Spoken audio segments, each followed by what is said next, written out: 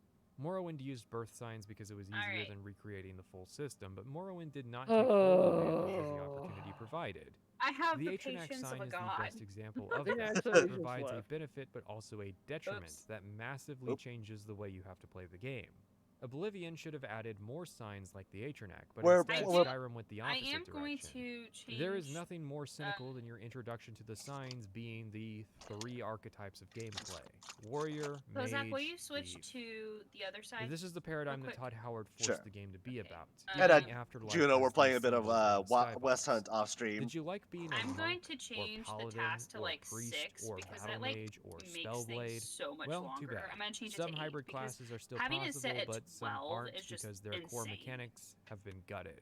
The triad of Even core with classes four has been an spots. Okay, element is of Elder he, Scrolls for a long time, but with Skyrim, many things make it feel like a box you need to fit I think yourself we have to into. start a You new don't one. choose to wear robes for the benefits. You have to wear robes if you want magic to be functional. These 3 standing stones just each make add the you guys skills under back. their division level 20% Already? quicker. That is Oops, a I just- mechanical incentive to specialize.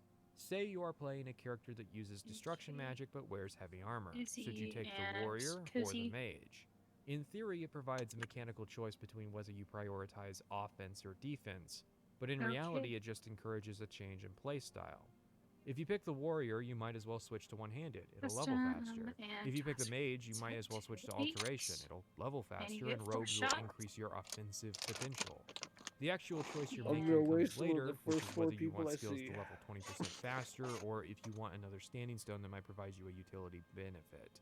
Funny thing, the Thief Stone covers the most skills, despite the fact that Skyrim has 3 I got playstyles, cozy. I each was coming in following 6 cozy for a skills. little bit. Bethesda decided that the Thief would cover the archery skill, meaning that the stone has 7 skills that it benefits, while the warrior only has 5.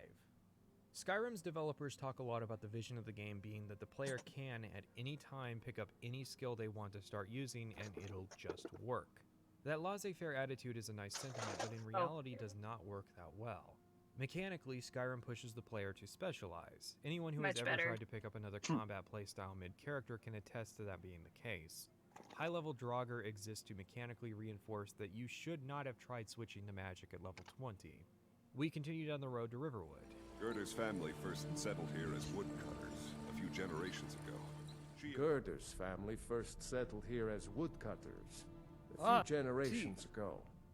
You may not have realized, but during the gameplay demo for Skyrim, Oh, different you tell dialogue people to was draw. used for the NPCs. Arguably, in some cases, the dialogue is actually better in the demo than the game. What did you send Tia, Ray Ray? Cinnamon rolls. Oh, so she just got him apparently. That's what she said in Discord. Now cut me down before anything else shows up. The only explanation I can come up with is that Bethesda did not want the NPCs in Riverwood to have unique voices from the rest of the game, even if that dialogue was better. It is more realistic to say that once players reach Riverwood, they are free to truly go off on their own. You can rest and recover from I am Helgen that while bitch. visiting the town vendor. I will But always all be that roads that bitch. lead to Riverwood continue And we love on you to for the it. main quest. Even if you try to take on side quests like helping out a local love triangle, that leads to the Riverwood Trader, which leads to Bleak Falls Barrow, which leads to the main quest. If you go to the inn, you can talk to the innkeeper to discuss rumors.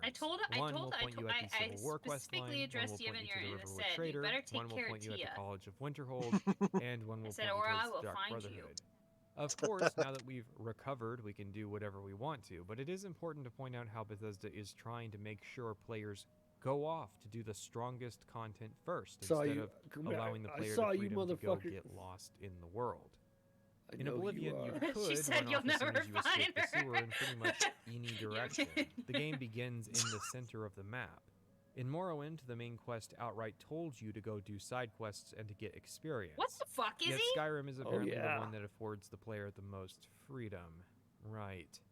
Even if you want to leave town, I your already choices know are who to either Kozak double looks back like. up the road you already came down or leave to the northeast, Unless which you leads to changed. Whiterun and, you guessed it, the main quest. Of course, thanks to the Creation Club, there are a number of other content options that get forced into the player's quest log. In every part of this video, I will be mentioning pieces of Creation Club content, usually relevant to the overall section, so I feel it's necessary to really introduce this, since I have a suspicion that many people listening don't really know what the Creation Club is.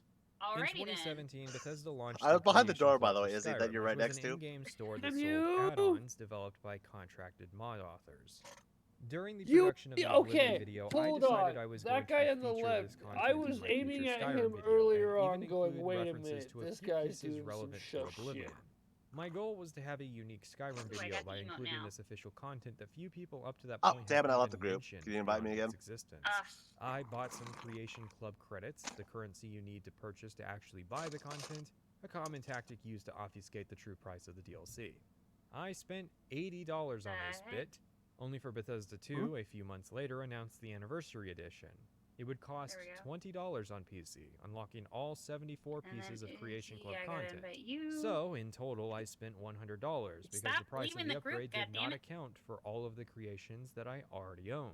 In essence, Bethesda betrayed anybody actually dumb enough Holy to buy shit, Creation time is Club content, stupid. which I doubt was No, very many I am people not anyways, the- but still. See, the UESP is made up of super okay. fans Izzy, of Elder switch back Scrolls, over real quick yet so I can many get creation the pages crown. were fairly empty, I so need to even set they the weren't spending the money to pick up this things back. content, even to make pages for it. Shots. While I was playing through the Anniversary Edition, I tried to play as much of this content as possible, which became increasingly difficult. City. Most of it is bad. Okay. So much so, in Now you fact, can go that back I over. consider paying for the Anniversary Edition to actually be Start it. purchasing a downgrade for the Cozy. game. Nerd. And after a point, I stopped playing it. The core problem of the Creation Club is laziness. Much of the content is just ports of old items, heavy reuse of Minute existing after dead assets, or or dead. even for stuff that is more know, original, chat, insulting you are nostalgia missing bait. Many great items are footage extremely of us overpowered. I here assume failing at based on the West Hunt. justification that if it's going to cost It's real practice so money we to can buy the destroy staff of Cross Sheogorath, next time. then the Right. item better be powerful, no matter how easily you can get the item in Skyrim.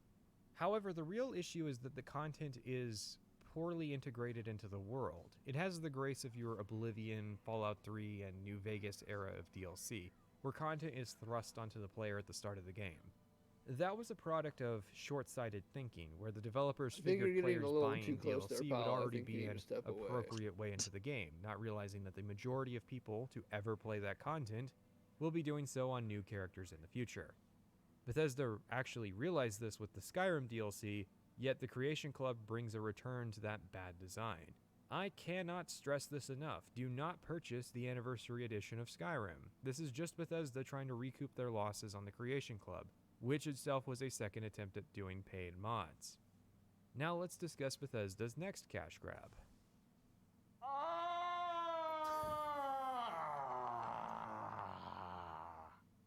Virtual reality! In late 2017, Bethesda began releasing some of their games in VR. Rather than selling these as additional DLC for the existing titles or as an alternate display method, they are instead standalone versions sold for full price. Skyrim VR is a great way to see the game from a fresh perspective. It is challenging to talk about VR games with an audience accustomed to flat games. What you're seeing is not a truly accurate representation of the experience. I have reviewed a Why do you VR look game like in the past, Indiana and the tricky thing is Jones? trying to communicate the sense of scale. I don't know. It is impressive having to look up to see things that are above you. I realize that I often look at Skyrim more like I'm looking at miniatures on a table from a distance. Unfortunately, as amazing as this is, it is also modded. When I said earlier it was necessary, I absolutely meant it. Skyrim VR is awful. It's one of the worst games I've played Yo, in do my your headset. stuff so I can I was figure playing out on where the you Valve are. Index, which was released No. less than 2 years after Skyrim VR. Despite that, Bethesda made no attempt to make their games actually compatible with the headset. We are talking about a company valued in the billions of dollars, which won't even provide support and update to their games 2 years after release. Even if you get the game running, the game's design is extremely basic for a VR title. They did as much as was necessary to get it to work in VR and moved on to doing the same exact thing with Fallout 4. It is blatantly a cash grab, and the greatest signifier that it is expected of Bethesda customers to modify their games to better resemble their liking. But in my opinion, I have no idea what people are talking about when they say that this game is amazing when modded. Pretty much the entire time I was playing Skyrim VR, I was wishing that I was sitting in my comfortable chair, using a monitor, keyboard, and mouse to play. Virtual reality has provided me with some of the most amazing experiences I have ever had playing video games. I am extremely gifted with being able to play with full motion and smooth turning with zero motion sickness problems. Okay, well, I This have one Skyrim shot left, VR would give me a so headache. let's go with I realize that if dynamic resolution is turned on, the this dude. game is constantly changing the, well, resolution. Okay. Yeah, I didn't know. It's like the game is a child, You did I- aim going at me not once. fully in one direction, Literally and You did then aim at me going once. to the end, going in the other direction. When I would look at character Yeah, faces, I'm they would horrible constantly at go in and out the- of focus.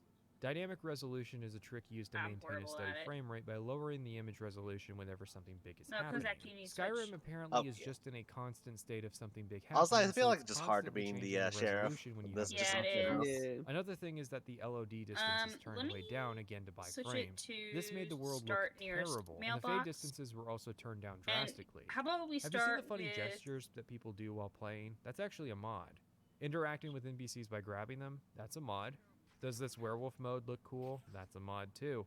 There's a reason you've never seen a Skyrim I'll analysis increase done in to VR, despite the 10. amount of time there has Here we been go. for one to be made, and Because how Mexico marketable City is it like a would be. really big A big part of that is the mechanics. I'll quickly map go through the trio of that's play kind of styles. Melee is the least fun, even modded. widely Better spread systems out. of melee combat have Yeah. come out, but even now there So is that no way- flawless system.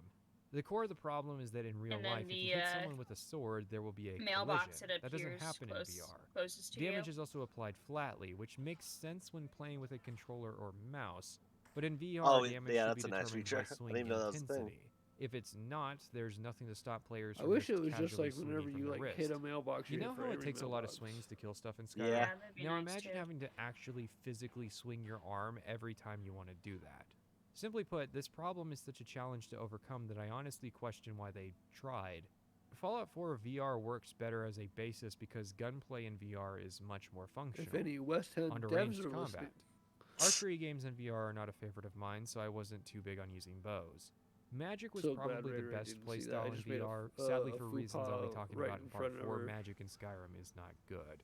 While VR is a novelty, the amount of combat that Skyrim requires and the weakness of Skyrim combat in VR made the experience rather tedious. I would absolutely like to see attempts at classic Elder Scrolls style role-playing games done in virtual reality, but serious lessons need to be learned from dedicated VR games. And actually, I would rather that ever be put into making more flat games in that genre, since it's been pretty slim pickings out here for a long time. I wanted to get a ways in before discussing this particular topic, but it's important to mention. At a few spots in the video, I'm going to be discussing points made in other Skyrim videos. I tried this idea out with Oblivion, and it was great. It's not really responsible for ballooning the length of the overall product, though. If you cut all of it out, this video would still be longer. Back in November, know I took why, the time but to I watch thought almost every Skyrim video fucking ever Ray made. Ray was the hunter. However, I streamed this process in addition to a number of articles and interviews I was researching. I think what surprised people was how often I was defending Skyrim, but in reality I was simply putting stress on people's arguments in order to test them out. The stream series immensely improves the videos I do them for, and not just in the easily observable way of giving me arguments to counter. For example, it's a good reference for what the level and amount of gold a full playthrough of Skyrim typically gives. It's a perspective of what people will commonly do in their playthroughs.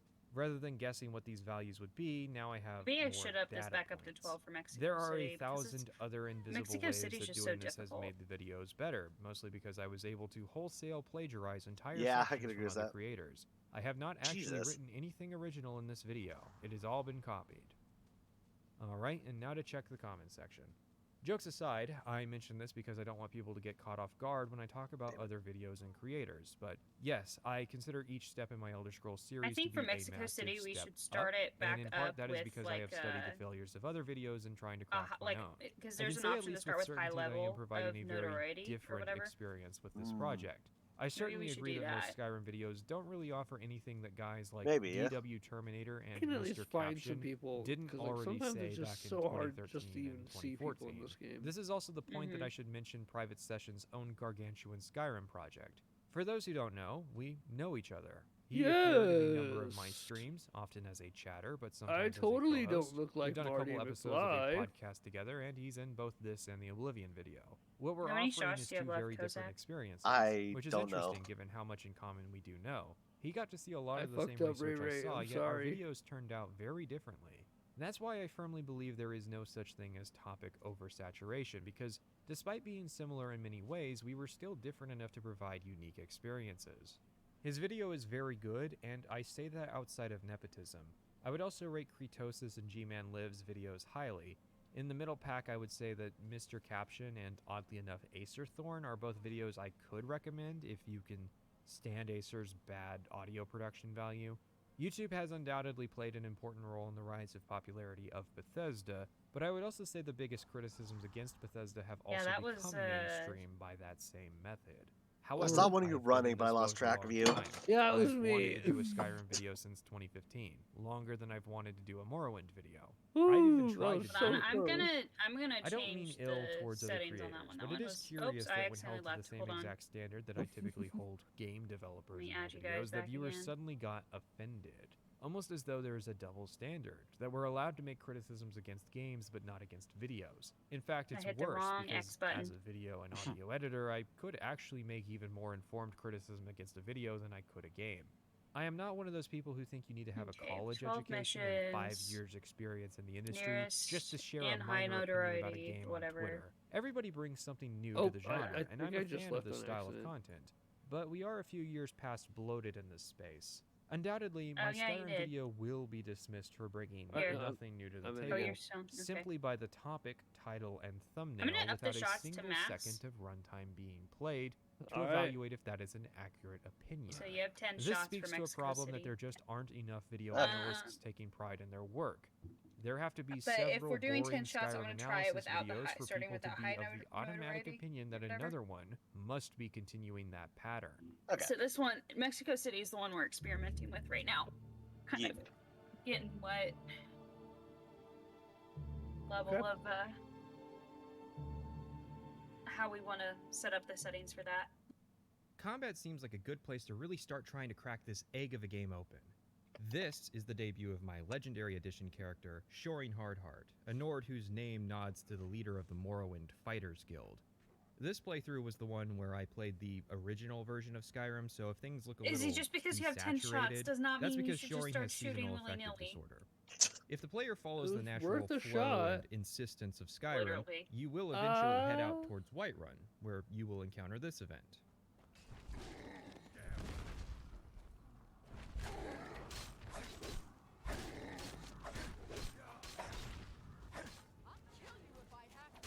Or, more likely, you will be approached by a woman named Aella asking why you didn't help her and her friends fight a giant that is already dead.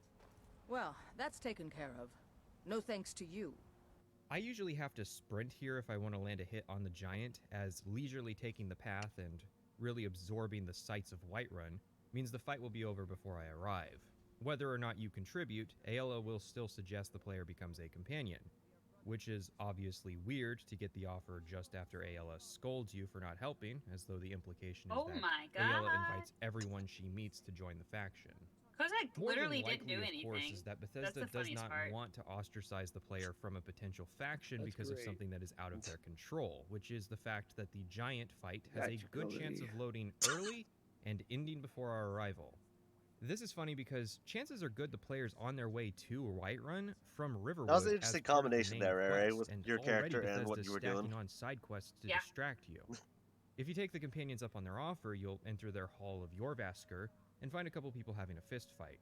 In case you didn't pick up that this was going to be the fighting faction, you'll be sent downstairs to talk to Kodlak, the leader of the companions, where you'll overhear a conversation establishing that Kodlak is not the leader of the companions, and then are told in conversation again that Kodlak is not the faction leader of the companions, before being given a trial and then a tour that ends in being told to find work from a leader of the companions. Let's back this up. Vilkas and Kodlak are having a conversation when we arrive, and Vilkas refers to Kodlak I love as that the master. bodies This is for, pretty like, unusual because Vilkas is a are just long-term member chilling of on the the ground, companions you and know? knows Kodlak very Yeah. well. He knows full well No one bothers to that clean it Kodlak up. is not the leader of the companions, as the companions have no leader. Despite that, he still feels the need to call Kodlak his master, and then Kodlak feels the need to reaffirm that he is not the leader. It's a pointless exposition that serves to fill the player in on an irrelevant lore detail that the companions totally don't have a faction leader, guys. Just a harbinger role that's responsible for doing all the paperwork, making all the executive policy decisions and having the biggest bedroom at Jorvisker. And the game does this at the cost of one of its primary characters for the storyline, Vilcus. Which is pointless because 1, our conversation with Kodlak reaffirms that fact, and 2, the game does little with this information. I guess it's just a way for Bethesda to sidestep the old criticism of faction leadership positions being meaningless by saying that the player technically isn't the leader of the companions since they don't have one, but that's dumb because the Harbinger rank is totally a leadership position considering that all the rules of the companions were established by past Harbingers, decisions like whether or not the companions participate in civil wars, and one very big, very recent decision that is central to this storyline. Kodlak thinks we are worthy of joining the faction, but Vilcus disagrees. We're later told why Kodlak thinks we're worthy, but not what metric Vilcus uses, or why the other Circle members are not consulted about our initiation. Yeah, the leaderless companions faction not only has a someone around that leadership rank, area. but a circle of I was gonna say management nice level save there though, positions Ray. where the At least Harbinger if I can think that's what veto at happened there. will. Basically, the companions form into this hierarchy, with an equal number of circle members to regular companions and an equal number of Because I take it we're harbingers gonna to say something about the people in the initiates, coffins. with us being the Yes. only one. We start out by sparring with Vilcus to gauge our Because they physical literally look like they're prowess by alive. bashing on his Yeah, they're shoulder. they're It's literally just established that the models player placed in cannot there. use magic here, Do we but want I to have add had this bot? quest more than once turn We into have an to. Add a absolute bot? bloodbath due I to think buggy we can add a scripting. bot. Vilcus does not I didn't always even know think that. getting Bot hit how among he's supposed bots, is to. that What counts as botception? magic can Hold on. include enchantments on your I got weapons, this. Okay. and okay. your Are you hireling guys and still in fellow there? companions Versus will bot? often interpret this as an outright fight and start engaging in a bloodbath. It's peaceful training. Peaceful training. I think we have to leave the room. Yep, there we go. I've been There's the outright invite. murdered Izzy, so by you'll have to leave Vilcus the doing room this. to get the Hell, invite. my first time doing this, I accidentally landed a blow on Okay. Farkas Yeah. back at the giant fight, Bot and he cannot murdered join a me there party-based before game. inviting my corpse to join their faction. Do this. Strong. Hell Let's yeah. see Mexico City And be a companion. versus the bot. How is the sparring Oh, sequence shit, from the bot Battlehorn Castle sheriffs? DLC for Yeah, Oblivion let's see more how that functional than goes. this? So they literally have Anyways, auto aim? we're allowed to Good become God. an initiate, and Vilcus has I mean, us we take are his sword basically to have auto Yorlin aim. Greymane, the blacksmith who is not a companion but does make all their Oh, have a weapons good and night, uses their Seraph. special Skyforge. Night, Sarah. This is mostly to establish that, in principle, nobody in the companions is supposed to be anybody's boss, and that Vilcus is just taking advantage of our newness to make us run errands for him. You'll hear some of the brighter faces around here talk about honor and glory. I've got nothing against it, but for me, the promise of coin is what feeds my blade. Yorlin then asks a favor of us to deliver a shield for him. While it's an identical FedEx objective, it does make good use of Not sure how context to smart these delineate that bots are, one though. delivery was an order Guess and we'll see. the other is a favor. Even if the player doesn't really have an option to decline doing said favor, we take the shield to Aela, who's having a conversation with her boyfriend Skior, although I'm not sure if you're meant to gonna actually walk right overhear past one of the anything or if it bots. just didn't load. Bethesda's There's bugging. one right on me right They'll now. ask you if you could take Vilcus in a real fight. Just kind of where I am as well.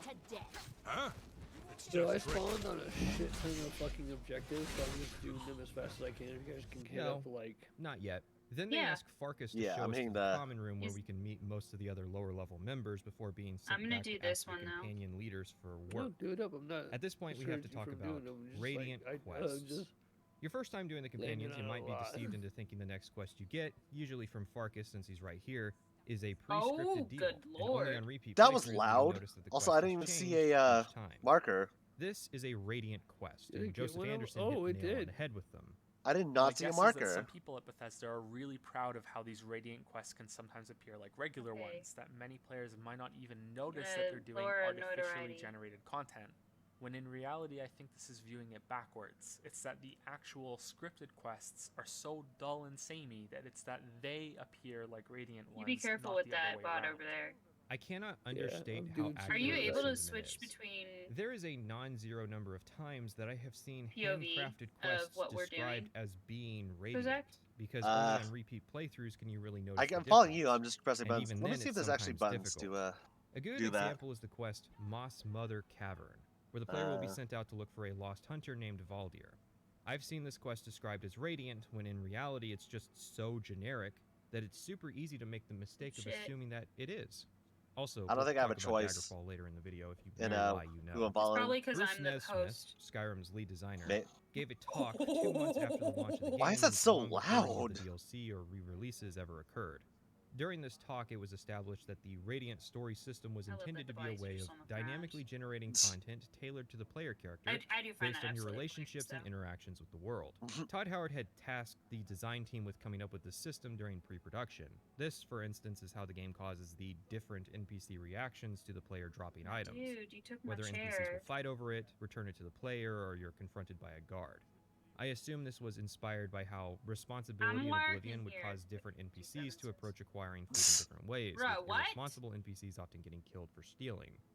The idea was that quests could be I generated don't know for how the this- player based on your exploits. Yeah, it's all on you. You saw Help a that- family, that- and you later saw their that, daughter right? gets kidnapped, and you're Yeah, tasked I'm not with sure. rescuing Like, her. it's like they walk into do. No, town it and just the comes out of game says, nowhere. Oh, there's a guy in town who likes you. Like, you get no indicator. We're going to kidnap his kid who you might have met and put him in this dungeon for some reason you didn't go to, and that dungeon happens to be a higher level dungeon, and so we think you could use a challenge right now, and it's just, and the reward is going to be this other thing that your character. Might want to lower it again. If that sounds like a cool system that isn't in the game, that's because it is.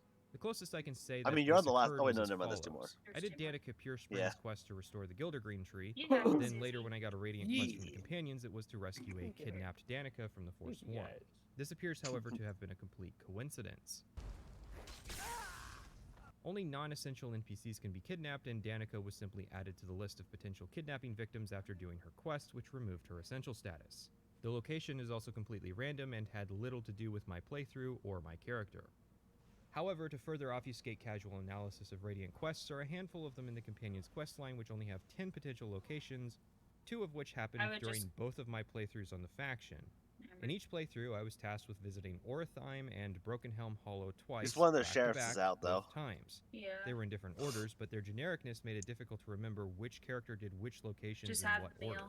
It essentially became a mush of unmemorable quests Oh, wait, no, the that bot's had the coming illusion right of towards being you. scripted because, Yeah. again, coincidentally, it happened twice on 2 different characters on 2 separate Never mind, versions you of went the right game. past you.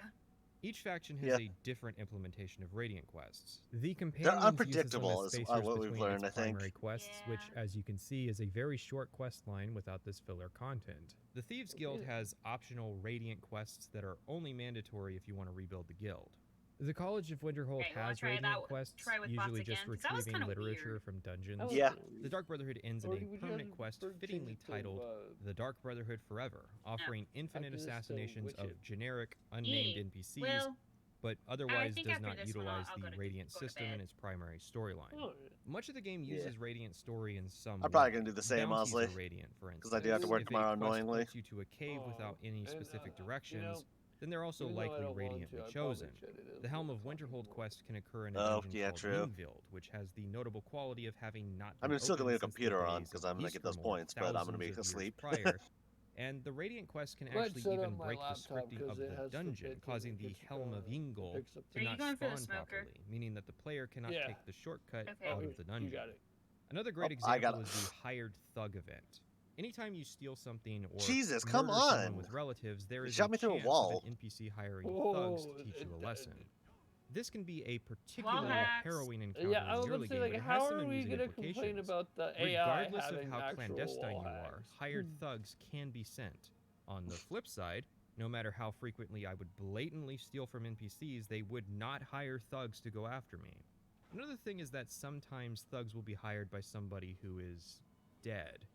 One of the vampires you kill during the Dawnguard raid on Castle Vogelhar hired thugs to teach me a lesson because technically they were still alive when I killed their friend, even if they died moments later from a crossbow bolt to the heart. The best part, however, is that there is a random event where the Dark Brotherhood will send an assassin to kill you.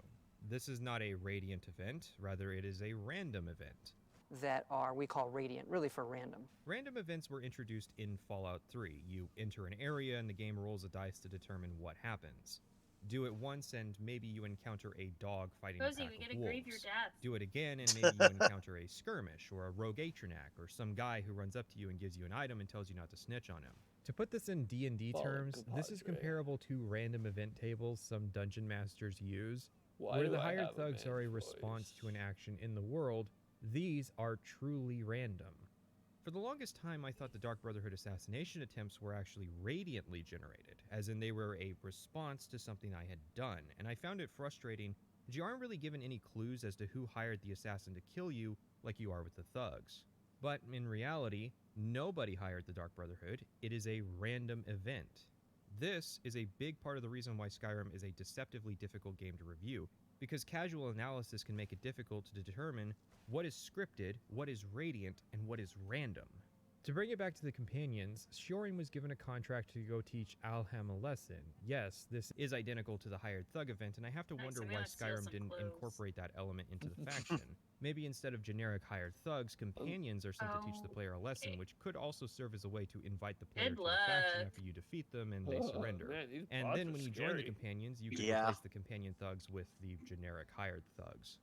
The funny part is that this quest has a pool of like 400 NPCs, encompassing most of Skyrim's civilian population, but you have to have visited their hold prior to getting the quest. There's also a bunch I of would bugs tied to recommend this. stealing If the from person the bars permanently and then resides in a stealing from place you that, have to that safe. trespass to reach, you will not be Because given they're the not correct going to dialogue predict and that the you quest can line do will that. You're going softlock. to do that. Sometimes, if the target dies, even when the player is not You involved, see what I'm saying, Izzy? the quest will softlock. Some targets So will from be what? NPCs who leave Skyrim So the as part bars of that their are right quest. inside The right quest inside is there, clearly lacking some sanity checking. it The like player steal should the money from the probably be bank, given and the then option there's to that forfeit small little jobs so safe as to not that's end up with a outlined quest in that the cannot be white. completed. I would steal from the There bars are and then also steal a from lot the of safe. NPCs who probably should not be on the list of potential targets. The thing is, all of the companions' Radiant quests have bugs that can potentially softlock the game, depending on a variety of factors. Items you're sent to rescue end up being put in inaccessible inventories. Locations you're sent to clear might point you to corpses if you already did the dungeon. NPCs you're sent to help may refuse to talk to you if you kill an animal in their house and then talk to them while trespassing. The Thieves Guild also has a couple uncompletable quests, for instance, stealing an item from a house that gets destroyed by another quest. Oh But my it also God, provides the what option to the forfeit those contracts. This is a nasty mix of being forced Oh to do my these quests, but God. having the It seems chance like of just those assholes to quests fight, to be bugging honest. and Yeah. soft-locking the entire Really? faction for you. Those fucking Which is actually NPCs are fine, as the cracked. Companions is not only the worst faction in Skyrim, but probably the worst faction in all of the Elder Scrolls games. Okay. But think about Radiant quests this way. Morrowind and Oblivion may Alright, have it's both started their bedtime. fighters factions with a Yeah. rat quest, but You guys have a Skyrim wonderful finishes its night. fighters Yeah, faction you're with gonna get infinite them too. rat quests. Night. Good After night, doing your everyone in Radiant chat. quest, you will be Bye. locked out of doing any more, and instead sent on a quest to reclaim a fragment of Uthrad with Farkas. He will replace whatever hireling we have with us without performing any of their functions, which is annoying. I get that they are literally called companions, but the main reason I have hirelings is to pick up skill books, and, well, Farkas won't pick up this copy of the Battle of Sancre Tor for me. This is our trial, because we technically aren't a full companion yet despite being sent out to do business in the world representing them. This starts as a Draugr crypt, which we are sent to as a scholar recently informed the companions of the fragment's location here. But it's pretty apparent there has been some recent excavation work, and it ends up being an ambush. We're trapped in a small room, and before Farkas can get us out, he's surrounded by enemies, with his back up against the wall. Killing you will make for an excellent story. He then transforms into a werewolf, wiping the enemies out before leaving the room and opening the gate. First off, it's a bit weird that the enemies respect the anime rule of allowing Farkas to complete his transformation before attacking. Realistically, Farkas' transformation should look a bit more like this.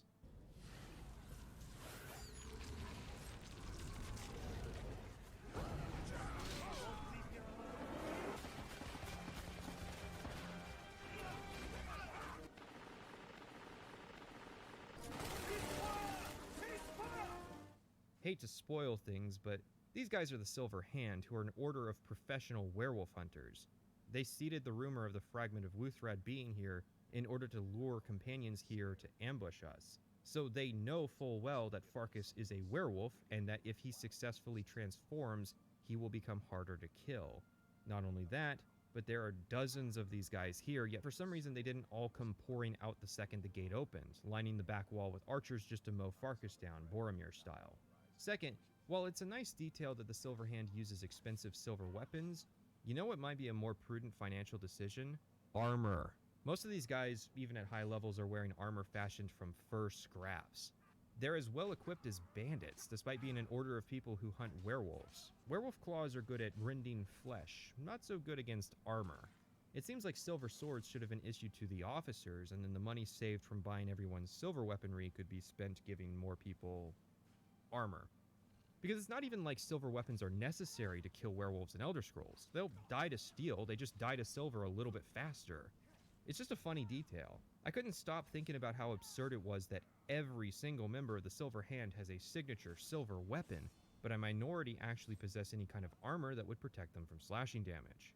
Third, I find the players' reactions to be equally funny. It goes beyond base naivete into the realm of stupidity. Even if you have done Hircine's quest that primarily involves a werewolf, the player character will not recognize the form, nor show an appropriate level of concern. A man, practically a stranger to us, just turned into a giant monster and murdered 4 people.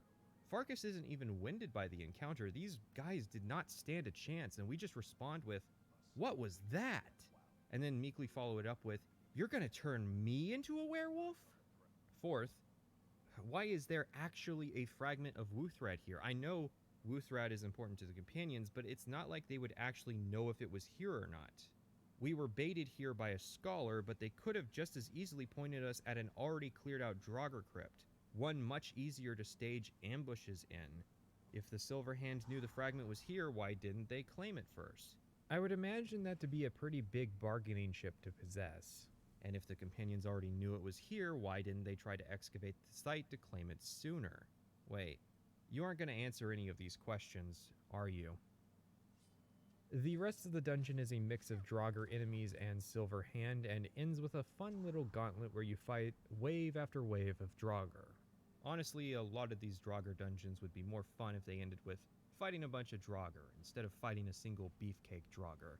Also, there's an alluring word wall that teaches you a word of the Fire Breath shout, in case you forgot about the main quest. Our reward is a Skyforged steel weapon, which is actually really strong. Like, this weapon carried me for a long time in the playthrough. What's that? They actually made the steel weapons that are implied to be of the highest quality possible in Skyrim do damage that is only beaten by weapons fashioned from rare materials? Seriously, it surprised me how meaningful this reward can be to melee characters, since your next possible replacement will likely not show up until after level 27. That said, there is no Skyforged steel mace, so they didn't get everything right. Congratulations! We're now companions. There's a little ceremony where we're welcomed to the Order, and we have a conversation with Kodlak. We mentioned the werewolf thing, and he mentions to us that it's true, the upper level of the companions are werewolves. But he's old, and wants to go to Sovngarde, something that isn't possible as long as he is a werewolf. After one Radiant quest, we're invited to the Underforge by Skjor and offered to become a werewolf in order to join the Circle. I'd hate to rip the band-aid off like that, but this is how we have to talk about the worst moment in an Elder Scrolls story. How did I suddenly stumble into furry porn? The player's given an ultimatum. To join the Circle, we have to participate in a blood ritual and become a werewolf. You are told that you are allowed to say no, but that path ends the companions. Not as a quest line, as a faction. You can no longer accept Radiant contracts for the faction, meaning that you can't earn money from doing these quests, and you can't proceed with the storyline until you return to the Underforge and complete this ritual. Aela and Skjor will remain in the Underforge forever until this happens, or until you stop playing Skyrim. Which is what happened in my first playthrough back in 2011 because I rejected the gift, in quotes, I was being offered. This is hazing, and not only that, but it's insane to me that the player is given no recourse in this situation. You can't go to Farkas or Vilkas or even Kodlak, who just 2 paragraphs ago established that he regretted becoming a werewolf because of the implications it had for his eternal soul. You can't go to anyone, not the Jarl, not Ulfric Stormcloak, not General Tullius, not the Penitus Oculatus, not the Thalmor, not the Blades, not the Greybeards, not even the Silver Hand. Bethesda did not anticipate that there was even a chance that people would say no to this. This is what ended my Skyrim playthrough prematurely. Unlike the earlier games which had full playthroughs my first time, my Skyrim playthrough was over before November of 2011 had even concluded. For a game I had attended a midnight release to get my hands on and stayed up until 3 in the morning on a school night playing. Every TES game I have played has always started with a Redguard swordsman doing the Warriors faction, and the fact that I was ostensibly locked out of this faction for an in-character decision completely soured the taste. Worse still is the fact that Skyrim features a faction that, if the player morally detests the idea, they can actually destroy, the Dark Brotherhood. It's simply amazing to me that Bethesda was so confident that the player would be so naive or paying so little attention that they would not have an issue with this decision. Even designing Shoring as a character around this decision still made this a bitter pill to swallow.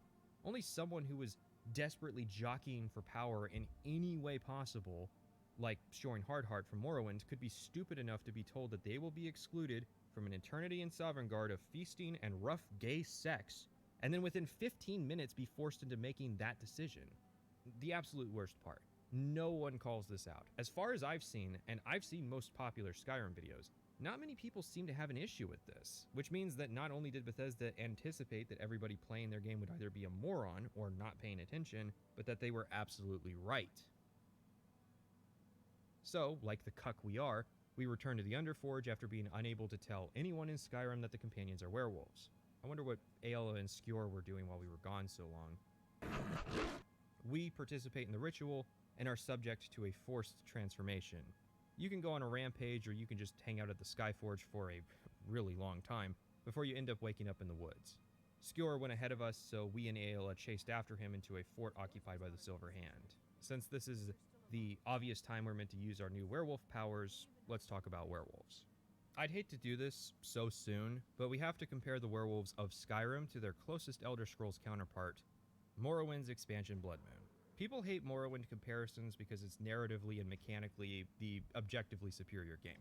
But here it's really fair because it's pretty evident that most of their design was gleaned from a DLC feature of that game. Werewolves are not very good in Skyrim. I suppose we have to ask the question of whether or not they should be good. Lycanthropy, and vampirism to some extent, are meant to be two things. One, an unwitting curse that makes a person dangerous to keep in society, but if sought out willingly, then two, a shortcut to power. Your powers are augmented at the cost of your humanity. Neither Blood Moon nor Skyrim really sold this idea, in my opinion. Instead, both games keep lycanthropy as an almost entirely separate progression to the normal game. This means that lycanthropy plays more like a mini-game in Elder Scrolls than an actual curse. I mean, in Skyrim, there's not really a downside, other than not getting the rested bonus. In Blood Moon, you were plagued with nightly transformations, where you had to feast that night or you would wake up at low health the next morning. This made it unwieldy to use in normal Morrowind, but a godsend for dungeon divers. Skyrim took that element of random transformations away, outside of potentially during a single quest. So now, there's no downside to having lycanthropy thrust upon you besides annoying guard voice lines and being temporarily gated out of vampirism. Now I remember. You're that new member of the Companions. So, you what? Fetch the mead? Oh? Don't cross me, elf. Guard lines which acknowledge player actions have been a thing since Oblivion. It's obvious that they tried to scale up the system, and it's probably one of the best and easiest ways of making the world feel dynamic. Completing quests and even the equipment and skills you use add to this pool. It is cool that guards will acknowledge that iron swords are weak, for example. Unfortunately, while there are a great many ways to give the guards new dialogue, there are not many ways to take away old dialogue. This becomes more and more apparent as you complete quest lines, yet guards continue to refer to you as though you just started it. While guards will respect the role of the Harbinger, they will sometimes use the line for new members, asking if we just fetched the mead. There are other prolific lines guards favor, such as the infamous arrow in the knee line or the Dawnguard rumor.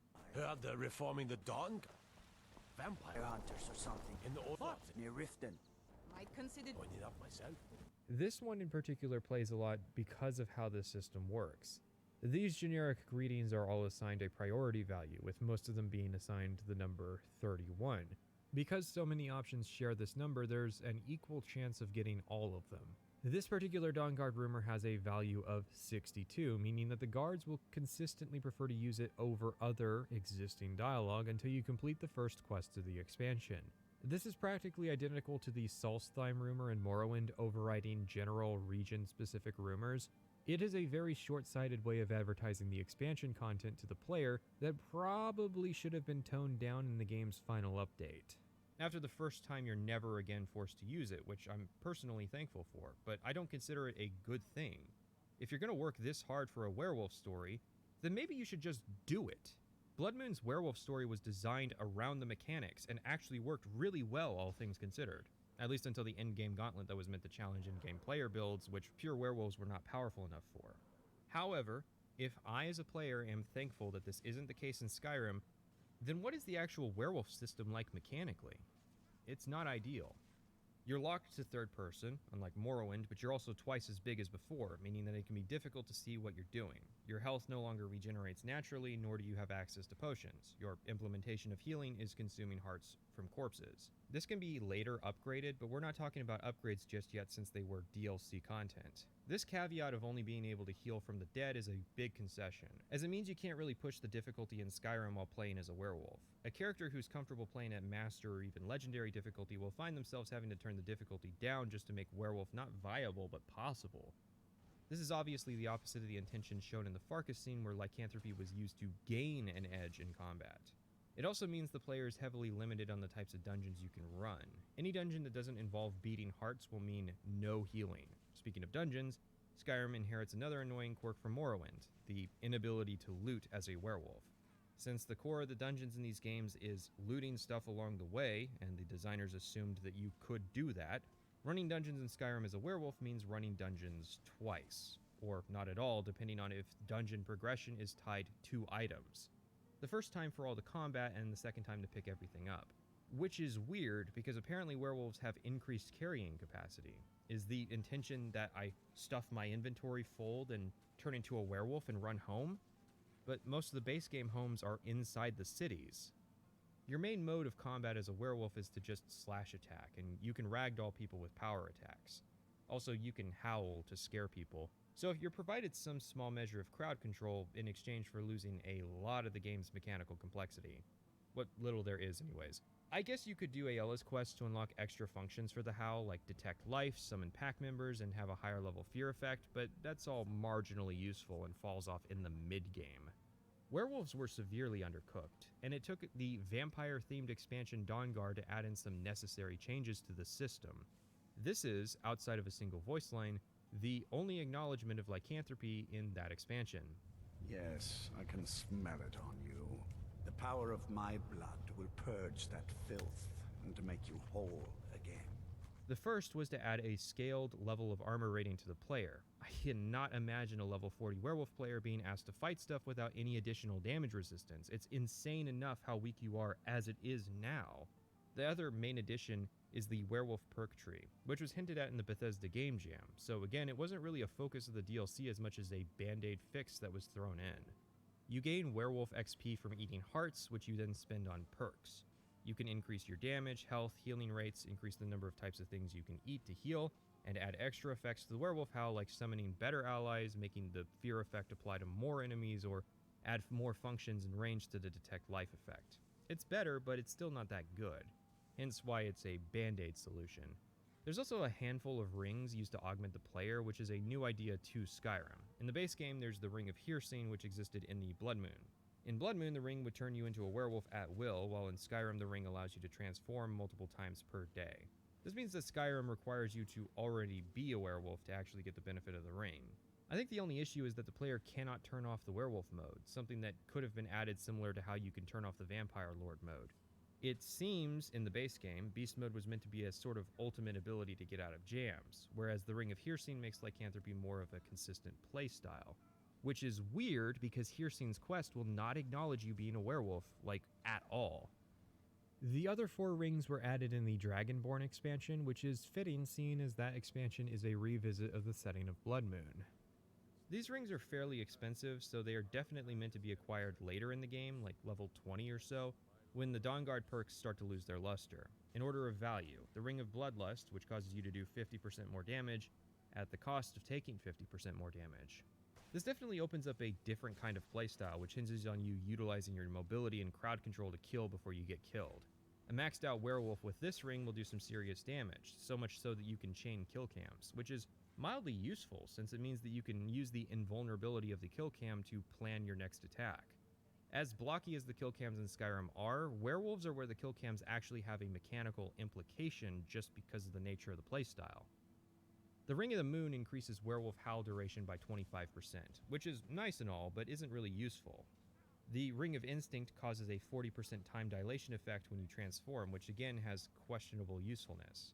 It implies you will transform repeatedly since it doesn't augment you long term, but you can't use the ring in conjunction with the Ring of Hearsing since you can only wear one ring in Skyrim. Finally, the Ring of the Hunt is the most expensive, but increases your health regeneration and enables the ability to very, very slowly regain health passively. And that's it. That's all Dragonborn had to offer werewolves. 2 mildly useful rings that might change how you play, and 2 less useful rings. It is not surprising that werewolves feel undercooked, an awkward mechanical addition that the player is only forced to use once. As late as July of 2011, Todd Howard seemed cagey about confirming whether or not werewolves were even going to be in the game. And right off the bat, he asked if you're able to be a werewolf in Skyrim. I mean, I can say that we're fans of that stuff as well. We are currently messing with all of that. I don't want to commit to here are the things you can change into and what they're like right now, not because we're not doing it or not attempting to. I just don't know, honestly, where that's going to end up and how deep we're going to get into that. Well, I can tell you. A lot of times you'll hear this answer probably a lot. You know, we will try things, and if we don't feel it's helping the game, there are other areas we'd like to spend our time on in the game. Will the character be able to change into certain creatures? We've done various things like that in our previous games, and it's something that we probably won't be talking about specifically on this one. Don't read into that, we just prefer not to discuss this one. We'd like to leave that an open question until the game is out. You know, a lot of fans when I realized that werewolves were actually going to be like the Khajiit, just a human with a head on it, and it was horrible. That was always absolutely hilarious. That it was going to be people with dog heads and totally normal bodies, and everyone was going to be all scared of them. Meanwhile, you have some like druggy cat guy hanging out the city, and everyone's fine with them. The original concept art shows werewolves as being bipeds. Even the lycanthropy perk tree was the product of a short game jam Bethesda held where developers had 1 week to implement anything they wanted. And there seem to be more perks in that tree than are currently in the game. It's not really a surprise that lycanthropy feels like an undercooked addition in the game. The story only utilizes it a single time, as though Bethesda is apologetic for forcing it onto the player, and curing lycanthropy is baked into the very same questline at little expense. It doesn't utilize any of the new mechanics, like the hand system, where each hand has a different function, nor does it integrate the new dragon shouts. Bloodmoon was designed around the entire expansion being played as a werewolf, expecting multiple transformations and balancing its quests around the player's stats. Bethesda had the same opportunity with the Companion's questline, but leaves it up to the player whether or not they're going to fight these unarmed, renamed bandits with silver weapons using the werewolf mode or not. It's a problem because the Companions is the one ostensibly warrior faction in the game, and the pre-existing fighting mechanics are now competing with the new werewolf mechanics. Instead of augmenting your abilities, lycanthropy just replaces them. It would be better if there was a second warrior faction in Skyrim, like the Silver Hand. Speaking of, the Silver Hand have occupied the fort of Gallows Rock and are using it as a base of operations. They're pretty well ingrained here too, with prison cells and a torture chamber where we find the corpse of a werewolf. Although Aella confirms it was not a member of our pack. I guess let's talk about them as a faction. You know how Bethesda is weirdly proud of their environmental storytelling? Like, our level designers are great. Like, I remember we're playtesting one time and you're in a cave, and then all of a sudden there's a giant tower right in the middle of it. And it tells a whole story right there, right? What happened to this big stonework that's in the bottom of this cave now. Yeah, absolutely. I don't know. What did happen? When are you going to tell me? Well, the Silver Hand is an experiment in whether or not a faction can be done entirely through environmental storytelling.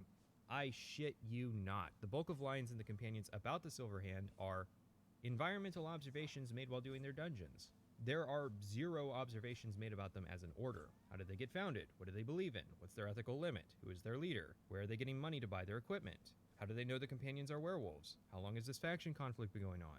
Would they accept a truce if Kodlak told them they were trying to find a cure? The list of questions goes on, and I'm fairly confident there isn't even a single lore book that actually refers to them by name or broaches those questions. At one point, we're tasked with retrieving the Silver Hand stratagem. Finally, through the power of the written word, maybe this faction can finally be characterized. I mean, that's usually criticized as cheap, but all other measures have failed so far. Well, get fucked, because the Silver Hand stratagem is not considered a book, but a miscellaneous item. That's because it's empty.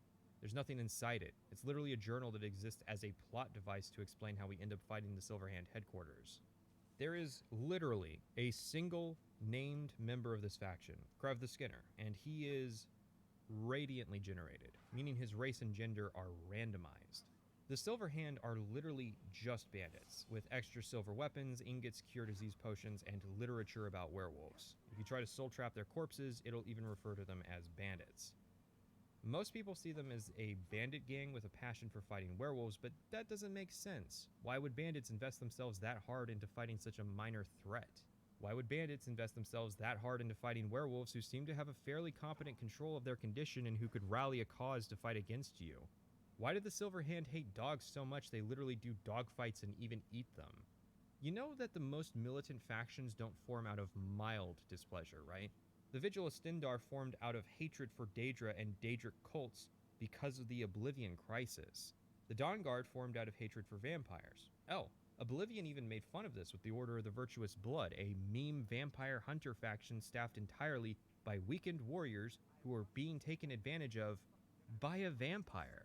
But since I brought them up, I have to wonder if the Vigil of Stendarr was meant to be the actual Silver Hand. When asked if the Vigil fight Daedra, they'll respond, And any other abominations that prey on mortals? Vampires, werewolves, witches? I have a sneaking suspicion that originally the companions were to fight the Vigil of Stendarr, but something mid-development happened that changed that intention, and in turn, the Vigil had to be very quickly replaced. The easiest way being to simply create a new faction of reskinned bandits. I mean, think about it. If Todd wasn't sure werewolves were going to be in the game mere months before release, and being a werewolf is an integral part of the story of the companions, is it possible we're dealing with a redrafted narrative? This is not unfounded. I find the fact that the witches are also mentioned peculiar because, surprise surprise, this story also involves witches. And I mean, why else would Bethesda put in the work to develop a faction that served little purpose in the original Skyrim but not even fashion a unique armor set for the principal antagonists of the game's warrior faction? So we find Skjor dead at the hands of the aforementioned Krev the Skinner. Wow, not even gonna have Krev kill Skjor in front of us and then whisk away to show up later as an antagonist. Just a one-and-done boss fight. When werewolves die, they stay in their wolf form, yet Skjor, a practicing werewolf, died trying to fight in his human form. For some reason, it's not even really clear why Skjor decided to rush the situation. That's explainable if he was a werewolf and was on a rampage, not if he died fighting as a man. I bet you didn't think, when I said his name, that he would literally be gone the second we got back to the plot. Aela is a bit torn up over Skjor's death, but doesn't mind if we honorably loot Skjor's corpse of his wolf armor. Hey, I'm in the circle now. I gotta look the part. Better than my second run where I took Skjor's armor so it could sit on a mannequin in my house. The wolf armor isn't bad. It's steel armor but weighs significantly less, plus it honestly looks good. Well, the male version anyways. The female armor is hideous. Look at those legs. Look at those breast compartments. No wonder Aela isn't wearing this. It looks like trash. Aela honestly takes the death of her fuckboy pretty well, asking us to head out and steal some plans from the Silver Hand. Like, it's hard to generate emotion about a Radiant quest, and the only thing of real note is that my second time around, I did it non-lethally. Return to Aela, and she gives us another quest, this time to assassinate a leader of the Silver Hand. This one's more lethal, obviously, but my second time around, I made sure to only kill the leader. Technically, there is a third Radiant quest where we go and recover a fragment of Luthrad from the Silver Hand, but I've never received it. That's because after doing the second quest, Kodlak wants a word. He knows about our little campaign against the Silver Hand. Whether you annihilate them down to a man or simply assassinate their leader, Kodlak will still disapprove of our endeavor and then immediately proceed to task us with a vital mission that we're sent alone to do. If you have Whiplash, there is actually a logical, in-character reason why Kodlak is doing all this. It is not like earlier where Aela chastises us for not helping with the giant and then immediately invites us to the companions. Kodlak, as previously stated, wants to cure his lycanthropy, and he has a brilliant idea. He wants us to seek out the witches of Glen Moral, who generations past made a deal with the Harbinger that gave the companions lycanthropy, and he wants us to bring back one of their heads. I went ahead and brought back all of their heads, considering the last thing the companions need is another faction war. It is funny that Kodlak's first instinct is to kill the witches, not even to try and negotiate with them. The magic's in their heads, so bring the heads back. The witches are actually hag ravens, which were one of the wild animals I got dispatched to deal with. I'm sorry, but there is a world of difference between rats in the attic and a bird woman who can cast high-level destruction magic. The Glen Moral Coven was a minor faction from Daggerfall that became a plot device in Blood Moon and Oblivion for curing lycanthropy and vampirism, respectively. So it's a bit of a surprise that they're now in the business of inflicting those conditions. They didn't really gain anything in Blood Moon, although at least the transaction in Oblivion involved Melisande getting her hands on some rare, in quotes, Grand Soul Gems. But here they are now, just playing middleman between Hircine and the Companions. It's not like the designers did not know this. Skior, Aella, and even Kodlak all make direct references to Hircine, and Aella outright worships him. So here they are, dying out, serving their role once again as plot devices. Can't wait for the Hammerfell or whatever branch of Glenmoral witches in Tez 6. Upon our return, however, tragedy. Kodlak has died. Not of old age, but was killed in a Silverhand raid. Somehow. For some reason, the Whiterun guards wouldn't let me into the city without a good reason, and they banned these Alakir warriors from the city for rowdiness, but an entire brigade of Silverhand warriors entered the city, went up to the Cloud District, and assaulted Jorrvaskr without guard opposition. The security in Whiterun is terrible. Shameful is what it is. Yeah, sure is, buddy. Although, funnily enough, upon our arrival, Kodlak is naked.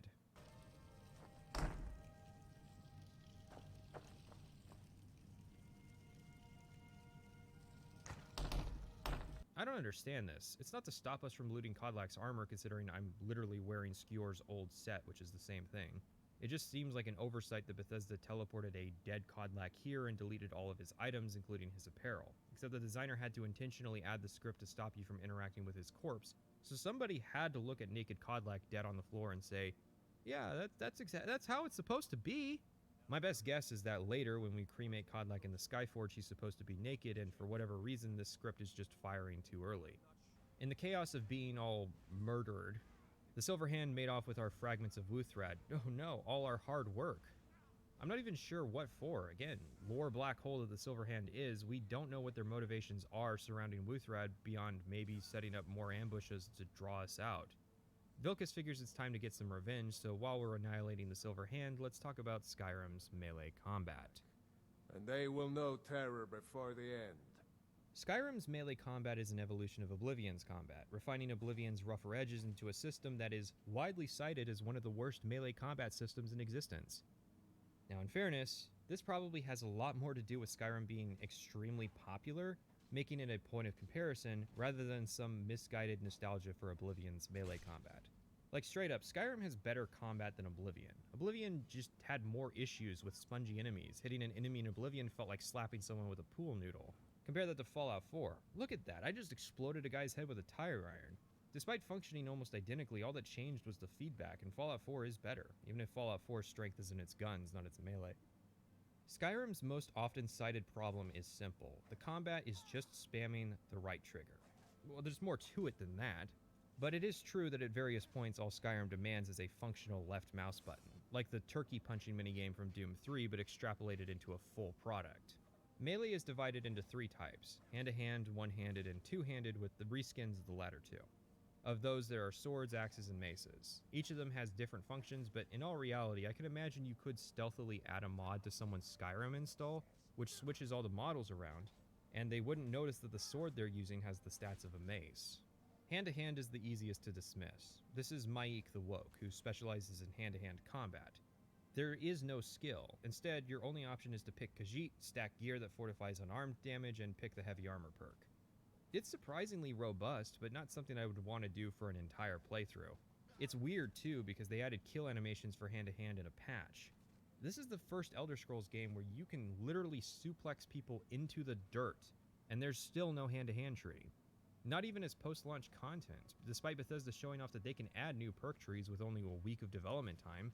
I mean, Bethesda also showed that they could do spears in the game jam, so, you know. The main thing that I can say, and I see a lot of those comments, are they go back to, we had X weapon types in Daggerfall, then X weapon types in Morrowind. Oblivion has its own, and Skyrim has its own. And anytime there's something that we stop doing, whether that's spears, having a skill for that, or crossbows and things like that, we tend to, each time, start over. And we want to find weapon types with this game that really yield gameplay. Gameplay. Gameplay. Gameplay.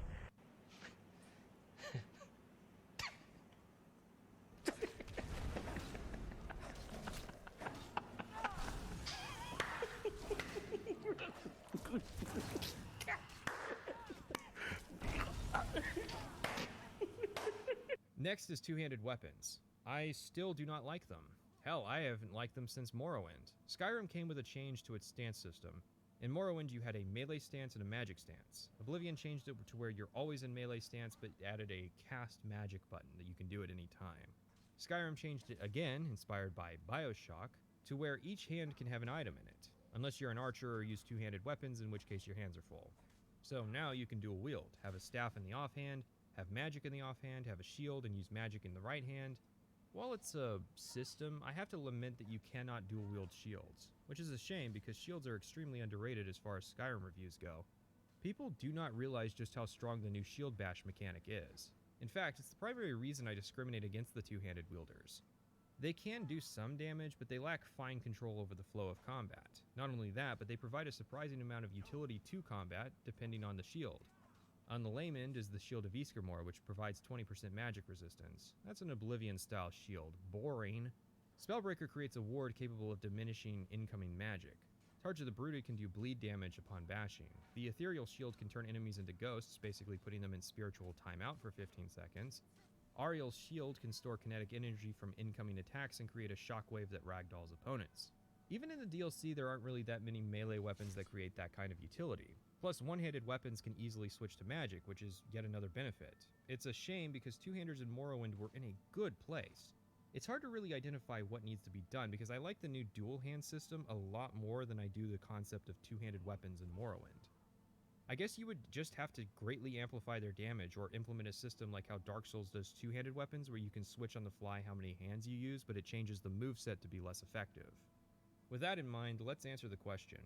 Swords, maces, or axes? I used axes, but regretted this almost immediately and wish I had picked swords. The way it works in Skyrim is that swords do the least damage, axes do medium damage, and maces do the most. However, swords are the fastest, with war axes being in the middle and maces being the slowest. This is usually a single point of damage, but it means that a steel mace does the same damage as an orcish axe and a dwarven sword. However, the difference comes in the perk system. At first it starts simple, with a flat percentage damage increase. However, at one-handed 30, you're presented a choice in perks. You can take multiple, but really you should only pick one as there's lots of perks you'll want and not enough points for all of them. Axes unlock the ability to do bleed damage, maces unlock the ability to ignore a percentage of armor rating, and swords unlock the ability to do critical damage. Let's break this down in order of usefulness. Maces are nice, but a minority of enemies in Skyrim have armor ratings. This is because armor rating is tied to equipment, which usually only human enemies have. Bethesda didn't think to put an armor rating value on enemies like Chorus or dragons or automatons, meaning that for the bulk of enemies in Skyrim, your mace perk will do nothing. Axes are alright, but the bleed effect is kind of bizarre. For one, you're given zero information about how it works or what kind of damage it does. There's also a bunch of issues with it, particularly with weapons not having the effect applied to them without an unofficial patch, or different versions of the game breaking the effect. Even then, it's not particularly impressive. Wow, 12 extra damage on my Daedric Axe. For 2 more perk points, that could be 18 damage. Also, the bleed effect does not apply to the undead or automatons. Swords are the worst in terms of numbers, but they have the best perks. A percentage chance to do critical hit damage.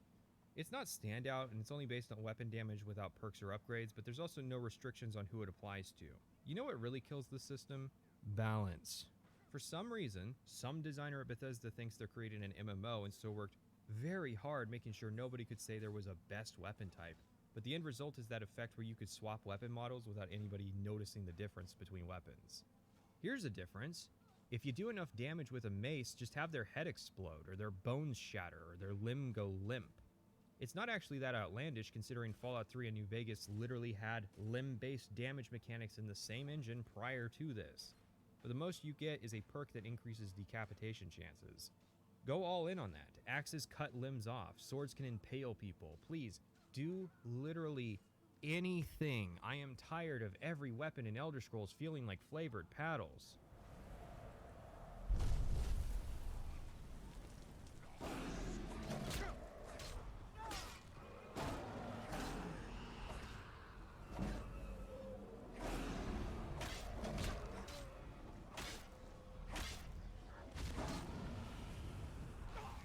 Oh yeah, block is amazing and highly underrated now, except the fact that the first perk description is straight up wrong. Seriously, 4 of the 5 shield wall perks tell you the wrong value. Really though, shield bash can be made insanely good, doing increased damage and staggers and eventually disarms. You can stun lock enemies in Skyrim, even dragons. Playing Sword and Board in Skyrim is actually surprisingly fun, especially if you max out your heavy armor rating. That's why I want to establish shoring as a sort of mechanical baseline for Skyrim. Because using only generic blacksmithing potions he found in dungeons, he got himself a set of equipment and a skill set that made him unstoppable, even on legendary difficulty. I missed playing shoring on my subsequent stealth and magic playthroughs. He was a good character, without exploits or extra cheese. Encounters stayed challenging without becoming tediously easy or tediously difficult, which is a rarity for Skyrim. It's ironic because, again, Skyrim's melee combat is widely heralded as being bad. Let's make some comparisons, although bear in mind that every game is attempting to accomplish something different with its systems. That's why it's called comparison and contrast. Contrast being comparison's ugly twin sister that nobody ever likes to hang out with. The first comparison is Dark Souls, which I would agree, Dark Souls handily has this game beat. So much so that it's not worth going in depth on the subject just yet. Let's start a little lower. Dead Island. A good comparison since it came out a couple months before Skyrim, and has an emphasis on first-person melee combat. There are guns later in the game, but most of the early game you're limited to melee weapons with variety. They aren't reskins of paddles. A knife in Dead Island is distinct from a baseball bat in more than just speed. It can cut and stab while the bat can break bones. The game even has a variety of elemental effects, like electrifying a weapon to then shock enemies, as well as some mild RPG progression. The game makes combat tense by limiting your pool of stamina. Run out and you can quickly find yourself overwhelmed. It also provides lots of feedback. Enemies stagger and bleed. Obviously it's rather limited since most of the enemies you fight in Dead Island are zombies, but then again, you fight a lot of Draugr in Skyrim. Dead Island also seems to go more for quantity of enemies, with you cutting through the individual fodder pretty quick. And it was easy to kick spam enemies, which brings us to the next comparison. Dark Messiah of Might and Magic is an oft-praised game for its combat. I think it's unfair to compare an Arcane game to Elder Scrolls. Arcane often went for kinetic combat rather than combat with skill-based progression. But the end result of Dark Messiah is kick-spamming enemies to death. I kid you not, I clicked on a random point in a random Dark Messiah playthrough on YouTube, and guess what the guy was doing pretty much exclusively to beat enemies. It's really not that different than shield bash spamming enemies to keep them stun locked, with the big difference being that kicks just ragdoll enemies. I guess people are more easily amused by ragdolls, but I don't think Skyrim would be improved by more ragdolling in its combat. In a role-playing game, you want a system where skill and equipment progression are recognized, which are not big elements of Arcane's games. In Dishonored, for instance, released a year after Skyrim, combat is extremely fast-paced. It's easy to kill singular opponents, which is why Dishonored makes it very easy to attract groups of enemies that can overwhelm the player. Enemies die fast, but so do you. It's hard to make finding a new sword feel impactful in a system like Dishonored, since most weapons can kill staggered opponents in a single attack anyways. Obviously, this comes down to a question of intentions, of what the designers want from the system. Dishonored is trying to sell the fantasy of a fast-paced assassin character. Something like Chivalry or Mordhau is more focused on combat between individuals of comparative skill levels. All attention is on the action, with no attention paid to progression.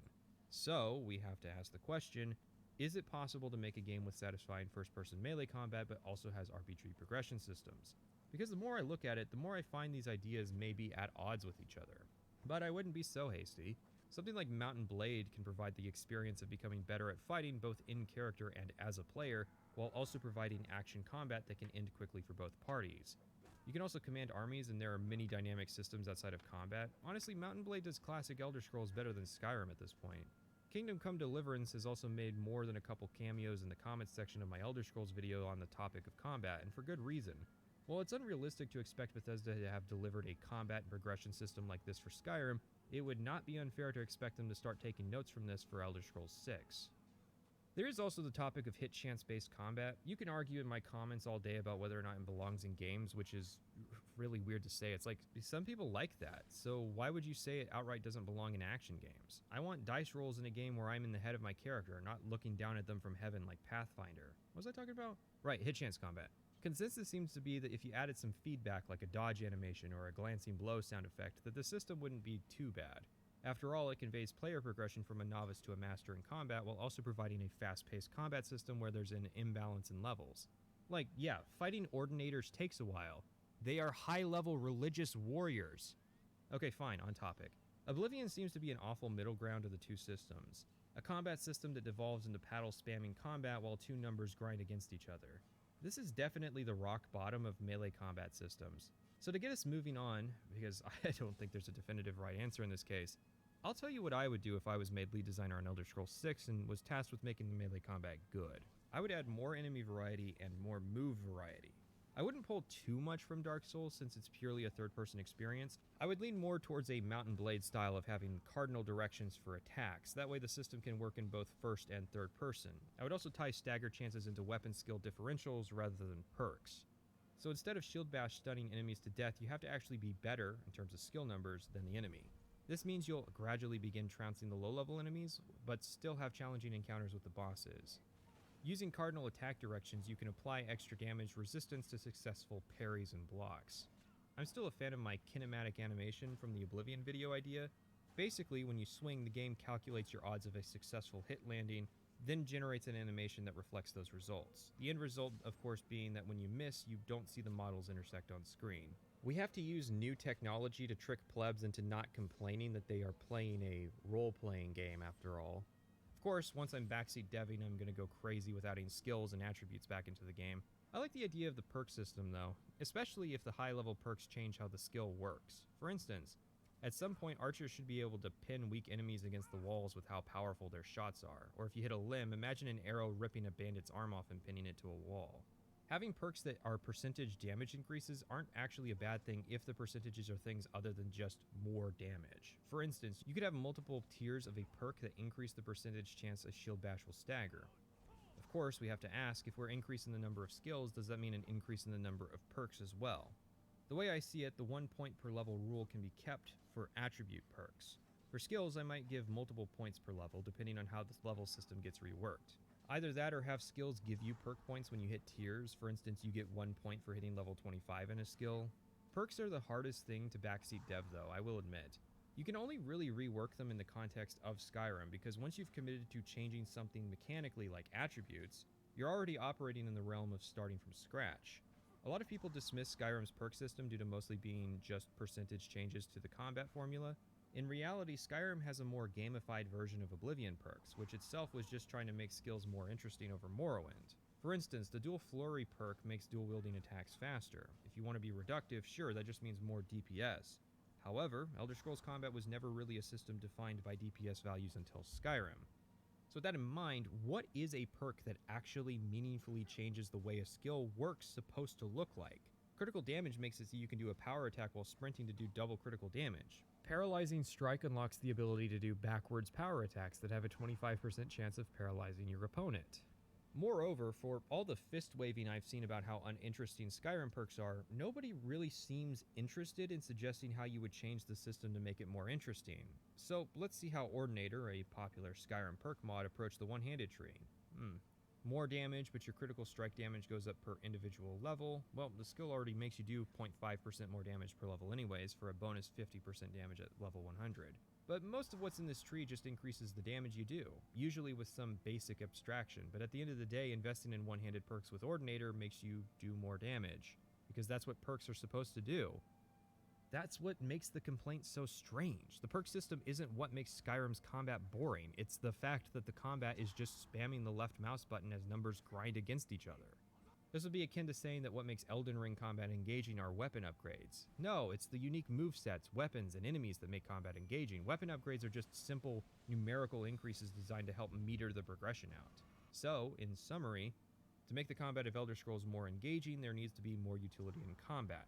However, too much utility and you start to lose the role-playing elements of the combat. Ultimately, combat is less important than the ability to roleplay a character and to have a tangible sense of progression from the start of a playthrough through to the end. Combat progression should not be about keeping up with the world, but becoming tangibly stronger. The focus of the game should never be on direct, kinetic combat, because Elder Scrolls will, by their nature, always be outdone by games that focus on that aspect. We head out to Driftshade Refuge, which is apparently the last of the Silverhand hideouts. Note that unlike the previous Silverhand quests we've done, this one is not Radiant. Not that you could really tell the difference. Like, the dynamic dungeon target of Faldar's Tooth is way better, because it has a whole environmental story about how these bandits are running dogfights. Why is one of the Radiant quest locations that players have a chance of never visiting more interesting than the handcrafted, hand-picked quest location that players who do this quest line will be guaranteed to visit? So the Silver Hand are done as a faction. They do not come back after this. Kodlak's worry that we will just earn greater retaliation for the horrible things we do to the Silver Hand came true with Kodlak's death, and the end result of this cycle of retaliation, one of the sides got wiped out almost immediately. We don't really know who started the conflict. Like, did the Silver Hand strike first because the companions were werewolves, or did something companions of the past did merit the founding of the Silver Hand? Who struck first here? It doesn't matter, because we struck last. So I guess the moral is that instead of finding a peaceful resolution, murder all of your enemies, even the children, so that nobody is left to continue the cycle. What a great message. Good to see consistency with the peaks of storytelling that was the Blackwood Company. What's funny is that after recovering the fragments of Wuthrad and attending Kodlak's funeral, the circle retreats to the Underforge.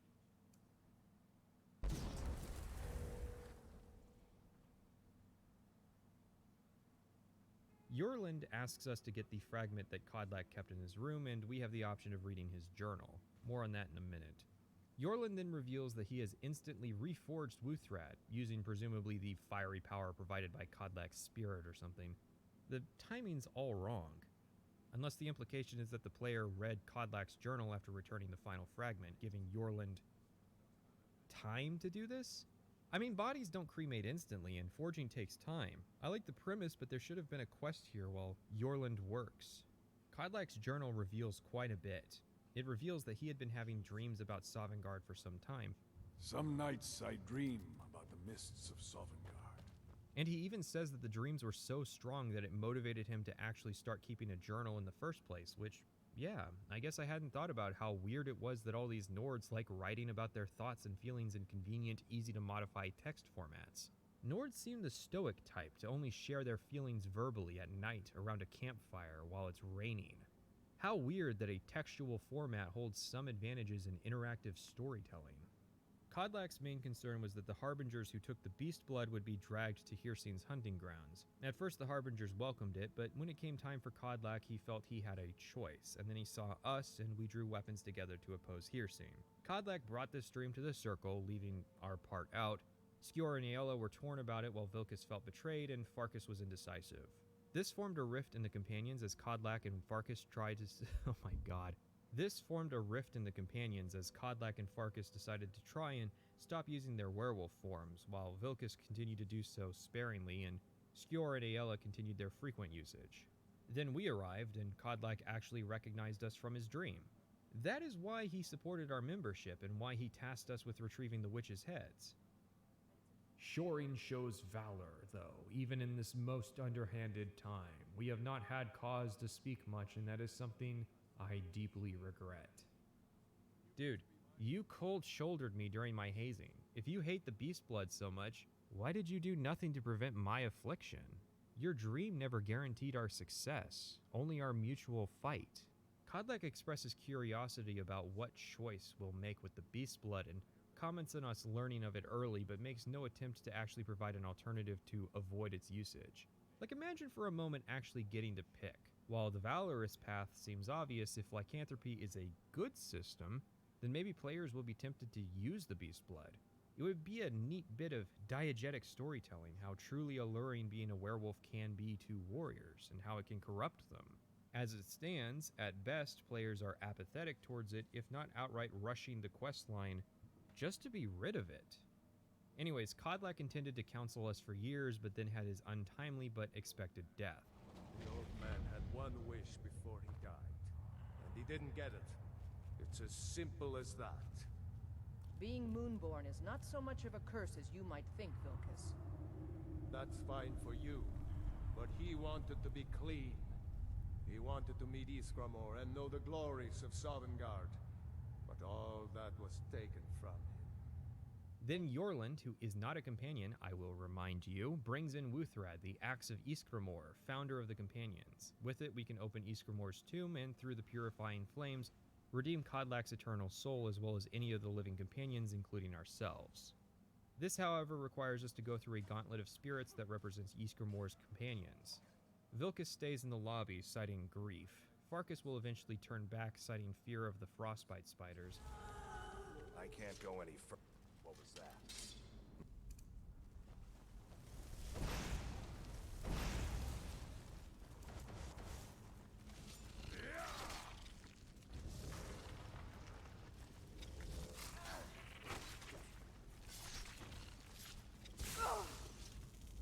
can't go any further, Shield Sister.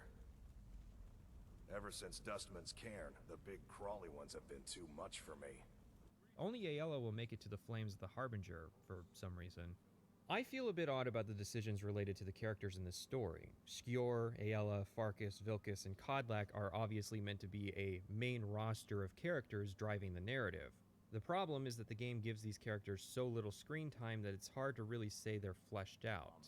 This is my own little faux pas. I was a little more serious about this than Todd was about the above line at the time. The Companion's quest line should be nothing but Radiant Quest. That turns out not to be as good an idea either. We don't know Skjor long before he dies. Kodlak doesn't really chat with us as often as he could before he dies as well. Of the three remaining, it's Vilkas that says his heart has been corrupted by vengeance, yet that's obviously supposed to be Aella and our flaw.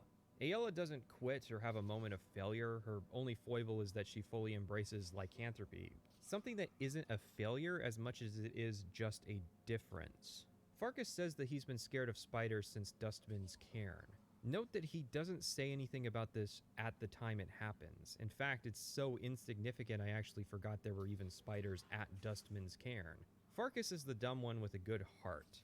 If anything, it seems more like that Farkas would be the one to make it to Kodlak, not Aella. Farkas, Vilkas, and Kodlak all mean wolf in different languages.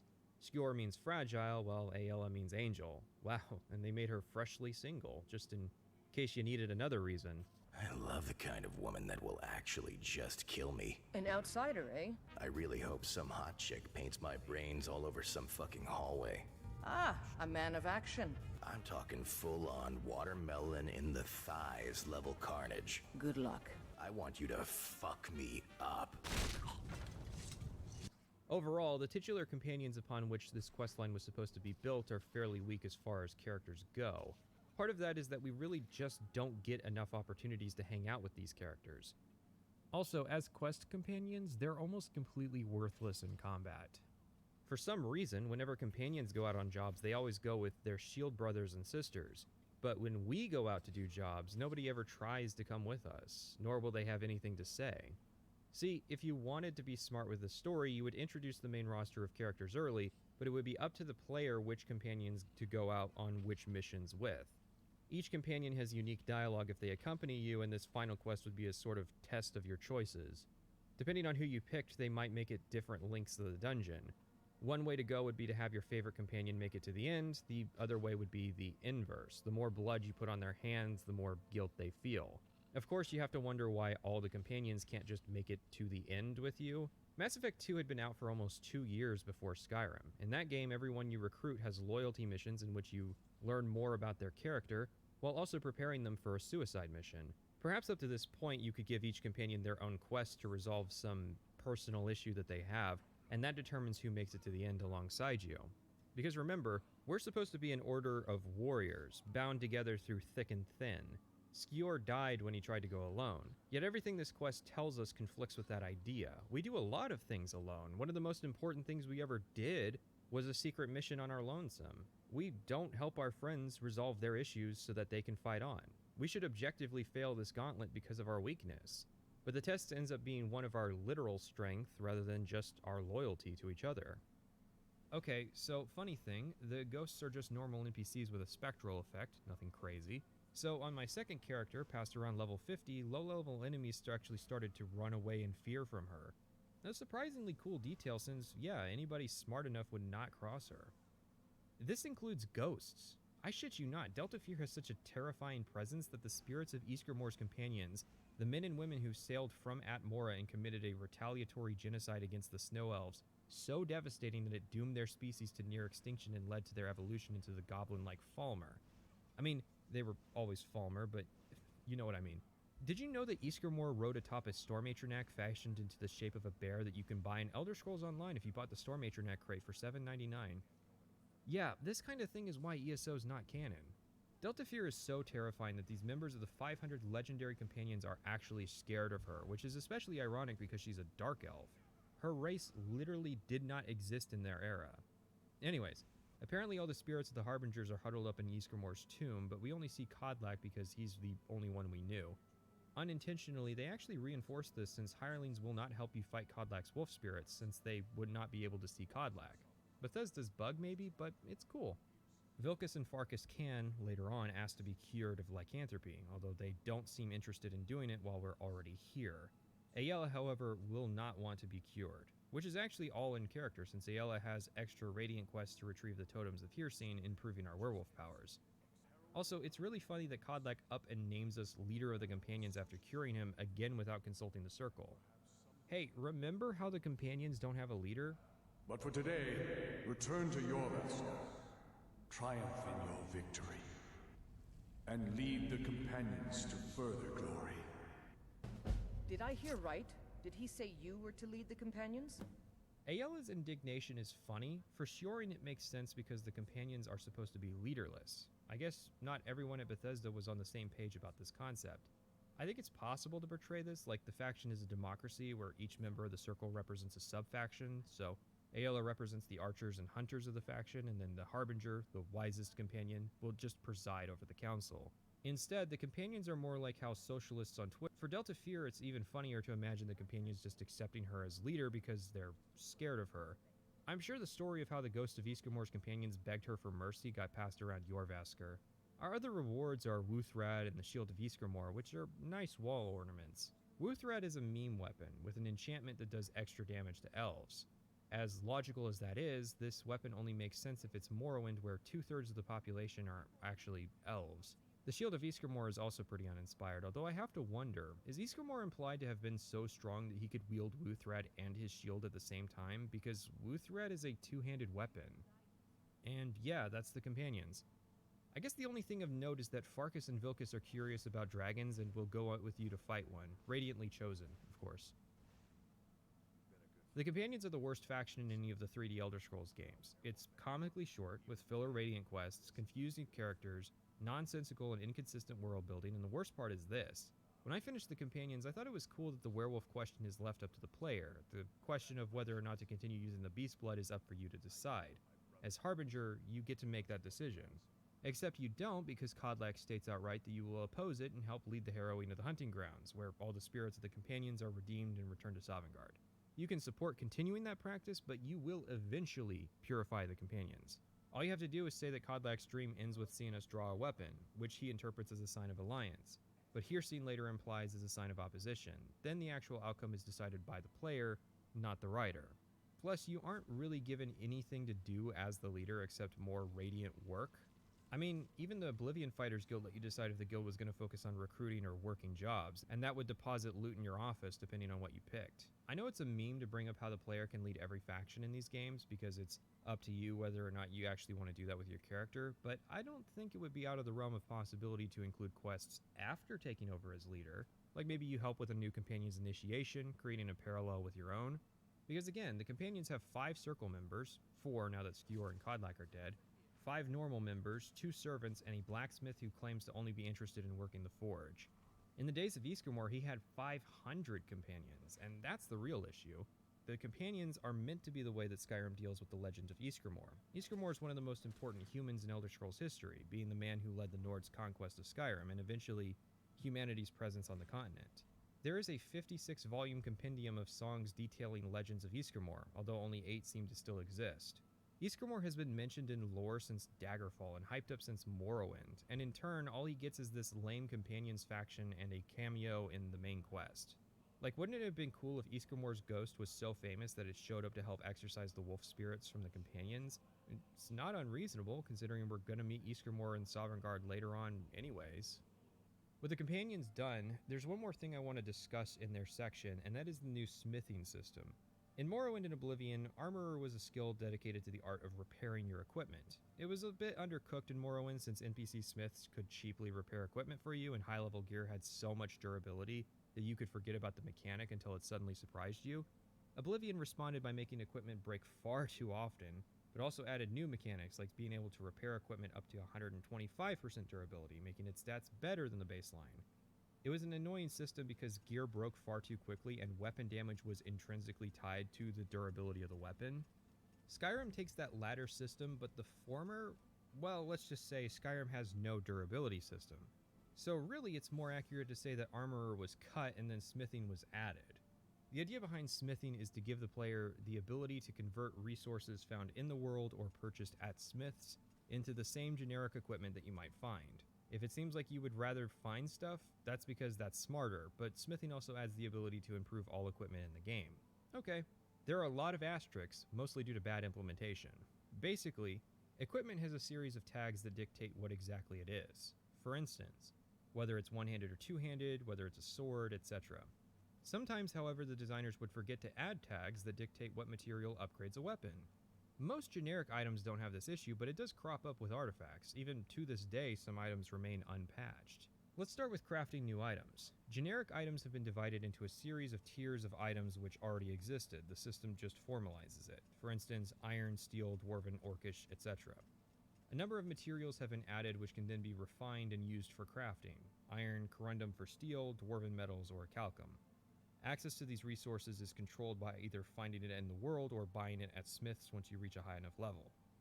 Another control, however, is the fact that the tiers are gated through the perk system. This is what is supposed to stop a low-level player from getting immediate access to the best items in the game. Now, you can level smithing by creating and improving items. However, after patch 1.5, which came out only 4 months after release, they changed the XP formula to factor in item value, which is why it's hilarious to still see people making reviews a full decade after launch using and complaining about the outdated Iron Dagger technique. I'm not a big personal fan of crafting systems, but if this is your sort of thing, it's about as good as any other crafting system out there. It's mediocre. For example, how is it I can smith a few hundred iron daggers and suddenly and magically know how to craft Daedric weapons and armor? And you'd need to have farmed your ass off for smithing and enchanting to be good enough. But leveling these skills is a shallow, repetitive grind fest of just doing the same things over and over and over again. Smithing is very much a tedious and time-consuming task. Of course, the reality of smithing is still quite a bit of grinding. However, the intention behind the change to factor in item value is obvious. You are supposed to be creating higher level items the more you level up. The problem is that there's no reason to make a second pair of orcish boots, because the first pair never breaks, and they can continue to be upgraded as I level up or until I replace them with something better. If all you use smithing for is to craft and upgrade your equipment and even the equipment of a follower, smithing will not keep up with the rate at which new gear is found in the world. If you make certain to use all of the resources you find as you find them, smithing will still not keep up. The fact is, even with the item value change, smithing is still a system where grinding is inevitable. When you combine frequent smithing of jewelry with enchanting, the system does work a little better, but at the end of the day, the best solution is to just stack up on ore, transmute it until it's all gold, and grind out jewelry. Once that's exhausted, then you can make a quick run through some easy Dwemer ruins, bring back as much metal as you can carry, and grind out dwarven bows. Then once that's done, you visit the ebony mine and make ebony and Daedric equipment until you finally get to 100 smithing. Then you do the entirety of Dragonborn to refund your perk points and go back down the tree to whatever tier of items you were trying to upgrade. And that's just crafting the items. You may have noticed that improvements are also tied to perk values. Many Daedric artifacts are considered to be ebony tier, and you may have noticed that as content has been added to the game, various styles of items have been thrown into other perks without changing descriptions. Moreover, the system is actually total nonsense. For instance, say you're using heavy armor but find a glass weapon. Unfortunately, glass is considered to be a light material, meaning that you have to unlock all the light armor perks leading up to glass smithing to receive the ability to upgrade that glass weapon. Once you have replaced those glass weapons, those perk points are wasted, with no ability to refund your perks being added into the game until a full year after launch. The same works in reverse. If you use light armor but find an ebony weapon, you have to waste points to upgrade it. Or how about the fact that steel plate armor is considered an advanced armor, which you may have noticed is on the light armor side of the tree. Steel plate is the tier between dwarven and orcish armor. It is obviously heavy armor, not to mention the fact that in the end game, once you have a set of equipment powerful enough, there is no longer any reason to actually have smithing as a skill. My favorite aspect has to be dragonbone equipment. The main quest is forced pretty heavily onto the player, which involves eventually slaying dragons, on which you'll find dragon bones and scales. Heavy, valuable, and alluring once you find out there's dragon armor just by reading the smithing tree. The problem is that it's smithing level 100. Now you would say that's lore appropriate, perhaps even a tempting reason to motivate players to pick up smithing. I would say that the actual result is the encouragement of grinding. It's ironic too, because you can't actually use what turns out to be a fairly common crafting material to actually level up your smithing skill. Now, if you're smart, you can sell dragon parts to buy resources to level smithing. However, it all leads back to sitting in place and spamming items to level up. How do we go about making the system more interesting? Well, for starters, there's a demand for equipment in Skyrim. To me, it seems obvious that the player should be able to supply this demand. One option would be player-owned stores, being allowed to place items you craft on display that would be automatically sold by our employees while the player's out and about. Sure, it's just using a merchant with an extra step, but it makes the process feel more special. It would be even better if items you craft have a tag and then the Radiant system has a chance of supplying enemies you fight with those items that have your tag on it. It could lead to a funny realization that the player is responsible for bandits acquiring so much dangerous equipment. Another important addition, however, would be changing how the upgrade perks work. Now, instead of simply unlocking crafting and making upgrades better, the perks actually unlock quests. These quests will entail the player track down a master of smithing to apprentice under. These masters will then give the players assignments, which leads to unlocking aspects of upgrading that equipment tier. I would also separate weapons and armor. Armor can be kept down to 4 armor trees: unarmored, light armor, medium, and heavy. Unarmored would be just tailoring, and as you progress you unlock items with higher enchant values, allowing you to place more powerful enchantments on them.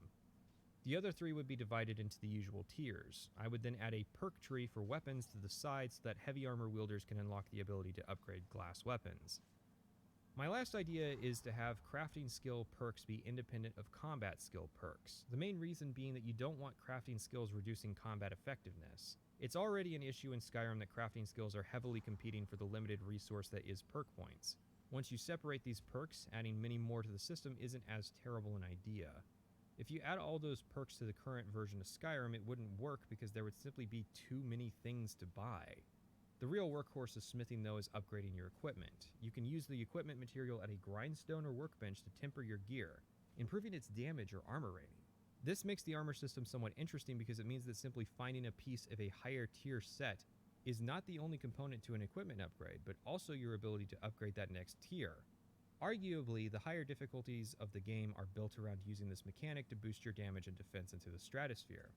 However, they also added the ability to fortify your smithing, and then to fortify the ways you fortify your smithing, which means that things can get a little ridiculous.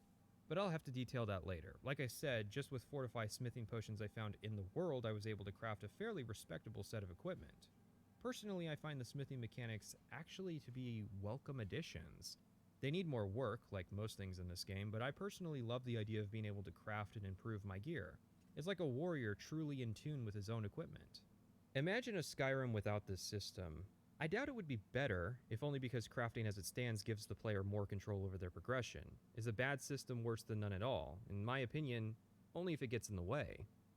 Now I want to talk a bit about some Creation Club armor sets. These are sold for around $1 a piece, and there are 15 of these. Most of them are just ports of armor from blades. It's literally in their names, alternative armors. For the most part, it's just a different way to make your character look. I found them unintrusive because it just means more potential equipment to find as loot. However, the most interesting ones were alternative armor sets which added light armor versions of heavy armor. None of them, however, added heavy armor variants of light armor sets like elven plate or stacked glass armor. I like the notion because it's a step towards medium armor. Think about it. Say you make mail armor from Daedric equipment. It'll never be light, but you could cut down the weight to some kind of in-between state of light and heavy armor. Or if you put more glass into glass armor. It'll never be heavy, but it could be some kind of median value of armor between maneuverability of light and the protection of heavy. There's also Fearsome Fists, which for $1 adds 15 new gauntlet variants to the game that adds a variety of spikes sticking out of those gauntlets. If you find these in the world, they come enchanted with Fortify Unarmed damage. That just makes the enchantment more common. You could already easily get it in the base game. It's mostly just cosmetics though. Because of the way hand-to-hand works in Skyrim, which is an afterthought, you have to use a heavy armor item with a high defense rating, making only the Daedric gauntlets actually viable for this build. I'm sorry, but does anybody making this stuff actually know how the mechanics of the game work?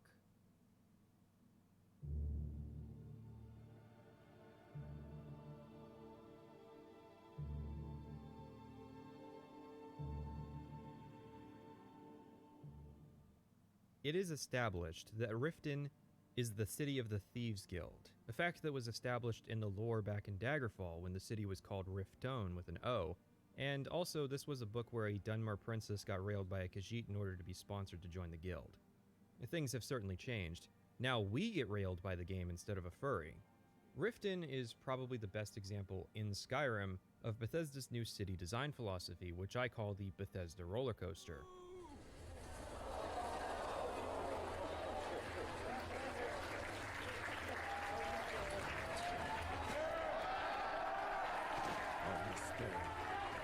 echo to song.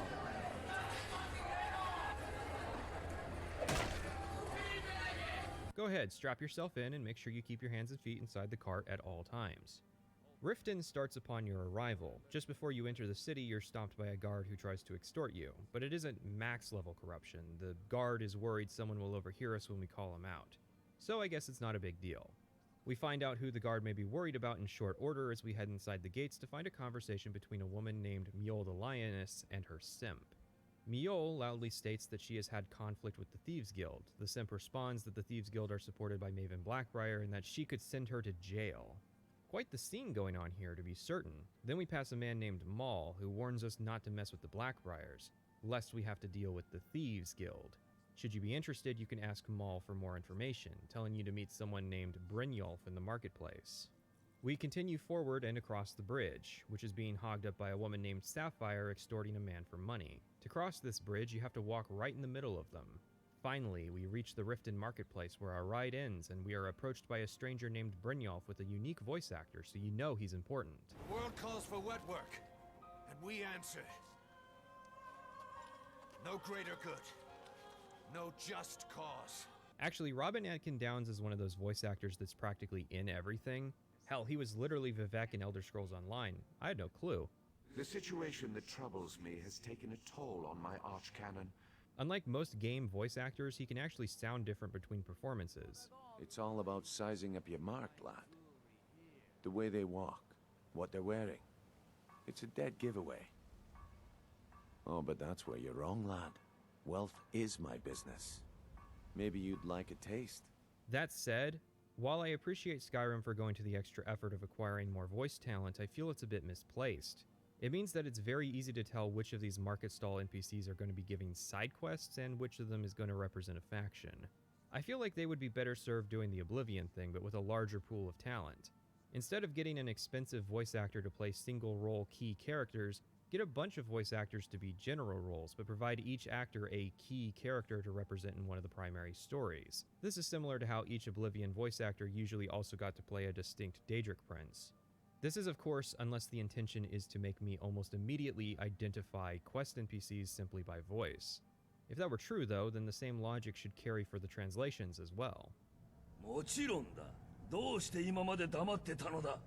The issue is that Brynjolf doesn't sound like a Nord, he just sounds like a normal human with a nice voice. So not only does it stand out because Brynjolf has a different voice from other characters, but he doesn't really sound Nordic. We've been contracted to make sure Branche remembers not to meddle in affairs that aren't his own. It's fine if it's a character from presumably another province, like some of the guild members we meet later, but Skyrim definitely has an accent problem with important Nords having strange accents. Brynjolf invites us in on a little scheme. He figures he has an eye for people, and he knows we're bad news. While this is true for my second character, Maglir, modeled upon the character of Fargoth from Morrowind and named after a character from Oblivion, it's actually funny because it's possible that no, the player has only done honest work in their lives. Skyrim is the first game where the player can earn money from normal jobs like chopping wood, harvesting crops, and mining. And at no point in the tutorial is the player required to do anything morally questionable. You can leave all the fighting up to Ralof. Stop assigning morality to my character, I just want to use your fine marketplace to perform transactions. At a point in the main quest, you'll be directed to Brynjolf looking for a character in Riften, and he'll force you to do this little scheme with him unless you pass one of the hardest speech checks in the game. Let me find him first. Dragons are bad for business. Passing on a golden opportunity is worse. Cringe. I think this was meant to be a way of making sure players knew about the faction, but that only works if the faction is a secret in the first place. Riften could literally have a neon billboard that says, Riften, home of the Thieves Guild on it, and it would only be slightly more obvious than what's already in the game. If you don't know, the designer of Oblivion's Thieves Guild, Bruce Nesmith, stepped up into a lead design position on Skyrim, while Kurt Coleman, the Oblivion main quest writer, would take a co-lead position, and Emil Pagliarulo, Oblivion Dark Brotherhood designer and lead designer on Fallout 3, took the senior design position. This is all to say the guy who made the Thieves Guild last time is now in charge of the project, which might inform why the Thieves Guild is presented front and center in Skyrim, and like how in Oblivion, the player had to be more proactive in finding and joining. You help me out, and I'll help you out. That's just how it is. While Skyrim preserves the test element of the first quest, it removes the competition. In Oblivion, you could fail to steal the journal in time and have to be given a second test where you were alone. Now there's no competition. But the funny part is, you can still fail, and there's no second test. I guess I expected too much from you. I didn't think you'd get pinched. A bug forced me to do this on my mage character, as I had a rare bug where no matter where I went, even if I was invisible, I was still detected by NPCs for some reason. I don't know why that happened, but I think it had to do with a Creation Club thing changing something. We are doing a simple shield job. We need to steal a ring from Medici and plant it in Branche's pocket. Then the theft will be reported to the guards, and Branche will then spend the rest of his life in jail. Actually, it's just supposed to be a week, but Bethesda's bug means that Branche gets a life sentence instead, unless you fail the quest. I'm going to cause a distraction. You're gonna steal Medesi's silver ring from a strongbox under his stand. Once you have it, I want you to place it in Branche's pocket without him noticing. There's someone that wants to see him put out of business permanently. I guess I expected too much from you. Also, there is a hidden perk applied to the player for the duration of this quest that makes you 30% better at pickpocketing, and all the NPCs are scripted to leave Medici's stand, so Bethesda tried to make this as easy as possible. The game had to literally break to reach a point where I could naturally fail, which is pretty funny because Delta Fear actually has a maxed out pickpocket skill. The thing is, this quest is better if you fail. For one, Branche does not deserve life in the joint. Branche is getting sent to jail for meddling and expresses naive interest in Brynjolf's Falmer blood scam. However, the notable thing is that Branche is a dark elf with an Argonian name. He actually has a quest where you investigate his lost family, revealing through a journal from his parents that Branche is actually Brandel Telvanni, the sole living heir to House Telvanni.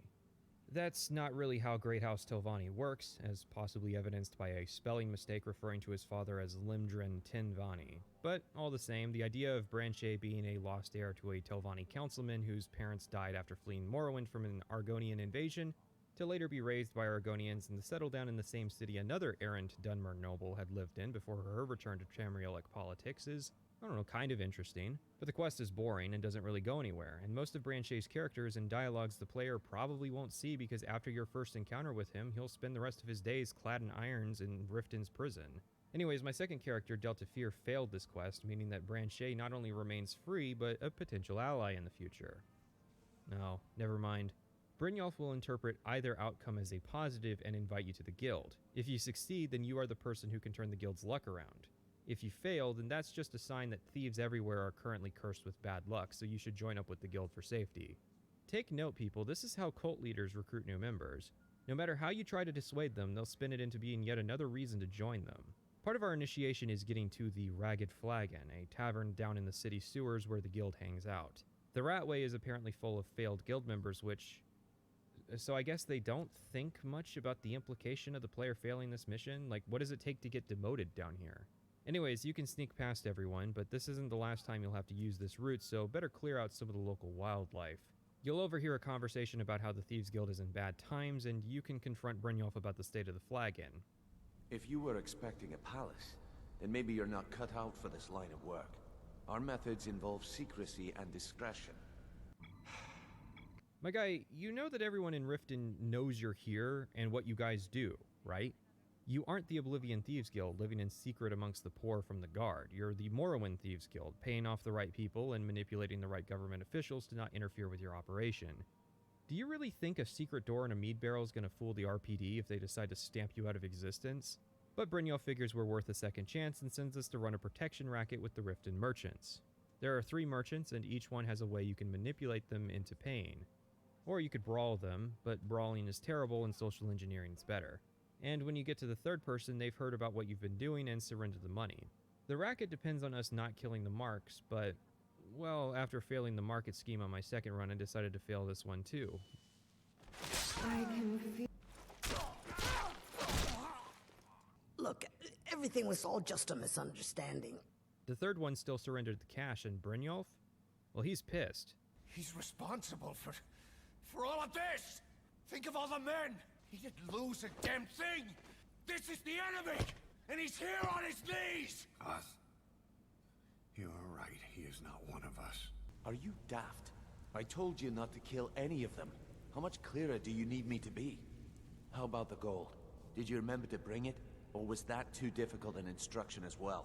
Unlike the market scheme, where bad luck could theoretically affect the player into failing the job, the player has to go out of their way to kill the marks on this one, and Brynjolf, he has to swallow his pride, accept that he's a cuckold, and still give the player the next quest. So we go to meet the guildmaster Mercer Frey. This is the one I was talking about. Eliminate him while you have the chance. Notable characteristic, voiced by Stephen Russell, the man who did the voice acting for Corvo in the second Dishonored game, not the first. What happened? Nick Valentine from Fallout 4, and Bellathor of Bellathor's General Goods Store. Everything's for sale, my friend. Okay, fine, also Garrett from Thief. This situation does have one advantage. Things can't get any worse. Why would you have the antagonist, Mercer's the guild antagonist, by the way, why would you have the antagonist of the guild share voice acting duty with other NPCs but not the face of the guild to the player? Frey is the Thieves Guild antagonist. You can tell because he's hostile right out the gate. I'll let that comment go because you're new here. Ask things out of turn again and we have a problem. Now, are we clear on all of this? He suggests that recruitment's a waste of resources, hammers us about the rules, then assigns us to a job the guild's top infiltrator almost got killed doing. As an antagonist, Frey is a failure compared to old Hieronymus Lex or even Shoring Hardheart, the real one. Lex was a charismatic guy. You were never really made to hate Lex as much as just what Lex was doing, simply as an obstacle to the guild. His redeeming qualities were even turned into strengths when we reassigned him to Anvil to protect the Countess. It seems like Mercer should be more charismatic out the gate, like how a sociopath lures you into a false sense of security by wearing a mask of normalcy. Moreover, the player has just been handed an extremely important job to the guild, despite possibly failing the previous two. Face the Jarl's justice. This is where I would incorporate the Radiant system that's already in the game. If the player fails either or both missions before this point, then they have to successfully complete a number of Radiant jobs to earn enough standing to be given this one. Someone is going to defend this by saying that Mercer is trying to get the player killed, but the thing is that Mercer Frey does genuinely want this job completed. The premise is that recently, the owner of Golden Glow Estate, a honey manufacturer, has stopped paying the Thieves Guild a cut of its revenue that they are owed. Golden Glow provides honey to the Blackbriar Meadery, Skyrim's largest meat exporter. The Thieves Guild is paid by Maven Blackbriar and the owner Arengoth to keep the workers in line, and prevent competition from arising. But Arengoth is no longer making good on his end of the arrangement, so we need to investigate. I don't know if you've noticed, but unlike Oblivion, we're actually playing the part of a real criminal organization. We're not good guys helping the needy of Riften, we are actively stepping on their necks and extracting the wealth. To an unhealthy degree, but it's nice to see that moral grayness return to Elder Scrolls. Mercer does need this job to be completed, so even if he later states he wants us to get killed doing it, he will still need to find out why exactly Arengoth changed his tune. There's a sewer that can be used to infiltrate the estate, and this is the first real stealth mission of the guild, so I guess let's talk about stealth. Stealth in Skyrim is very basic, mostly because, as I realized in the middle of my Oblivion script, Elder Scrolls is attempting to cater to many different fantasies. Thief is a better stealth game, and Dark Messiah of Might and Magic has better combat, and Magicka has better magic, but Skyrim's attempting to channel all of these systems into a single experience. Of course, this means there's little that Skyrim really has mastery over, and stealth in Skyrim is especially super basic. Stay out of sight, don't get detected. Your footsteps are louder the heavier your boots are, unless they're magically muffled. Light levels play a factor in stealth. The issue is that stealth games are 50% the levels made for them, and yet despite having an in-house designer that worked on the original Thief games, Skyrim has no good stealth levels, even in stealth factions. Take Golden Glow Estate. It has two, yes, only two points where the player is provided two paths through the estate to bypass a patrol. This is because Skyrim doesn't really do guard patrols. Typically, you could just put points on a map and say, patrol between these 2 points. However, a streamlined system for developing patrols was not implemented, meaning that it's a more difficult to utilize AI package, so it's unsurprising the idea isn't used more often. It means that most hostile NPCs the player has to sneak around are either static or walk between 2 points. Sparingly, you might occasionally run into a torch sconce, which the player can activate to put out. But you still have to reach it physically, which begs the question of why you wouldn't just keep going. But in theory, this provides a slight mechanical edge if, for instance, you have a stealth mission where you have to double back through an area like, most Thief levels. But no, so when the Bethesda Game Jam saw an implementation where guards would relight torches, that is an idea that has a lot of potential, but it wouldn't really be meaningful to implement. I mean, the basic thing is a water arrow the player can shoot to put out light sources from afar. You might remember this tidbit from the Bethesda podcast I used in the Oblivion video.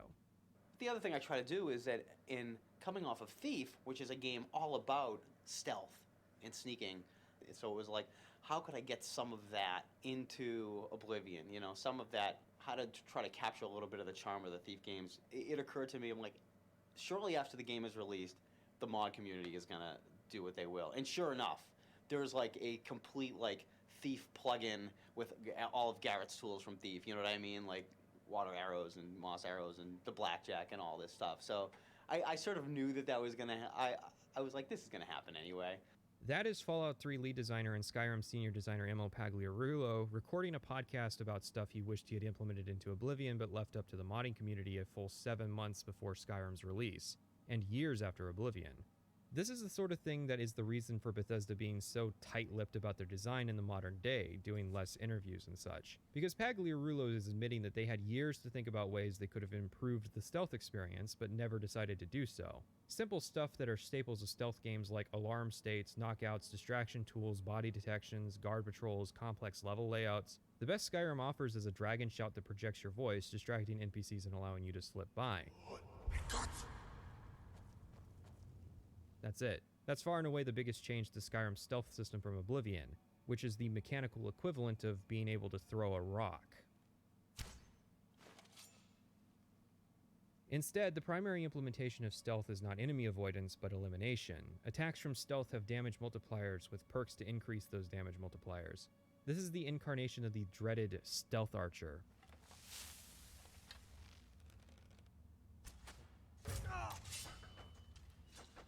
Now, Stealth Archers go back to tabletop, where having advantage over an opponent would allow you to do extra damage. Arena and Daggerfall didn't really sell this because Stealth, Archery, and Critical Strikes were all different skills. Morrowind would roll Critical Strikes into Stealth, meaning that you could do extra damage at the start of an engagement if you got the drop on an opponent. Oblivion made this easier by removing hit chance. Any character could pick up a bow and take a pot shot at an opponent from stealth for a little extra damage to start fights. But it was Skyrim, with its classless society, that spawned this horrific playstyle. I mean it. Stealth Archery is the worst. It is boring and insidious. Because there are no classes, there's no reason for all characters to not use a little bit of stealth here and there. It starts small. I'll use this bow I found to open up a fight from stealth and then finish it normally. It levels you up, or you eventually kill your first opponent purely from stealth, and it gradually starts to take over your playstyle. Eventually, you'll be slowly clearing dungeons entirely from afar with a bow and arrow while sneaking. Unlike a melee character who can juggle staggers with a shield bash, or the magic character who has lots of utility spells to try switching to, stealth archers have one move: draw bow, aim bow, loose, repeat. In Oblivion, you either had to knowingly pick the sneak skill at the start or train it from a very low level to get use out of it. But Skyrim intentionally made sneak so easy to pick up and use that there's zero reason not to. I know people meme Legolas for being overpowered, but he's a great example of an archer character who didn't need stealth bonuses to do his job. Archery's a bit static, right? Ranged encounters are usually the most fun for archers since it involves leading shots and predicting incoming projectiles, but against melee opponents, archery's annoying due to getting staggered. Plus, the lack of limb damage means you don't have a lot of options like, I don't know, shooting someone who's charging you in the leg to cause them to limp slowly towards you. Again, Fallout 3 and New Vegas already have a system for this in the same engine. It also means there's no headshot multiplier. I just feel like archery level 100 should be around level 50, and the real level 100 should enter the realm of crazy fantasy stuff like your arrows landing with the force of a ballista, taking limbs off, or pinning torsos to walls. Towards the end, my character started to approach this, if only because I started really having to lean on custom Fortify archery potions for the extra damage. You know, all this archer talk diminishes the other aspect of stealth, which is assassinations via melee. The downside of stealth melee is having to get close to people. The upside is 6 times, 15 times, 30 times damage from stealth. Yeah, it's actually kind of crazy, and people meme on being able to literally crouch and fire and be unnoticed in Skyrim. But that's one of the few areas where the game really sells the fantasy that you're becoming better at the skill than anything you could accomplish in real life. Occasionally, when I got bored, I would go around stealing the armor and even weapons of enemy NPCs before starting fights, but it was never really necessary. You pop a high damage arrow with a high damage poison off your enchanted bow for 3 times stealth damage into the guy with the best armor in the room, then run around or find a place the NPCs can't reach and pop arrows into people. Or, even worse, you eventually start ignoring NPCs. Just sneak past and keep sneaking. There are a few things you ever really need to kill because alerting people inside a dungeon does not draw the attention of other people inside that dungeon. Look at a base in Metal Gear Solid 5. Superficially, it's a completely different world, but in reality, bases and dungeons are similar. Both are locations in an open world in which a number of enemies are located. The key difference, however, is that a Skyrim dungeon is a linear affair with an endpoint and a chest using a leveled list to determine appropriate loot. In MGS5, a base is meant to be a location in the world, a potential setting for missions, or open world exploits like stealing resources or people. The safe forts work like this in Skyrim. If an enemy at a fort detects you, he raises an alarm, and all their friends come to kill you. Stealth tactics are then necessary, at least temporarily, to give yourself an advantage. Or you can use the alarm state against the enemy, drawing them to a certain location, then sneaking around to complete your objective. Again, notice how it was level design that was integral to making the stealth more interesting. The heightened mechanics, artificial intelligence, and animations of MGS5 are not what makes it a superior stealth and even action experience.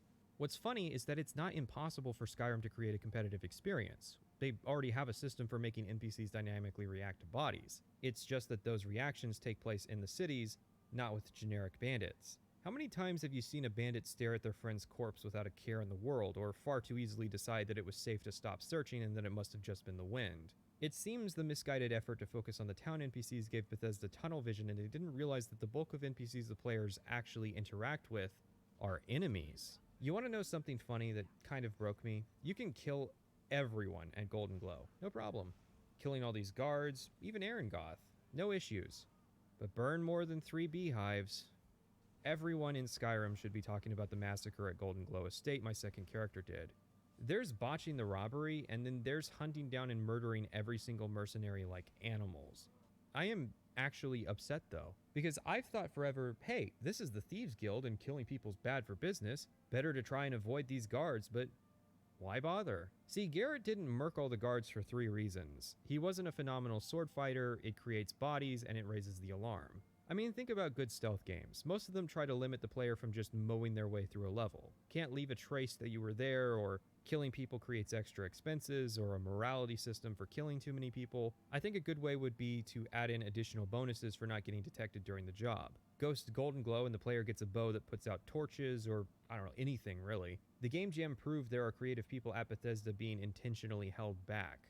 They added water arrows to the game in a week. You've made a mess of things, and Maven's furious. I told you not to burn more than 3 of the hives. We've reviewed into everything else that's happened since you arrived here. Guilty! All counts. Despite objectively butchering the job, we get our next mission, which is to speak directly to Maven Blackbriar. So you're the one that burned down Golden Glow Estate?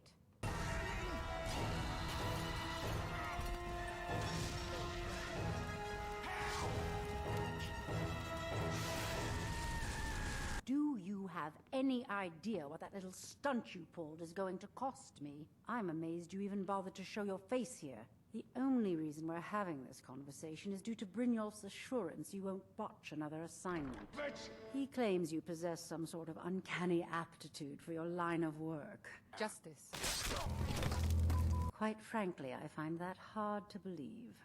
This is where things get really absurd, right? Because while it makes sense that Maven would specifically request Maglir, who has done everything phenomenally so far, it does not make sense that she would request the person who failed to implicate Branche, murdered 2 Riften merchants, and just destroyed her primary source of honey and massacred a legion of mercenaries. Delta Fear's entire concept of stealth is that you can't get detected if all the guards are dead.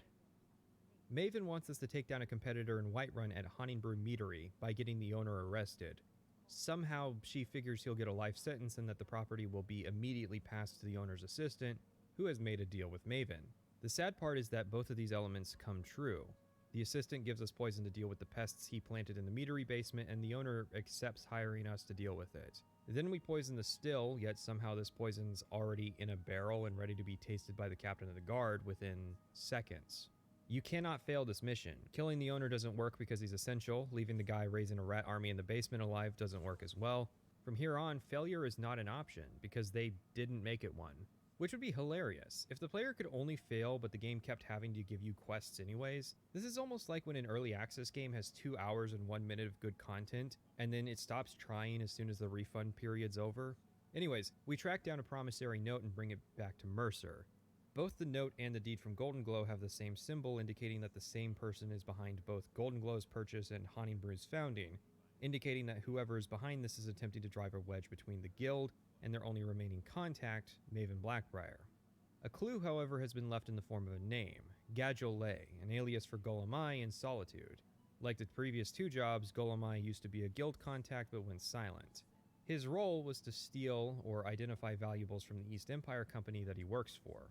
Golemai has 3 persuasion options: Intimidation, which always fails despite the fact that this quest is still completable if you call his bluff and kill him; Bribery, which always succeeds and leads to him tasking us with stealing a really easy target of Firebrand wine from the Blue Palace; and Persuasion, which is a very high skill check.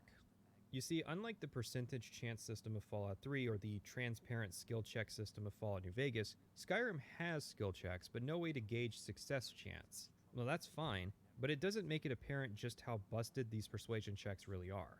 There are 2 checks which are designed to be impossible to fail, 3 checks which require a skill level of 10, which in vanilla Skyrim makes it also impossible to fail. The next tier is 25, then 50, then 75, and then a single check at 100. But there are lots of checks that are impossible to succeed, and their presence is also inconsistent.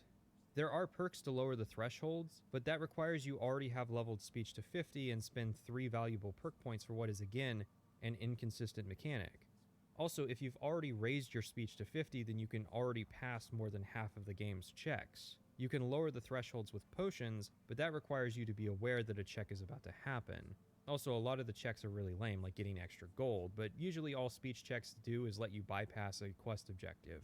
There's not really anything that changes anything major. Like in New Vegas, you can change major plot elements just by the points you have invested in your skills. And I'm not talking about avoiding the Legate Lanius fight. Multiple factions can be changed purely by putting points into speech, like the Great Khans.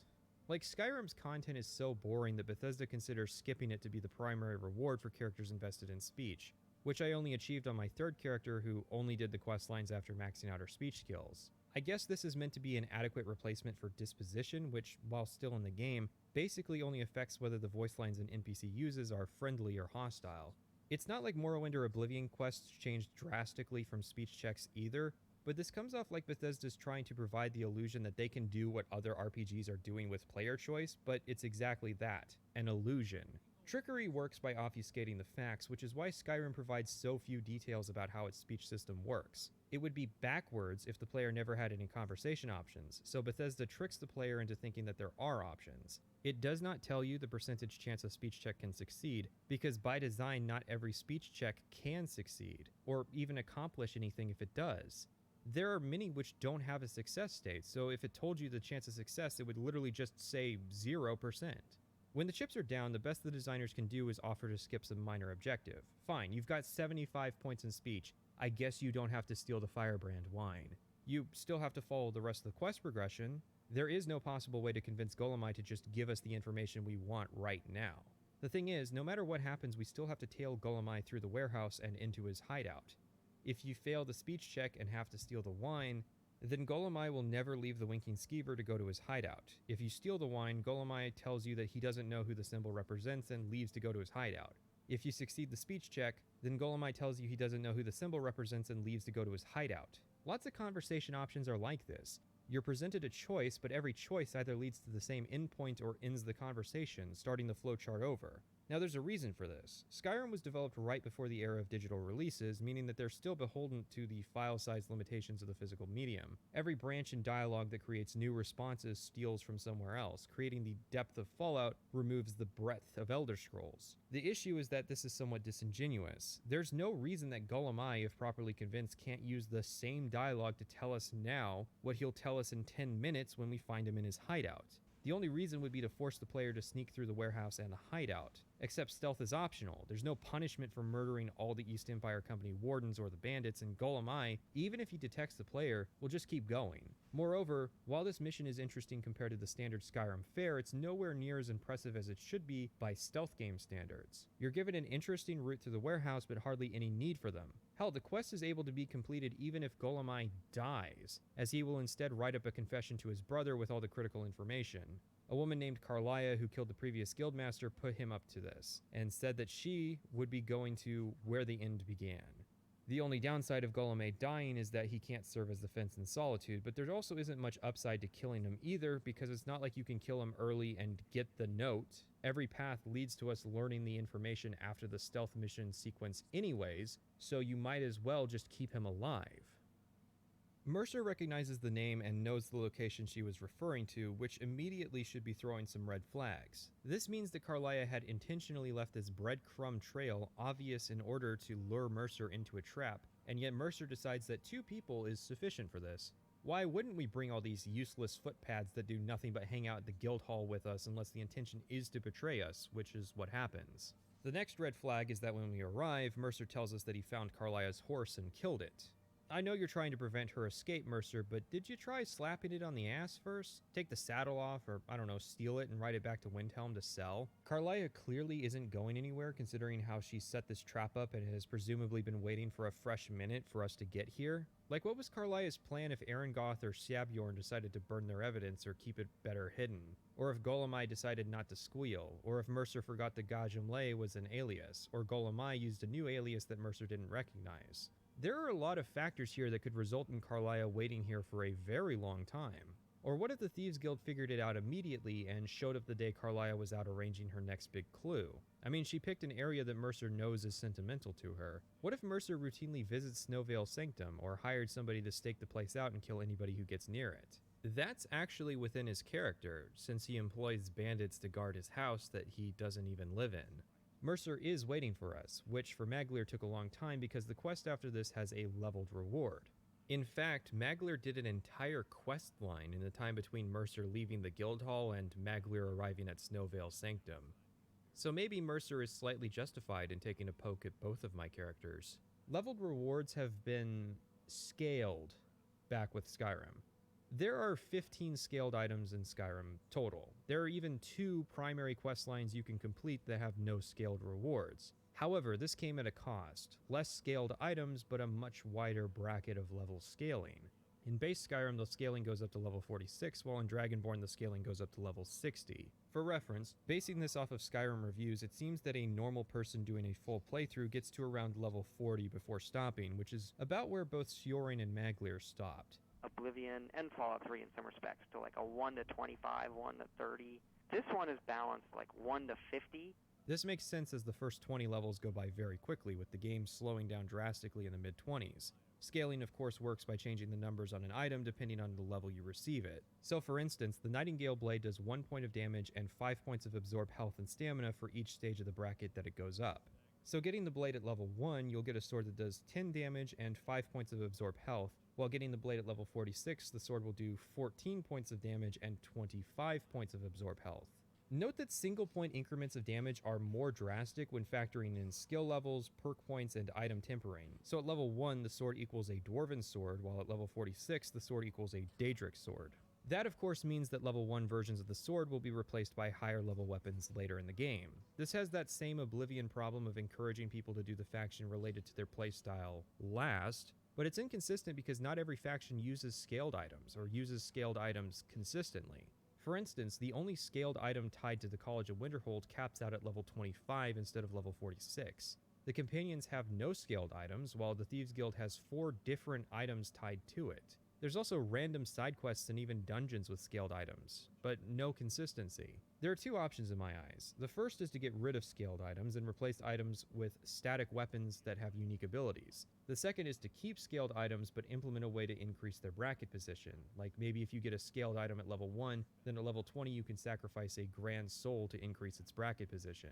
It just bothers me how much of this stuff either sits on my wall or gets sold to a vendor because Bethesda keeps throwing wheelbarrows full of generic but unique models of equipment at me. It's like they don't understand that fun content is a reward unto itself, and so feels compelled to make sure there is some kind of gear incentive, even if that gear is trash that ends up sitting in a box in my house. The first thing that stands out is that Mercer, who is impatient with us, can unlock a type of door that, as far as I'm aware, does not appear anywhere else in the game. Mercer is really drawing attention to his lockpicking because he's capable of breaking into this door that we cannot. The dungeon proper is like a weird mix of a Nordic burial crypt with a stealth level.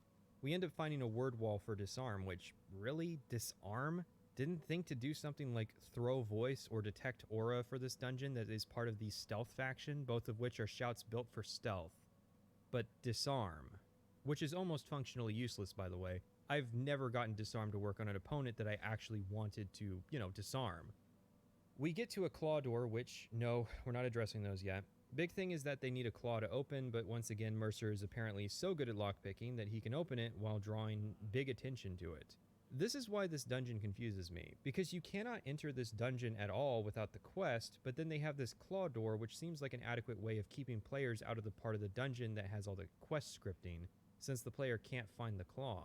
Anyways, we enter the room only to see the very same thing that countless NPCs had seen before they had died.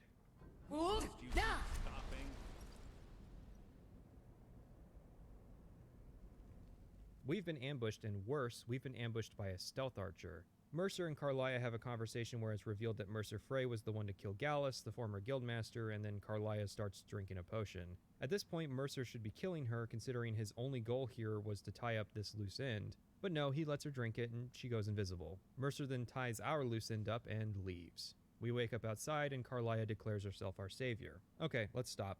Carlia intended to shoot Mercer but couldn't get a clear shot because we were in the way, even though she could have just tried waiting for a better shot. It wasn't like we were closing in fast on her position. She literally had an invisibility potion on hand if she wanted to reposition. I also want to introduce another element. Gallus's murder was 25 years ago. According to Carlia, she had spent the last 25 years constantly on the move, conspiring to take down Mercer, singularly focused on that goal. And yet, after building an elaborate House of Cards plot to ambush Mercer, she did not anticipate that Mercer would dare bring a second person to the sanctum. She was smart enough to set up a location to where only Mercer could get in, so that Mercer couldn't just hire some bandits to clear the place out for him, but still, after 25 years of planning, she didn't think to just wait a couple seconds longer. Now, there is the question of why Carlia didn't decide to just kill Mercer. She says that she's smart enough to not cross blades with him, but just shoot him. Why would you close the distance between you and someone who has a sword? Don't you know that people with swords have to be close to you to do anything? Then she copes by saying that her goal was to capture Mercer and take him back to the guild to pay for his crimes. And how exactly does that work? When Carlia does return to the guild, they will go on full alert, even though most of these people wouldn't know who she is. Like, have Delvin and Vex and Brynjolf all been with the guild for 25 years? How old are all these people? Do you know how long 25 years is, Bethesda? The actual evidence Carlia needs to exonerate herself of Gallus's murder has only just been found, and it is written in the Falmer language. Did Carlia never once in 25 years come back to Snowvale Sanctum to get it? Given that she says she needs to stick around to bury Gallus, I guess not. How is this journal still intact? Given that the journal isn't even written in the common tongue, it might actually be impossible to translate, as most, if not all of it, will be illegible. Even then, Carlia didn't know there would be a journal, so how exactly did she plan her encounter at the guild out? It would be her word against Mercer's. That might work back in the day when she would have had friends there, but after 25 years, it's almost guaranteed that everyone would side with Mercer over Carlia. At this point, Carlia would be better off just assassinating Mercer or outliving him. I mean, we have to imagine Mercer is at least 45 or 50 years old at this point, while Carlia is not only an elf, but a direct descendant of a woman who lived through the entire Third Era. If this sounds surprising, Carlia is actually the granddaughter of Queen Baranzaya, who we know lived for at least 430 years. I pitch it that way because we don't really know what happened to Baranzaya after the events of Tribunal, but the fact remains that she did live an extremely long time. Now, there is another element, which is that Mercer stole something that Carlia needs as part of her religion, the keys to the skeleton car. Oh, that old thing? So, simply living her life and letting Mercer get old and die is not an option because it may make recovering the key difficult, even though the key was already being passed around by the Thieves Guild in Morrowind, and Nocturnal even gave the damn thing to the player as a token of her appreciation in Oblivion. Hey man, can I borrow the skeleton key? And don't hold out on me now. Apparently, the key got two big retcons, the first being that it can unlock literally anything, unless the player has it. The second is that Nocturnal needs, or more likely wants, the key to serve as a portal to her realm. The guild being cursed with bad luck is quite literal since Mercer stole the key. So the guild's been losing its grip for 25 years? 25 years of the guild being on a downward spiral? I've got one simple editorial fix. Drop the 2. Say that Gallus's murder was 5 years ago. 5 years is long enough to start believing that Carlia did it without breaking suspension of disbelief.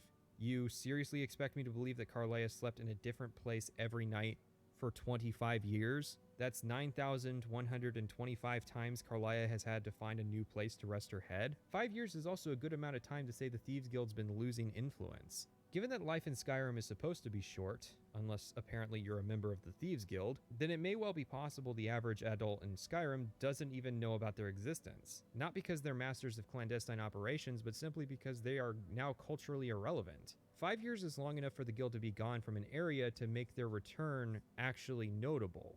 More to the point, there is zero story benefit for having the gap be so long.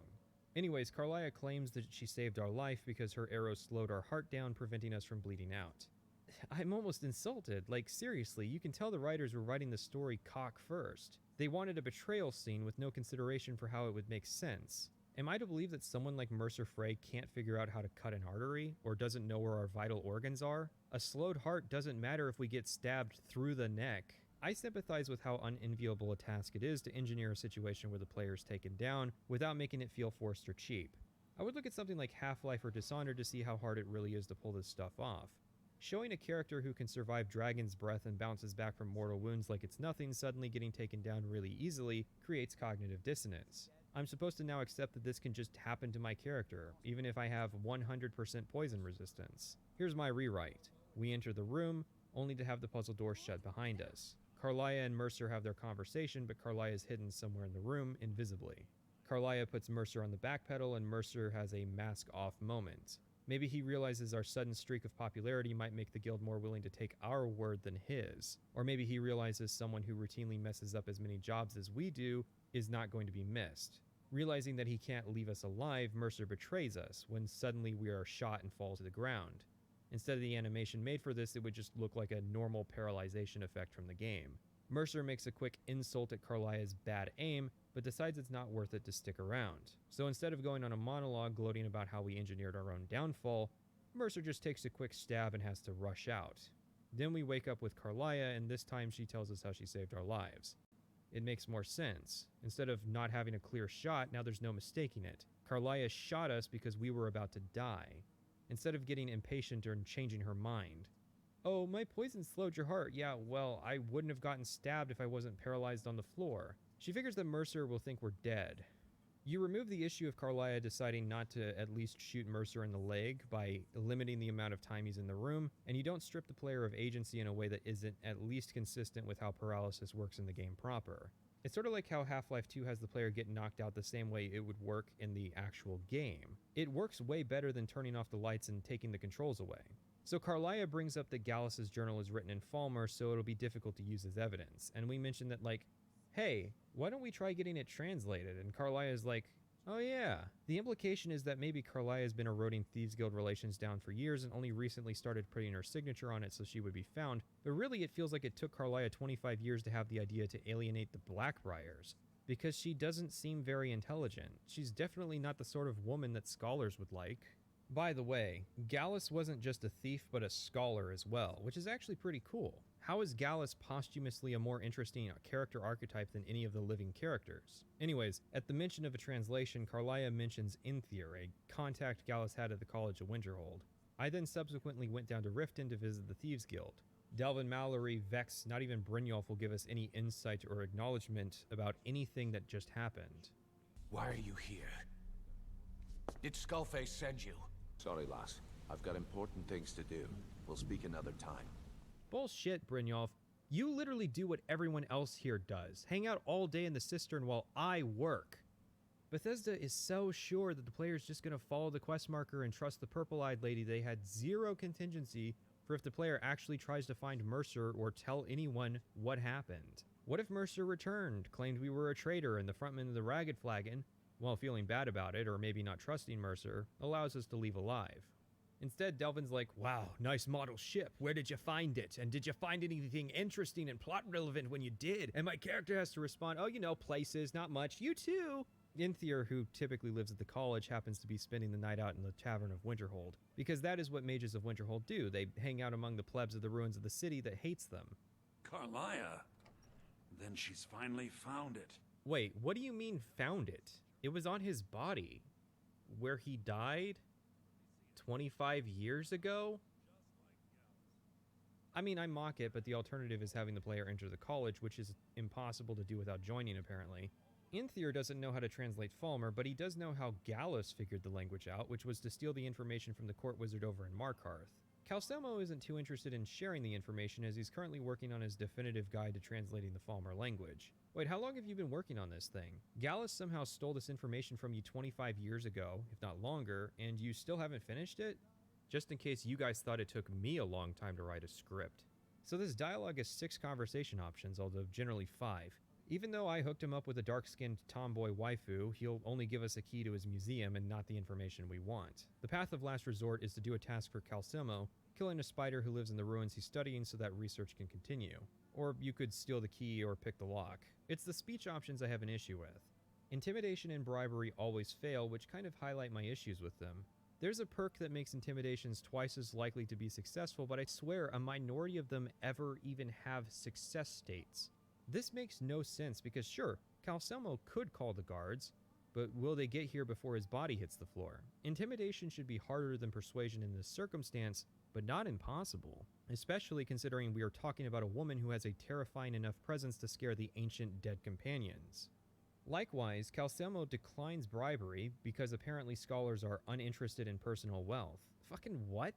What about grant money? You know, having the freedom to research whatever you want without having to serve a Jarl? What about the possibility of earning enough money to found your own college? What is the motivation of publishing your work on translating the Falmer texts? Esteem?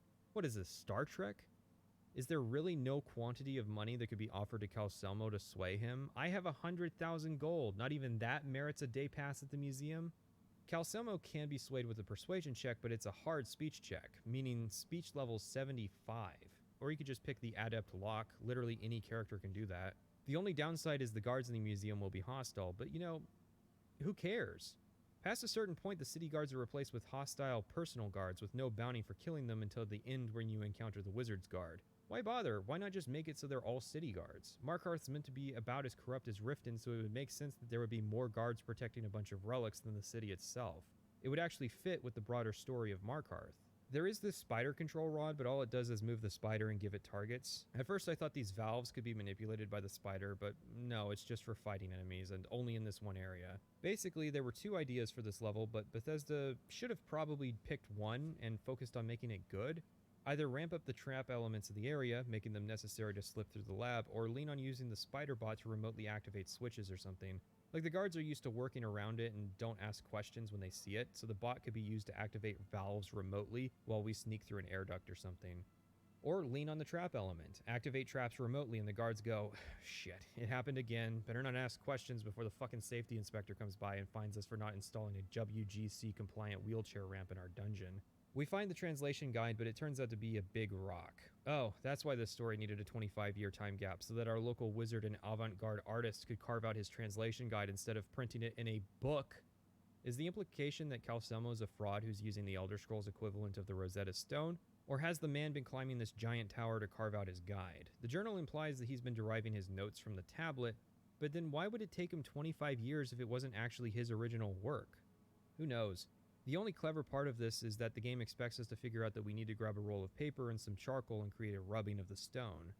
No quest marker, no explicit directions, just an instruction to copy the stone and some big environmental clues that charcoal and paper could be the way of copying inscriptions.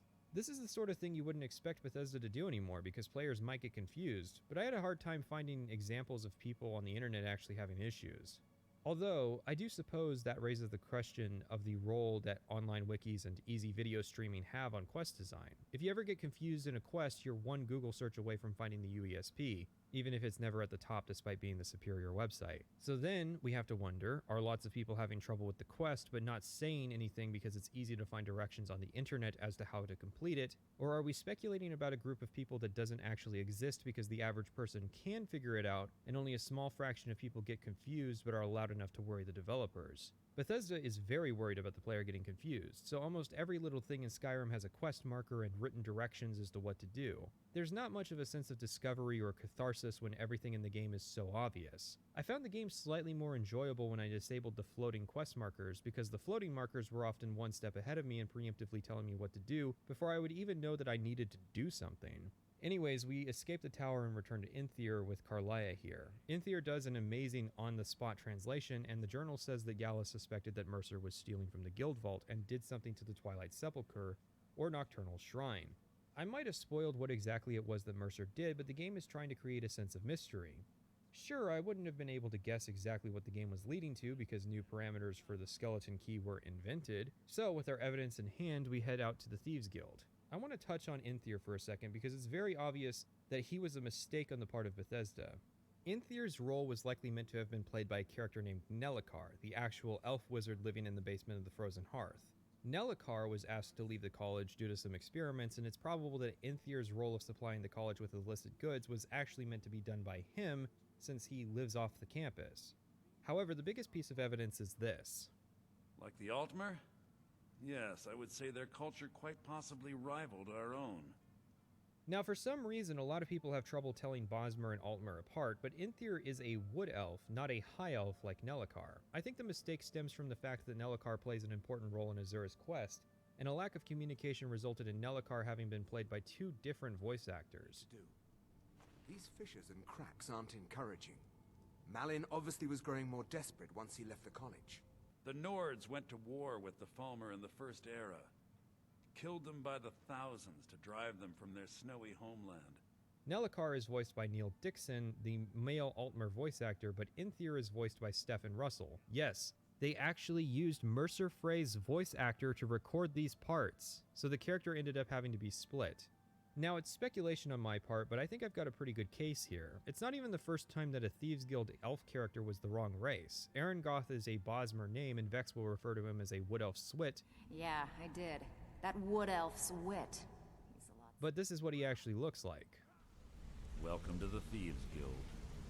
If this plan works, not only is my debt gone, but I'll be set up for life. I suppose that risk always coexisted with his line of work. I just never thought his luck would run out. Get it? 'Cause he was in Thieves. Speaking of cases, we return to the Thieves Guild with evidence in hand, but they've gone on alert on account of Carlia not figuring she should probably wait outside of the flagon. She hands over the translated journal, and Brynjolf, shocked, decides the way to definitively prove Carlia is innocent is to check the vault. The vault requires 2 keys to open, with 3 keys being owned by Mercer, Brynjolf, and Delvin. But shock and horror, the vault, it's empty. That door has the best puzzle locks money can buy. 28. With the apotheosis of Tiber Septum, the face of the divine was transformed. Talos ascended, and the 8 became 9. I'm no priest, and I'm certainly not religious. So I know the idea is that Mercer has probably emptied the vault after betraying us at Snowvale Sanctum, but the game portrays it more like Mercer has been emptying the vault for years, which he has, just in small doses. Do you get my meaning? Delvin and Brynjolf have had access to the vault, but I guess no one was bothering with doing record keeping. Moreover, the vault is not tucked away in a corner, it's front and center in the cistern. Given the number of layabouts here, I would imagine it's physically impossible to open the vaults without a curious footbat or two deciding to watch, so surely somebody would have noticed all those times, especially the most recent one, that Mercer Frey used the skeleton key to open the vault and took all the money. It doesn't look like a small amount either. I mean, when the player lugs around 100,000 gold, that's a gameplay concession. Apparently gold is actually enchanted to be weightless, except that time in the Civil War where it had to be transported by carriage. Ah, yes, of course. Mercer Frey unlocked his innate ability to perform illegal teleportation magic. Yes, that's it. Just write off all your issues with magic without ever taking advantage of magic both mechanically and narratively to actually make stories interesting. Brynjolf figures we need to investigate Mercer's house, Riftweald Manor. It was a gifted home, but apparently he wasn't actually living there, but he has installed an escape mechanism anyways. The yard is guarded by a man indebted to Maven Blackbriar. We can kill him.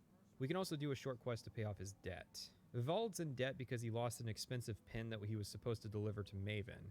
Instead of just transporting it normally and telling the guild not to waylay the shipment, Maven instead had it sent over the lake, but Vald hit a rock and lost his cargo. There's no quest marker, and the only clue is actually a lie, as the cargo is not near any rocks but in the middle of the lake. Which of course is ample reason to justify why everything needs quest markers. I mean, it's not like we could just fix the quest directions to be more accurate. The quest is only interesting because the Quill of Gemination is a unique quill made by the college with the ability to duplicate text. While it has the surface application of making transcribing books easier for scholars, it also has the criminal application of forging signatures. It's no use to the player, as only Maven can get the ink for it, but it's a really cool application of magic in the setting that is almost entirely optional because you can just kill Vald, or trick him into thinking Mercer needs him in Markarth. There's a couple literal bandits in Mercer's not house, but we eventually find his office where his plans, a note, a bust of the Grey Fox, and a unique sword are located. Now, this very questline admitted that Carlia was intentionally leaving clues so that she would be found. So is it the same with Mercer? Why? Why would Mercer leave the one heist plan he was actually going to go pull off to be found?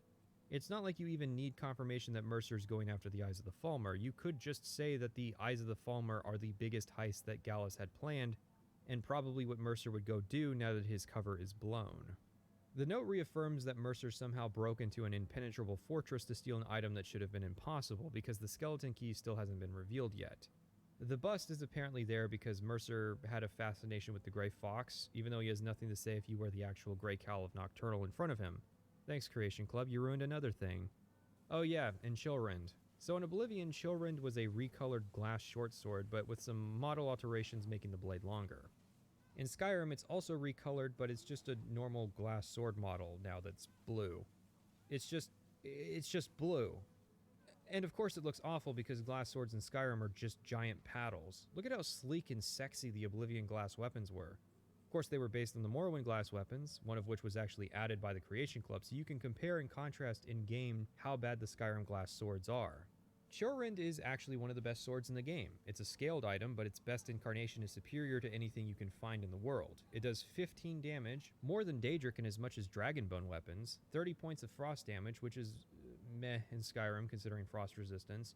Oh, and it paralyzes for 2 seconds. I'm actually kind of confused why Mercer has this thing in his display case and not on his person. This seems like it should have been his signature weapon, not collecting dust in his house. We return with the news, and Brynjolf figures Mercer is going to do the Eyes heist for style points before disappearing forever. Yeah, or maybe he left the heist plan there as a misdirection. Maybe he already did it years ago and is out stealing an Elder Scroll or something else expensive. Just because you're right does not make it okay. Carlia says guild leadership falls to Brynjolf and he decides that Mercer needs to die. Yeah, pay attention, Armand Kristoff, Mr. We Aren't the Dark Brotherhood.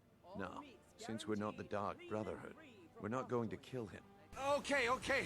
There's one thing I never told you. You were always my... Man betrays guild, man has to die. Simple as. What is not so simple is that Carlia thinks we can't take Mercer, which, what is that based on? Sure, you pussed out, and I lost because I was paralyzed on the floor, and not because I got poked by Chillrend, Carlia. Spoiler alert, we can totally take Mercer. Specifically, I can, by myself, because you will not be helping me when the time comes. Carlia figures we need every advantage we can get to take on Mercer, so she has us and Brynjolf meet her outside town at a hidden sanctuary. She wants to induct us as Nightingales, which are like servants of Nocturnal. Gallus, Mercer, and Carlia were Nightingales, and there can only be 3. Sounds like a fast track to getting your secret order wiped out if there were only ever 3 members. The catch, Brynjolf asks, is that we have to pledge our eternal souls to Nocturnal. Come on, start talking, bitch! Nocturnal will allow you to become a Nightingale and use your abilities for whatever you wish. And in return, both in life and in death, you must serve as a guardian of the Twilight Sepulchre. They played us like a damn fiddle! Excuse me? Carlia doesn't even do the skewer thing of going, well, it's your choice. Player choice not requested. It's do this or start a new quest line.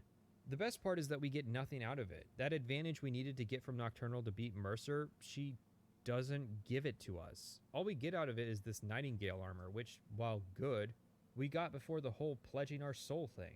This is literally pointless. Well, maybe not. It is a point, albeit a point of contention for many players. You see, Nocturnal's Daedric quest has actually just been rolled into the Thieves Guild, and actually it's worse than just doing a Daedric quest because it ends with us pledging our eternal souls to Nocturnal. This is a rather long quest line to unceremoniously end with an ultimatum. However, I found that there isn't really anything in our initial meeting that suggests we've made a deal just yet. We could, for instance, get our hands on the skeleton key and just hold on to it. Yeah, and nobody has an issue with us doing that, by the way. We do a really long Dwemer dungeon that just turns into a Falmer dungeon before confronting Mercer, who uses illusion magic to make Brynjolf fight Carlia. Seriously, Brynjolf, you're so low level that works? So we one-on-one with Mercer, and he went down super easy because he didn't bring his super powerful sword with him, but he exploded the room a bit and it started filling with water.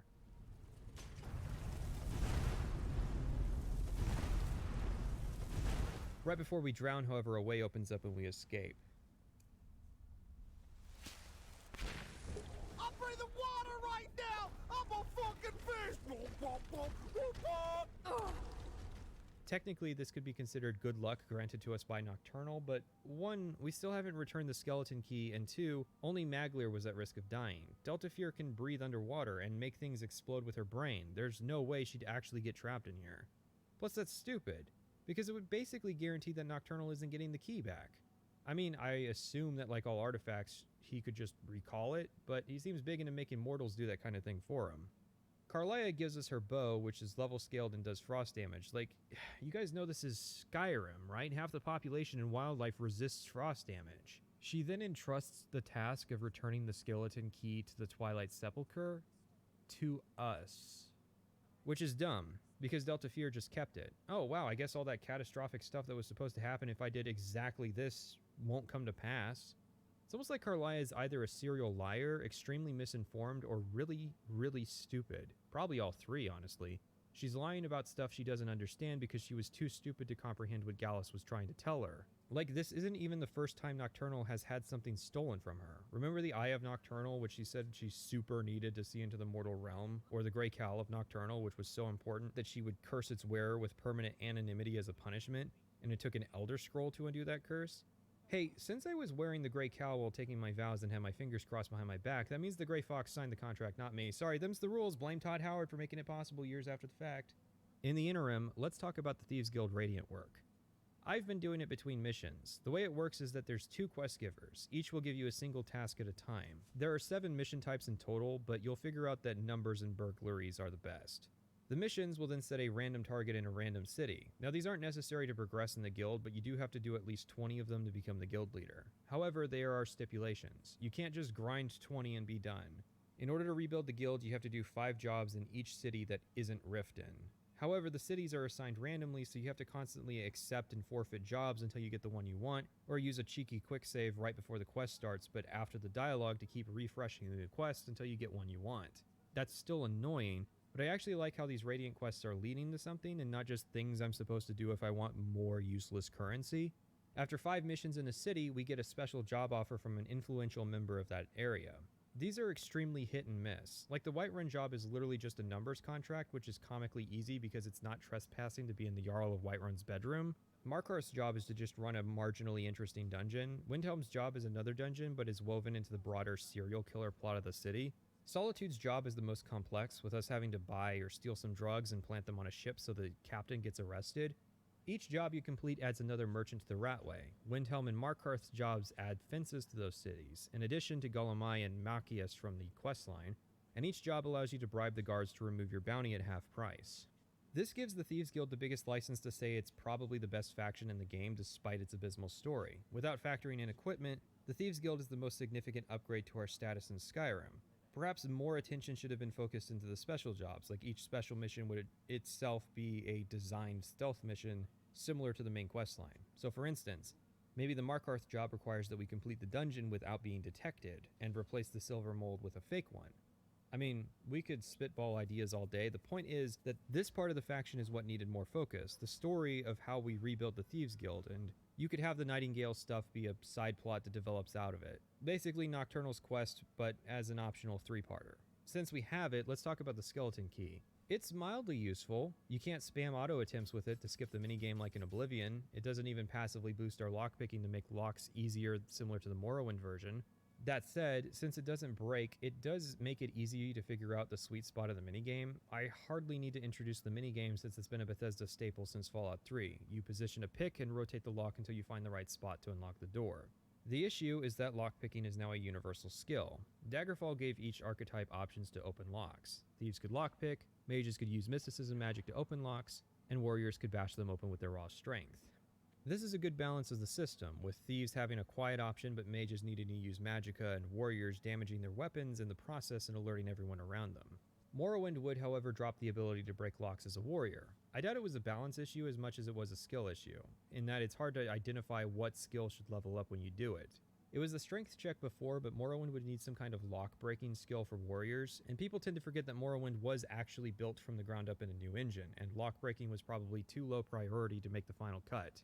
Not that Bethesda then took the opportunity to add it to Oblivion, which actually did warriors dirtier by removing consistent scroll merchants, necessitating that they take up alteration magic or lockpicking. Skyrim went a step further by removing open spells from the game, channeling all playstyles into lockpicking. Technically there are still open spells since there's the Tower Stone, which gives you one daily unlock up to expert level with a magic power. Even locks are leveled, and you'll eventually run into more master locks than any other type, and the Creation Club added a spell from Oblivion that references another spell from Daggerfall called Fenric's Welcome, which does the same thing for surprisingly cheap, despite being an expert level illusion spell.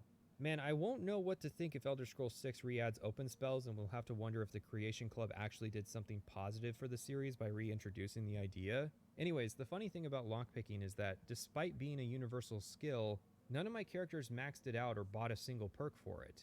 The closest I got was skill level 96 on a character that had reached level 68 and maxed out a third of the game's skills, including speech and restoration, with very little grinding, I might add. The core problem with the lockpicking skill is its perk tree. It has a spine of 5 perks that make a tier of lock easier. So you buy the Novice Locks perk to make the already easy Novice Locks easier, and even though really only Expert and Master Locks provide any modicum of challenge, this means 3 perks you don't want or even really need to buy to unlock the 2 that you do want, except Expert Locks require lockpicking 75, and Master Locks require lockpicking 100. The thing is that the skill itself makes the minigame easier, so by the time you reach the point that you can unlock the perk, you already don't need it. And besides, most quests use at most an Adept Lock, if that, and past a certain point all unlocking chests does is get you more loot for the box and more gold for the pockets. I could make a better perk system than this in my sleep, and I mean that. I could do it in my waking hours without forgetting to put it in the video. Make it so that each perk makes you 20% better at lockpicking in general and 30% better at that specific tier. So your weakened warriors who only want to be better at lockpicking to get loot from dungeons only have to spend 1 or 2 points, while dedicated thieves who break into houses regularly can access the entire tree without feeling like they're wasting their points. As for the rest of the perks, Quick Hands seems like the kind of perk that would have only been useful once every 20 hours when I had to break into a place that is constantly being watched. Wax Key is dumb. If you want the key to a place, it's better to steal it, plus you'd be locking yourself out of future experience points unlocking that door. Holy fuck, is this wrong? Hey, I was wrong about something. I mean, I'm right about it still being better to steal keys, but you can't get experience from the same door twice. Golden Touch is useless because it gives you more money, because that's really what we need. Treasure Hunter is extremely situational, maybe for spawning gear to disenchant and learn the effects, but would eventually pan out to being just another implement of money making. Locksmith seems useful, being another way to make the game easier, but requires level 80 and expert locks, which removes that usefulness. And Unbreakable requires level 100 to make your lockpicks unbreakable, like the skeleton key already is, except lockpicks are worth nothing and you'll find hundreds of them everywhere, unlike Oblivion where you have to join a guild or find some homeless guy living outside town to sell you some. The problem is, the minigame is so simple there isn't really any utility you can add. It's not like Oblivion where the perks change the game by reducing the number of pins that fall. You can tell this is the case because the perk overhaul ordinator has to add new mechanics like placing bear traps and hacking automatons to give the player something to do. You could add a high-level perk that adds an autocomplete function to the minigame, or maybe a perk that lets you lock doors. Or how about a perk that lets you detect life within 10 meters if you're sneaking near a locked door so you can see what's on the other side. Personally, I'm a fan of making the lockpicking real time so that perks that increase your speed and stealthiness are actually useful. Like instead of making it so nobody can tell I'm lockpicking, start with a perk that makes it so civilians can't tell I'm lockpicking, but guards can still catch you. Look at lockpicking in Fallout 4 and how sad it is. The perks are literally just permits to unlock higher level locks. That's not better, that's worse. Morrowind was good about this because it reinforced the idea that a character was bad at lockpicking by calculating if the player could even attempt to pick the lock by factoring in skill, agility, luck, fatigue, and the quality of the tools. Meanwhile, Nate is over here all, nope, I'm not perceptive enough to even try, despite the minigame being even easier.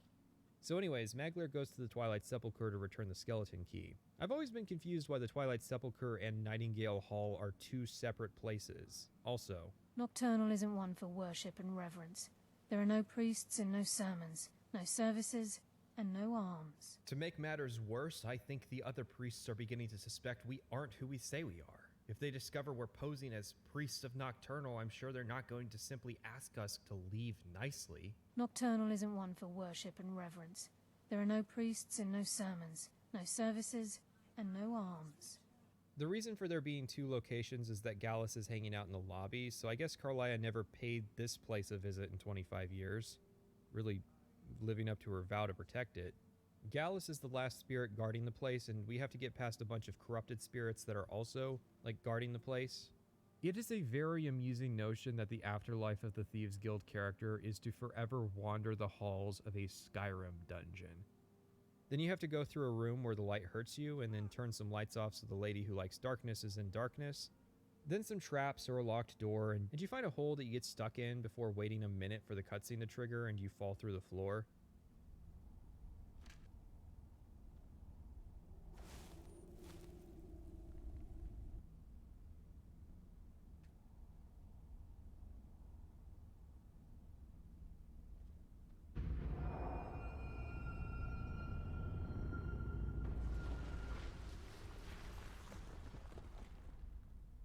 Wish you weren't so fucking awkward, bud.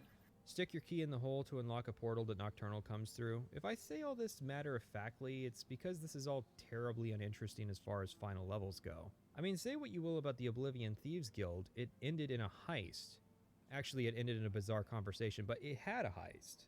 And the Morrowind Thieves Guild ended in an assassination of the Fighters Guild leader. Here we are meeting a hot goth Daedric prince, and I'm completely zoned out because for some reason Nocturnal has to have extra rules compared to the rest of the princes. I'm sure he's lying and being extremely arbitrary despite everyone for letting the skeleton key get stolen, except only a minority of thieves serve Nocturnal, so really it's your own damn fault, and I want nothing to do with you, no matter how much cleavage you show me. Damn, she got big old pair of tits! We have to give up the skeleton key, which is marginally useful, for some powers that are only useful if you don't want to level your illusion skill up. No takebacks, plus we're guaranteed a Nightingale now. No takebacks, again. And this mission's necessary if you want to become the guild leader, which Brynjolf not wanting it because he feels comfortable being out in the field is stupid. You'll love it, Brynjolf. You get to hang out in the cistern all day, like you already do. You also have to do all the special contracts, so 20 minimum Radiant quests later, and there's a small ceremony. Are we all sure about this? Delvin, you've been around a minute. Sure you don't want a promotion? What about you, Vex? There's nothing to do as the leader of the guild beyond more Radiant jobs. Wish you weren't so fucking awkward, bud. Every now and then you'll unlock another item on the display shelf for doing these, and at 125 jobs you unlock a safe that's populated with loot. Which is not only an absurd amount of work, but a terrible reward because at this point you'll have done 125 of these jobs, you'll probably have more than enough gold from doing them. And of course the guild has that usual issue of not having anything to do as leader. What if Delvin came up and was like, hey boss, what's our stance on the homeless? And we respond, we protect them, or hate homeless. And then we make more or less money, but the homeless have different lines. Or maybe we can set our policy for raiding shipping caravans with adverse effects like merchants having less items or money and dispositions being ruined, but we make chests full of gold doing it. I'm not proposing anything that isn't impossible. And I want to guide the line of thinking to be that when we design the next faction from the ground up, let's have some consideration for what the game will look like for the people that complete the faction. Brynjolf does give us the Amulet of Articulation, though, which should help with all those persuasion. Oh, wait, most of them were in this faction. Two more things. Along the way of doing the primary quest line is that we can find some special items in the missions that Delvin will buy from us. There's a Queen Bee statue, a decanter, a shipping map, a model ship, a dwarven puzzle cube, that bust of the Grey Fox, and one of the Eyes of the Falmer. I don't know if you can actually retrieve all of these items after the quest ends. I did have issues with going back to get the decanter and the model ship, and the quest line doesn't really introduce the idea. More, it just lets you kind of stumble upon them and realize you probably missed some in previous missions. The Empire shipping map in particular is completely out of the way, and I always miss the model ship because it's in an unassuming side room of Snowvale Sanctum. To me, the issue is that not only is the reward gold, but leveled gold. While this is true of the Radiant jobs, I can at least excuse that as being a simulation of the player being compensated for their increasing skill set. The rewards for Litany of Larceny should be static, and maybe Delvin should offer perks for it. You could start gradually unlocking the player's ability to bribe guards in the minor holds, and then maybe some skill augmenting perks, similar to how the Crown of Baron Zaya works. No Stone Unturned refers to a quest where the player has to go around collecting these unusual stones to complete the Crown of Baron Zaya. In case you don't know, the Baron Zaya was in the Thieves Guild. There are 24 stones, and you'll likely run into a couple while doing other quest lines, but not all of them, which creates this dilemma where the quest is either for people doing comprehensive playthroughs, or it's for people who want to look on the wiki. The reward hints towards the latter, as instead of getting paid, we're given a perk that increases the amount of rare gems you can find. A really good perk, but after a while I didn't want it because, damn, that's a lot of flawless gems. Man, Nocturnal's Curse is nothing compared to Baron Zaya's Blessing. Literally one urn looting session could fund the entire guild for years. Now I want to mention a creation that fits nowhere else, the Arcane Archer pack. It was sold for $1.50 and is best described as a sequel to the Area Effect Arrows plugin from Morrowind. Now first up are the Bone Arrows, which are pretty funny. Bone Arrows were added in the Shivering Isles, a creation of a Nord named J-Red Iceveins. The Bone Arrows in Skyrim are superficially similar, although someone had a big-brained idea when making them. It costs 10 dragon bones to create 10 arrows, but it requires the dragon armor perk or smithing level 100. You know what else you can make at that level? 24 dragon bone arrows for 1 dragon bone. They'll do 1 point less damage, but obviously there's less hassle in lugging dragon bones around to make arrows. Okay, amazing start. What's next? Fire, ice, and lightning arrows, which do iron level physical damage but a scaling amount of elemental damage. Quite a bit, too. The models don't even look like they belong in Skyrim. Every time I found these, I was thrown off by how incongruent they are. They're expensive to make, though, requiring 4 elemental salts of your chosen damage type. That might have been a good idea in a game with more Daedric enemies, but not Skyrim. Soul Stealer arrows manifest into soul gems when landing killing blows on NPCs. Seems like a cheap way to get black souls, but I guess balance isn't a concern if you design from the perspective that everyone's running around with an infinite black soul gem already. There's also telekinesis arrows, which sit in the air from where they were shot until released with a power. That's pretty cool, but they had to make the arrows do 111 damage each. See, if you were designing these from the ground up, then you would make it so each arrow stores data about how it was shot. Stuff like what bow was used and whether we were in stealth when we did it. Because the game doesn't do that, the original arrows were extremely low damage and had to be increased with the Anniversary Edition. The Arcane Archer pack also adds a spell called Bound Quiver, which is actually a power. I assume the idea is to be able to conjure just the arrows without having to summon the bow. However, I find it funny that the spell gives 0 experience for casting it. It's like everything added in this creation was done so with a monkey's paw. Everything's implemented in a way to make you think that it's actually a display of rebellion from the poor person forced to make this thing.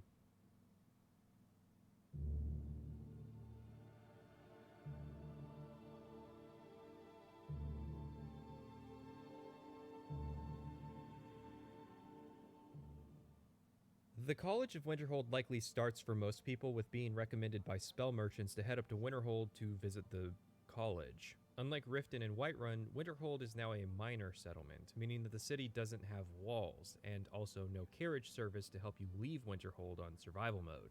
The city is in a state of ruin, and you can pretty quickly pick up that there is some animosity between the citizens of this town and the college. 80 years ago, the bulk of the city of Winterhold collapsed so hard into the ocean that it literally stopped existing outside of a couple rocks. So somehow after a nuclear apocalypse in 200 years, I can still find stuff that's untouched from the pre-war era in Fallout, but a landslide in 80 years and the town is just gone out of existence, despite there being Nordic architecture that has lasted 5,000 years. And that isn't even considering the fact that Winterhold used to be the capital of Skyrim, a city that could rival Solitude. Well, Solitude in the lore. Solitude in the game, a capital city with an age of thousands of years, is smaller than frontier settlements on a recently colonized island. I think the question is, where's the wall? Every other major city in Skyrim has a wall, except I guess Winterhold fell below the population threshold, so the Elder Scrolls Central Bank came and foreclosed on it. Honestly, this is probably a pretty big part of the reason why ESO has dodged around letting players visit Winterhold, Because otherwise the implication is that Winterhold, capital of Skyrim, had no wall throughout the thousands of years of political conflicts and wars that embroiled Skyrim. Or maybe the wall just happened to be right on the section of cliff that collapsed. Maybe that's what these rocks are, the old wall. And so what is left of Winterhold is actually the outlying city built outside the walls, although that begs the question of how anyone even actually survived then if the majority of the city proper just fell into the ocean. I bring all this up now because I want to get it out of the way because the story of the College of Winterhold has nothing to do with the Great Collapse. No, that's right. Skyrim was the game that caused this great collapse, set up this conflict, and then does next to nothing with it. It's a big deal that no one at the college is looking into. The ocean battered the city and destroyed the cliff face simply so that the Nords of Winterhold would hate the college, something that a single book on this topic mentions was already starting to happen after the Oblivion Crisis. Here's a better guess. Bethesda realized it was a lot of work making another major city and had some mirroring going on between the 5 existing major cities, so Winterhold had to be demoted into Oblivion. But why not then make the story about this plot point? Let's explore what actually happens, which starts when we reach the far end of Winterhold and are confronted by a high elf woman named Feralda, who is busy gatekeeping the college. She has the only very hard persuasion option in the game, which is to convince her that we are worth letting into the college without doing her test. I feel like Bethesda keeps fumbling this ball. Like, do they realize that you generally don't have to be enrolled in a college to visit its library? Like, what if I just wanted some enchanting services, one of the few things keeping them in touch with the rest of Skyrim? Funnily enough, there is a main quest to get an Elder Scroll that sends you to the college, presumably as a means of introducing the faction, and Feralda will admit you into the college if you demonstrate a shout, except that also includes the part where you become a student. No, I don't want to be a student. I came here for information on the Elder Scrolls. And remember Inthier, who usually lives on campus but leaves to go to the inn for the duration of that quest? Well, they could have just set this part on the college if the player was allowed to visit the common areas and the library, but not the halls where the wizards live. It's a routine problem because Oblivion had the same issue, where the main quest had you visit the university, but they didn't want to let you into the campus early, so they compromised by having the NPCs do something they don't ordinarily, so you can meet them. Feralda generally asks you to demonstrate the ability to cast one of a couple spells, which she's willing to teach you for a mere 30 gold, which is far cheaper than buying it from a court wizard. Now, I only did this particular quest line once on my mage character, and she had to visit the college early for training, so unfortunately, the one character I played who maxed out their speech skill did not pass the one persuasion option in the game requiring that maxed out speech skill. It confuses me because why bother offering a way to bypass this? I mean, it's nice to have options. Typical Bethesda would just force you to complete the encounter or walk away, but why is this the encounter that has a level 100 persuasion check? That's the kind of persuasion check where you convince the villain to kill themselves. You cannot prevail against me. I will outlast you, mortal. Kill yourself! And why is it more difficult to convince Feralda to let us skip the test than literally any other persuasion check in the game? It's easier to convince my wife Ysolda to let me owe her gold for an engagement ring and tell me where my wedding is located than it is to trick Feralda into thinking I'm a scholar or a member of an important political establishment. Which I am, by the way. And hell, what about scholars who aren't magically inclined? People who have a passion for history but can't get it up magically? Does the college just say no to those kinds of people? I know this is a weird criticism because people will think I should be praising Bethesda for getting the magical faction off to people who can cast magic, but 1, the barrier of entry is extremely low, and 2, this is only one of 4 instances of mandated magic, the others being novice-level destruction and restoration spells, one of which every player in the game starts with. If Bethesda was so inspired by BioShock, why not actually emulate the plasmids? One of the uses of plasmids in that game was to bypass a door that had been frozen over. Skyrim actually does this, but why not do this all the time? It's Skyrim, and the ancient Nords had powerful wizards, so a little bit of ice magic doors and dungeons could go a long way to make them interesting. It is as though Bethesda took in the criticism that Oblivion's Mages Guild could be done by barbarians, and so they have attempted to appease players by saying, fine, here's your magic test that can't be completed with scrolls, the magic faction requires magic, are you happy? It's a step in the right direction, but it's hardly a replacement for faction ranks and skill requirements, which seems all the more reasonable to implement now than before. I mean, think about it. Every faction could have radiant quests the player could go do to train up their skills. Perhaps ranking up requires your aggregate skill level of the faction skills to be at a certain point. Instead of expecting the leader of the college to have a single magic skill at 90 for the faction, just say that their overall magic skills should cumulatively add up to 250. There is zero reason why the companions should have tolerated my magical antics, why the Thieves Guild should have tolerated my lack of subtlety, or why the College of Winterhold should tolerate me being an ice-brained moron. Honestly, having played 3 characters, the game works a lot better if you play a character engaging with the faction's intended mechanics than a single one-size-fits-all character doing everything. Todd loves the idea of people being able to switch up their playstyle on the fly and not have issues with that, but I think that has only made the experience worse. It's a lot better to start a new character who does magic than it is to try and pivot Shoring Hardheart into being a magic character, and vice versa. Skyrim's perk system does not create more freedom of choice, rather it is cement that locks your character playstyle in place. Nothing is greater evidence than Bethesda's 2 attempts to ameliorate this problem. Skyrim's patch 1.9, which came out in March of 2013, would be one of the final patches of the Standard Edition and added legendary skills. The idea is that when you max out a skill, you can legendary it, resetting it to level 15 and giving you all your perk points back.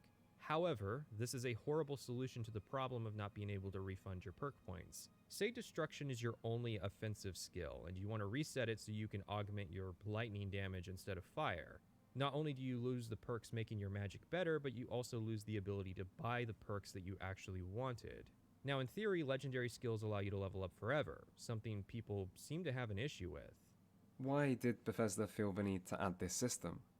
It's like all that mattered to Bethesda was making the biggest game possible, but it's not worth sacrificing quality in your mad quest for quantity. Not to mention, there's a better way to make an RPG with a near endless amount of content. Now, of course, I know why Skyrim's leveling is like this. I know why it's so boring and mundane. It's because you can do however many of them your schedule permits. Because there's no level cap. You can get literally every perk. The reason this is the case is because, therefore, leveling never ends. Never-ending levels give people less reason to start a new playthrough, as opposed to just chugging along on theirs. And the longer their single playthrough lasts, the more advertisable the game is. The more advertisable the game is, the more people are likely to buy it. And when people buy Bethesda games, guess who gets money? Yeah, ZeniMax. The third thing I dislike... That is the strangest reason to think Bethesda added a system, especially post-launch. Like, was Todd in the design meeting saying how he wanted the player to be able to infinitely level up, but they would only add it a year and a half after launch? Actually, the opposite seems true. And I think the thing that folks may not grasp is, given how many perks there are, that when you finally hit, the level cap, that you're not going to have gotten to, a quarter of all of the perks out there. So there is a ton of stuff still untapped, and certainly a big reason to go back and replay the game. Because a lot of the power is in the perks, we wanted to be giving them out at a higher rate when you're playing. So we do talk about this as a 1 to 50 game. I mean, I'd have to go, once we play it more, the actual, maximum, depending on your particular character, how it works out, might be 75. You know what I mean? It might be 75. I don't really know. Yeah. I'm just saying we don't code in. This is the maximum level. Right. It'll end up whatever it ends up. The idea of leveling forever is actually impractical and would be obviously so if anyone ever played past level 45. For starters, the way leveling works in Skyrim is that doing actions grants you skill experience, and then when that skill levels up, it grants you character experience for your overall level. When you level your character, you get to add 10 points to your health, magicka, or stamina, and you get 1 perk point. However, the amount of experience you need to level your character goes up each level, with some complicated formulas dictating the amounts. The amount of character experience that is granted by leveling skills is also variable. The point of this is that leveling your destruction from 15 to 16 provides less character experience than leveling destruction from 99 to 100. But since the amount of experience needed to level also increases, it means that using legendary skills to level infinitely has diminishing returns. Leveling in Skyrim can go from multiple levels per hour to multiple hours per level. That is why my character that played Skyrim comprehensively, including many side quests, dungeons, and Creation Club content, only reached level 68. Sure, there are infinite levels and infinite Radiant quests to do, but it's extremely unrealistic. And then there's the small detail that perks are an 8-bit integer. See, the way integers work is that when they reach their maximum value, they roll over back to 1. We don't usually run into this issue anymore since integer values have become so high and methods exist to simulate bigger numbers. However, because perk points are an 8-bit integer, their maximum value is 255. Get to level 257 without spending any perk points. Good luck with that. And watch as all your perk points disappear. Again, this is unrealistic, but I think the fact that there are only 251 perks in Skyrim is a sign that Bethesda may have been cognizant of this extremely arbitrary and weird limitation. However, the max level in base Skyrim is 81 if you don't use legendary skills.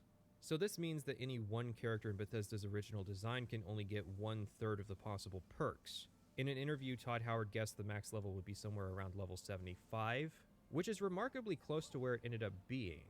That means at that point in development, players would only be able to get 74 of the 251 potential perks. My point with all these is worrying about players leveling up forever is like worrying about someone manually walking across Daggerfall. Like, yeah, someone actually spent 69 hours doing that, but it's hardly something the average player will do. Actually, wait, if it only takes 69 hours, then it may actually be faster to walk across Daggerfall than it would be to reach level 252 without exploits. However, there is more about legendary skills I want to mention. Skyrim is not a game that was designed around having your skill levels reset, and many skills have issues. Combat skills being reset can result in the Oblivion problem of not being able to fight scaled enemies. You can't get XP from learning ingredient effects, you can't get free levels from skill books the second time around. Since leveling slows down, that means that training also slows down since it's limited per level. Did you know that lockpicking won't level from the same lock twice? This means that there is an upper limit on the amount of times you can level your lockpicking. Pickpocket is also limited since most items don't respawn in NPC inventories. Remember how my lockpicking only reached level 96 on a comprehensive playthrough? Leveling without grinding seems practically balanced around only doing it once. And since the number of skills is already so trim, there are hardly any redundant skills worth going legendary. The only instance where it was useful was maxing out my smithing, making full sets of Daedric items I would want and tempering everything I wanted, then refunding all the perk points. This was a big deal for me because magic in Skyrim, man. Because you only gain perk points from leveling, this means that each character has a limited selection of perk points to spend. The other solution Bethesda provided to the perk problem is the end reward of the Dragonborn expansion, which is the ability to spend dragon souls to refund perk points. However, it's arguably the end of Skyrim, as most people are going to do this last and won't hang around to do infinite Radiant content or usually even the side content that the game offers. And a lot of reviewers don't even ever talk about Dragonborn, which is weird because it's like that's the opportunity Bethesda had to show that they were doing something different. This feels like a much more viable way to move your perk points around based on your playstyle. Like if you decide you want to do melee, you can refund your destruction points without actually resetting your destruction skill. No, I will not fucking This feels like a much more viable way to move your perk points around based on your playstyle. Like if you decide you want to do melee, you can refund your destruction points without actually resetting your destruction skill, allowing you in the future to set your perk points back if you decide to do magic again. I mean, I don't approve of the low commitment lifestyle, but of the two solutions offered to the problem of perks being permanent and locking your playstyle, this one works a lot better and actually came first. But is leveling better than Oblivion? Well, sure, but that isn't a point in favor of Skyrim. Leveling in Oblivion was catastrophically bad, taking the worst elements of Morrowind's system and exacerbating the problem in almost the exact perfect way to drive min-maxers absolutely fucking insane. It's like when developers add things to their game that screw over speedrunners. I can say that trying to min-max in Skyrim was a lot easier, but also a lot less rewarding for the effort. My general goal was to use training every single level to train up the most tedious of skills, which I managed to accomplish. However, there is no attribute progression. The results of a min-max Skyrim playthrough are mostly just hitting higher levels than you would if you had just played the game normally. There are a lot of interesting meta goals with a character you can accomplish in Morrowind and even Oblivion. For instance, it's popular to try and achieve the highest amount of health possible with a single character. Because Skyrim simplifies health progression down to deciding which color of juice you want to level up, that's not a very fun goal anymore. Attributes needed to be fixed from Oblivion, not removed. And it's interesting to see how many RPGs have kept attributes around despite Skyrim's actions, like The Outer Worlds, Cyberpunk 2077, and Fallout 4. Fallout 4 obviously has an asterisk, however, because it's basically the inverse of Skyrim. Attributes, but no skills. Did you know that the Skyrim tabletop wargame actually has character attribute values? I actually burst out laughing when I saw that and was sad that I couldn't share the joke with anyone for over a year. So back at the college, we do Feralda's little test and she lets us in, doing some magic that opens the gate. We are directed to speak to a woman named Mirabelle who is busy having a discussion with the Thalmor liaison, although it's one of those conversations that's supposed to allude to something bigger, but we're never told what. What decision has Mirabelle made that Ancano objects to? I think the idea is that this is supposed to create the illusion that the college existed before our arrival, but it's exactly that, an illusion. I doubt the designers could answer my question about what the decision was. The conversation simply has to make you think that this is another day in the life here. Mirabelle gives us an extremely slow tour as I usually freeze to death on modded playthroughs, and she gives us a free set of novice magic robes. After this, we're sent to our first lesson, which is conveniently about to start no matter when we arrive. Skyrim is perfectly capable of creating timed quests, and perhaps the greatest way to sell the idea that this is an educational college would be to have Tolfdir do lessons every day at 2 p.m. Then, if you miss class or are late, you could have cheeky dialogue about it. It wouldn't take up that much extra space, but would go a lot farther into making me think that this is a college than a partial, vague conversation between Mirabelle and Ancano. Tolfdir is giving a lesson to the other apprentices and makes the classic blunder of allowing the students to dictate the tempo of the class. The other students want a practical lesson, and when it comes time for our input on what should be taught, the answer is always practical. The other students outright tell Tolfdir to ignore our choice if it's anything other than what ends up happening, so why bother? It's not like we can earn brownie points with Tolfdir by sucking up to the professor on the first day. Tolfdir's lesson is on wards, although I'll talk about them more later. Even if we're the one student in the room who did not want to do this, we are made to do the practical demonstration anyways. Like the one time in my life I was asked to do a practical demonstration at school, it was on lifting form for squats, because I had 2 years of weightlifting class with that coach. This is where I actually appreciate being asked to cast magic, even if Spellbreaker can bypass this part. Unlike the door exam that locks off key services for no reason, it makes sense that we can't progress the faction without possessing some basic magical acumen. It would be better if the player could fail, though. A common issue non-magical characters have with this quest is that they'll run out of magicka between being asked to cast the ward and Tolfdir throwing the firebolt at you. Maybe instead of waiting until the player can successfully cast it, Tolfdir instead gives us some suggestions on how we can improve our ability to maintain a ward. Like what a teacher would do with their student. Tolfdir decides that it's time for a field trip, so we're going to one of Skyrim's most significant historical sites to assist with the operation. This is, as far as I'm aware, the college's only archaeological endeavor, being performed within a stone's throw of the college itself. It's not entirely a bad thing. Such a situation could be used to say that the college is not at a good point, like they don't have the resources to fund expeditions to more sites in Skyrim.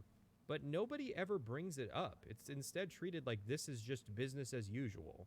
So the standards are not only low, but have been low long enough that nobody even knows that things could be better. Skyrim is full of ancient sites that are actively being pilfered and destroyed by adventurers, and nobody at the college really cares. Another thing is that the element of this being a Nordic site isn't brought up. It being a burial crypt is, but nobody ever says, hey, the Nords hate us, why are we even bothering to study their ancient history? The Nords claim to care about their cultural heritage, but have barely preserved their own history. There are Dwemer ruins and mysteries about the Falmer we could be researching, instead of learning about these savages who actively hate us. So Tolfdir is all, go find some magical artifacts and don't come back until you do. Talk to Arnie Olgain if you need more direction. We find a necklace on a wall that traps us in a room, and Tolfdir, Mr. Safety, tells us to shoot magic at the wall. Sounds like a fast track to getting vaporized, but it actually works out, which is... Okay, so the ancient Nords didn't want us here, right? But why would you bother with the magic necklace wall that gets destroyed by magic when you could, I don't know, use a normal wall that's like 20 feet thick? Imagine this lot trying to figure that one out. So Tolfdir heads inside with us, and we fight some Draugr for a bit until we reach a big room that's stacked to the ceiling with dead. Who knows what for? And Tolfdir decides, you know what? No, you do the rest of this dungeon without me. We do, and Tolfdir eventually shows back up right before we find anything significant so that he can put on his resume that he was present for a discovery. Why even bother with not having Tolfdir for part of the dungeon? Why not just have him come all the way with us? It just comes off as though Tolfdir's trying to avoid fighting, which he isn't. He's actually a pretty cool grandfather. So we find a giant orb and a Draugr that won't die unless Tolfdir drains the orb's power, so we kill him and get a unique staff and necklace, and also this giant orb that does nothing but really needs to be pondered. God, I'm sure that joke won't be horribly out of date by the time this video comes out. Oh yeah, did I mention that at one point time stopped and we had a vision of a high elf wizard claiming to be from the Psijic Order and was super vague? Because that happened. He doesn't contribute anything other than saying that we are the chosen one and will solve whatever problem gets created as a consequence of finding this hallway. Right, so the things we found. The necklace is part of a quest where you find 3 parts and then fight a boss rush to retrieve an amulet. The basic story is that there was a guy named Galder who had this powerful amulet, so his 3 sons murdered him and stole it out of jealousy and used it to wreak havoc, until High King Harold put them down and restored the peace, then sealed away the pieces of the amulet. One of these amulets being President Sarthal poses a potential continuity issue, since Yurik was sealed in the ruins, I presume right in front of the Eye of Magnus, which apparently King Harold and everyone involved saw no use for and subsequently resealed. Just have us fight Jirik and then he, in the battle, blows open a wall that reveals yet another sealed layer to the ruin with the eye inside it. The Galder Amulet quest involves a book and a dark elf who died looking for it, but the end reward is kind of pathetic. It literally just fortifies health, magicka, and stamina by only 30 points. You know, if you want me to buy your story that the 3 sons murdered their father out of jealousy, maybe you should make the actual amulet powerful? There's also Jirik's staff, which is only notable because it has a lightning effect but uses the restoration staff model, providing some minor novelty. There's also a word wall here that teaches you a word of ice form, yet another reminder that the main quest exists and you should really try unlocking some of those dragon shouts. Finally, you have the Eye of Magnus, the main attraction. We actually don't know that's what it is yet, but Tolfdir figures it's important and tells us to inform the Archmage at once of this discovery. Please don't tell me that another one of the apprentices has been incinerated. I have enough to deal with right now. Archmage Aaron thanks us for informing him and instructs us to begin researching the discovery in the library, gives us a staff of Mage Light, and raises our rank from student to apprentice, although that last part I only know from reading the wiki. I do not remember it. Skyrim got rid of faction ranks, which were only really flags for achievements in Oblivion anyways. Faction ranks were a really good way Morrowind had to make sure players could handle properly escalating quest difficulty. If you were low level, you would not qualify for faction ranks, which in turn meant that you probably couldn't handle high level quests anyways. It's a good principle, but with scaling enemies comes an implicit belief that any player can handle any challenge. Add on top of that the decreasing questline sizes, 9 quests, 8 if you don't count the quest that tells the player the college exists. We're already a third of the way through the questline. Now you might be thinking, here's the part of the video where we have a tangent about magic. Wrong. It's actually probably going to be more accurate to say there's a tangent about the College of Winterhold in my section on magic because I have a lot to say about this. I've been having mixed feelings about Skyrim magic for over a decade, and usually my YouTube therapists can resolve a lot of the apprehension I feel about media. But most YouTubers seem to play stealth archers or sword and board and may at best play some kind of hybrid build of magic. This means that feeling of apprehension was never resolved and in turn has been something I've kept bottled up for a while. You could say it's my character motivation for starting this channel. So where do I even start with Skyrim magic, other than my character? Each character was generally built around their playstyle. Shoring used a little restoration magic and Magler used a little illusion magic, but Delta Fear was purely a mage. Every arrow I got was put in a chest or sold. Weapons were handed off to followers. There is a chicken and egg situation with pure mage playstyles. Bethesda doesn't really cater to it because their primary audience clearly prefers swords and bows, so Bethesda doesn't create good content for it. In turn, an audience never forms because there's no good content, so there's no audience, so Bethesda doesn't create the content. Nobody's passion seems to be magic oriented. Pretty much every advancement to the magic system was a side effect of the other systems additions. The first would be the hand system inspired by BioShock. In a desire to cater to an audience that wants dual wielding, they added a system where each hand could be assigned a different weapon or spell. It's weird that that system never translated to Fallout 4 actually. It seems like dual wielding guns in the Commonwealth is an obvious conclusion. In theory, this means that each hand could be casting a different spell. In VR, each hand could be used to target different enemies with those different spells. It's actually kind of cool. In practice, however, each school of magic has a nearly essential perk called dual casting. Despite Bethesda's hints and interviews, this does not result in a Magicka-style system where you mix two spell effects to create a new spell. We're really, really happy with how the magic plays in the game, both visually and mechanically, and then being able to do it with both hands, that there are opportunities there for combinations and things you can do. In Magicka, you could combine the fire effect with the earth effect, and kablam, you got a fireball. I cast fire in the right hand and summon Atronak in the other, and now I have a flame Atronak. No, nothing cool like that. All spell effects are pre-baked, similar to the previous games, but since there's no spell crafting, that means that the toy box is literally just whatever Bethesda has cooked up. Which seems backwards, because the other playstyles were literally expanded into having many combinations and options with weapon crafting and enchanting. You're going to be able to craft spells, potions, and other items. We do have a lot of crafting. We do have crafting within each discipline now. We do have smithing. Enchanting is back as a skill. And then alchemy, we're sort of treating as it doesn't matter that much anymore, but it is in our stealth category. Though we have sort of a blended skill list. So alchemy is the most magical of the stealth skills. And then we have lots of other things that are not skill-based that you can craft, that we're messing with from cooking and things like that. It's funny because the interviewer had to ask about spellcrafting again. I know one thing, that when I was down to see you guys at the studio, that you were still kind of exploring stuff related to how spells would interact with each other, and I would suspect that results of your experimentation on that stuff would affect whether you have anything that's like spellcrafting, right? Yeah, spellcrafting is it's a real wild card thing that we've done a lot, and there are pluses and minuses to it. We'd like to we have some ideas that we really like on how to solve that, and I don't know where that's going to go. But the thing that we don't like about the previous systems that we've done is it becomes very spreadsheety, where it takes the magic out of magic. I'm going to summarize the rest of this. Todd has a long bit where he describes how the different destruction effects worked, which is my job, Todd. Our main goal is to make magic feel like this arcane, powerful thing. And once it goes into a spreadsheet in the game where you can just say, I want something at this distance and this power, it removes the illusion of like how this stuff actually works. So Todd is somehow of this impression that spellcrafting ruins the illusion of magic, but that grinding out your smithing skills so you can make your weapons and armor better is fine for combat.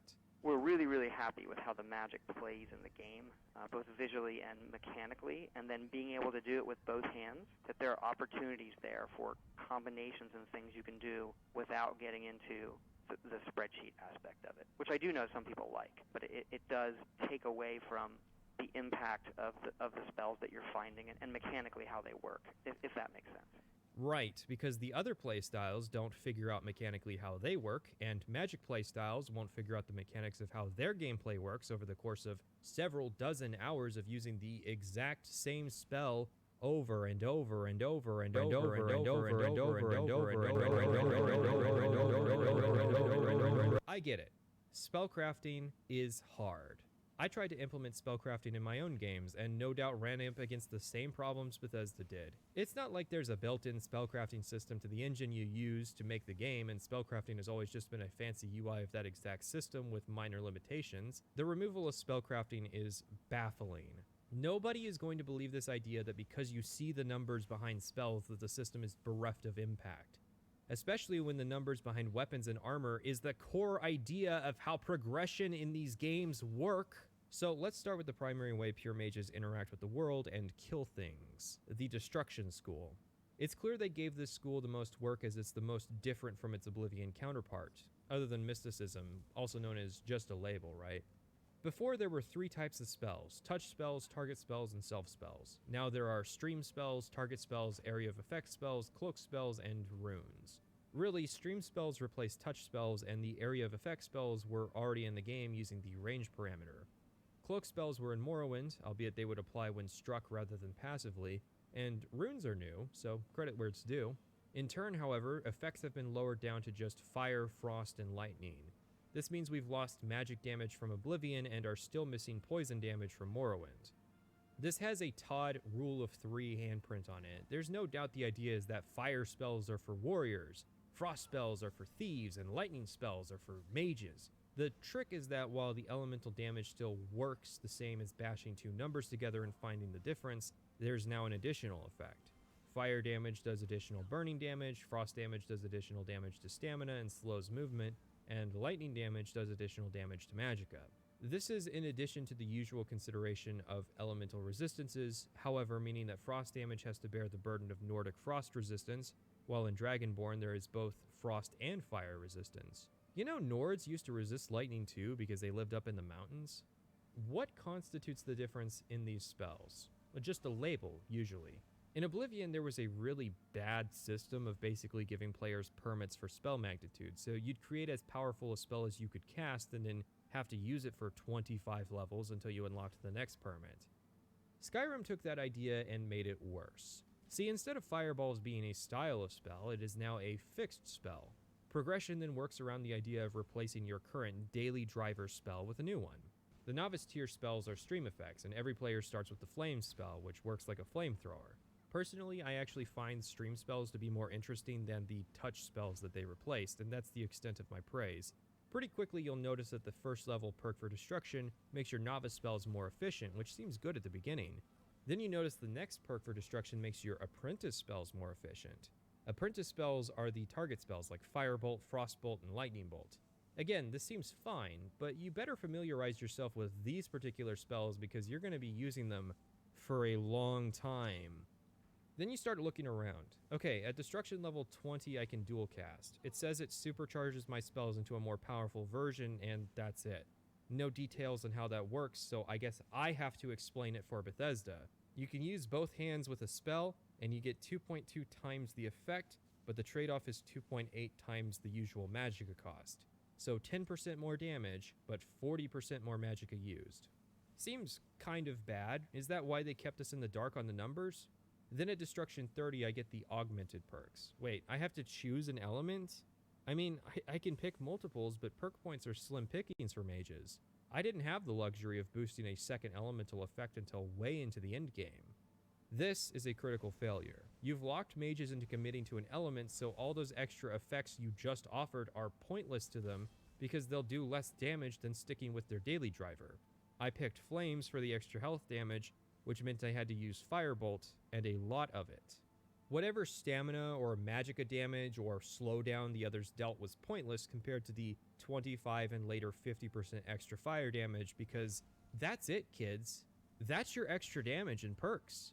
Did Mr. One-Handed get a full 100% extra damage, which includes additional weapon modifiers as well as weapon crafting and upgrading? Did Mr. Stealth Archer get bonuses to his bow damage and stealth damage? Before you say, well, alchemy can fortify destruction damage. Yes, I am aware. Are you aware that Mr. One-Handed and Mr. Stealth Archer also benefit from alchemy to augment their damage on top of everything else they're given? Don't worry, we'll come back to fortify destruction potions. At destruction skill 40, you get the best and worst perk of the tree, Impact. What does Impact do?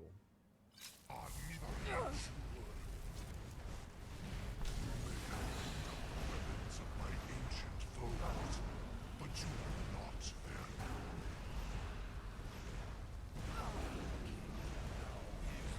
I have feasted on you greater than you.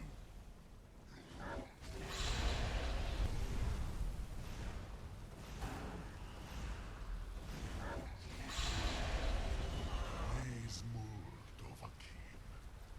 You have become strong. That's what Impact does. I just killed a dragon without it even getting the chance to fight back. Impact causes enemies to stagger when hit by dual cast destruction effects.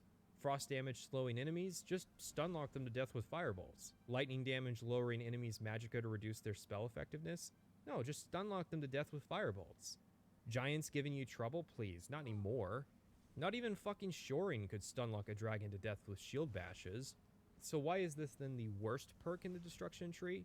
Because it's boring. Most enemies in the game went down without even getting a chance to fight back. It's like playing Dark Souls as the Giant Dad build or Saitama's entire character from One Punch Man, except unlike Saitama, I can't beat everything in one hit, so it's worse because there's no challenge, but it still takes time. It would be like if Saitama was still invincible but hit as hard as a normal human.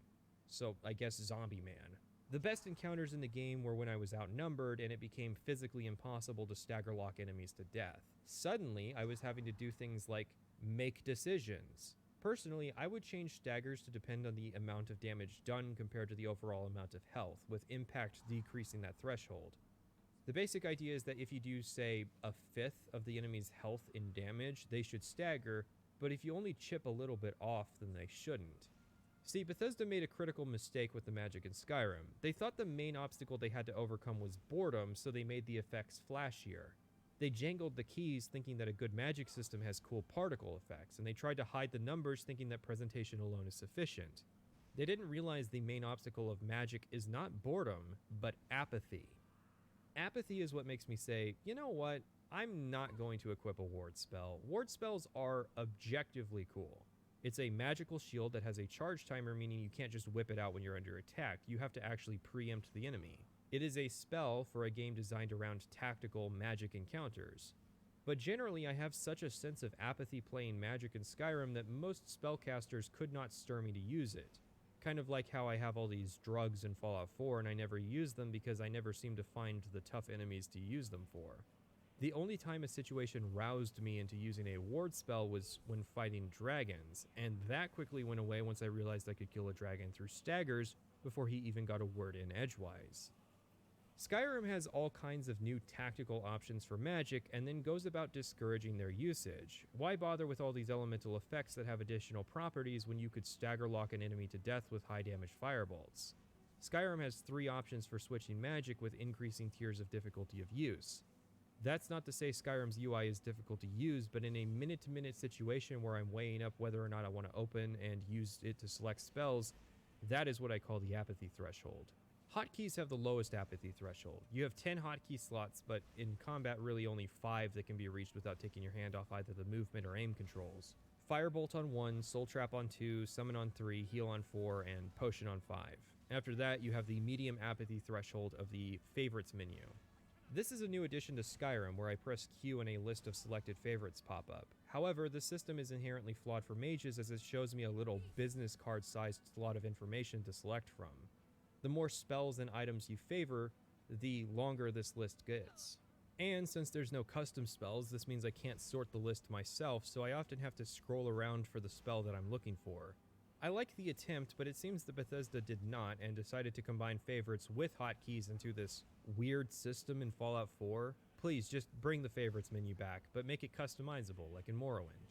Favorites remind me a lot of the old Morrowind UI, which I always used instead of hotkeys because it's just so fast. Right-click and boom, a fast list of all my spells and items, and spells are itemized exactly how I want while my weapons have unique icons. There's no need for a hotkey when I can find items this quickly. The only rough part was potions, and even then, Morrowind doesn't have as potion-heavy a combat as Oblivion or Skyrim.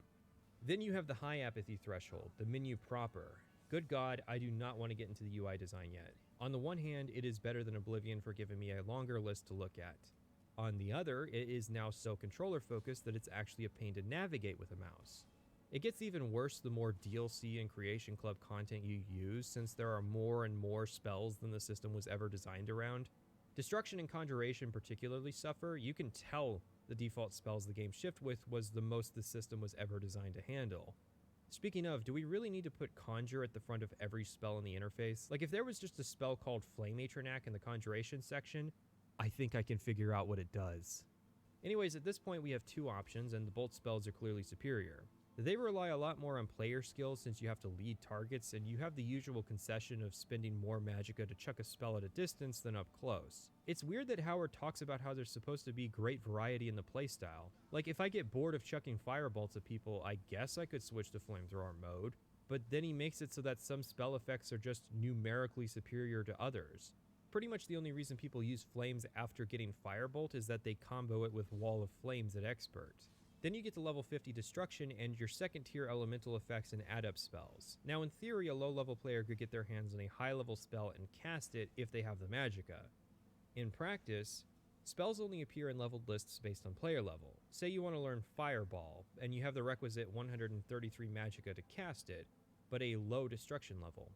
To get a spell tome, you need to reach destruction level 40 and buy it, or player level 23 and hope to find it in random loot. So in practice, there is still a permit system to unlock better magic. It's just harder to notice because instead of being told you need destruction level 40 to learn this spell, you just won't find it in the world until the time Bethesda wants you to find it. Which is weird because the adept spells are not improvements. 46% extra damage for 105% extra magicka. Fireball is an area of effect spell, so it has useful applications for killing groups, but in reality, Skyrim doesn't do big groups of enemies. When it does, it's awesome, and I have options, but in most single or dual enemy encounters, I'd be damaging my companions as much as my enemies. Of course, the adept spells are where they diverge the most in application. Lightning Bolt was technically different from the other apprentice spells in that its travel time is instant, but it otherwise worked the same barring the usual elemental implication. Fireball is the most familiar. It's a firebolt that explodes on impact. Ice Storm's actually pretty similar to how area spells worked in Oblivion for frost damage. You cast a projectile and a big area travels to the target slowly, damaging everybody it hits. Chain Lightning is probably the best adept spell. It's a new effect, traveling instantly and jumping from target to target or around corners. The downside is that it costs even more magicka than Fireball, so Destruction's mid-game is a real grind. At this point, you can, in addition, get your hands on Cloak and Rune spells. Cloak spells do elemental damage to enemies within range, while Rune spells are expensive, but you can prepare them in advance, so you draw an enemy into a hallway and then he explodes when he hits the trap. These spells can augment your playstyle, but not much really beats the apathy threshold of just sticking with firebolts. I got into a routine of using flame cloaks in addition to stagger locks for the extra damage, and if it was a boss, maybe I'd prepare a rune and then regen the magicka before starting the fight. The problem is that a firebolt is a firebolt. You can spend 2 perk points on increasing its damage, and then that's it. That's the game. Firebolt, firebolt, firebolt. I don't always want to sit around waiting for my magicka to recharge after preparing a rune. Let's compare this to the system that the game is supposed to be inspired by, BioShock.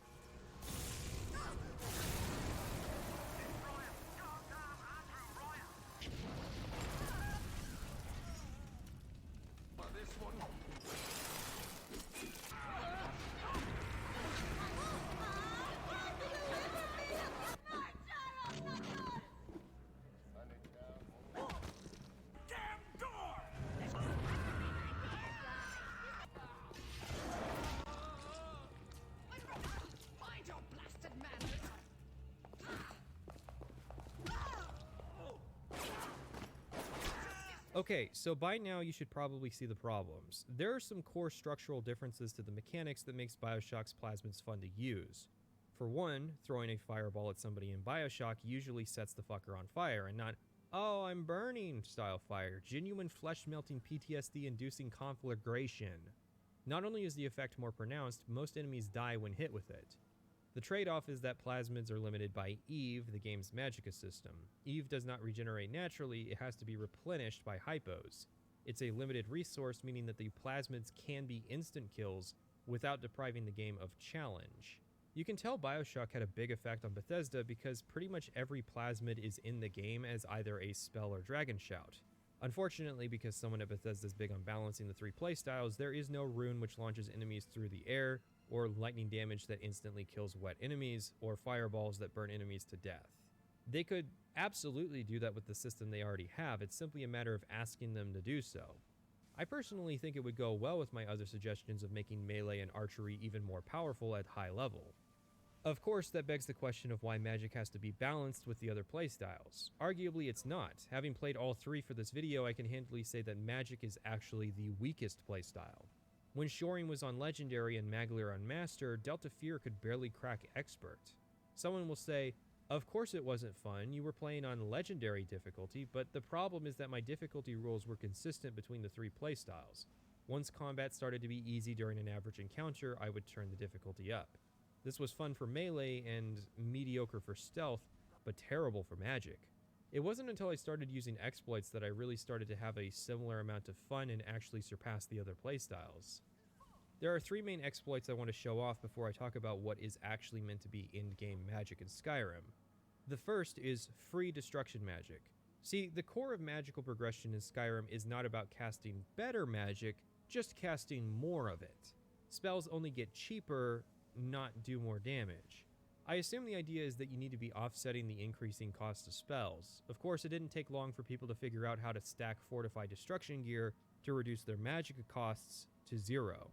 This is arguably probably not an exploit in itself, but I think they imagine that the trade-off would be that if you go for free magic in a school, it would require 4 enchant slots, and you couldn't have enchantments that buff health or do anything else like that. Now, you can do this with any school of magic in Skyrim, usually if you're interested in exploiting your free magic to power level the other schools and get perk points, but I didn't do that. The basics of the idea is using the Fortify Restoration loop to create powerful items that cumulatively add up to reducing destruction magic to a higher than usual percent. Once you hit 100% reduction, the magic's now free. Free destruction magic was a game changer. Obviously, it takes a lot of the challenge out of the game, but for the first time I was able to play on legendary difficulty. Lots of quests were made more fun by the fact that I could spam fireballs to my heart's content. No more running out of magicka in the middle of a fight. That's a part of the problem. When Shorin ran out of stamina, there was still stuff for him to do. When Delta Fear runs out of magicka, she just gets to wait around until it recharges. By design, it inherently encourages melee hybrid builds because if you don't have anything else to do, you could have a sword in your main hand. The problem is that it's still boring, but at least now I feel like I'm a powerful wizard. You do have to remember that at this point in the playthrough, I had spent something like 40 hours spamming a single spell. I mean, less than half a year later, this is what the endgame of a wizard in Dragon's Dogma is like.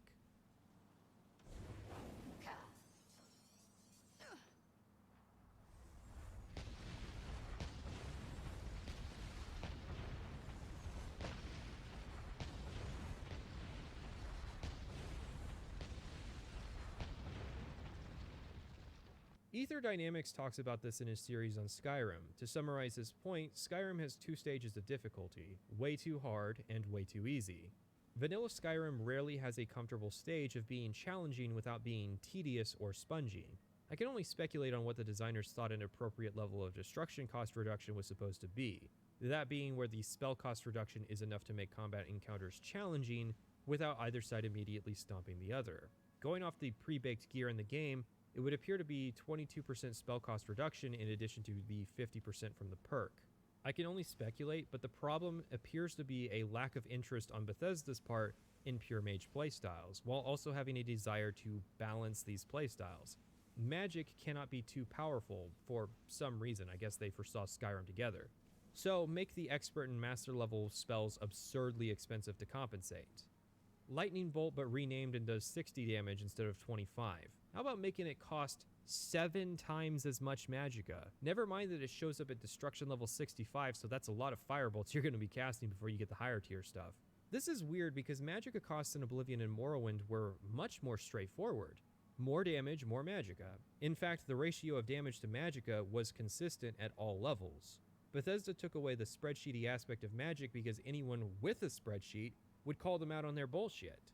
And the master level spells are fun, but impractical in combat applications. I couldn't usually cast these without getting staggered, and that is not factoring in their absurd magicka costs. Say I have my 22% spell cost reduction robes and my 50% master level perk because I must hate myself. Well, my napkin math here says that I would need about 400 magicka to cast this here Firestorm spell. For context, that would be 30 straight levels of magicka upgrades just to cast a spell that will leave me empty, magicka-wise. I will likely get staggered casting, and probably will not even kill anything that's a high enough level threat for me to justify using it. Wow, sick game. I could really see the benefits of balancing magic while playing Shoring, you know? Every time I saw those mages running by, blinking everywhere, selling their portals and conjuring food, I thought to myself, damn, I wish they would go and nerf those fucking mages. All I can do is auto-attack and slowly generate rage. Oh, sorry, I mixed up my notes for my World of Warcraft Classic video. This is a single-player game? Yeah, what the fuck are you doing? I guess while we're here, I should mention the expert level wall spells. They are stream spells but with lasting effects, creating areas that do damage to enemies when they stand in them. They are a tactical spell and would actually be really useful if you could get them far sooner in a playthrough. The problem is that Bethesda needed an expert level effect, and the other option they had was upscaled versions of the apprentice spells. I would like wall spells if there wasn't such a restrictive limit on how much fire you can lay down, and also the damage number that they gave wasn't a lie. It says 50 damage, but many people have reported that it seems to be closer to 20. See, that's the benefit of getting rid of the spreadsheety elements of Skyrim magic. Now I have to look in the editor to figure out how my spells work because the descriptions cannot be trusted. Before I want to move on from destruction magic, I want to mention my third exploit. I'll talk about the second one later. I actually discovered this one myself. So alchemy exists, and it's the primary way I think you're meant to augment your destruction magic damage. Obviously that's silly since everyone can do it, and alchemy is a stealth skill, but whatever, I'll cope. Note that all of the ingredients that fortify destruction do not list it as their first effect, so you really have to be committed to the alchemy playstyle to even know that this option exists, let alone how to do it without looking on a guide. So you grind some ingredients in your alchemy skill to make potions that mildly increase your damage, or you do the fortify restoration loop and get yourself a gear that lets you consistently make potions that fortify destruction damage 400%. Obviously, this made destruction magic rather powerful. The downside is that potions in Skyrim have set time limits, and this potion in particular only lasts 1 minute. So I have to carry a lot of them. And also I should mention that potions weigh half a pound each now. Anyways, I was playing and I noticed that my Flame Cloak spell was hitting enemies outside of what you or I would normally expect. That's when I had the realization that cloak spells in Skyrim don't increase their damage with potions, but their range. So that powerful 400% potions increase the range absurdly. So I did what anyone else would do with this information. I spent 3 perk points switching over to a Lightning Mage and getting the perk that disintegrates enemies at 20% health. And then I started clearing dungeons by popping this potion and casting Lightning Cloak. As I ran through the dungeon looting everything and clearing things out, I would occasionally find the piles of ash that used to be enemies, who likely died horrifically panicking that their entire body was spasming and beginning to turn into mush without any noticeable cause. I mean, at least Maglir's special shot instantly kills people without any kind of fear. I guess the upside is that they get to go straight into their burial urn. Computer, remove corpse. The reason I end on this exploit is that effectively it accomplishes the same thing as just going invisible and ignoring the enemies, or turning down the difficulty so everything dies in a single hit, or using the command TAI to just disable all the enemies. Elder Scrolls games have often had modular difficulty, so you could set things to the level you want them to be at. But Skyrim has never reached a comfort stage for me. I was either struggling to keep up with the other 2 characters, or so absurdly powerful that I often consider turning down the difficulty so I didn't have to keep taking the potion. The apathy threshold literally became the primary factor in deciding the game's difficulty.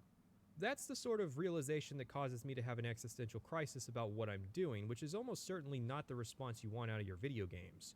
Or at least I don't think that's the intended response I'm supposed to have with this game. You know, for all the spreadsheety aspects of Morrowind, I never questioned why I was bothering to make a playstyle function. Now let's talk about restoration magic.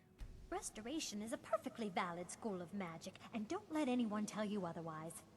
Well, yeah, you're literally the only school of magic that Nords tolerate. I would have laughed if she was an alteration trainer, or mysticism, but she didn't actually do anything. Restoration magic in Skyrim is super basic. You can heal yourself or allies, you can cast wards, which are still cool, and you can turn undead. Dawnguard added some spells that did sun damage for fighting the undead, and Dragonborn added a poison rune spell. Restoration is still a shadow of its former self, so it's a testament how important healing magic is that it retains its popularity. Every player starts with a healing spell and 100 magicka, so it's only natural that people are going to be tempted to try out restoration magic, even if there is a plentiful supply of health potions in Skyrim. See, Oblivion and Morrowind would have the players start with different levels of magicka based on their character, so if you didn't express an interest in hybrid builds at the start of the game, you usually would not have enough magicka or a sufficient skill level to cast useful healing magic.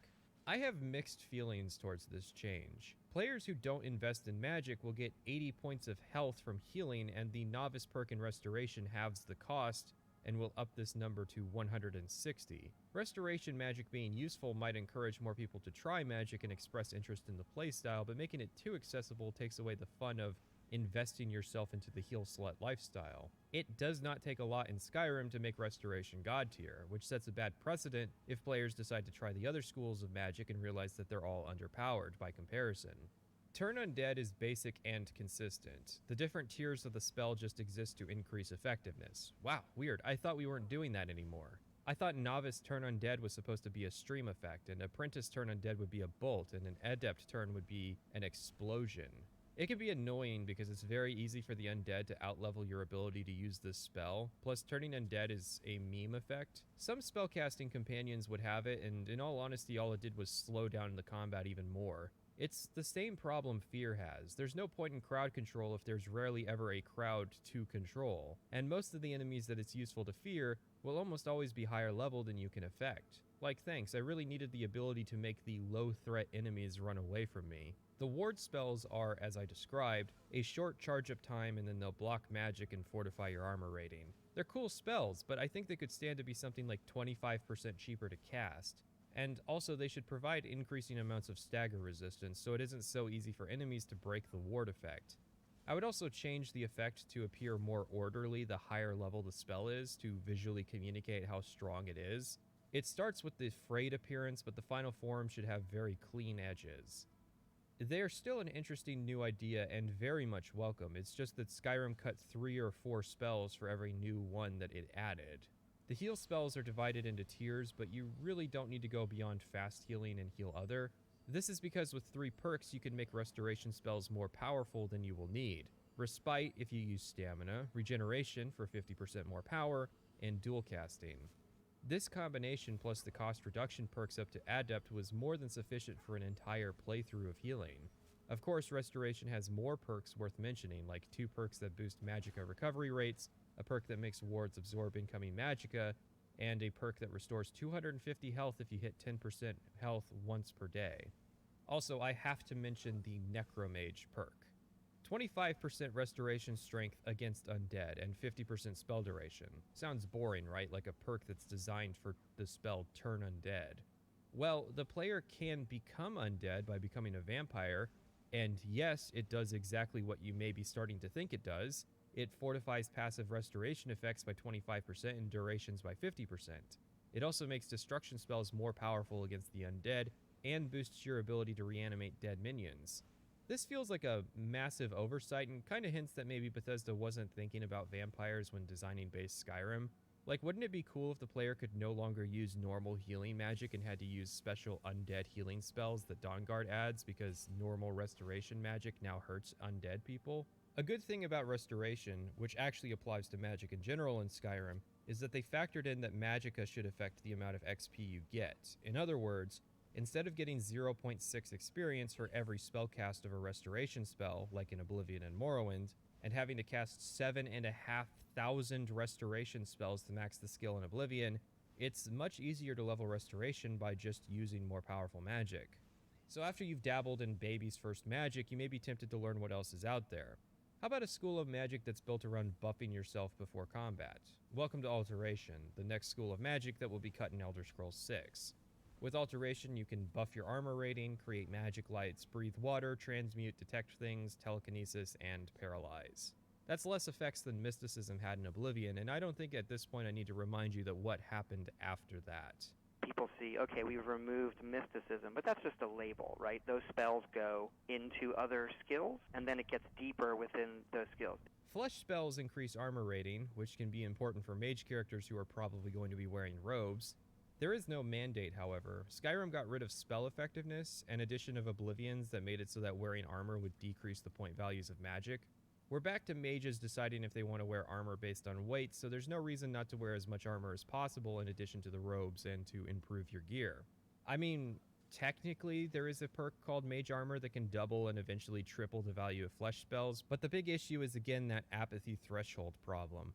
A smaller but present issue is that there are some Dragon Priest masks you might want to use that have armor ratings, meaning that if you intend on using Mage Armor, you're also intending on not using any Dragon Priest masks. The Dragonborn masks even going so far as increasing your elemental spell damage. As to the bigger issue, armor spells last exactly 1 minute and then you have to reapply them. It definitely provides a tactical element to the game, no doubt, but so did shield spells back in Oblivion.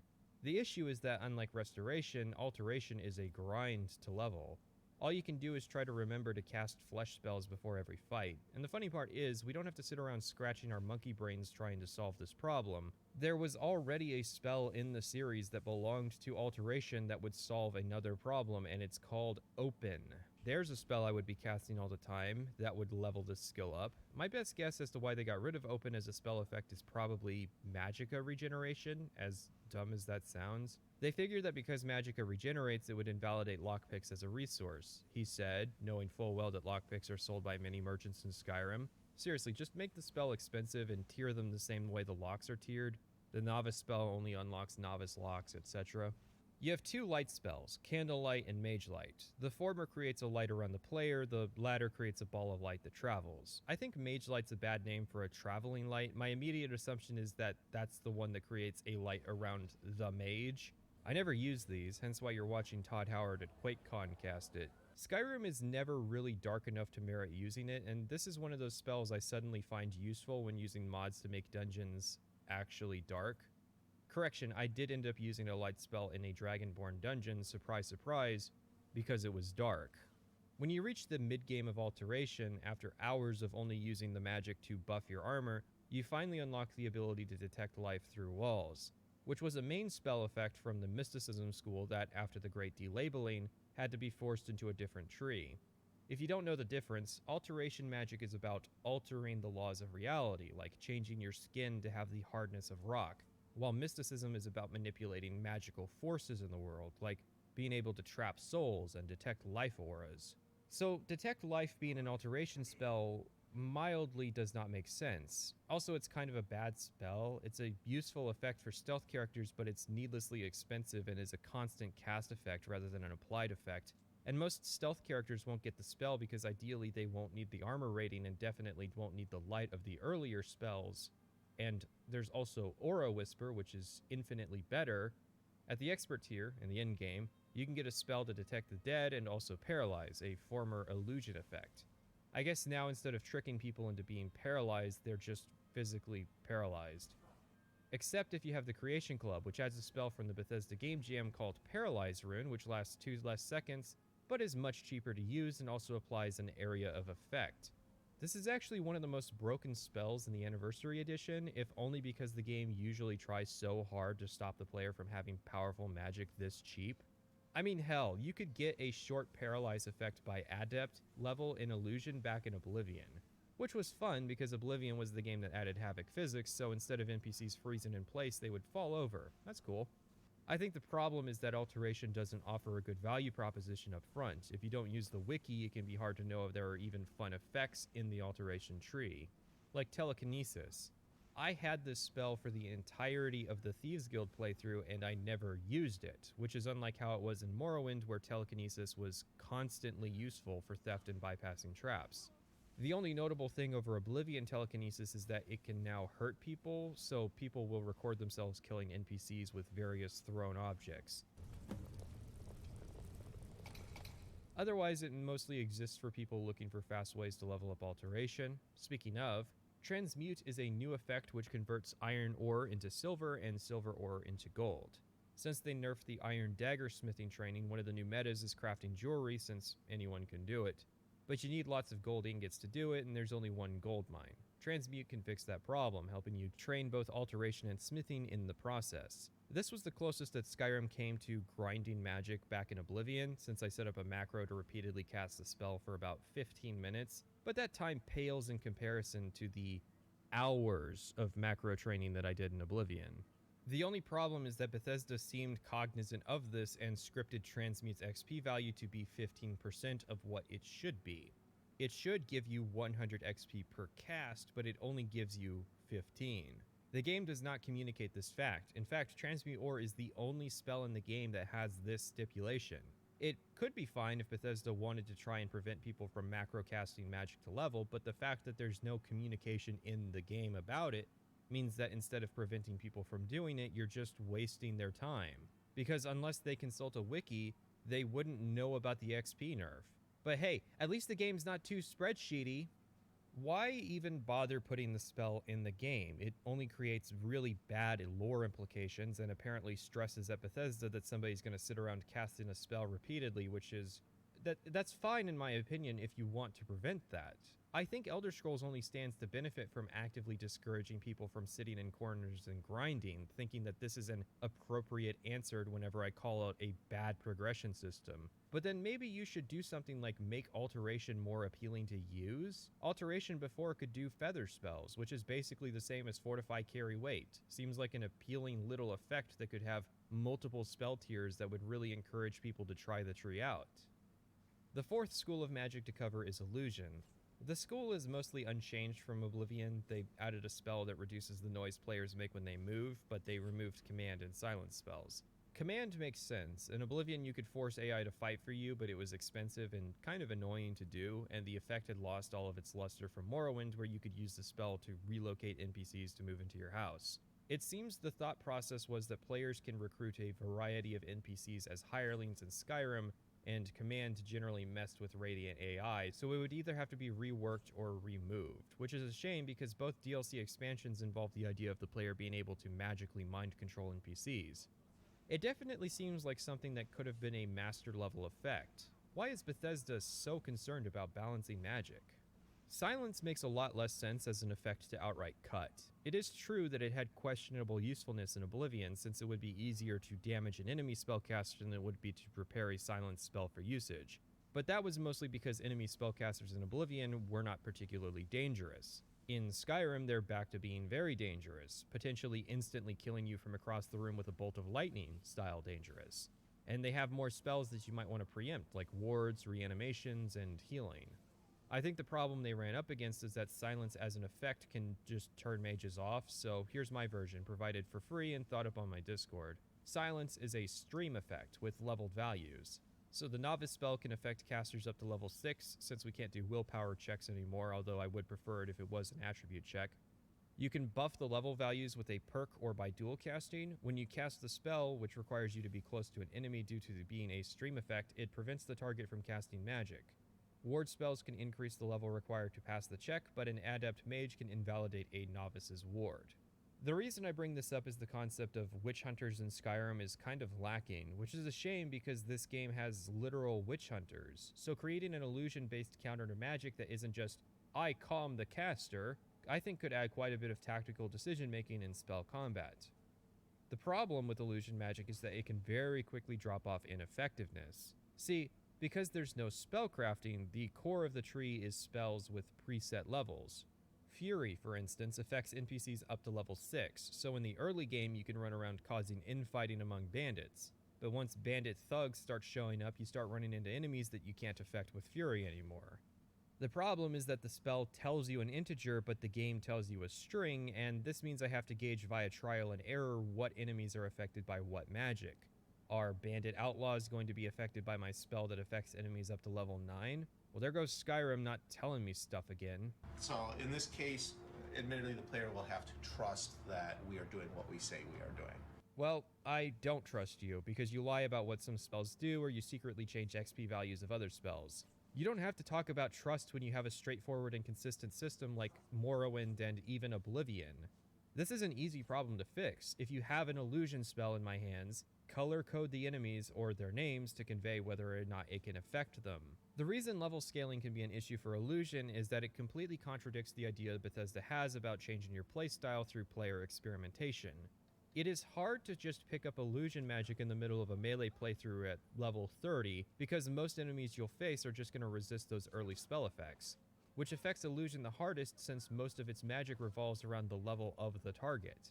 Most of the spells are pretty straightforward and unchanged from Oblivion, although Frenzy in particular has had the biggest improvement since enemies will start fighting amongst each other much faster than they did in Oblivion, where you could cast Frenzy at an enemy and still get bum rushed by the guy who's just now extra pissed off at you. Courage is interesting. I'm assuming they realized that Rally was extremely situational and decided to increase its usefulness by tying a health and stamina fortification to the effect. But it's weird that the health fortification spell belongs to Illusion and not Restoration. Hirelings all have different levels of aggressiveness, but honestly it's not worth keeping Benor around with rally spells when you could just recruit a braver companion and also give them the extra health. Fear spells, as usual, are still useless when calm spells exist. Last thing I need is NPCs fleeing further into a dungeon and finding all their NPC friends. The only advantage Fear has over Calm is that it scales just slightly higher than Calm, and I mean very slightly. I guess you can also attack a Feared opponent more times than a Calmed opponent if you're really digging for a reason to try and comment why Fear spells aren't that bad. And that leads to Calm spells, which are personally the MVP for me. When I got bored of casting Firebolt or wanting to go through an area with a light touch, I would make heavy use of Calm spells. It's confusing that they got rid of Silence but kept Calm, which can literally just turn all NPCs off in the middle of combat. It's still weaker than its Morrowind counterpart, because in Morrowind you could actually talk to calmed NPCs and ask them stuff. Usually they didn't have much to say, but then you could intimidate them through persuasion and they would get scared of you and no longer want to fight you even after the spell wore off. There were even merchants and trainers who lived among the bandits, and most of the base game enemies had unique names. You can do a mostly pacifist run of Skyrim, but what's the point? The game never really admonishes you even if you stand neck deep in the blood of Skyrim's downtrodden. Not that it has to, and I might actually be disappointed if I were to see some morality system in Elder Scrolls 6. Calm is mostly just an expression of boredom with Skyrim's combat to me, and eventually was replaced with invisibility and later exploiting cloak spells to just clear dungeons. Finally, you have Frenzy, which starts fights. It's actually the most different because now it is considered assault to cast Frenzy on NPCs. You can still cast it from a shadowy corner for legal permission to murder people, but this is a big improvement over consequenceless murder. But it is one of those situations where people complain because something that was honestly too good in the first place has been changed into what it should have always been. Conjuration is the final tree. I saved it for last because it's the easiest, and that means the spell section ends deceptively sooner. You summon things. Turn Undead got moved, it used to belong to Conjuration, and there is a lot less variety in the types of things you can summon in Skyrim. You can no longer bind armor, which is funny considering how prominent that was back in Oblivion. And for weapons, you can only bind swords, bows, and two-handed axes. And Dragonborn added daggers. We contrast that with Oblivion, which had bindable axes, bows, daggers, maces, shields, and swords, and Morrowind, which had all that and spears, and also didn't do a weird progression with its spell effects. Summoning a sword in Morrowind can be done at level 1 with somebody majoring in Conjuration, but requires level 75 in Oblivion. I don't really see playstyles built around using bound equipment working that well in Skyrim. I've done it before, albeit during a modded playthrough, and the big issue was that even with the perk that upgrades their damage, bound swords are only comparable to, like, untempered glass weapons. The issue is that since Bound Sword is a novice level spell, that means you could get it at low level, and in turn, that means it has to do damage comparable to low level weapons because, you know, balance. The Bound Bow is pretty powerful. Since it's an adept spell, they didn't nerf it into the ground, but once you start getting comparable weapons that you can temper, it too ends up in the trash. This, to me at least, seems like another one of those cases where because nobody at Bethesda is really passionate about magic, beyond superficially adding new spell effects to make them look cooler, Bethesda didn't realize how changing mechanics they were more passionate about would affect other mechanics downstream. And the types of things you can summon are pretty pathetic.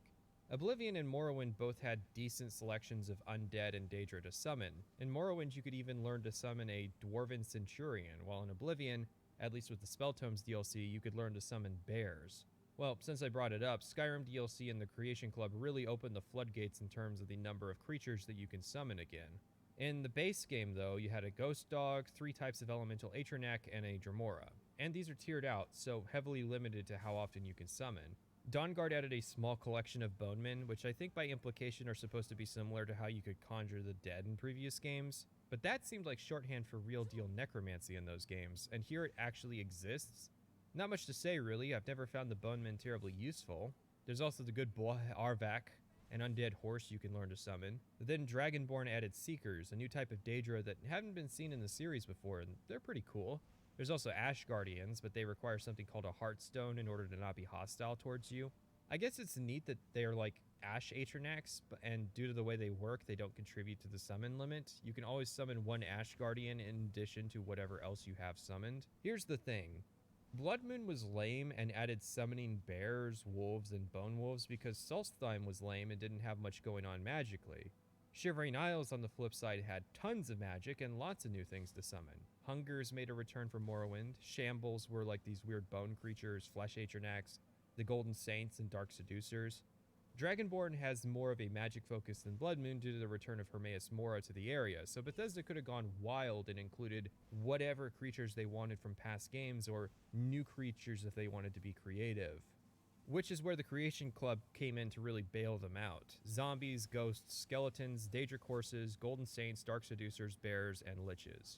Okay, it's not that creative. Most everything they added was actually variations on things that already existed. Zombies are just reskinned Draugr, liches are just reskinned dragon priests, etc.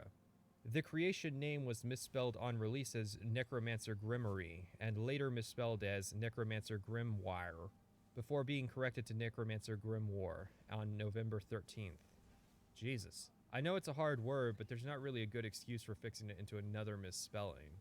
See, I think Bethesda may have figured out that they didn't need to commit development time to creating an interesting variety of things to summon to two factors. The first is that they had done Oblivion, so now it was time to wind down for a while on the Daedra, and the second is that they also added reanimation as an effect, so there didn't need to be so much variety.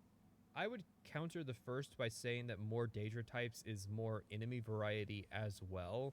Cut some character artists loose for a week and they might turn up several new types of enemies to fight, or even just port over stuff like Scamps, Clanfear, Daedroth, Spider Daedra, Ogrims, or Winged Twilights from past games. You'd think to yourself, okay, cow, not a big deal, right? That's my first assignment. Like, oh, it's a pretty small task. No, man, it is a furry cow. It is a very furry cow. And fur is incredibly hard to do. Yeah, see? Want to know the best way to give them a break from creating furry creatures? Let them create some scaly or slimy monsters instead. This definitely screams another victim of intentional design rather than Bethesda simply running out of development time. I mean, consider how each tier of Conjuration only has one or two new spells. One new reanimation tier, one new summon. The only exception is that you get Storm Atronex and Dremora both at Expert. It practically leaps off of the design document. They penciled in the basics and they never went back to flesh it out. So, reanimation. A new, albeit slightly buggy effect from Oblivion that was fine-tuned into a more common spell for Skyrim. The series has finally implemented necromancy as something the player can learn and perform. There are still no consequences for reanimating people's loved ones and dragging them through the streets, but, you know, baby steps with a AAA development studio. Since they worked so hard on Radiant's story for Skyrim, getting people to react dynamically to player actions, I'm sure they'll be able to create responses to the player outright practicing necromancy with people's dead loved ones in the streets. Maybe people see it as a public service, since most of the time you practice necromancy, once the effect ends, their body dissolves into a pile of ash, conveniently ready for the burial urn. Mechanically, this is likely to prevent the player from repeatedly reanimating the same corpse, both to discourage grinding and to stop people from using undead bodyguards. There is a funny side effect where sometimes ash piles just are never swept up. This is Beatrid. She's married to the head of the wealthy Silverblood family in Markarth. During a quest, we got attacked and she was killed, and subsequently reanimated by our attackers. After it was over, she turned to ash, and then no one ever swept her remains up for the remainder of the playthrough. Reanimation is cool, however it is limited by the spells being tiered, with each spell having a maximum character level it can reanimate. So it's similar to how Illusion can fall off in usefulness if it's not actively part of your playstyle. Worst, however, is that while you can get perks that upgrade your undead servant's combat capabilities, upgrading the spells to affect higher level corpses requires the Necromage perk, which is available at level 70 in the Restoration tree. Also, reanimations last for 1 minute. This is significant because it means that spells are more useful as a mid-combat application, rather than selecting a powerful opponent from one room and using him in the next. It also means that reanimations are at an inherent disadvantage compared to summons. You could summon a Flame Atroneck at the start of any fight and have it last longer than if you had reanimated a bandit outlaw in the previous room. They also have comparable magicka values, so as cool as necromancy is, it does not hold a significant advantage over just summoning. Now I want to mention my second big exploit that was a lot of fun, which involves necromancy and lots of it. So replacing birth signs were the standing stones, a flexible power that can be switched mid-playthrough. One of these is the Ritual Stone, which once per day allows you to reanimate corpses up to level 75 in a radius around you for 3.5 minutes, with the limit as to the number of corpses you can raise being 100, and when the effect ends, the bodies collapse rather than dissolve.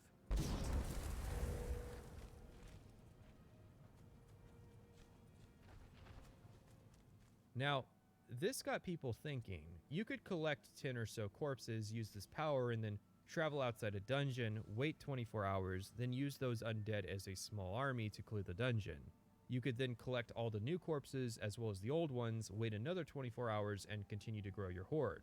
And since the level was so high, you could get some pretty powerful members of your undead army. Thalmor mages, bandit chiefs, even giants if you wanted. Well, Dawnguard added a side quest chain called the Ethereum Wars that ends in you fighting the Ethereum Forge, giving you an option of one of 3 items to craft from it. One of these being the Ethereal Crown, a circlet that allows you to have 2 standing stone effects. The way it works is that your second standing stone is stored and only activated when you wear the crown. It's mildly useful for passive stuff like having the Atronak and Apprentice sign at the same time. However, if the stone provides a power, then that power's daily cooldown resets every time you re-equip the crown. And thus, an awful, terrible idea was formed. Combine the overpowered ritual stone with an effective lack of cooldown, and observe the rise of the Lich Queen.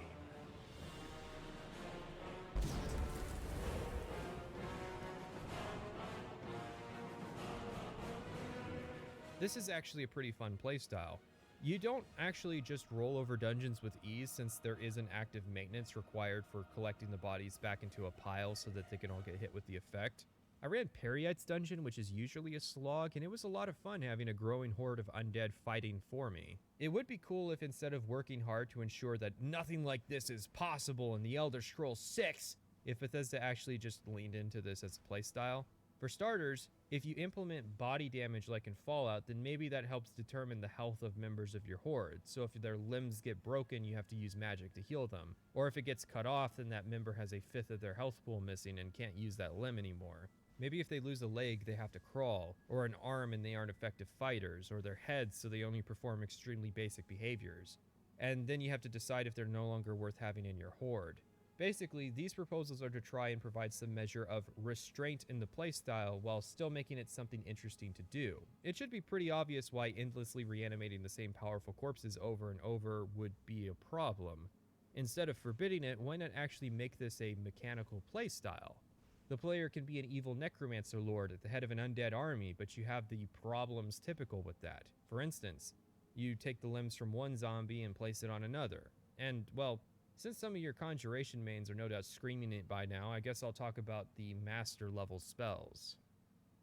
Bethesda at least did try something new with the master level spells in Skyrim. Instead of just having spell NPCs sell them to you or allow you to craft them at spellcrafting stations, they're instead relegated to spell quests you have to do that you receive from their instructors at the College of Winterhold. To start with Conjuration, at skill level 90 you get a quest from Finest Gestor to get him a Sigil Stone. He gives you a quest to summon an Unbound Dremora at a ritual site. Basically, Unbound Daedra have no restraints, so if it decides to kill us, it will attempt to do so. We have to break its will first by repeatedly summoning and beating it in combat, and then order it to get us a Sigil Stone. Yes, my mistress. Summon me again, and I shall have your stone.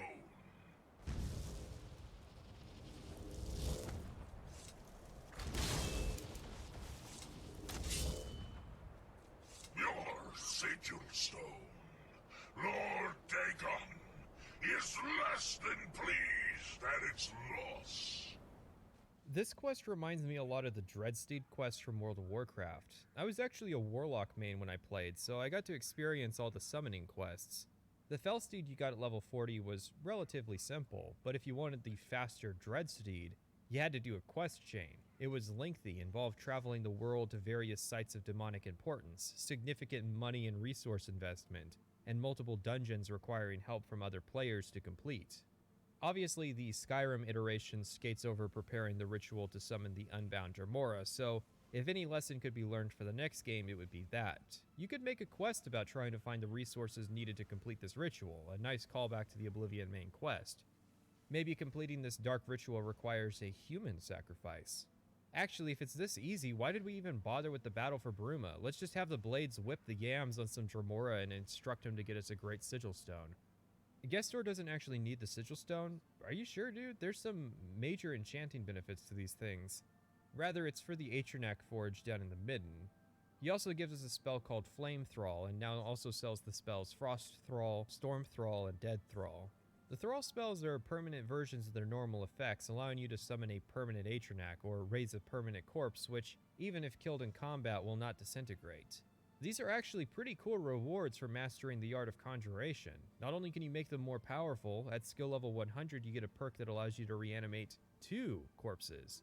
It simply became a matter of picking the right corpses for the job, and that would be some Dremora Lords. In addition to Jizargo, also decked out in Daedric gear, this means I have a serious gang of powerful minions. Don't get excited, however, because this is the peak. The Illusion Ritual spell is bugged. It requires level 100 instead of 90, so I didn't get to do it before the end of my playthrough. You have to cast a spell that lets you see some invisible books around the college. That's it.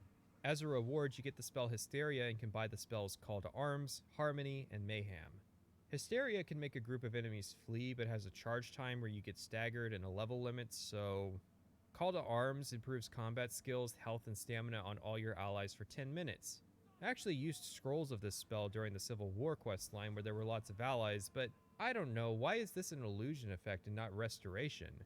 There isn't a courage component, this is just stat fortifications.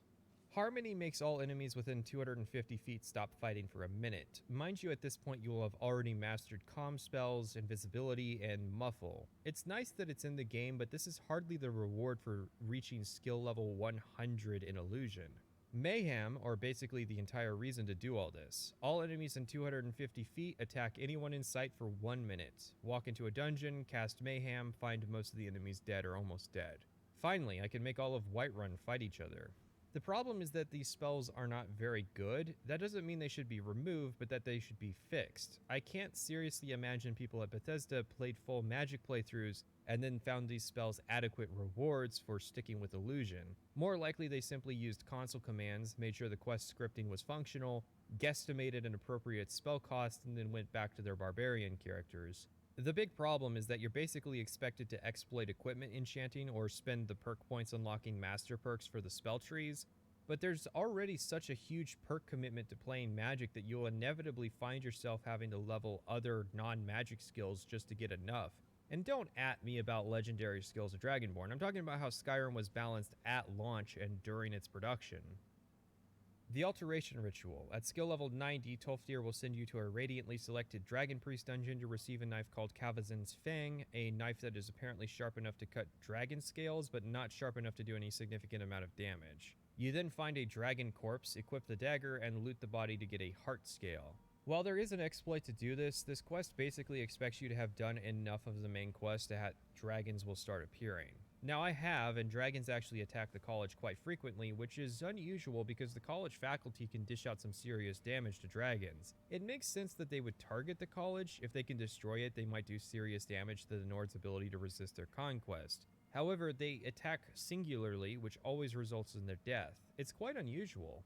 Anyways, while it is a shame that this quest in particular is tied to the main quest, it's not the first time this has happened in the series, since the Master Trainer quest for Mysticism and Oblivion was also tied to the main quest. As a reward, Tolfdir gives the spell Dragonhide, and will sell you the spell Mass Paralysis. Dragonhide is different from the earlier flesh spells. It will do 80% physical damage reduction for 30 seconds, instead of how the flesh spells provide an armor rating increase. While this is more informative in what the actual impact of the spell is going to be, it is extremely expensive for only lasting 30 seconds. Also, it has a 3-second charge up time, so I'm both expected to cast it every 30 seconds and spend 3 seconds to do so. The duration can also be buffed, but still, you're much better off in my eyes sticking with ebony flesh and using armor than living the unarmored lifestyle and praying every night for Dragonhide. Mass Paralysis is as it sounds, paralyzes all targets within 40 feet for 15 seconds with a long list of enemies it won't paralyze, a 3-second wind-up time, and an expensive spell cost. Why bother with that when the Creation Club added a rune that paralyzes enemies in an area effect for a fraction of the cost? I told you the Conjuration Master spells were the peak. For Restoration, Collet Marintz will tell us to visit an entity only known as the Augur of Dunlane, down in the Midden. You're stripped naked. Okay. And then the Augur summons a triad of ghosts to gangbang you for a while, and if you can survive the ordeal, it'll teach you the spell Bane of the Undead, and Collet will sell you the Guardian's Circle spell. Bane of the Undead sets undead up to level 30 within 80 feet on fire and makes them flee for 30 seconds. Wind-up time, high spell cost, turn undead, you can guess how I feel about it. The best place to use this is the rare few times you get surrounded by Draugr enemies, since when in conjunction with the Necromage and Flame Damage perks, it will actually do fairly respectable damage. But that's not a very common situation. Guardian Circle. Undead up to level 35 enter the circle and flee. Fine. Caster heals 20 health per second while inside. Actually a cool idea. But it only heals you, not your allies. It doesn't restore stamina, and it's bugged to actually restore magicka if you have the Atronax Stone. Rock bottom. The Destruction Ritual. Feralda gives you a book which has a puzzle to solve. Oh, how interesting. Let's read and see where this northward, haunted northern coastline. Okay, near the coast. And south, Dwemer live and toil. Okay, south of the coast, but north of a Dwemer ruin. Sounds like most of Skyrim, but sure. A simple place, a shield from draft. Like a respite area. I know, Snowvale Sanctum. It's north of a bunch of Dwemer places, but right on the coastline. The haunted tomb of Yingle is even nearby. Wait, that's not it? What about Journeyman's Nook? I mean, it's not north of a dwarven ruin, but it is to the northeast. At this stand, willed mages craft so fierce the sea will boil. Wait, but I still don't know where to go. The poem could refer to like half of Skyrim. Hell, the place we're expected to go, Windward Ruins, is not directly north of a Dwemer ruin, but rather northeast of one. And it's hardly near the coast. This is what happens when someone not used to writing quest directions suddenly find themselves having to do so. It's a shame too, because it's one of those instances where clairvoyance could be a huge help, but since the quest has no quest marker, the spell doesn't actually help you. So what the fuck is the point of clairvoyance? And if it did, well, there wouldn't be much of a riddle. Cast a fire spell and you get the next part, which is a lot more straightforward with its clues. The first line obviously implies it's west of the throat of the world. The third line implies it's going to be close to the base of the mountain. The second line tells you it's going to be north of Skybound Watch. Cast a frost spell and you get part 3. The third stage is again straightforward. On the west side of the River Karth, on the side of a mountain. Cast a lightning spell and it completes the book, granting you the Firestorm spell, and you have to buy Lightning Storm and Blizzard. It's unusual that the first part is so vague when the latter two parts can get you pretty close to the right place without looking it up. Firestorm is the most expensive spell in the game, and it has a 3-second cast time and has tapering damage based on the range of targets. It was fun one time when I wanted to make a room full of friendly NPCs explode, but for actual combat applications it was nothing but a liability, because if you want to do actual damage, the enemies have to be close to you, and if the enemies are close to you, well, they can and will stagger you while attempting to cast the spell. Same deal with Blizzard, although at least that one you're given more crowd control to work with. However, it's a frost spell, and it's Skyrim, the land of frost resistance. Lightning Storm is the best of the 3. You can charge it up for 3 seconds and then unleash a stream of plasma that absolutely wrecks things. Without any cost reduction, it costs 138 magicka per second, meaning that you can cast it for 10 seconds where you could only cast Firestorm once, but you can do 112 damage per second, whereas Firestorm would only do 337 damage flat. This is the only master spell where the charge up and costs make sense relative to the amount of power that you are putting down range. And those are the master ritual spells. Really, the biggest symptom that Bethesda either doesn't know or doesn't care about magic as a playstyle. When you master combat, you get weapons with huge numbers and lots of edges. When you master stealth, you become a master of guerrilla warfare. When you master magic, you get terrible spells that are extremely, extremely situational, which you've probably already used because of scrolls, so you just end up using the same magic that you were already using for the last 80 hours. But hey, I can light people on fire and at low health they run away now. But it gets worse. Simply explaining magic in the game is not adequate to really relay the pain I felt playing Pure Mage in Skyrim. There's a big reason reviewers on YouTube do not do it, and that simply is that it's not fun. We have to talk about what it's like to level a mage, so let's briefly recall what it was like with the other characters. Now, before we begin, I want to pick apart another video's analysis on leveling, because I want to stress that you don't have to present Skyrim dishonestly to sell the idea that it does leveling poorly. In fact, doing so only regresses the conversation because it allows Bethesda shields to nitpick your arguments and say that Skyrim has good leveling, which it certainly does not. But if you don't fundamentally understand the system and at best only ever reach like level 30, then how can you really say you understand how leveling long-term works? When you use skills, you gain points that contribute to your overall level. This is a choice between raising health, magicka, or stamina, 10 points. You don't get a major increase to your damage and survivability outside of your very first level up if you choose health and or stamina, which is a 10% increase at the base stat line, which then falls off dramatically as you go on. Why would you present it as a percentage increase when the game and even yourself moments earlier presented the stat increase as a flat number?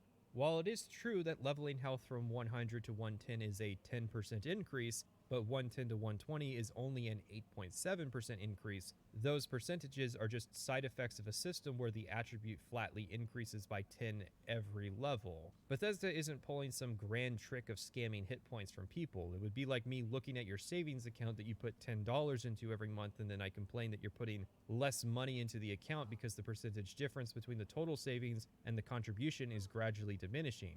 When in reality, you're still putting $10 into the account is just getting bigger. Or saying that each brick you lay on a wall has a decreasing contribution to the overall height of the wall. The only basis of my complaint was manipulating the numbers to make your contribution look smaller than it actually is. The only reason I can imagine doing this is that Mr. Caption is seeking to present the leveling system in as bad a light as possible, no matter what it takes. And this is not the only bad argument he makes in the span of about 20 minutes. It's a shame because after this video was taken down, I remember it being better and capturing some of my feelings in a rather nostalgic light. And the first 90 minutes or so are fine, if not good. You can watch the re-upload on my second channel if you're curious, but upon rewatching it, I couldn't help but notice some horrific leaps in logic. He spends considerable time complaining about how Skyrim is bad because you might plan to level when hitting archery 60 to get a perk, but because you can accidentally level other skills, he would either have to spend that perk point on something he doesn't want, or quote-unquote waste it, while he finishes leveling archery to 60. Now, I hope that anyone listening to what I have just said has played Skyrim and knows how utterly inconsequential that is. Even better if you have tried to min-max in Oblivion and Morrowind, where the simple act of running can cause you to level incorrectly. As much of a downgrade of not having full attributes is, at least I can say I've never been upset about a skill leveling at the wrong time in Skyrim like I have in the other games. Compare this to even the Fallout leveling system, where you have total control over how you progress your skills and then choose a potential perk after that. So Skyrim's bad because you might have to sit on a perk point for a while, but Fallout New Vegas, a game which will force you to level as soon as you get XP, even if it's just from giving homeless people water, gives you more control over your leveling. But sure, that's because you pick your skills and then your perks, so in this instance, if it was like Fallout, he could have leveled, then set his archery to 60, and then gotten the archery-related perk that he wanted. However, that is because Fallout uses a traditional leveling system where you get experience from actions to level and then increase your skills upon leveling. Elder Scrolls uses a non-traditional system, one that is artistically experimental. The core idea is that leveling should be dictated by skill usage rather than arbitrarily done at quest stages. A good example is how many Fallout quests will reward hundreds if not thousands of experience points at the end of a quest. The player can then level a skill they have never used based on that experience. You can become a master marksman despite having never held a gun before. Or even if you level from a quest that is just conversation and investigations, you can still level your combat skills. It's unrealistic. Of course, the moment you mention this to someone, you usually get some gremlins crawling out of the woodwork, usually responding with the argument, but it makes it more realistic. Which I say with a mocking tone because I think that's fucking stupid. Considering A, video games aren't just good because they're like real life, and B, this is a fucking fantasy game with dragons and cat people, and C, that argument starts to crack a little once you realize apparently making 400 iron daggers makes you proficient in Daedric and enchanted armor smithing. So the basis is, leveling attempting to reflect realistically gaining skill with that, skill is not necessarily a good thing. Let's consider for a moment how the first experience systems were pioneered. Before the advent of tabletop role-playing games, the best you could do was cooperative storytelling and maybe a choose-your-own-adventure style structure. Then RPGs came along and made rules for things. Instead of saying, I use my immense skills as a badass to scale the wall across the pit, you now have skills reflective of those abilities. You put those skills against the dice roll, and that determines whether you succeed or fail. You improve those skills upon leveling, an arbitrary invention of the game. It was determined that flat XP issued by the Dungeon Master for completing tasks was more fair and easier than trying to determine the amount of skill XP you would receive on a per action basis. Part of that is the difference between a human and a computer Dungeon Master. Human DMs can be more creative with scenarios, but are at a mathematical disadvantage to computer DMs, which could actually grant XP on a per action basis. However, the goal was always some level of realism. Even though Dungeons & Dragons is a game where you can throw fireballs at people and fly, it doesn't mean that the core of the game isn't grounded in some level of realism. If it wasn't, then it would become extremely difficult to explain how it works to new players, which was a part of the appeal of the game. Anybody can pick up Dungeons & Dragons and understand the core of how it works, no matter how fantastical it gets, because it is realistic enough to relate your own real-life experiences into that of your character. Yeah, Skyrim is now host to giant flying lizards and two-legged cat men. And you're surprised by me? Yeah, I just talked, and I'm continuing to do so. I have always found this sentiment to be dismissive and outright ignorant. While it is true that Elder Scrolls is full of fantastical elements, it is also grounded in realism. People need to eat and breathe, and they need shelter and sleep. When loved ones die, they're traumatized. People's stations in life are determined by their skills are determined by their experiences are determined by how much work they've done. Yorlin Greymane isn't the greatest blacksmith in Skyrim because when he was a little old man who aged sideways, he wished for it upon a galaxy and a dread pixie granted it. He worked hard, and you can see him work in-game every day. He is genuinely the best at his craft, and the game relays this. He creates unique weapons. He is a master trainer of smithing. Just because there are dragons does not mean that Elder Scrolls is a fundamentally alien world. The movie Reign of Fire was stated to be a massive inspiration for how Bethesda wanted to portray dragons. The premise of the movie is that dragons exist in the real world, and one day are unearthed and begin destroying humanity. The movie heavily focuses on creating an air of realism to how these monsters exist and how humans are trying to fight them. Say what you will about the quality of the movie or how good a job it does with that premise, the fact remains that just because something has fantastical elements doesn't mean realism has to be thrown out the window.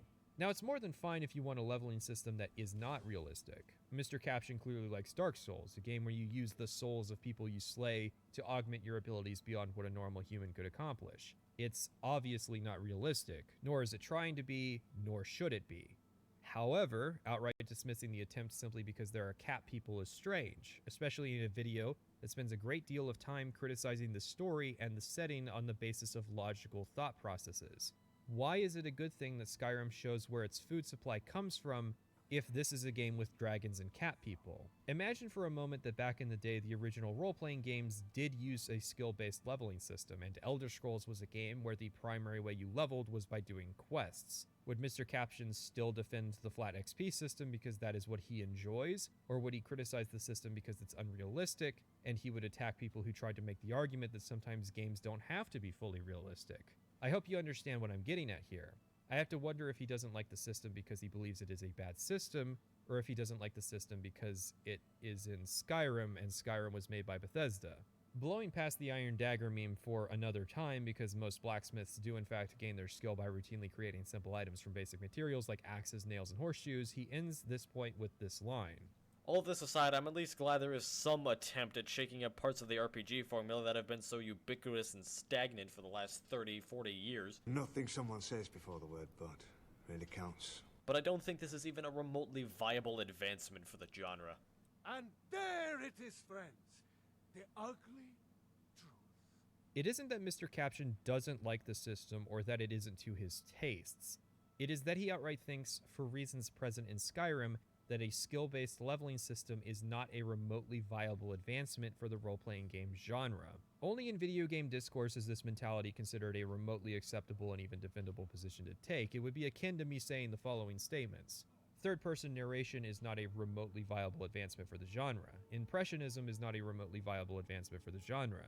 Percussion is not a remotely viable advancement for the genre. The rule of thirds is not a remotely viable advancement for the genre. Hunger meters are not a remotely viable advancement for the genre. This is the return of the universal design philosophy, an ideology that believes all video games are approaching a singularity of good design principles. It is one thing to criticize execution, believe me, I'm self-aware enough as to what I'm doing, but it is a completely another to say that some ideas do not belong. For that, I prescribe 50 hours of watching Ross Scott game dungeon videos until you understand that there is no idea that isn't worth someone taking a shot at to see if they can pull it off. If you told me there was a heist in Grand Theft Auto Online where you have to use a forklift to raise a pallet to reach an objective, I would not respond by telling you how forklift operation doesn't belong in video games because games are supposed to be fun. By the way, that's a real thing.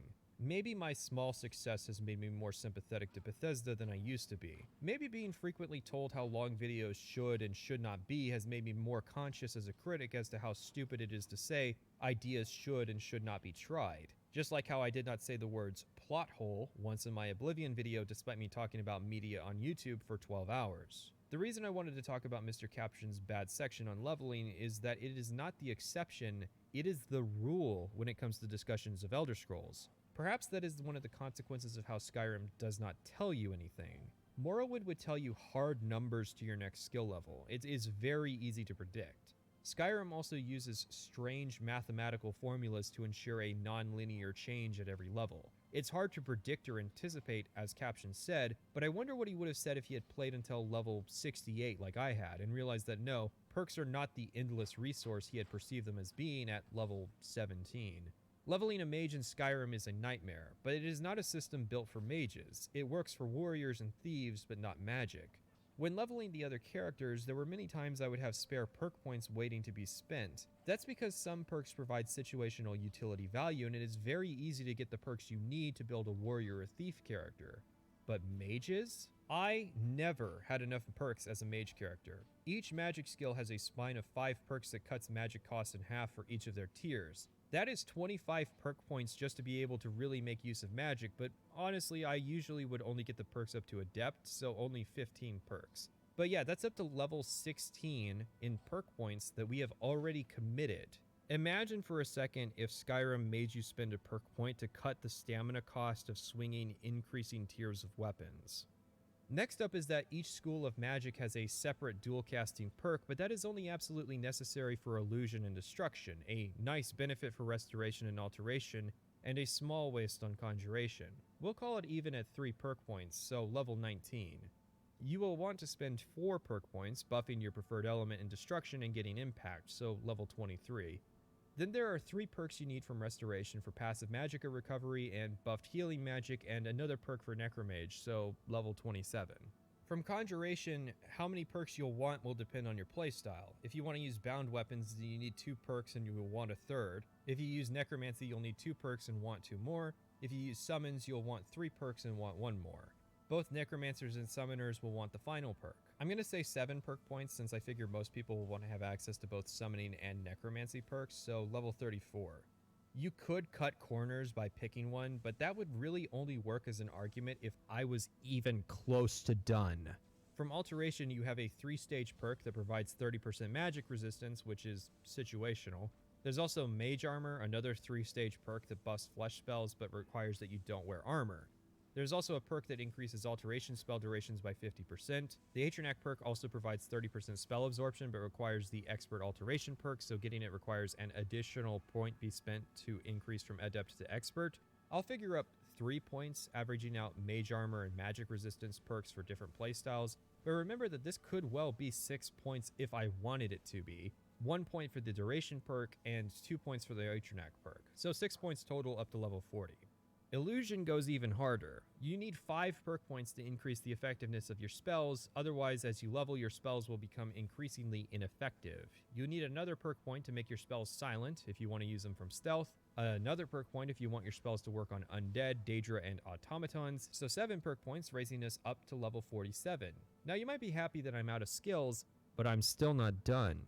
Enchanting. After all, you need custom enchanted gear to help make your spellcasting, well, not better per se, but more efficient. You could say that it's expected that a magic character uses the magic crafting skill of enchanting as part of their progression, similar to how thieves have alchemy and warriors have smithing. Of course, in reality, everybody needs every one of those, but that's a different topic. 5 points into making enchantments stronger at the front, another 3 points spent on getting to the extra effect perk, allowing you to double up the effectiveness of your enchantments. Of course, you aren't just gonna enchant raw, are you? No, you need alchemy potions to buff up your enchantments.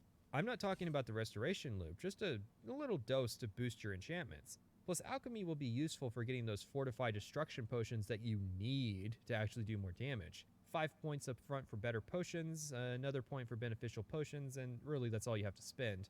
There's going to be some work getting there, but it's worth it for the powerful gear that you'll be making. So in total, from crafting your enchanting gear and making potions, you need 14 perk points, taking us up to level 61. Now bear in mind, this isn't me being unrealistic. It's not an issue of me wanting to use all 5 magic skills. Look at warriors, they need a weapon skill, maybe even 2 if they use archery as well. They need a defensive skill, they might want to block or sneak depending on their playstyle, and they would want to buff themselves with smithing, enchanting, and maybe even alchemy. But they don't need to spend 60 perk points to be viable. Shorin got all the perks he wanted and needed with points to spare. But it doesn't stop there. After all, what if you want to use armor? 5 points in heavy armor since all the other perks require a full set, but you're wearing robes so you can't. Level 66. And to make and upgrade that armor you need smithing. 5 or 6 perk points right there depending on if you want arcane smithing or dragonbone armor. Level 71, higher than my triple digit playtime character ever reached. I didn't even get to invest in something like sneak, but yeah, there's 5 or 6 perks there. What about speech? You'll be spending lots of monies at merchant. Better pick up 7 perks there. Pickpocket's pretty useful too, and the final perks in this tree are fun for all characters, and lockpicking is a waste of perks in my opinion, but maybe you disagree. All in all, we are well past max level in the base game and well past the point that you have exhausted the game of content to level without grinding Radiant quests. You see my problem, right? You might say that speech is a thief skill, but every character benefits from having it. We've taken it to the extreme, yeah, but even if we scale this back and cut corners on things we don't need, mages require too many perk points. It was a very real problem that once I hit level 25, when the leveling slows down dramatically, that I entered into a nightmare where I had to pick each perk point I earned very carefully, which was not something Shorin or Maglier ever had to do. Then combine that with the next leveling problem. Every level you're given a choice to raise your health, stamina, or magicka. For warriors and thieves, it's a straightforward choice between health and damage, since more stamina means more power attacks. Mages, however, need everything. You need lots of magicka, since even with spell cost reduction, higher level spells require large amounts, and you need to be able to cast multiple times to actually kill stuff. You need health, as without it you'll start running into enemies that can one-shot kill you. While you can employ several tactics to keep melee enemies away from you, there isn't much you can do about archers who, around level 30 or so, began one-shotting my character. And you need stamina, despite not using power attacks, because buffing stamina also buffs your max carry weight, which you'll need because even though I didn't carry weapons, I did have to carry lots of potions and staves and crafting materials and loot, plus sprinting takes stamina. And then there's the gear progression. Primarily, you have your robes, which have no armor rating but come with enchantments to boost your magic. These come in 5 tiers, from novice to master, and will increasingly reduce the spell cost of a school of magic while increasingly fortifying the rate at which you regenerate magicka. This is crucial. While Oblivion added passive magicka regeneration, Skyrim is built around the idea. You need magicka regeneration if you plan on exclusively using magic for damage, and you need lots of it. The problem is that while other characters are finding better and cooler armor, you'll just find a slightly better set of robes. The other problem is that much of the armor you find is unenchanted, providing you freedom as to choose what to do with it. The robes you find in loot usually comes pre-enchanted. Gee, thanks, a buff to my alteration magic spell cost. It's not like I use an alteration spell once per fight, but destruction magic constantly. You can also craft new armor, but you can't craft new robes. If you want a specific piece of gear, you'll have to shell out a ton of cash to buy it, which isn't a problem. And in most cases, you can enchant armor to be better than what you can find in the world, but with robes, what you find is better than what you can create without exploits. And then you have smithing. You can improve gear to be even better using crafting materials. You cannot improve robes to be better, you can only replace them. Never mind that you can also improve weapons with smithing, but you have no mechanism to improve spells rather than simply replacing them. My point is not, why do warriors get it so good? It's simply to compare how functional gear progression in Skyrim works with warriors and why that idea doesn't work with mages. It's yet another obvious sign that nobody really plays pure mages at Bethesda. In Oblivion, the gear progression worked because you could continually find or create new and better equipment. A big part of that was having 2 ring slots for enchantments, where Skyrim only has 1. An innocuous change if you want to play warrior, but for mages, the decreasing number of enchantment slots is yet another nail in the coffin, and at this point, we're probably going to need to go buy another box of nails. Ignoring how many enchantment slots there are in Morrowind, reducing that number even further than Oblivion already had means less and less options for improving your character. If I'm supposed to use enchantments to make my spells better, then why do I only get gloves, boots, hats, a ring, and a necklace to do so? Why do I need Master Enchanting just to double the number of enchanting slots? Why do I need to exploit the fact that you can wear a circlet and a Falmer helm just for a couple more slots? Why can warriors fortify their weapons and use potions to buff their damage, but I only get the potions? Why do warriors get 100% damage from perks as well as their skill values, but I only get 50% damage increases from perks and not my skill value? Why do spell enchantments reduce the cost of spells but not just fortify their fucking damage? While being able to cast magic for longer is a form of improvement, this is not World of Warcraft where I need to be able to cast Shadow Bolt continuously for 10 fucking minutes to down a raid boss. You said you learned from the shortcomings and exploits players use in Oblivion, yet Skyrim's magical combat is basically identical to macro grinding from Oblivion, yet people praise it because the spell system has at least been improved to an extent. Like, spells now actually look like the element they're supposed to be. In Skyrim, a fire spell looks like fire. The lightning looks like lightning. The schnozberries taste like schnozberries.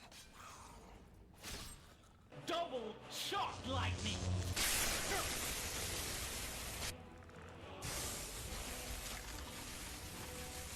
Magic was arguably too versatile in Morrowind and Oblivion, so shouts gave all builds access to special abilities. Too fucking versatile? I think the funniest part is that Mr. Caption praised magic in Skyrim as being his favorite part of the combat. The magic in Skyrim is my favorite because of how varied all of the spells are. You have a lot of different spells to choose from. But then decided to play a stealth archer anyways. You're being had.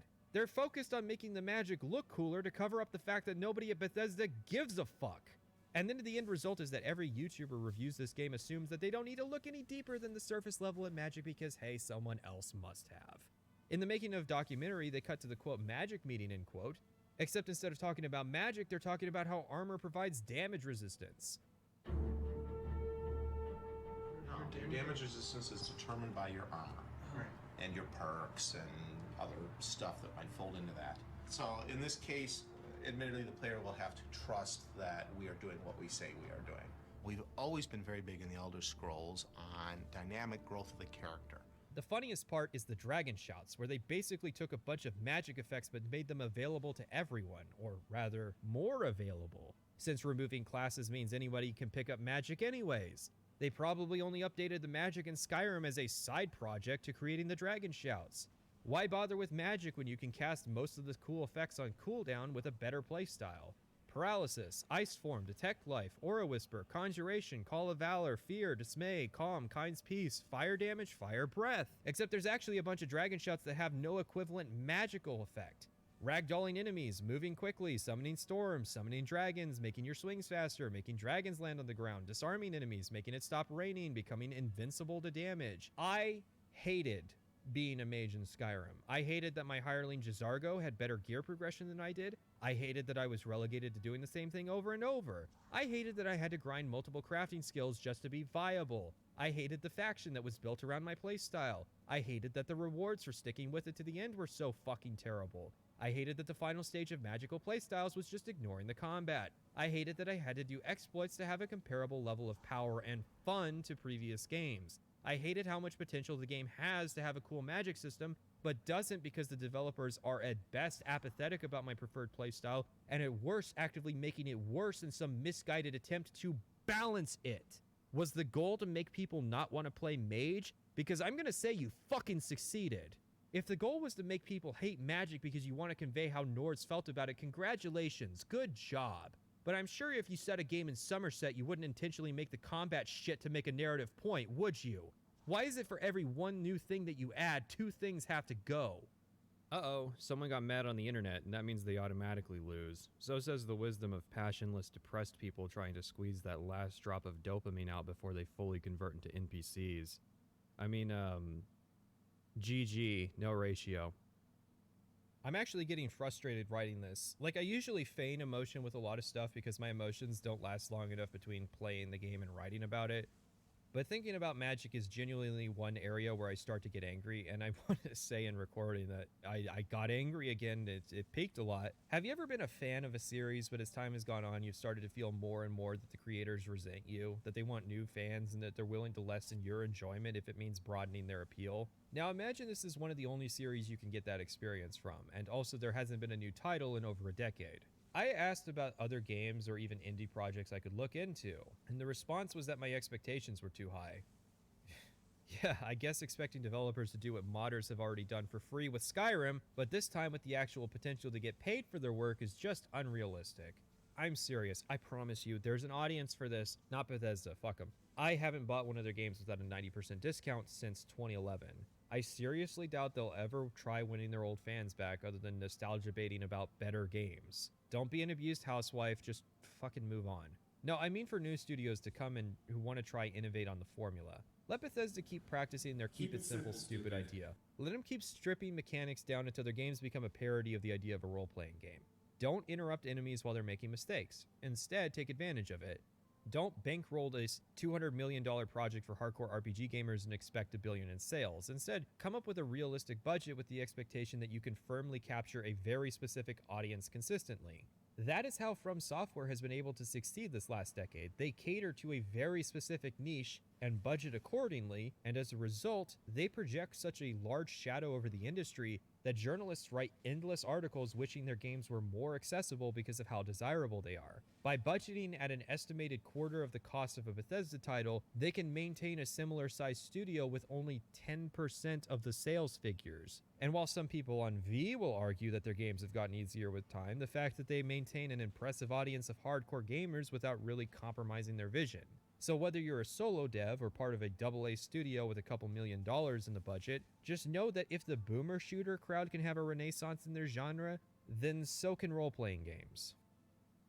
Right, so the College of Winterhold. Hang on, I gotta scroll up the script and see where we're at. Yeah, no, it's taken a while. Whoa now. Ease off on the magic.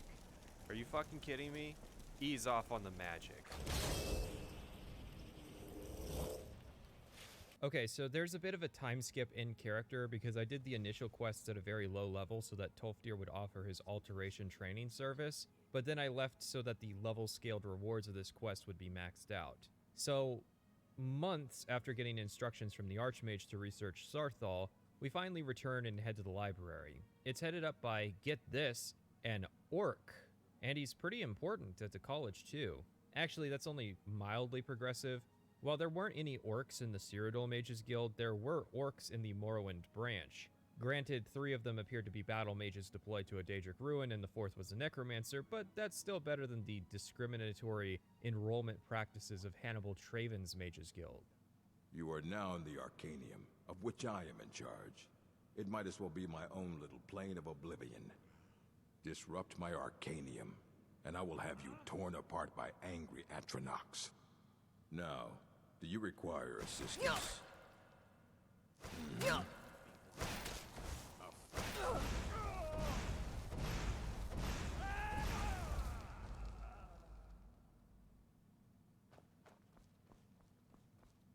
Hundreds of years have gone into assembling this collection. Ureg knows which book we need. Unfortunately, it was stolen recently by a mage looking to ingratiate himself with a band of renegade conjurers. Of all the books he could have stolen, he decided to steal a book that is effectively worthless. I mean, books are all mysteriously worthless in Skyrim.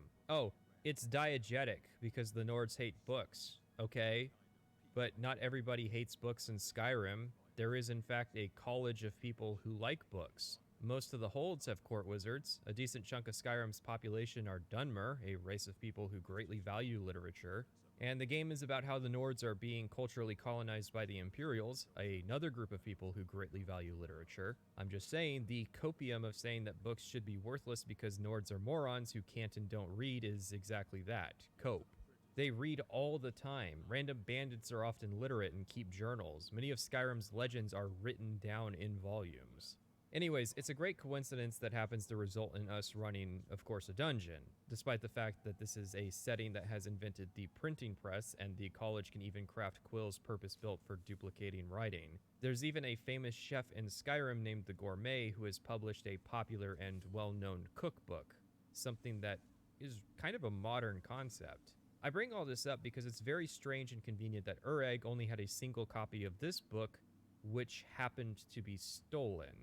So we head out to Felglow Keep, an old fort being occupied by sorcerers who decided to leave the college. Was it because they're necromancers? I sure know. Those archaic policies died out with the Mages Guild, and were never enforced here. Necromancy, as any other type of magic, is a tool to be used. It is unusual, to say the least. We aren't really given a clear idea what restrictions Archmage Aaron had placed on this group that forced them to splinter from the college. In fact, a lot of people's issues with Savos Aaron are that they don't like him, as in him personally, which is weird because Aaron is shown to be rather hands-off. He delegates most management decisions to Mirabelle Irving, someone who is more respected by members of the college. And it seems that while Aaron disapproves of some dangerous research, everyone knows you would be stupid to actually ask the Archmage to approve of anything directly. I am quite content to see nearly any aspect of magic explored and investigated here. But I do not and will not approve of any research or experiments that cause purposeful harm to your fellow members of the college. We don't really find out what the caller's problem with the college was, considering she's just leading a small group of conjurers. The UESP editorializes and calls her insane, when in reality she's quite cogent and can even be convinced to allow us to leave with the books and her prisoner, despite the fact that we are... You're the one who barged into my home and laid waste to my projects. Orthorn is the guy who stole some literature to try and impress the caller, which failed since he's their prisoner. Funny thing is, this is the first I'm hearing of this. I've never actually run into Orthorn, so I don't have footage of him. Double funny, he disappears as soon as the quest is over, so saving him has no impact. Same with the caller. Whether she lives or dies is irrelevant for the rest of the story, so we have to ask the question, what's the point of this quest? If Ureg just had the book we were looking for, nothing would have changed other than the fact that we would have crawled one less dungeon. Now, you might say the goal is to show how people are dissatisfied with and leaving the College of Winterhold due to Savos Aaron's poor leadership. Except we're not given an explicit reason why these people left in the first place. In addition, the dungeon is full of hostile wizards performing experiments on living subjects, so if anything, I'm taking the opposite away, that Aaron's leadership led to a bunch of degenerates being forced to leave. Of course, I doubt Bethesda was attempting to make that point. Rather, I think the idea is that it's meant to show how Aaron is fracturing the college. But when it came time to translate the story from the whiteboard to the game, someone ended up taking an existing Conjurer dungeon and slapping an NPC named generically the Caller, complete with a random face at the end, and called it a day. Imagine if things had played out differently depending on how you handle this quest. For instance, if Orthorn or the Caller are alive after this quest, maybe they come back to help us later on. Maybe if you use magic to get past the Caller's servants without actually killing any of them, she will comment on this with gratitude. I'm going to compare this to Leowin's Mage's Guild quest, where the player has to find an amulet to get a recommendation from the local branch leader. It's a very similar quest in that it starts with dialogue to figure out where to go, then you go to a dungeon before being confronted by a character at the end. Except that quest had narrative relevance. Say what you will about the Oblivion Mages Guild, but most of its quests, if it sent you to a dungeon, had a narrative reason to send you to that dungeon. We are going to Fort Blueblood because our boss needs an amulet in order to be normal, and we are confronted by a necromancer named Kalthar who stole the original amulet so that our boss would get fired. I criticize the execution, but this is a really good excuse to go make the player do a fort dungeon. The only reason you go to Felglow Keep is to recover a book that isn't even relevant to the keep or the group residing within it. None of the characters are relevant, it's almost entirely self-contained. When Morrowind sent you to get a book for a quest, it would go one of three ways. The book would be common and you could find it at bookstores, which were present in several cities. The book would be rare and you could find it only at a rare bookstore in the capital, or in the library of the secret police, or in several notable dungeons. Or the book would be unique, and you would have to find it at a very specific location. When Morrowind sent you to a dungeon, it would give you ample cause to understand why you are going to that dungeon. And when a book was supposed to be rare, its gold value would reflect that. Vampires of Vardenfell Volume 2 is a rare book due to having been banned by the Tribunal Temple for spreading the heretical claims that it is possible to cure vampirism. You can find the book during the Tribunal Temple questline when you're sent to clear out the vampire stronghold of Galam Deus, which is one of the locations where the book can be found. The thing that makes it distinct from the other books is that it's worth 400 gold. To translate that value to Skyrim, an Iron Cuirass and Greaves combination in Morrowind is worth 114 gold. So for the same price as 3 of these combinations, you could get one of these rare books. In Skyrim, rare books are worth, on average, 50 gold. While an Iron Cuirass and Greaves, now just plainly called Iron Armor, is worth 125 gold. So 2.5 books now go into one set of bad armor. I already talked about book value. My point is that the player stands a decent chance at some point of running into a book and knowing it's valuable by, well, its gold value, despite it not being a skill book. We return to Ureg with the 3 books. 2 are relevant, although right now only 1 appears to be so. Night of Tears, a report on Nord history written by a dark elf, potentially even a member of House Telvanni if the name is a clue. There isn't much to this book. Seleth criticizes another report on Sarthal, titled the Imperial Report on Sarthal, written by an Imperial, then makes several baseless speculations about the motivations of the sacking of Sarthal, including the accusation that Ysgramor was aware of what the early Nords had found at Sarthal and attempted to cover up the incident by burying the item. I mean, this is Ancient Aliens Hyperborea tier. Don't let my meme distract you from the fact that Seleth is making extremely wild accusations, or the fact that they were right. The final line is, quote, "Every effort will be made to relocate Sarthal and find that which has been lost to us." So, yeah, I can't help but notice that the ancient race war has become more modern and is being fought through these books, except for one small little detail. Seleth is a Dunmer name. The Night of Tears was performed by Falmer. The Falmer were worshippers of the Aedra, while the Chimer and later Dunmer are worshippers of the Daedra. The reason I bring this up is that the orb will be named the Eye of Magnus. Magnus is not actually an Aedra or Daedra. In fact, his notable quality is that after hearing Lorkhan's mortality plan, he decided to up and just leave for Aetherius, creating a rift so massive between the planes that so much light would pour through that it actually lit up Mundus. Yes, Magnus created this universe's sun. That's how powerful he was. He's worshipped in most cultures as the god of magic or the god of the sun. The Falmer, who seem to worship the same gods as the original Aldmer, would have been Magnus worshippers.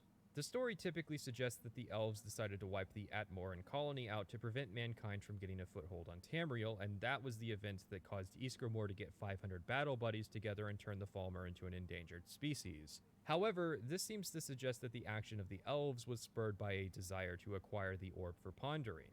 I've noticed that neither source actually specifies the race of elves involved. We only know that the Nords focused their retaliation on the Falmer.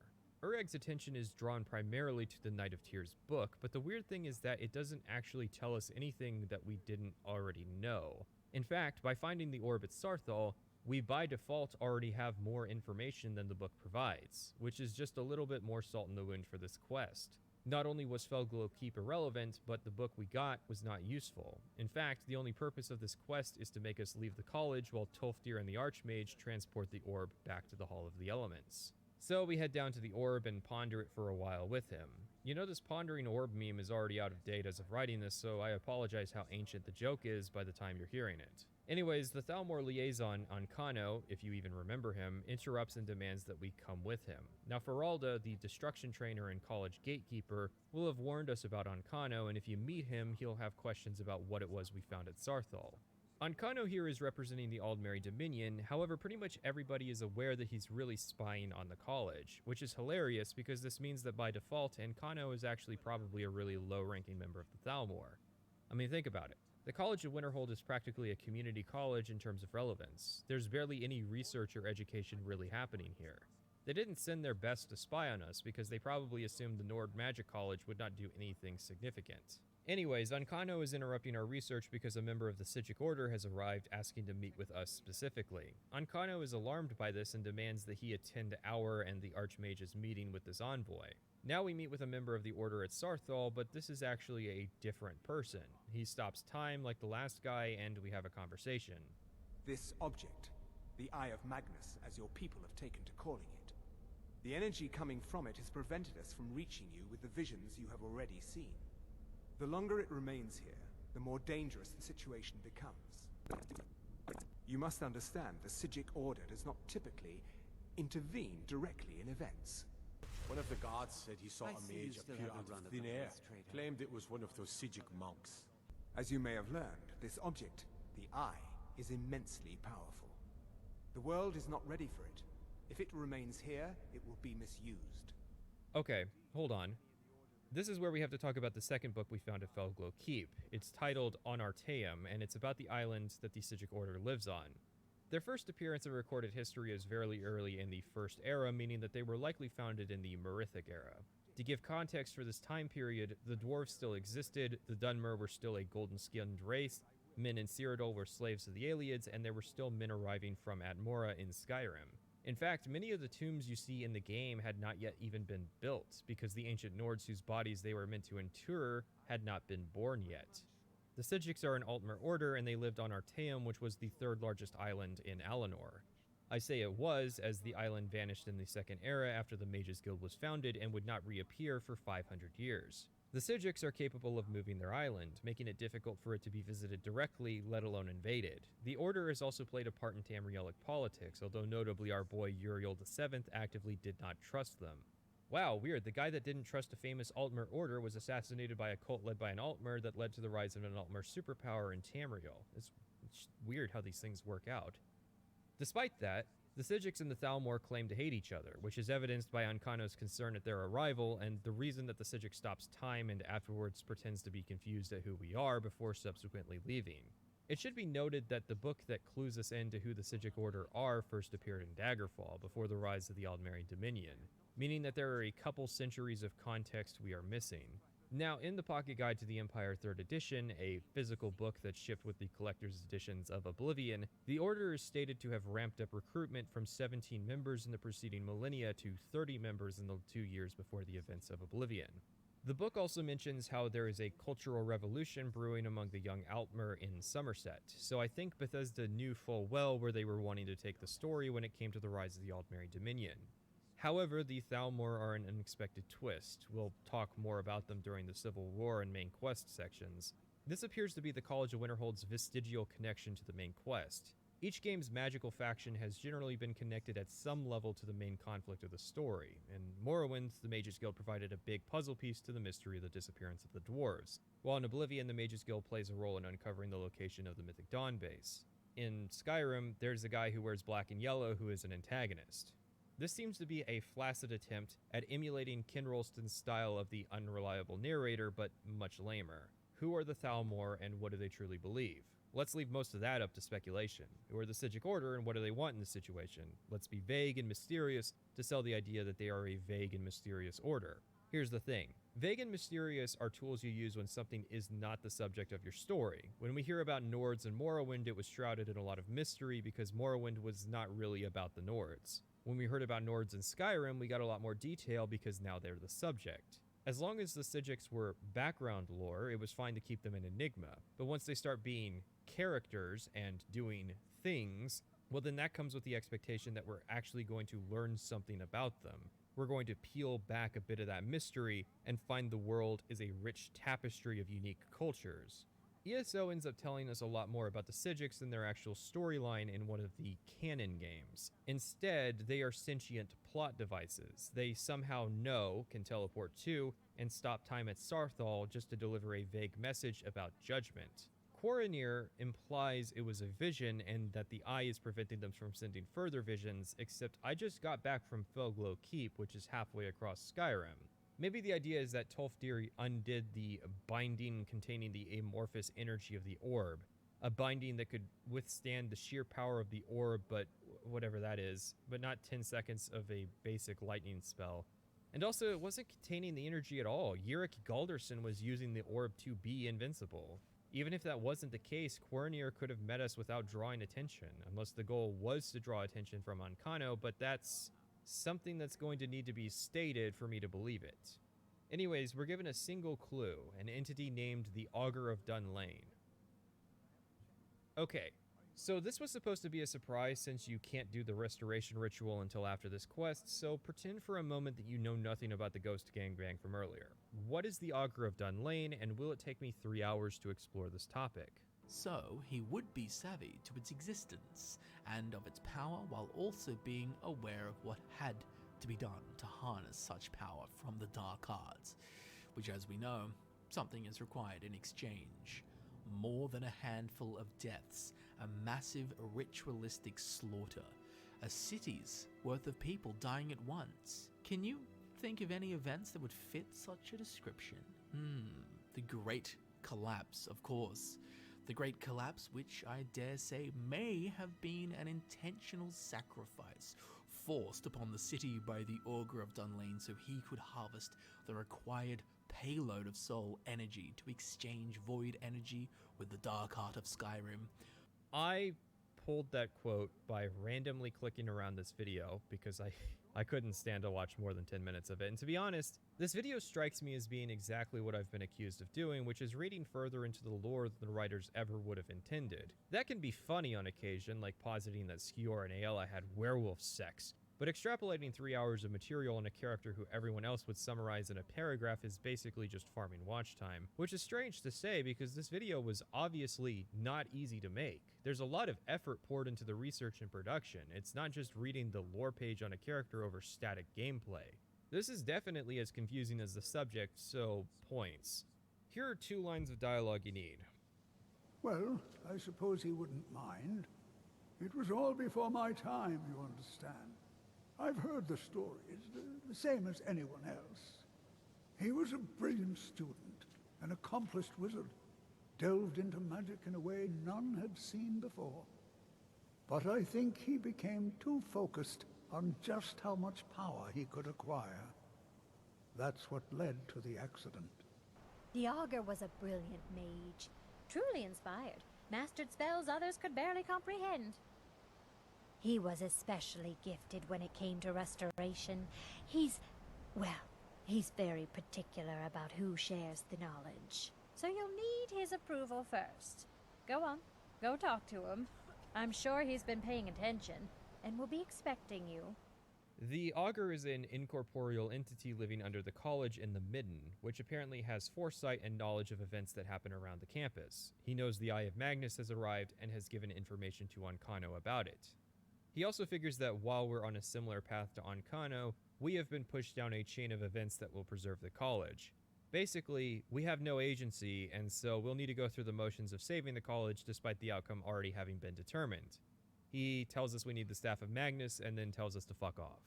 Now, you might be thinking, is that seriously it? Yeah, it kind of is. The Augur of Dunlane is just a plot device to point us to the next stage of the story. If the Augur was an old guy living in the Midden instead of a glowing ball of light, then I doubt anybody would have actually spent any more effort than a Reddit post investigating what their deal was. Like, nobody has done a deep dive on the real identity of the Caller and how she's secretly responsible for the Great Collapse, and you know why, flesh and blood.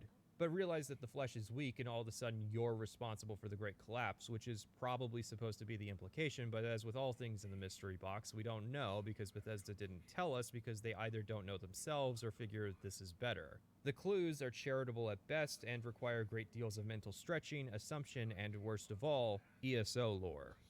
The only part of the Augur I like is how realistic people are about it. Either you haven't been at the college long enough to know, or you've met the Augur and know what it is and react accordingly. Tolfdir's all, oh yeah, that guy, he's in the Midden, say hi for me, while Mirabelle's more reserved about talking about the subject. We bring our information to the Archmage, who doesn't immediately pick up on the connection between the Staff of Magnus and the giant orb behind him, which has been nicknamed the Eye of Magnus. He is impressed with our initiative, not knowing that we don't have any because we were told flat out to go talk to the Augur by a Sijic monk and that we have a predetermined ending. A most impressive attitude. Keep this up, and you'll do quite well for yourself. I really hope Archmage Aaron doesn't have a tragic backstory about being part of a group of mages who took initiative and got killed over it. Trust me, that's just a random thought I had. He sends us to Mirabelle, who says that yes, she did mention it, back when some Synod representative from Cyrodiil showed up looking for it. This is a pretty good little detail. Savos is so distracted with whatever it is he does all day, that he doesn't really pay full attention to anything Mirabelle tells him. She told him that the Synod were looking for the staff, but all he registered was just the Staff of Magnus. I'm genuinely praising the game here because this is one of the only times it doesn't fumble a detail in the storyline. Apparently, the Synod are trying to hoard artifacts because artifacts don't have a history of up and disappearing after time. In fact, the book Tamrielic Lore, written by the last living dwarf and actually published across Tamriel, features a section on the Staff of Magnus that says that the staff has a history of abandoning mages before they become too powerful. So it seems like a massive waste of time to actually find the staff for expressly that purpose. Anyways, Mirabelle says she doesn't remember much, but she does happen to remember the name of a dungeon they were going to go visit. Oh boy, another dungeon!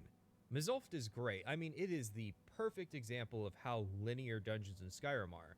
But that's just a stylistic difference, you know? Do you even remember how confusing Oblivion dungeons could be? This is so much better because it's not confused. Yeah, you get it. It's a straw man. The point is, Mizulft is a terrible dungeon, like impressively bad.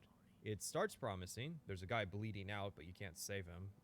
Well, you aren't expected to. The sequence apparently breaks if you do, since the key you need is on Gavros, but they meant for him to die here. Then you go down the hallway and find a corpse with a free potion. Then you continue down the hallway until you fight some enemies. You kill them, and then you continue down the hallway until you fight some enemies. And then you continue down the hallway until you fight some enemies. Down the hallway until you fight some enemies. Hallway, enemies, hallway, enemies, hallway, enemies. Now, linear hallways of encounters can theoretically be interesting, if the encounters themselves are interesting. But this is just a series of encounters with level-scaled automatons and Falmer in Skyrim's combat. If you tried to submit this in a level design competition, you would be mocked. They were so proud of their new dungeon design philosophy that they outright lied about Oblivion only having a couple level designers, when really the team had only grown by 2 members, from 6 to 8. Yet for some reason, a dungeon that was meant to be part of a major questline got 0 attention. The only interesting part is this T intersection, but even that's just as simple as go to the end of this hallway, fight a boss, get the key that they have, and then go back to the intersection and unlock the door to the quest area. But what can be done? Well, I hate how people think that if you don't have the simplicity of a Skyrim dungeon, then you obviously have to have the needless complexity of a bad Oblivion dungeon. Oblivion has some terrible dungeons. Trust me, I made a mod that connects 60 of them together into one continuous area. I know how bad they are. Now, it's not as easy as simply saying, hey, make better dungeons, Bethesda. I'm sure they're trying their best. I think the issue is that with Skyrim, the rank-and-file level designers got top-down dogmatic edicts about their design, which meant there wasn't really room to experiment. They were told that every dungeon has to be linear. You can have little supply closets along the way, but they have to be dead ends. You can't let players get confused by having side areas or multiple routes.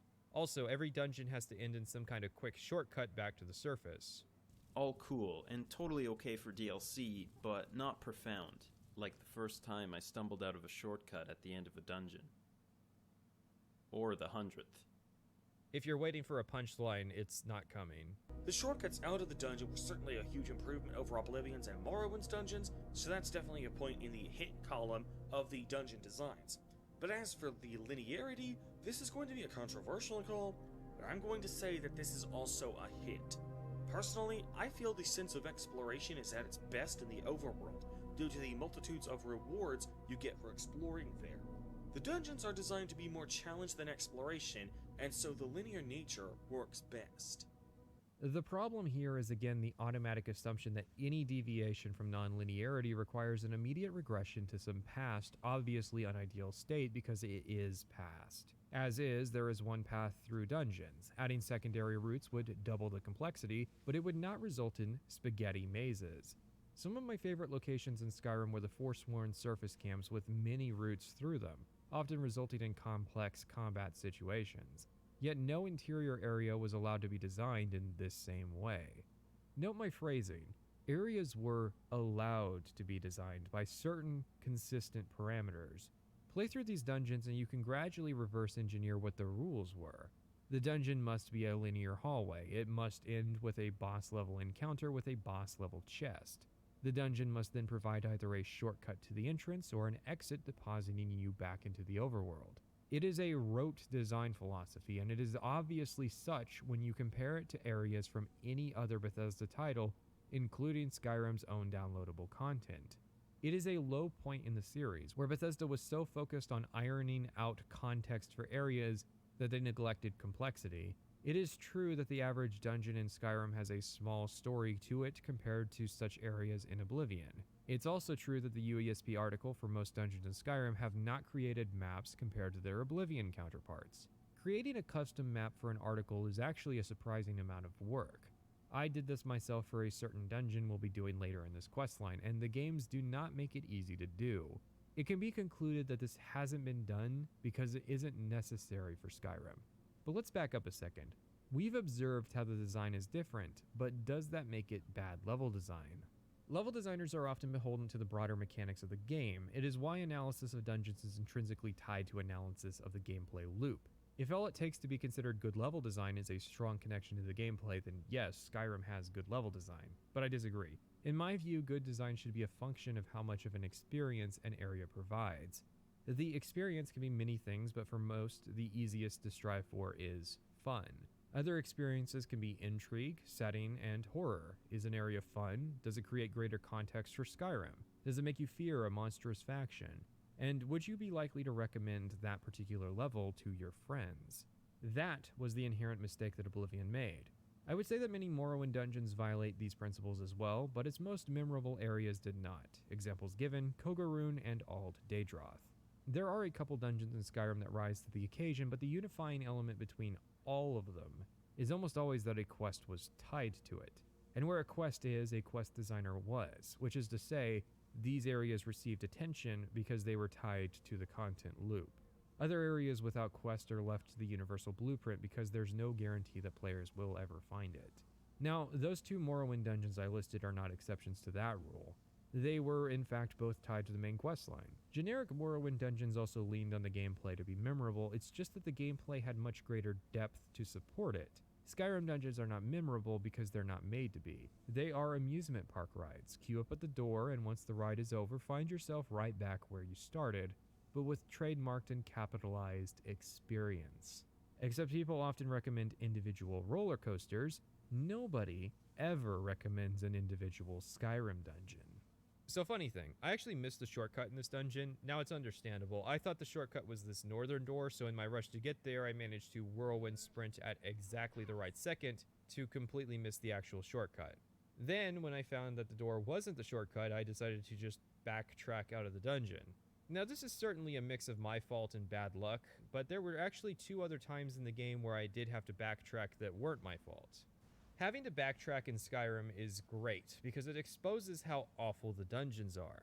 It was generally the rule that most Morrowind dungeons involve backtracking, although funnily enough, Kogarun actually doesn't, although it deposits you inside the ghost fence and the quest is nowhere near a teleport point, so you'll either need to fly or backtrack the dungeon anyways. Backtracking in Morrowind wasn't that bad though. Besides, the fact that you could just teleport home as soon as you were done with a dungeon, it also gave you an opportunity to make sure that you had fully explored the area.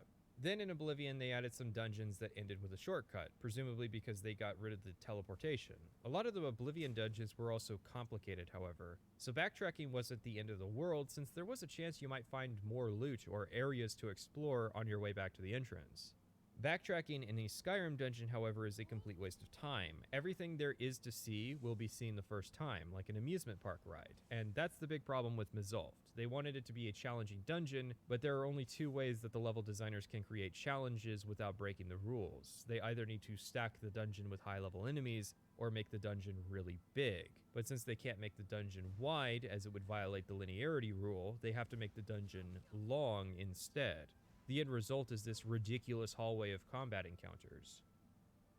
We get to the end and are confronted by Peritus Decimius, a surviving member of the Synod who was expecting us to be that guy that died earlier. You know what would be really stupid?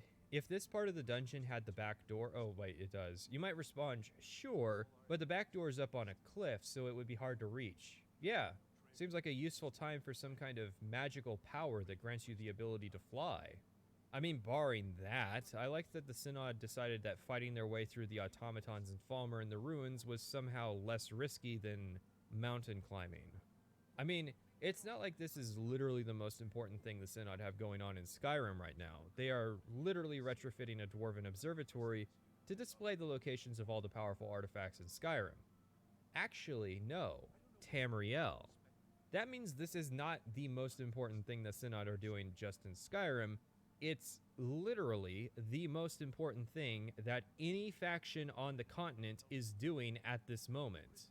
However, it ends up not working due to interference being created at the college by the Eye of Magnus. Peritus is naturally upset, but at least takes the time to explain that the other location on the map is Labyrinthian, which presumably must be the Staff of Magnus. He's off to go inform the council of the immense power we're hoarding, so I make sure there isn't much left of Paratus to find by vaporizing him. A place like this is definitely better suited to being in our capable hands. No need to complicate things politically. It's not like the Synod would ever know. They're portrayed as being utterly incompetent. Their stroke of genius was crafting the focusing crystal we use for this map. So, after Oblivion, the Imperial Mages Guild was dissolved due to anti-magic sentiment. I'm having difficulty imagining this crowd getting together to protest at the Arcane University and the mages actually going, you know what, all those guild halls, we close them. I'm sure it has a lot more to do with the downfall of the Septim Dynasty and the fact that 90% of the council had either resigned over the necromancy ban or had been killed in the ensuing civil war. Even the Archmage died, sacrificing himself so that Mannimarco could be defeated, so it's hilarious that the guild still collapsed anyways because it undermines Traven and his sacrifice completely, as well as the work of the player back in Oblivion. The guild was replaced by two factions, the conservative College of Whisperers, who maintained the Mages Guild original policies of unrestricted magic usage and education, and the Synod, a liberal faction that not only continued the ban on necromancy, but extended it to conjuration as well, and changed the organization to require years of membership and dues payments just to learn magic. The only reason the Synod have enjoyed any success is by political maneuvering, in this instance the goal of collecting magical artifacts being one of those maneuvers. Now you might be thinking, College of Winterhold, Thalmor, Sigic Order, Synod, it seems like we're introducing a lot of factions without really elaborating on or characterizing any of them. This is a story by Whiteboard. College of Winterhold, college that is in Winterhold. Sigic Order, Order of Sigics. Synod, an assembly of the clergy and sometimes, oh, it's Catholic. Now things are starting to make sense. Are they called the College of Whispers because they have a mean librarian that makes everybody keep their voice down? Do the College of Whispers and Synod share the old Arcane University? Note here that it isn't just an absence of lore books written by Kirkbride and Peterson, although that certainly doesn't help. The story is outright uninterested in meaningfully exploring these topics. What is the point of Paratus' character? To tell us where to find the Staff of Magnus and provide some minor callback to the Oblivion Mages Guild. He is a plot device, just like every other character in the story so far. Now I won't gloss over it. This quest is one of the few occasions where casting magic is necessary. The reason the Synod failed initially was that the focusing crystal they needed warped in Skyrim's cold weather and had to be recreated. The idea then is that the focusing crystal is easily changed by elemental magic. You use magic to tune the beams to the 3 tracks, and then you use these buttons to move lenses around. Before you get too excited, every player starts with the necessary flame spell, but if you somehow don't have it, there is a handy spell tome that is available. You also need the frostbite spell, which there's also a spell tome for. And, well, even if you had never invested a single point in magic... Focused completely wrong by the time we got here. The cold had warped it. Bet it just needs to be heated up. No? Why would it need to be cooled down? This puzzle is still extremely easy to solve just with the base 100 magicka and base magicka regeneration that every character has. Now, is that moving the goalposts? Yes. So I guess I do have to congratulate Bethesda on trusting the player to be able to cast novice destruction magic. It's like saying that I have to congratulate Bethesda for making me swing a weapon during the companions. It's a very low bar, dangerously low, a tripping hazard. It wouldn't have been so low if this wasn't the first time in the questline at quest 6 out of 9 that we are expected to use magic in this way. I like the Harry Potter games as an example. In those, you learn a spell and then that spell stays relevant throughout the game for making progress. It's not a new flavor of combat magic. You also need those spells to navigate and explore. What are some puzzles I could come up with without creating and or implementing any new spells? You could make a maze where you can see the obstacles but not the rat inside it, requiring you to use Detect Life to track the rat's progress. You could hide a person behind one of 3 doors and give the player one guess to get it right. You could have the Dwemer batteries that charge when shocked with lightning magic. You could have fireplaces or torches that could be lit and put out with fire and frost magic, which gives you a lot of options for puzzle doors. A bunch of invincible cultists are crowding your personal space and you have to use fear spells to get them to leave you alone. Maybe you get trapped inside one of the pipes in a Dwemer ruin and all you can do is use illusion magic to manipulate the people inside to make progress through it. Here's an idea. There's a pillar that will extend out an arm, forming a bridge whenever it is happy, but hurting it makes it lower that arm and healing it makes it raise it up again. There are tons of applications of telekinesis, like maybe a pressure plate that you can't physically reach and have to use telekinesis to weigh down with an object, or the opposite. A pressure plate that you can't reach that is already weighed down by a body that you have to use reanimate to move. What about using magic lights to lure a giant unkillable spider around a room, or making a magically dark dungeon that fire will not illuminate, requiring light spells or night eye to even navigate? Actually, they did that in Dragonborn. Those are just ideas I have with the spells in the game. Feather spells could apply buoyancy to certain objects like barrels, making them float on the surface of water. Maybe there's a maze that you have to command a hireling through, and they reach a locked door that you have to remotely unlock using a targeted open spell. Dispel magic to remove effects, like making paralyzed people who are obstacles in your way able to move again.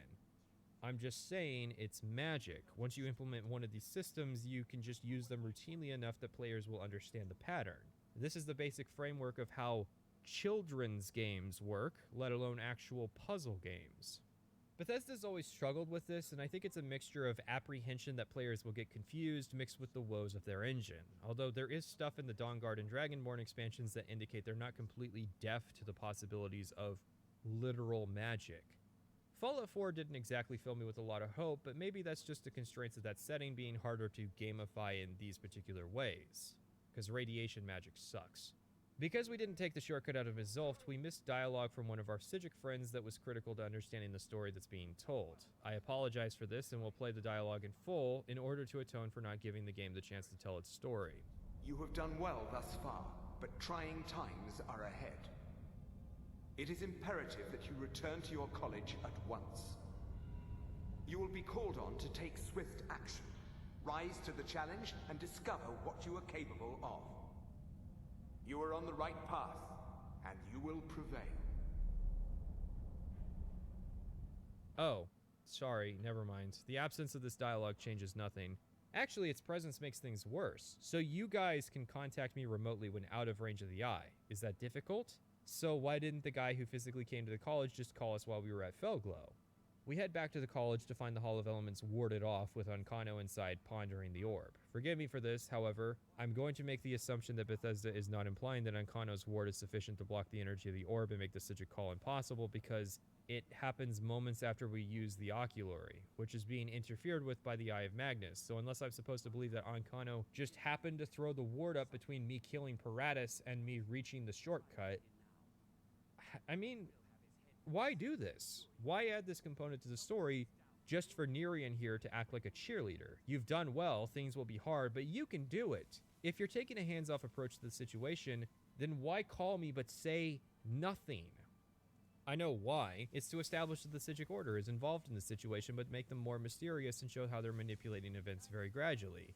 The hardline Psijics can't intervene directly, but since you can't observe an action, well then, we need to see one of their monks being very loud and proud about his abstinence to establish such. In other words, our time is being wasted to demonstrate how little Nerian is telling us, to contrast with how radical Quaranir was for telling us about the Augur.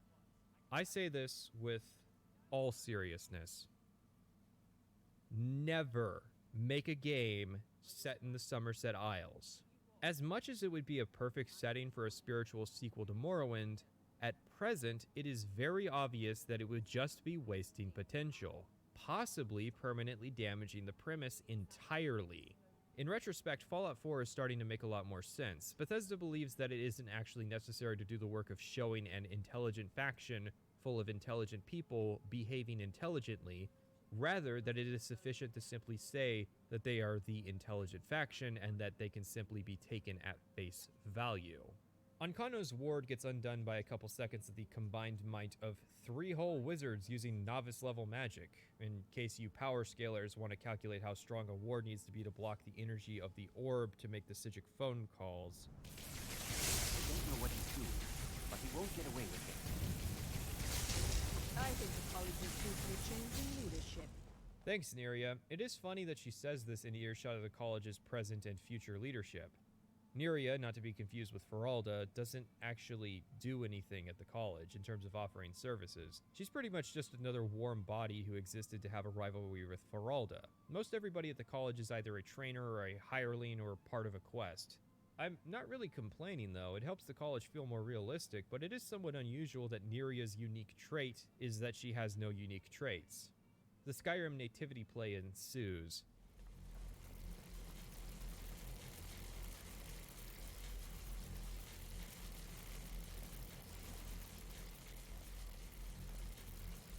What's going on? Ancano, stop this at once. I command you. Don't go near him. Are you all right? Can you walk? I need you on your feet. We're in trouble here.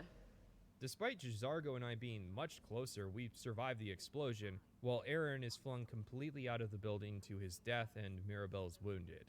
It's quite comical.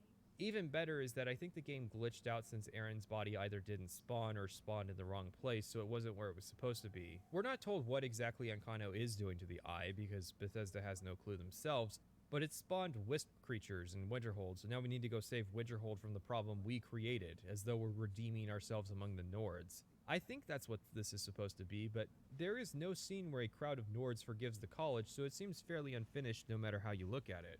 There is also a superficial MMO aspect to it. It feels like an ESO quest where I'm being tasked with killing exactly 10 wisps, before the instance changes to the peacetime version of Winterhold again. Instead of just being tasked to kill wisps until either they're all dead or the event ends, as is more traditional in Elder Scrolls. Which is weird because it would have been more effort in terms of quest scripting to introduce the variable that tracks the number of wisps. Mirabelle figures we'll need the staff and says that Savos had given her an object from Labyrinthian that he said she would know what to do with. Okay. Labyrinthian is the modern name for the ruins of the city of Bromjanar, capital of Skyrim during the Dragon Cult's reign.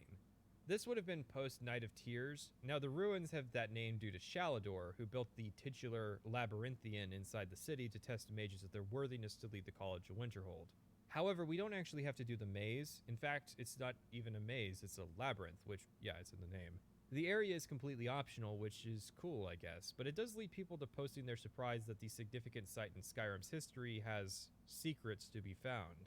Rather, we find the big door this torque we were given corresponds to, which unlocks a lengthy dungeon named, confusingly, Labyrinthian. This is actually not the first time in the series that Labyrinthian has appeared, the previous time being in Arena, as part of the game's main quest. Here is what it was like in Arena, and here's what it's like in Skyrim. What in the actual fuck is this? In fairness, Dagothur, the level, not the guy, didn't fare well by that particular metric either. But Dagothur was created under considerable time crunch by a very small team. The fact that the end of Morrowind's main quest is very badly paced is evidence enough of that. Skyrim had a much larger team and budget and couldn't even live up to the standards of Morrowind. Now, of course, the change in the complexity of these ruins could be owed to the decay of time. That explanation, however, would require the ruin to have been intact for thousands of years, and then in the span of just 225 years have drastically fallen apart. Not only has it decayed so rapidly, but it's done so perfectly as to avoid creating numerous dead ends without blocking off access to the necessary part of the ruin that housed an ancient, powerful dragon priest. As we explore the ruin, we're treated to ghosts recreating the events of their past exploration. A young Savos with a group of fellow college apprentices are searching for artifacts in the ruins. They encounter many of the same traps we do, but lacking protagonist status, they dwindle in numbers at each obstacle. The skeletal dragon is a bit weird for reasons that bear mentioning in the main quest. I get what they're trying to do, though. Savos Aaron was a safety-focused archmage due to his bad experience here, losing a bunch of his friends. The problem is that it is justifying a level of strictness that we aren't even really shown. There isn't a point where Savos is hemming and hawing about the dangers of an experiment or excavation. I do have to give Bethesda credit, and it's for something that was cut rather than included. Originally, Aaron was meant to guide you through the ruins as a ghost. He would verbosely explain in 7 different chunks the point of what happened here. Thankfully, the designers no doubt realized how terrible this was and opted for a much better style of showing us the events in ghost form. I always wondered what the rules for ghosts in this setting were. It seems to be a mixed bag. If you have feelings of injustice, I guess you could stick around until justice is served, but only sometimes. Like that Windhelm serial killer would have been caught if his victims just came back and recounted the events of what happened. Anyways, the resident dragon priest, has figured that we are here. He exposes a detail that Aaron was here, and in case you hadn't figured that out yet. But how do you know it was Aaron? This dungeon has protagonist syndrome written all over it. 6 mages went into this dungeon and only 1 survived, yet we cleared it effortlessly despite all the enemies restocking. 2 mages had to sacrifice themselves to contain Mordecai, but we will manage to defeat him. We've done nothing to develop our character as part of this questline. Our rewards so far have been a staff that casts Mage Light, 6 skill books, a leveled circlet that can provide between 20 and 70 points of magicka, and an amulet that provides another 50 points of magicka. Let's contrast this with Oblivion. In Oblivion, between the time you join and the time you duel the Dark Lord Mannimarco, you're given a unique mage's staff capable of a variety of effects, an amulet that can absorb magic, robes which can fortify a variety of magical skills, you learn how to craft black soul gems providing easy access to grand level souls and plenty of necromancers to harvest for that purpose, and a unique destruction spell that's cheaper than custom spells. It makes sense that the twerp who joins Cyrodiil's Mages Guild develops enough to fight Mannimarco that I certainly didn't question it when it happened. And then you have Morrowind's Mages Guild. Between the time you join the guild and fight Trebonius Arturius at the end, assuming you get that ending, you will be guaranteed to have a magic skill at least of 70, although more likely 80 due to how the quests are set up. There are a number of powerful items you can get before the fight depending on how your questline goes. You'll definitely have a wizard's staff, but you may also have the Staff of Magnus, funnily enough, the Warlock's Ring, which is an artifact of Cerebane, a Daedric Dagger capable of trapping souls, a ring that can summon ghosts, and best of all, you'll have the Morrowind magic system. Again, I doubt most people would question our qualification at the end of that questline. But Skyrim? We had a door exam involving a random low-level spell, we had a couple minutes of practice casting wards, and we've been on a single school-sanctioned expedition. I mean, just look at the other apprentices in our class, all of whom have been at the college longer than us. We end up doing their research or tasks for them. That's how unqualified they are for life, barring Jazargo since he was dealt a fierce companion for practically the entire game. None of the other apprentices developed this quickly because it would be stupid for them to do so. Now, sure, if you check the clock like I did in Oblivion, you can go from Associate to Archmage in a week in Oblivion, and that hasn't changed. My problem is not the amount of time, even though the questline is laughably short. My problem is that we are about to face a capital L Lich with characters that are, at best, level 3.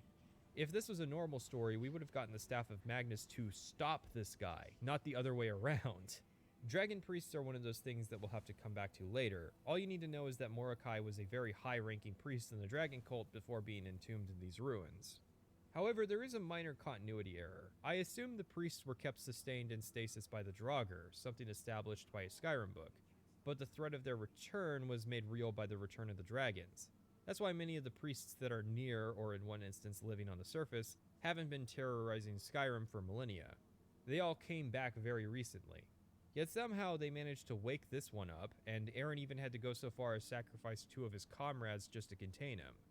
And then you have the question of how exactly Mordecai got his hands on the Staff of Magnus. As mentioned earlier, the staff last appeared in Morrowind. It's been 2 centuries. So no doubt through a chain of events, the staff could have wound up here. Maybe the last mage to wake up Mordecai happened to have the staff and died. I do want to say for the record that no, the 6 apprentices did not come searching for the Staff of Magnus, nor did they have it when they came searching. Enchanted weapons, tomes of ancient knowledge, Shalador's secrets themselves. Who knows what we could find? When asked about the Staff of Magnus, Savos expresses surprise. Trust me, Savos has a speechcraft skill of 5. He could not successfully lie to us about anything. We have to assume Mordecai had the staff during the incident, but it's fair to say Aaron had no clue that's what it was. Makes sense considering Mordecai doesn't actually use the staff in combat. No, really. Mordecai looks at the staff and says, nah, I can do better. Okay, so a correction. When writing this section, I had only done this questline once, so of course I only fought Mordecai once, who didn't get to do much of anything against my OP endgame mage character. He didn't get a chance to attack me, so when the article says he elects to use his spells over the staff, I just believed it. Such things are inevitable with videos like this, and I endeavor to try and catch all of them in editing. I found out on my VR run that it turns out he will utilize the staff, but he'll as likely utilize lightning magic. The real problem is that even with the staff, Mordecai is still a bog-standard Dragon Priest encounter. Dragon Priests are dangerous enemies, yet despite having 8 named priests in vanilla Skyrim forming into a collection quest for masks that seem to be meant as powerful rewards, there is little distinguishing between them. They don't speak during fights, they don't reveal anything about the culture they once lived in, and a lot of the danger is simply that they are extremely mobile enemies with a big health bar.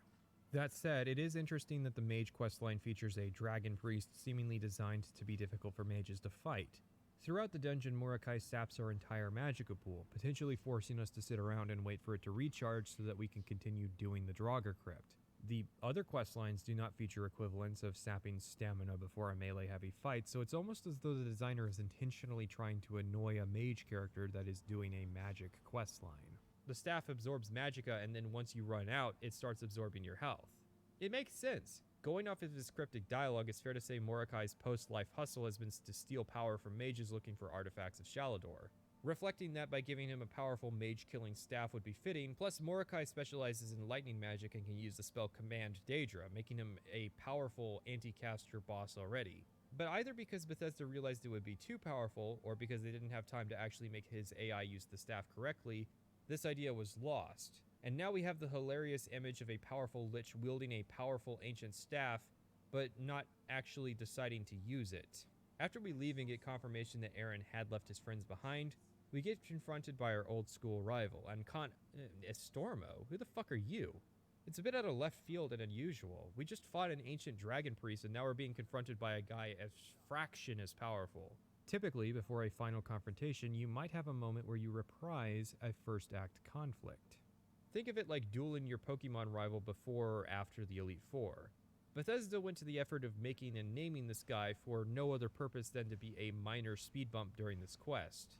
When Oblivion did this, it was a council member that we had met before. There's also very little dialogue or insight provided here, just Ancano said you were dangerous, I'm gonna have to take that staff. This could be a moment to exposit some information about what the Thalmor are trying to accomplish here, since Ancano isn't going to. There's not even a line like, I can't believe such powerful items were allowed to languish in the hands of such weak men for so long, or anything to really characterize these people. So we head back to the college and Mirabelle is dead. What? How? I healed her. Well, it doesn't bode well that the Archmage and the leader of the college are now both dead. It also means I won't inherit a secretary.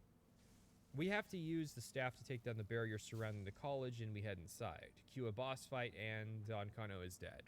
I do have to say that he is mildly more competent in terms of design than our last black-robed Altmer antagonist. He doesn't have custom spells he's mathematically incapable of casting at least. And he has an invulnerable phase that you have to use the staff to bypass. It's basic, but it's there. However, Ancano does not have a monologue discussing what exactly he's trying to accomplish. Mannimarco made it clear that his short-term goal was soul-trapping Archmage Travin, and you could easily infer from other quests that his long-term goal was to destroy Vanus Galarian's Mages Guild. Ancano is sucking up power or something, but it's pretty obvious he needs the eye for that. As soon as the eye power's gone, he becomes killable again, so whatever he seeks to accomplish would have to be pretty short-term. Okay, so how would I fix this? I would give Ancano a speech about how his goal is to destroy the College of Winterhold. He might say he hated having to work here, but moreover, undermining the magical institutions of men has been a long-term objective of the Thalmor. They're responsible for planting the seeds of distrust for magic among the Nords, especially in Winterhold.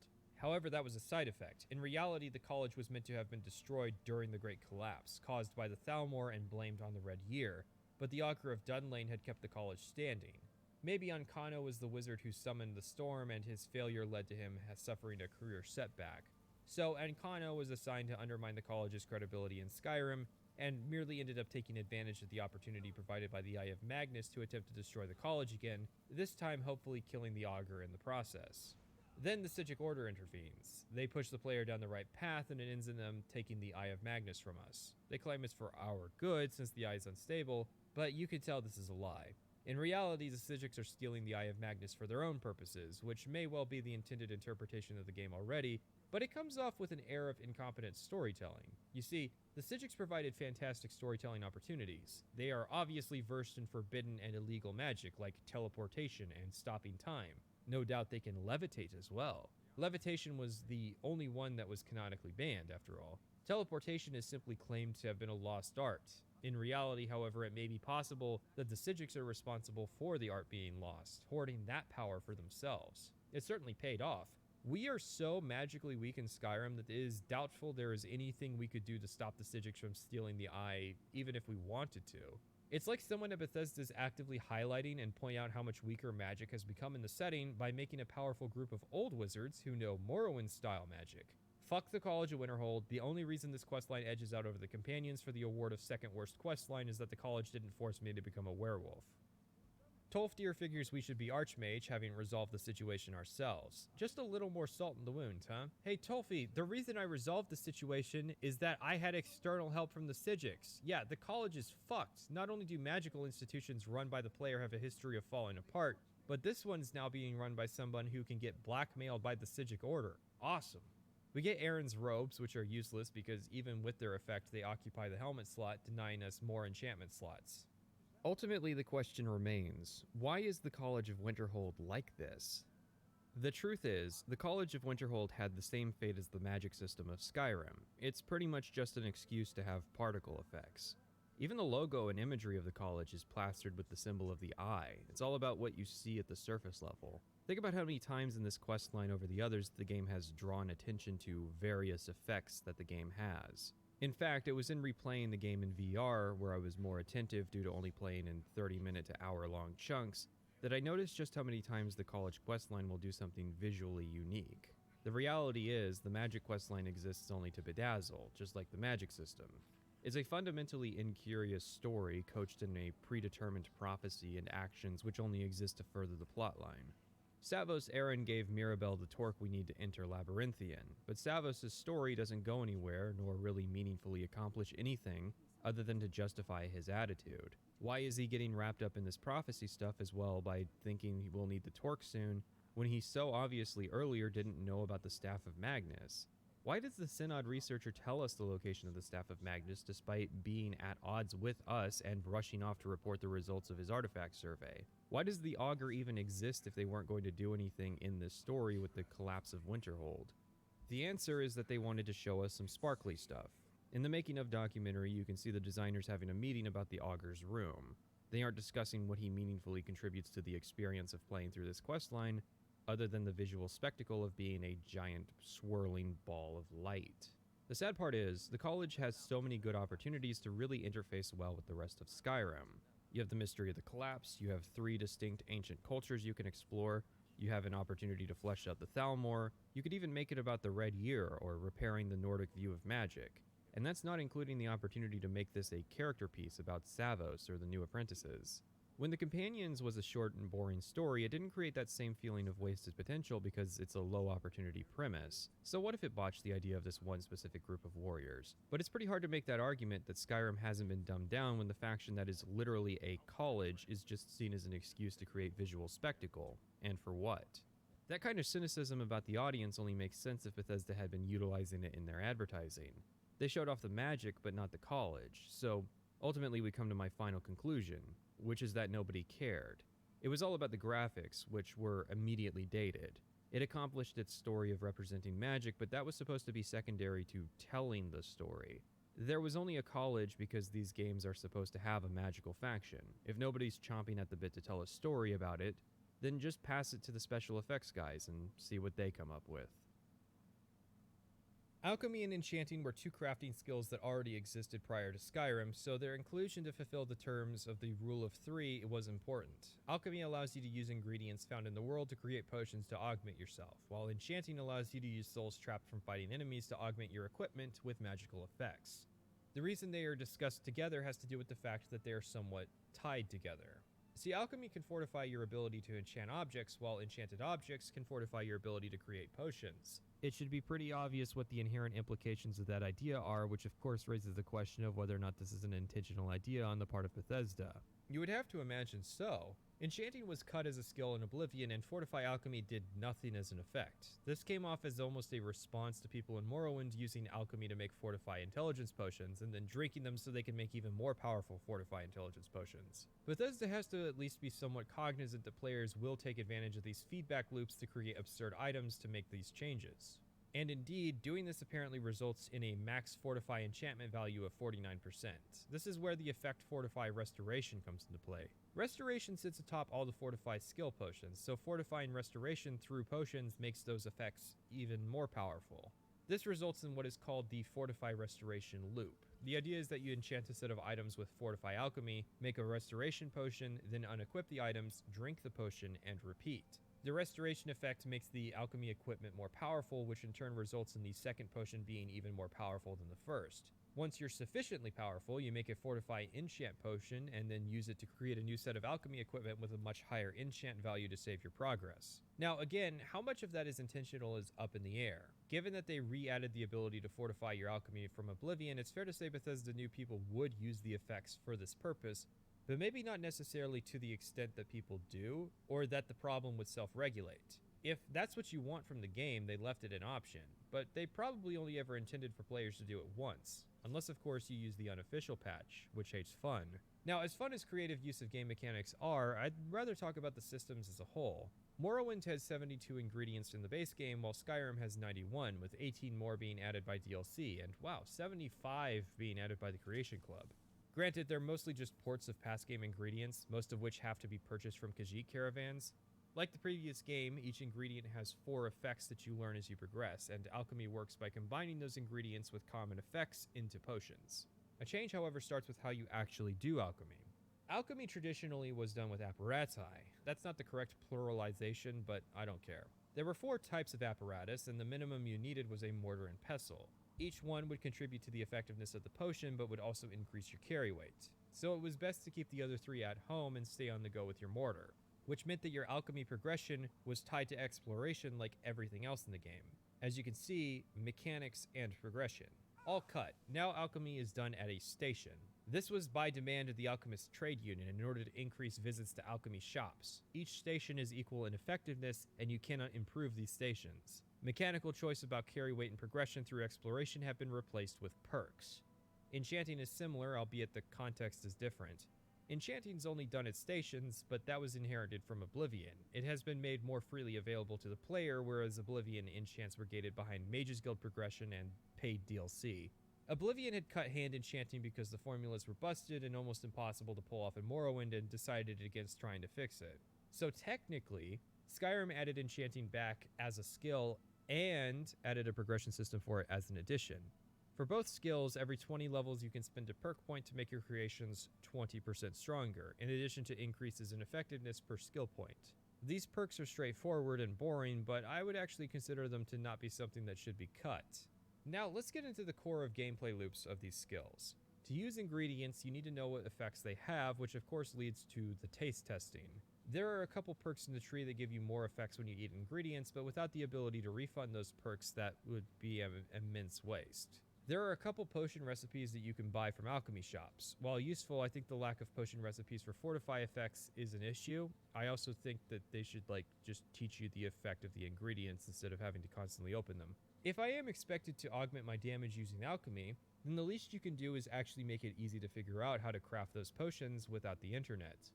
None of the effects around making yourself do more damage are primary effects, or in essence, would be listed from taste testing without perks. It's hard to tell given the sheer number of effects involved, but it's difficult to imagine someone stumbling upon Fortified Destruction simply by creating other potion types first. Morrowind avoids this problem by tying the number of effects you know to your alchemy skill. For instance, skill levels 15 through 29 will tell you the first effect, 30 through 44 will tell you the second, 45 through 59 tells you the third, and 60 through 100 will tell you all 4 effects. Oblivion continued that idea, making the first effect known to all, but the final effect requiring upwards of alchemy 75. So it's kind of a trade-off. They gamified the system more, making it so you have to sacrifice ingredients to learn new potion types, but it also means it may be difficult to actually learn a specific potion type that you desire. For instance, if you want to learn how to make a Fortified Destruction potion, you would first need to make a Resist Shock potion from Glow Dust and Glowing Mushroom. As a specific example, Glowing Mushroom lists Resist Shock as a primary, and you can learn Glow Dust also has that effect from a recipe. But I don't really know how you realistically would go about learning to do all that. The OESP does have a list of 73 potions to create that will teach you every effect in the Legendary Edition, but at that point you might as well admit that you just looked up how to make whatever potion you wanted anyways. Remember, base game Skyrim does not come with the ability to grow plants. Every ingredient used has to be sourced from exploration or alchemy shops. I think this is a rare instance where adding more mechanics somehow made a system worse. And the solution's honestly staring us in the face. You can keep the experimentation and taste testing idea, I guess, but instead of adding perks that teach you more effects from testing, just add perks that teach you the effects. Do it in place of the Physician perk. See, I'm not the biggest fan of the fact that you have to take the Physician perk before you take the Poisoner perk. Maglir didn't learn the art to help others. In fact, Maglir was my attempt to try and engage with the alchemy system as naturally as possible. My usual instinct with Skyrim is to hoard ingredients until the point that I decide to do alchemy all at once. Using it as I went was somewhat natural, but the reality was that unless you decide to RP as a dedicated alchemist, I just don't think it's a good system. Which is probably why there have been multiple attempts to overhaul the Skyrim alchemy system. The perk tree is a mess and potions in the game are a little busted. It's far too easy to stack health potions and live forever, so most people change the system to make potions heal over time, which I would agree is a great way to handle healing effects in the system. Another issue is inherited from the previous games, which is that potion values are determined by magnitude. Sounds innocuous until you learn that this includes negative effects. In fact, the final perk that removes negative effects from potions and positive effects from poisons actually lessens your ability to make money. If, for some reason, maybe you want to have the gold value overflow, you decide to make a lot of money, what you can do is make a potion with as many effects as possible, even though the potion is functional garbage. Merchants will pay lots of money for it, which you can then use to buy more ingredients. Again, this is where that idea of player-operated shops might actually be useful. Having a system where people come by, buy your spare potions, and sell you ingredients would mildly automate a rather boring part of the game. Perhaps it's less efficient than handling the transactions personally, so that the people who like to play Traveling Merchant don't feel so alienated. What's funny is that alchemy XP is tied to the value of the potion, which themselves are determined by the game rather than any kind of economy or player value. For instance, you would think an instant health potion would be much more valuable than potions that heal over time, but it's actually backwards, and massively so. This leads to a disconnect between what the player would mechanically perceive as valuable and what is actually valuable according to the game. Moreover, it causes alchemy leveling to snowball, because remember that you make more powerful potions the more you level up alchemy. It's the only crafting skill to have that effect, because increasing item value through smithing comes from tempering, not the smithing directly. This leads into enchanting. Enchanting is fairly similar in premise to alchemy. You learn effects instead by breaking down existing items, creating a potential use other than gold for items you don't use. That does leave out all those artifacts you can't disenchant. Maybe the idea could transition to the player being that the artifact is the enchantment, and that extracting the enchantment is sort of like channeling the spirit of the item into some other form. Either way, once you know an effect, you can then apply it to a new item using a soul gem. You fill soul gems by soul trapping creatures and killing them. None of this is new, but the system is now so accessible there's zero reason for every character to not participate in the process. In fact, given the tedium of combat, players are encouraged by the allure of doing better in combat. What effects can be put on what items are defined arguably arbitrarily. For instance, you can't apply Fortify Alchemy to every apparel slot, but only head, neck, hands, and rings. That leaves chest, feet, and shield slots open. Now, generally what effects go in what slots is presented somewhat logically. Every shield enchantment is about making the player better defensively. The effects do not list which slots they occupy, requiring some trial and error and eventual disappointment about a desired effect not fitting on a desired item. While every effect has a maximum of 4 potential slots, some effects like Fortify Barter will only have 1. Effects are then empowered by soul gem levels, so you create powerful items with grand souls and weaker as you go down. While this in theory means that enchanting should be limited by your ability to face enemies with sufficiently powerful souls, veterans obviously know that the most common soul type in the game is also the most powerful. This means that while the discovery element of enchanting functions better than alchemy, the mechanical resource aspect of enchanting is weaker. Enchanting is also invariably tied to smithing as a skill, since you can level both together easily, crafting items and then applying enchants to those items for higher resale value, or just experience. There's also a number of enchantments which dominate in terms of value, such as Banish, Absorb Health, Paralyze, Water Breathing, Muffle, and Fortify Sneak.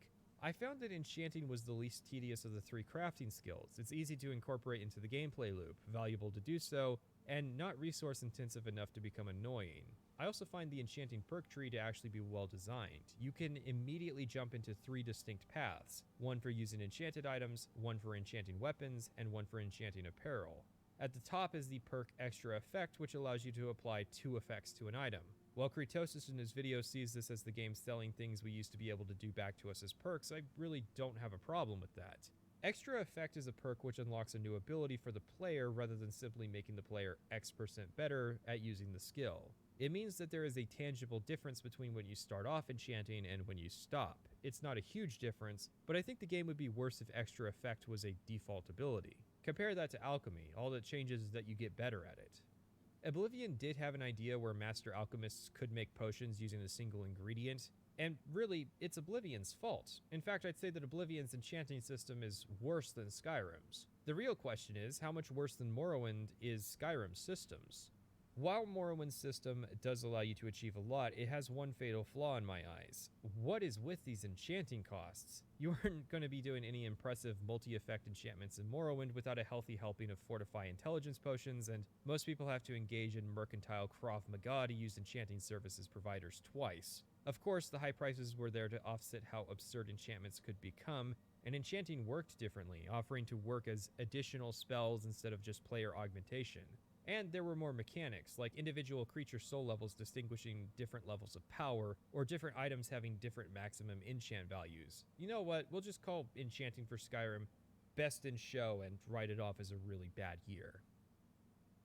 Arcane Accessories is a spiritual sequel to the Oblivion DLC Spell Tomes. Costing $1, this creation adds robes and spells. Not really accessories, but okay. The robes are pretty straightforward. There are 2 sets which each combo a school of magic. One set for alteration and destruction, the other for conjuration and illusion. It basically combines the existing robes of those tiers, so a master set of robes will do 22% spell cost reduction for both schools, making them objectively superior to anything in the base game. It was in the first wave of CC content, back when all we knew about paid mods came from the Steam Workshop, so of course it's more powerful than anything in the base game. Hell, prior to the Anniversary Edition release, the robes would just be deposited into your inventory as soon as the creation was installed. The other aspect to this creation is a list of spells. This is where that Open Spell and Paralyze rune came from. Choking Grasp, Hangman's Noose, Strangulation, and Touch of Death are all health absorption spells. They were actually drain health spells back in Oblivion, which meant that they would either instant kill an NPC or have done nothing after 5 seconds. Switching them to absorb health may have been necessary if drain health is no longer possible in the game, but come on, are you seriously telling me you're going to make nostalgia bait for an Oblivion DLC, but you aren't going to put in the effort to actually make the spells do what they originally did? Mara's Wrath is another adapted spell, although rather than creating an explosion of fire and turning undead, now it's a cloak spell. Pride of Hirstang is another adapted spell which did 3 things: Fortify Strength, Resist Frost, and Summons a Bear. Surprise, surprise, Fortify Strength has been changed to Health Regeneration. It's funny because that one goes back to Blood Moon, which had Call Bear, which just summons a bear. I just like the lineup of Daedra, and then there's just a bear among them. Orum's Aquatic Escape makes you invisible for 15 seconds, as well as grants water breathing and Night Eye. Despite those applications, the notable part is that it's significantly cheaper than a regular invisibility spell, which is a running theme of Arcane Accessories, effectively replacing a lot of base game magic. This is where things get good. The unbounded spells are actually new, and each effect does something unique and mildly interesting. They are streaming spells, but Flame will lob balls in an arc, Frost will surround you in a blizzard, and Lightning will surround you in a storm of lightning strikes. Finally, we have the elemental spells. These make me shake my head in disappointment that I was not using them sooner because they are all overpowered. They do the same thing, an explosion of elemental damage of all types, but they're all significantly cheaper than base game destruction magic while benefiting from every elemental perk. They had caught my eye while I was playing, but I had decided against them as to justify not spending those precious perk points, but in retrospect, that was really stupid of me. If the game had been a little more spreadsheety and informative about how spells work, I would have more easily pieced together how absurd the spells are. It's a rather interesting situation. On the one hand, I want to make fun of this creation for adding a bunch of overpowered magic to the game, and even deciding to put all the new spell tomes in a single chest that you get a quest to visit. On the other, it's like the designer wanted to make an attempt at rebalancing magic to actually be better, but they couldn't add spellcrafting because they only had 4 hours to implement all of this, so they added a couple spells from Oblivion but balanced them to the standard that magic should have originally been at. Which leads to another creation released years later, Necromantic Grimoire. This one came out as part of the Anniversary Edition wave for $1 and is necromancy themed. Apparently it was supposed to come out sooner but was delayed due to the pandemic. What?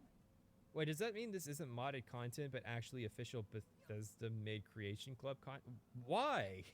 While it does add new robes, the aforementioned problem with enchanting new robes over electing to wear existing robes mildly invalidates them. What about the magic? Well, most of it is not necromancy, but in fact just summoning magic. It makes more sense once you realize one critical thing, which is that this creation is actually a tie-in to Elder Scrolls Online. See, around the same time ESO was releasing its Necromancer class, this creation was data mined from a patch for Skyrim. So it seems the intention was to release them concurrently, and then the creation got delayed. The reason that's funny is that Necromancer in ESO plays more like a summoner class than a class built around reanimation, which is what this creation is. But didn't Dawnguard already add the ability to summon the undead, and Plague of the Dead added the ability to summon zombies? There seems to be an obsession with adding more and more undead to this game that already had too many to begin with. I love the undead. I try to use them as much as possible. Just bring in one of these guys, pop them down. Funnily enough, though, the player won't accidentally absorb their own summons from this pack, so we have what is likely an official creation actively acknowledging something that is an issue with the game and even resolving it internally for the creation, but not actually patching the original issue in the first place. This kind of thing honestly stands out more with these magic-focused creations, probably because of that aforementioned issue with how the original designers didn't care about magic outside of presentation. Many of the new undead pale in comparison to the equivalent summons in base Skyrim. I don't want it to come off like I would criticize a creation for being both over and underpowered, but if you're going to add new expert and master level summons, you should make sure they are around the same level as the Dremora lords in base Skyrim. Most of them are either pathetic, gimmicks, or redundant with the soul cairn spells from Dawnguard. Really, who was this creation for? It does have a leg up on their zombies creation, however, because at least it doesn't add a random world event where you get attacked by reskinned Draugr. That sounds cool, maybe, until you realize that they're faithful to their Oblivion counterparts in terms of tankiness, but useless at actually doing damage. The only reason this encounter is necessary is for, quote, valuable, unquote, Mortflesh. Bethesda actually build it as valuable, further signifying that they don't quite understand what actually makes a potion ingredient valuable, which I think is a fitting cap on this section. They know they can't ask for a lot of money for creations, which inherently limits the scope of what they can accomplish. So instead of adding some kind of detailed, long-term necromancy gameplay option, they just did what was easy and added more summons. How much can you expect from something they only sold for $1? Sorry, the zombies one was actually sold for $4. My bad.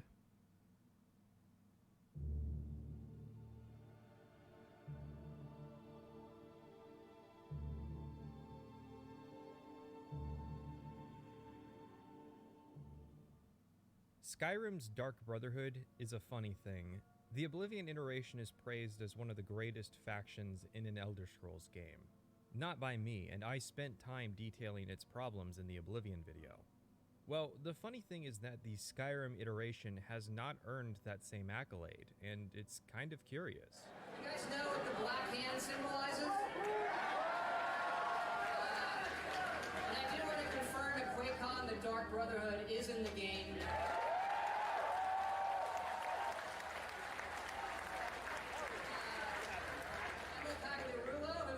Designer and writer in Fallout 3 who made the Dark Brotherhood famous for Oblivion. He's done it again. It's a great, great faction line. If you decide not to do the main quest, there are different quest lines. My favorite quest line is the Dark Brotherhood quest line. You've got the guy who's gotten himself a fancy promotion to senior designer and has even gotten to experience being the lead designer on a popular video game, with 3 or 4 years to reflect in retrospect on his past works. Yet even before it was popular to hate Emil for Fallout 4, nobody was really singing the praises of this faction. What happened? Well, that's what we're here to figure out. It starts with initiation.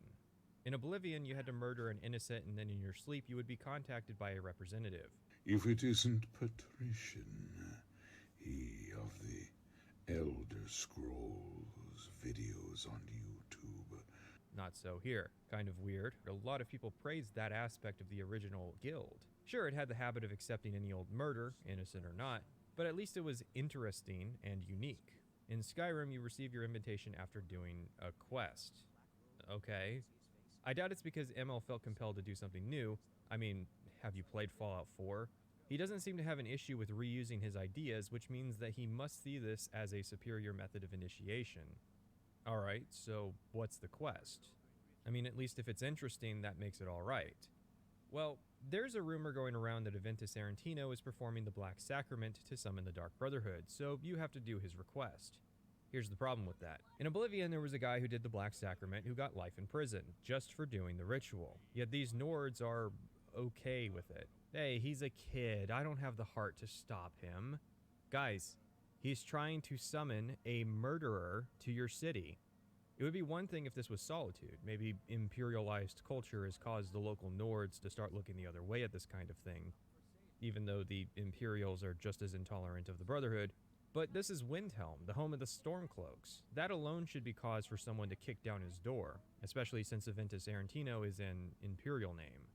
But here's another reason. Windhelm has a serial killer who has been targeting young women. Even noble families have lost daughters.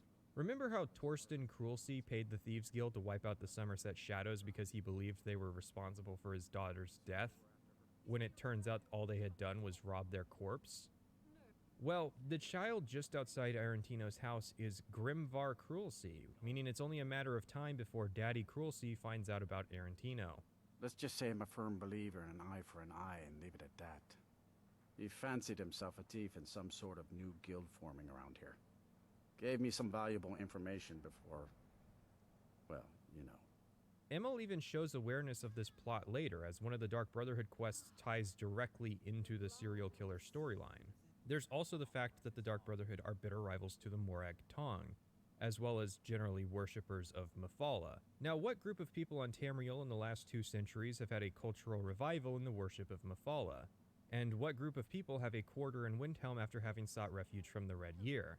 I'm just saying, there might be more than a couple Dark Elves in Windhelm who will take issue with this. But, I mean, just because it's gossiped about doesn't mean everybody knows what's going on, right? Well, there's a kid and his Dunmer caregiver outside his house who know. The guards all seem to know. Also tavern keepers. Not in Windhelm, in the rest of Skyrim. Which means that everybody knows, because publicans are rather famous for spreading information. It gets worse from here. Arantino is attempting to summon an assassin from the Dark Brotherhood, but none so far have shown up yet. What's funny is that all 3 of my characters did this quest, but had heard about it going on for months prior to actually investigating it for themselves. Now sure, you can say that about a lot of things in Skyrim. The open world nature of the game lends itself to this kind of predicament, where you can ignore potentially important things for months, then change your mind and decide to take care of it now. Game writers have generally learned to be pretty robust when it comes to handling this kind of interactivity. However, when we start writing a story at Bethesda, when I start working with the team, we start big. We always want to write the great American novel, right? Fallout 3 will be this big epic thing. You're looking for your father. We'll get Liam Neeson to voice the role of the father, and so we always want to tell a huge story and like the great American novel. We want to be, let's be the Great Gatsby, and let's be Moby Dick, or let's be the Scarlet Letter. And there's an inherent problem with that, right? These are all amazing works of fiction, but they're all non-interactive, right? When you're writing a story for a video game, you always have to keep the player in mind. And so what happens we're writing our great American novel. This is the process. This is what happens at Bethesda when you write the main story of a game, and even some of the smaller stories. So let's say, okay, we're going to write the great American novel. It's going to be this thick, and on every page will be written comedy and tragedy, and it'll be wonderful. It'll be amazing. And you're going to give this book, this great American novel, to the player. And what are they going to do with it? They're going to rip out every page and make paper airplanes out of them. And they're going to throw them around the room. And they're never going to see your story. Because the story is there, right? But they are going to spend 30 hours making shacks. He'll spend the next few minutes explaining why it's okay, but the fact that he considers it a bitter pill to swallow says that he must have had a moment of frustration where he believed that people were playing the game wrong. We know that going in. That's the jagged pill that we swallow when we do this. It's strange because Oblivion's Dark Brotherhood displayed a level of competence he would never show again when it comes to integrating his stories with the broader world.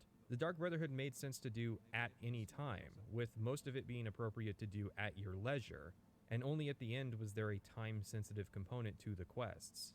This is why I find it to be an appropriate mix between an open world and a story that tries to create tension. And then you have the Fallout games, which he was the lead designer on, both of which are about leaving the vault to find your missing family members. It's an open world game that distinctly tries to shackle you down with its story to try and create tension. Skyrim's Dark Brotherhood is much the same. People liked the Brotherhood before, so there's no way people are going to ignore a quest involving them as soon as they hear about it. No, we have to drop everything and head straight to Windhelm as fast as possible to do this quest. ウィンドヘルムの少年、アベンタス・アレティノの噂を耳にしたよ。闇の一党に接触を試みているとか、バカな子だ。街で面白い噂があれば、必ず教えてくださいね。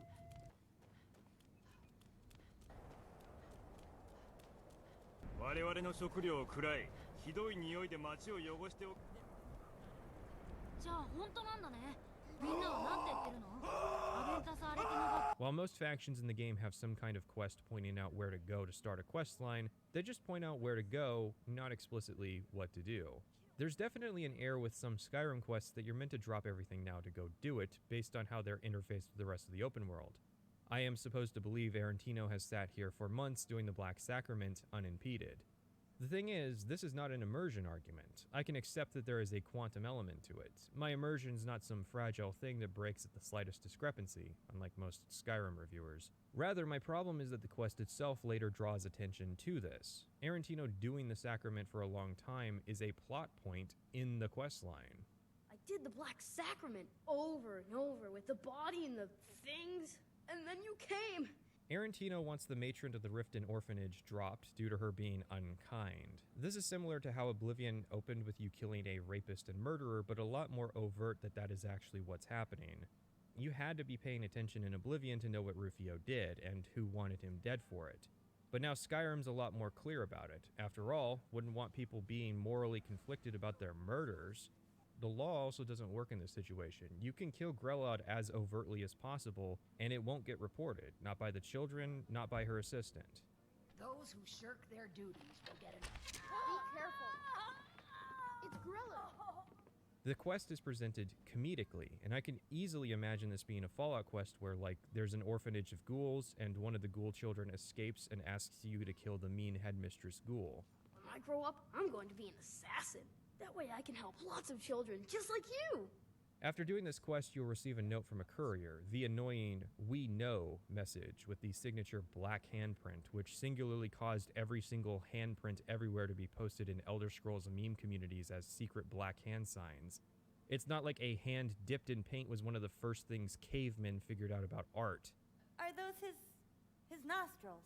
They're nostrils. Did I forget to draw the eyes? Yeah. Oh, well, this one fucking sucks.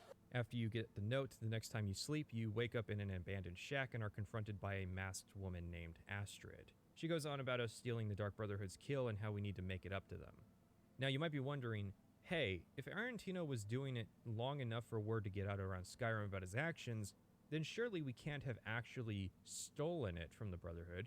What are the odds we would find out before they did? The thing is, they lampshade that very issue in this questline. They don't have the Night Mother to alert them to sacraments. Instead, the Skyrim Brotherhood waits until they hear about the sacrament being performed and then make contact after that. So back to my original question, if Arantino was doing it long enough for word to get out, you see the problem, don't you? Because they don't have the Night Mother, Astrid relies on hearing about the sacrament being performed to find work. She apparently doesn't have a network of contacts in each city, writing to her every time this happens, otherwise she would have heard about the Arantino job before we had. It's an absurd notion that we somehow got to him before she did, which then raises the next question. Astrid knew about the job, but chose not to do anything with that information. Why she would do that is obviously a matter of conjecture, however, I'm going to say it probably wasn't for testing purposes. It is pretty absurd that no one stopped Arantino in the first place, let alone that Astrid would assume whoever would find him would complete his contract. The Night Mother might arrange something like that, but Astrid doesn't have any contact with her. It's weird to say Astrid decided not to do a job, because then how does she know when we do accomplish it? The Night Mother is not telling her about Sithis being owed a death, and it's bizarre that Astrid would even say that given that we later find out that Astrid's family is actually not practicing any of the religious aspects of the Brotherhood. The final theory I have is that Astrid decided not to do the job because the pay would be bad, but I'm not clear on how she would know that. After all, we're clearly the first person Arantino has spoken to since he thinks we are the representative. And Arantino didn't talk about money, and even Arantino's payment's worth 100 gold. Not a big payout, but also not particularly difficult. There are just a lot of problems with this premise, so I'm going to propose a solution using a character we meet later on, Babette. Babette, while looking like a 10-year-old girl, is actually a 300-year-old vampire. This was before that trope really got exposed for what it was. You're watching too much lowly hentai. It's doubtful, even with the physical enhancements of vampirism, that she would be particularly useful in a field that can often result in physical violence. Perhaps she gets mostly poisoning and infiltration jobs, but her primary function in the Brotherhood is actually recruitment.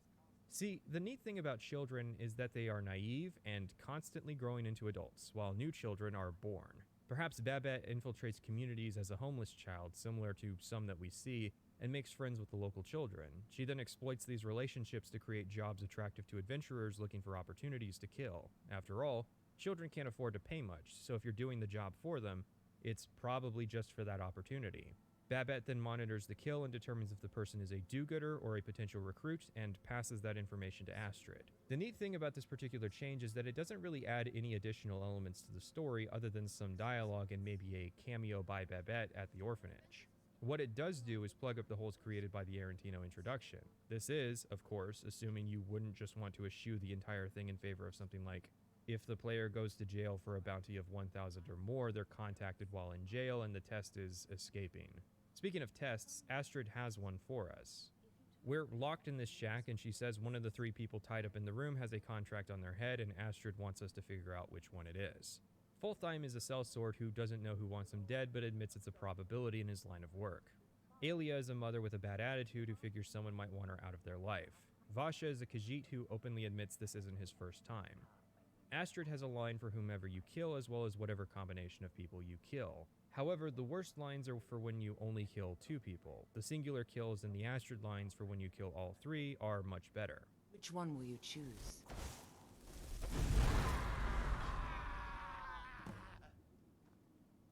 Well, well, aren't we the overachiever? 3 possibilities, 3 victims. Must have been one of them, right? So why take chances? However, there is another option. No, it's not stealing the key. We can steal her signature dagger and her clothes, but I guess Astrid has hidden the key somewhere even talented pickpockets can't reach without detection. No, the other option is to kill her, and I guess pull the key out of her ass. Oblivion had the same option. If you wanted to, you could kill Lucian when he approached you, and that would end the quest line. It was nice because instead of Lucian being essential, you had a way to opt out of the story. However, Skyrim actually goes a step further. Although before I mention it, I should say that you have to kill Grelod to reach this point, so there's no way to destroy the Brotherhood and keep your hands clean, which of course is why Grelod has to be so evil. After killing Astrid, you can report the incident to a guard who then sends you to Commander Marrow in Dragonbridge. He's the ranking commander of the Penitus Oculatus, an organization filling the role of the Blades from past games. Marrow is quite interested in this information and will give us the passphrase to the Brotherhood hideout and instructions to clear it out. Okay, a bit odd there are no reinforcements or that you were just sitting on this information, but hey, if your character's morally good, then it's really refreshing that you're at least given the option. Shoring took this road, while Maglier and Deltafir did the rest of the questline. We head to the Sanctuary, we get a free set of shrouded armor, and meet the members of the Dark Brotherhood. If we come as a new member, then the family will be sharing stories in a circle. It's kind of cringe, right? Because they're doing this near the word wall where they have a dining room they could be doing it in. Not the swapping stories part, although hearing the child voice actor trying to do an in-character old person impression caused me internal pain. Sir, my mama and papa left me all alone, and I'm so very hungry. I know a shortcut to the candy shop, through this alley.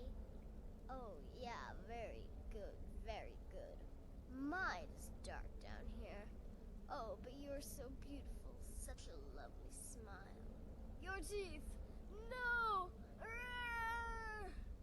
Is it weird that they're doing this but don't do it later? Not really, considering Astrid probably told them a new member is going to be joining today. They really do seem like a fraternal order of assassins who take the concept of family extremely seriously. Astrid doesn't have a contract for us yet, and instead has us speak to Nazir about getting work. It makes sense that Astrid doesn't have work for us, considering the method she is currently relying on to find new work, but it's a bit odd that Astrid is so hasty in trying to find a job for us to do. We only just got here. Now sure, the Cyrodiil Dark Brotherhood and Morak Tong both had jobs for the player to complete out the gate, but that seemed to be because they were flush with work. They had the Night Mother to give them work in Shadenhall, while in Morrowind, the Morak Tong was a legal organization who had plenty of work with the Great Houses to accomplish. However, Nazir does have jobs for us. 3, in fact.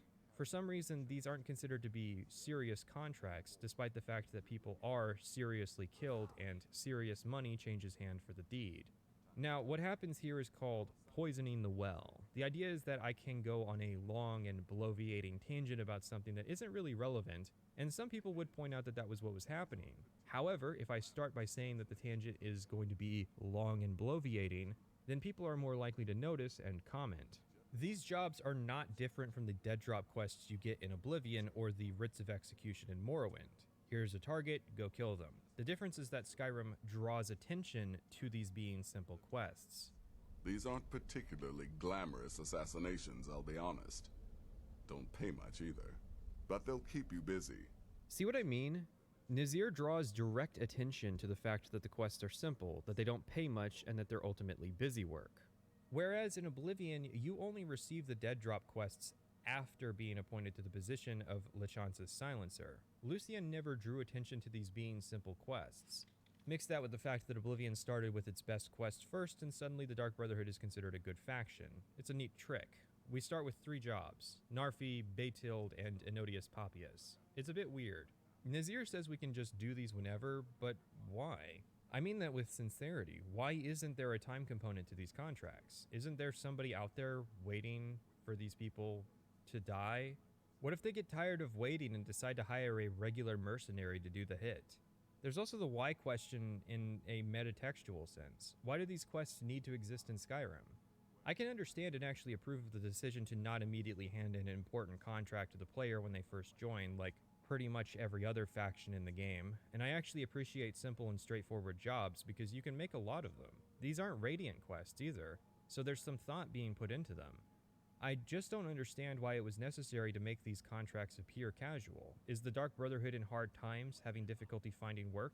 Or are they so busy with work that they don't have enough time to finish up on all the little jobs they have? Which is what these are? Take the first target, Narfi. He's a homeless beggar living in Iverstead. He has a very short side quest where you try and figure out what happened to his missing sister. The local innkeeper is afraid his sister has died, but doesn't want to break the news to him. We search for her corpse and return her necklace to him, being given a choice of whether or not we tell him the truth.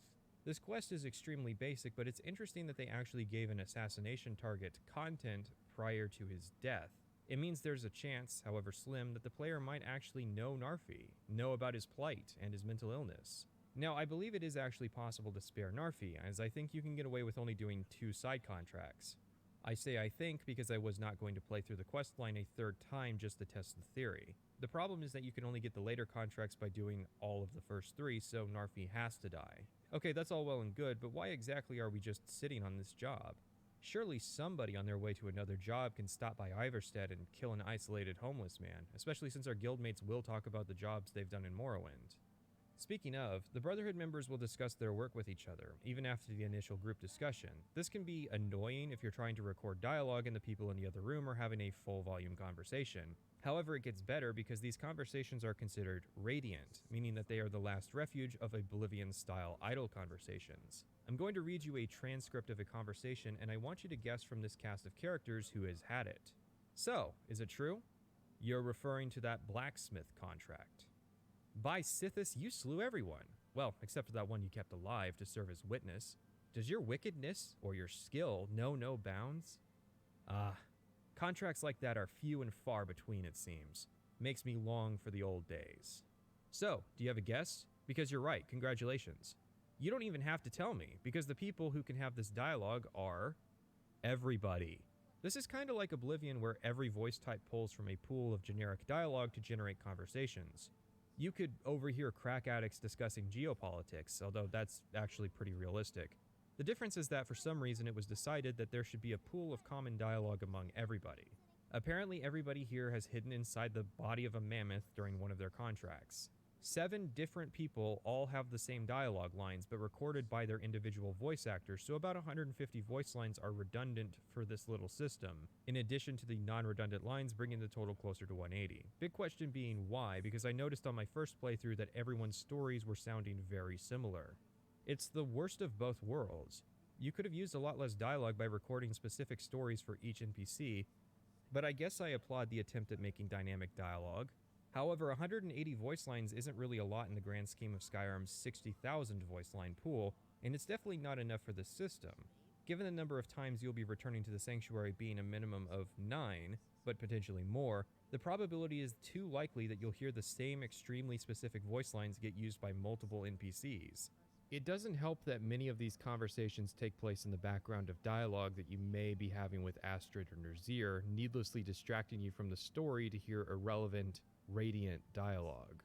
Either get rid of the system, or scale it up to where it's improbable that a player would hear the same story twice, or randomly assign the stories to each NPC at the start of a playthrough.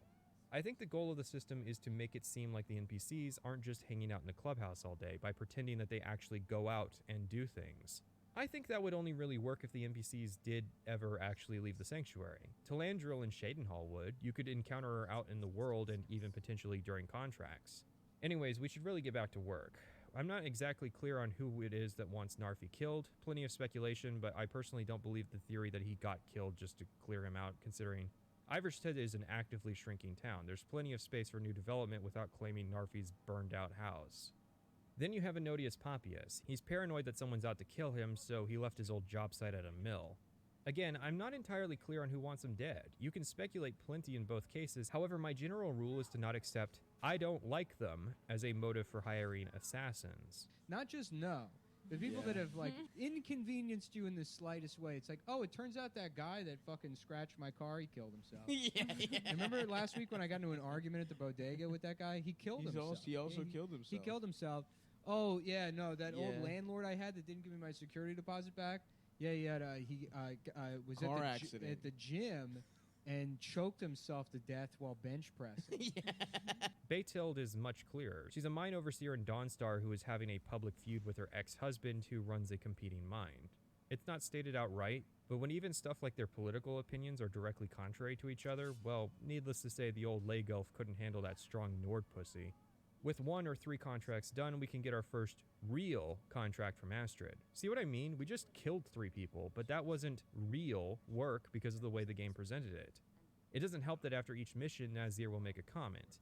Now, he will come to respect the player's work, but at first... Congratulations. You slaughtered an emaciated beggar in cold blood. You are truly an opponent to be feared. And I hope you were careful in that lumber mill. Those splinters and rusty nails can be quite nasty. I hear the mining business is extremely cutthroat. And those hours, the murder. I could do this all day. Now, I don't think Bethesda is wrong to do this, just that opening with 2 milk runs that you're forced to do and insulted after doing before you're allowed to do the quote-unquote real work is going to color people's opinions in a way that Oblivion doesn't. The game even doubles down on this being bitch work after you get your first real contract. The contracts I dole out are fairly simple. Go to a location and kill the target. But this is different. The jobs Astrid gives you will be more important and usually more complex. Before we get our real work, however, there's been a development. A jester has arrived alongside the corpse of the Night Mother. The Brotherhood has been without a listener for 13 years, that being the person who actually talks to the Night Mother, meaning that for this period of time there's been no magical mechanism through which the Brotherhood could find black sacraments. This is actually potentially the second time you'll have run into Cicero, the first time being on the road between Dawnstar and Whiterun, where you can find a wheel on his wagon has broken. You can convince a nearby farmer to help him out, or turn him into the guards. Reporting him ends in the family's death, which they deserve actually, given the wife was busy cutting me up while I was talking to her husband under the pretense of trespassing. It is interesting that Bethesda was brave enough to create an optional, and potentially missable, scenario without trying to force the player's nose into it. Originally, you would be pointed to this side quest when you overheard a conversation in Whiterun, but this was cut, and I say that's good. That's one of those areas where the cutting room floor mod always makes me raise an eyebrow. because sometimes stuff being cut is a good thing. I'm not a big fan of quest timings in RPGs, especially in extremes like Dragon's Dogma or Dark Souls. Quest timings being when the game gives you very specific windows to be able to do side content in that's only defined by arbitrary stages. However, modern Bethesda has often gone for the other extreme, to the point of its own ridiculity. It feels like nothing ever happens in a game like Skyrim because it doesn't ever really try to even create the illusion that time is passing. In a typical Skyrim quest, if they wanted to portray Cicero's journey, the quest would involve being sent by Astrid to a point in the road where Cicero is and meeting with him. Then doing an objective for him, like clearing a cave of bandits or Draugr. Cicero would be instantiated at that point and then afterwards be teleported to wherever he needs to be for the next player-related thing that he will do. While the wagon quest is just an illusion, illusions tend to go a long way in video games. Elder Scrolls games often achieve something akin to this by having NPCs actually physically travel between locations. Instead of just running into the Khajiit caravans in different cities where they teleport when you're not looking, you can actually run into them out in the world, traveling. By creating an optional opportunity to meet Cicero, they make something special for the player to discover. It is rather obvious that Cicero is going to be a main character for some questline, what with the voice actor and unique outfit, but again, baby steps. Astrid has been working hard and has come up with a contract for us. We're to meet a woman in Markarth named Yuri. That's the extent of what Astrid knows about this contract. I'm not sure what she really arranged for us here, but as compensation, she's willing to allow us to keep the full payment. Miuri is an apprentice alchemist who wants her ex-boyfriend killed, with a bonus if we kill one of her ex-friends as well. The context is that one of her friends was murdered in Windhelm by the town serial killer. Yes, that plot point came back within only a couple quests. Even better, this is about another Windhelm clan who lost a daughter, a clan which ended their relationship with Miuri after she was used by a bandit in a robbery scheme. They were mad enough to cut ties with Miuri, but I guess none of them had the heart to stop Argentino, bless his heart. These Nords would absolutely assume that Argentino was killing all these young women in his town after his mom died. Elaine Dufont is the bandit who actually exists in the world prior to this quest, and you can even chance running into him during a DLC quest. You cannot, however, return the Shatter Shield heirloom of Aegis Bane that he had stolen. Her friend, Nilsine, is the bonus objective due to living in Windhelm. Miuri wants the family to suffer since they falsely accused her of responsibility. I have to say that it seems like intentional design to make the town murder optional, like it's tutorializing the idea. Except Baytild was also a town murder, so I'm gonna have to ask for those points back. Plus you made me run a dungeon. The bonus reward is a ring that lets you make 15% better potions, which is pretty good until you get a fairly high level of enchanting. I have to question why an aspiring alchemist would give something like this up, but I imagine the goal is just to mechanically encourage assassins to try utilizing custom poisons. With 2 jobs and a wild night down, Astrid apparently trusts us more than she does the Night Mother's keeper, Cicero. She wants us to spy on conversations that he's having privately, which will be easy given that we have the ability to go invisible. Of course, that won't cut it. It'll be no use clinging to the shadows. They'll see you for sure. No. You need a hiding place. Somewhere they'd never think to look. Like inside the Night Mother's coffin.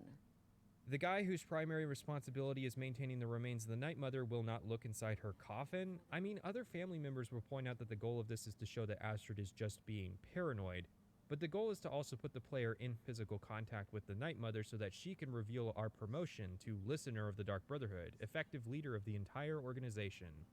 This is definitely a subversion of Bethesda norms, and maybe even a deconstruction of how questlines have typically been written in the past. The point of the story is that the player has had leadership thrust onto them unusually quickly, and how poorly the existing members are going to respond to that sudden shift in status quo is an analysis of that trope. It's actually surprisingly smart and well thought out. This is the right faction for the story because the Brotherhood is a religious organization whose leaders are appointed by a metaphysical entity rather than a traditional meritocratic hierarchy. And the faction is in the right state for this story, what with their gradual downfall over the past 200 years. Is Astrid a dumbass? Yeah, that's the point. She complained that a crazy person was frantically talking to himself, and the punishment for her error is being supplanted in authority. This is a pretty big deal too, as having the Listener again can mean only good things for the faction. Instead of having to hear rumors about the sacraments, we can once again rely on the secrecy of the Night Mother. And, as an added bonus, we have a job. Amand Motieri in the ruins of Volenrud. Astrid knows where that is but refuses to tell us, instead tasking us with doing bitch work while she molds it over. We can, however, ignore this order if we know where Volenrud is and go anyway. Again, this is smart. By rights, we're the leader now, and don't have to take orders from Astrid. Alright. Now, is all of this actually competent? Now let's take things back a step. Your first target is an orc bard named Lerbuk. He is, by all accounts, the worst bard in all of Skyrim. Apparently, so many people sought his death, Astrid had to hold a lottery to determine the client.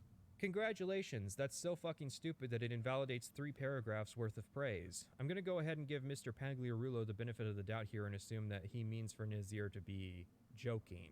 We know the Morthal innkeeper doesn't want Lurbuk whacked, as she'll report the crime and also states that if Lurbuk wasn't paying for his room, she would not tolerate his presence. Remember, Astrid has to find contracts the old-fashioned way, so the idea that she was confronted by multiple people wanting the same guy dead, and she didn't just take all of their money. I mean, I've never heard a set at a bar so bad that I wanted to hire a dark web crypto assassin to kill the band players, and subsequently, I was not told to keep my money due to losing a lottery to bid on their deaths. As for our other job, someone wants us to kill a vampire. Romeo and Juliet here are a vampire duo running a mill by the lake. They seem to have a maid too. If I'm supposed to take away that they're threats to society, Bethesda's been unusually subtle about it. There's no obvious evidence of them waylaying travelers on the road.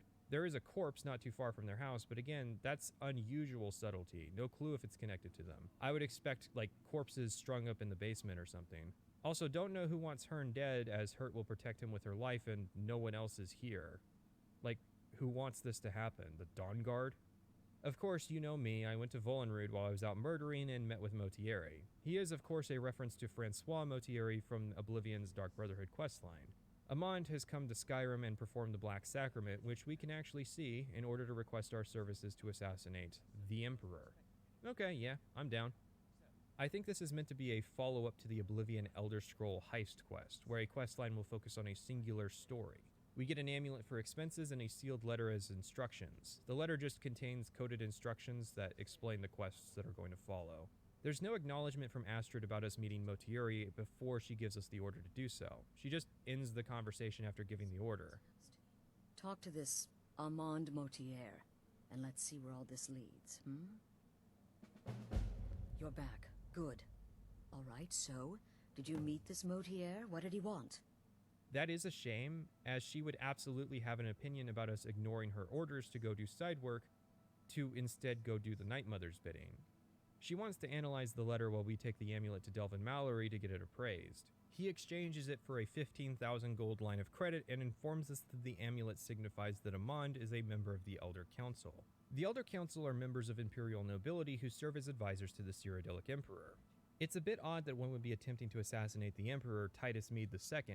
This is because the Elder Council is already the highest office one can achieve on Tamriel without becoming Emperor outright. It's actually unclear if Emperor Titus has heirs, however he is pretty old and is the 5th Mede Emperor, meaning that the Mede family are more than likely to resume the throne even if he were to die. So Astrid's theory that Motieri is seeking a promotion is unlikely. The game does not present the idea that the Motieri family are Thalmor aligned, nor have I ever really heard that theory. Again, I find this unlikely. The only way murdering the Emperor would stand to benefit the Motieri family is if they believe the Aldmeri Dominion is about to replace the Mede Empire, and they made a deal that they would maintain their positions on the council and the Aldmeri government.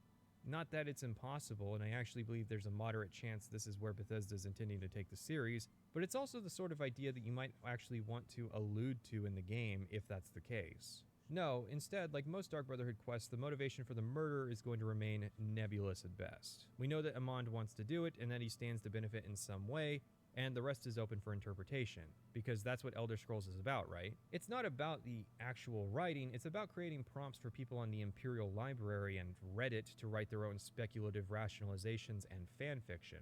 Trust me, I'm aware that I am plenty guilty of this, but it's not as fun with Skyrim. The Mehrunes Dagon theory is fun because there's enough rope in Oblivion to hang myself with.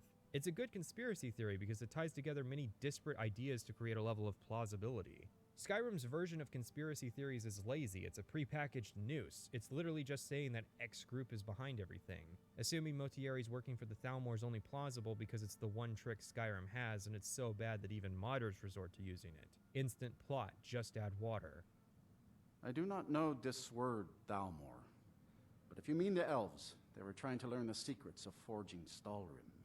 The Brotherhood has no basis to oppose this contract. Whether the Empire or the Dominion rules Tamriel is irrelevant because both governments will criminalize their activities anyways.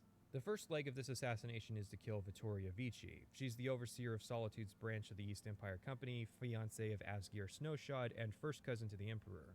We're killing her at her wedding, which is interesting. Clan Snowshod are Stormcloak aligned, and Asgeir is an investor and partner in Maven Blackbriar, who herself has connections in the Empire, as well as being the real power running Riften. This wedding has implications regardless of when it happens or what has happened in the Civil War. If Ulfric wins, then it's a political marriage helping to build an alliance between an independent Skyrim and the Empire. If the war's ongoing, then it's an attempt at peace, but also undermining the Stormcloak's hold on Riften. If the Empire wins, then it's an attempt at reconstruction. Ulfric will even refuse to besiege Solitude if the wedding's ongoing. We're ready to march on Solitude, but the Emperor's cousin is getting married. If royal blood was spilled, all of Cyrodiil would be up in arms. We can't afford an all-out war with the Empire, so we'll bide our time for now. What's also funny is that Astrid has a line if the reverse is true, where if you start the siege before attempting to start the wedding mission. You're responsible for the siege of Solitude. By Sithis, this undermines all our plans. Fool! Finish that mess, and only then will we speak. This wedding, however, will not be happening. It is a shame the wedding doesn't occur if you choose to wipe out the Brotherhood, but I guess accounting for the politics of this successful union would have been a bit of work. Anyways, Motieri's goal with Vici's death is to lure the Emperor to Skyrim on account of the fact that this is the setting of the game and they aren't going to recreate part of Cyrodiil for this questline.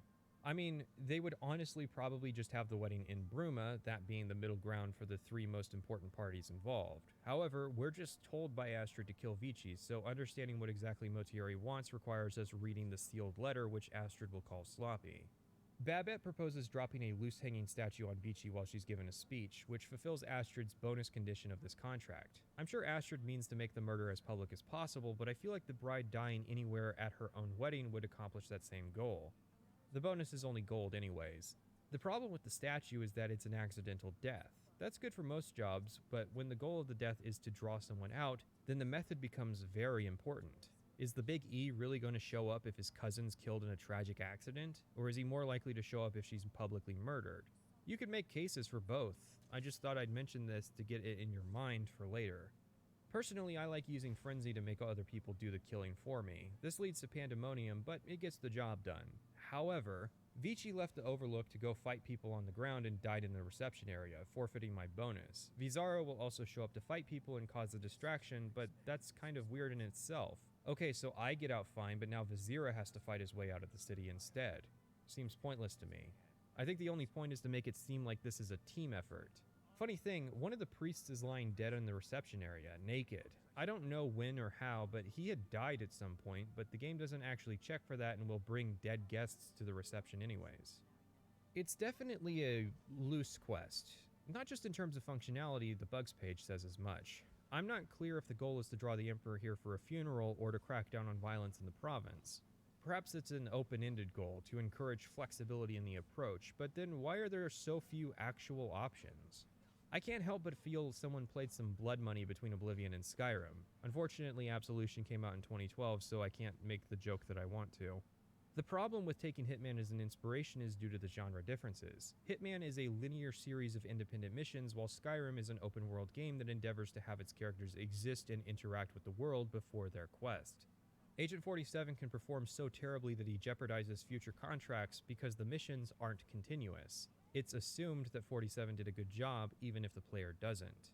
I'm going to assume the goal is to lure the Emperor to Skyrim to attend his cousin's funeral. It seems like this should be harder if word gets out that Vici was assassinated, which is inevitable since an assassin shows up to fight the guards, even if Vici dies in a plausible accident.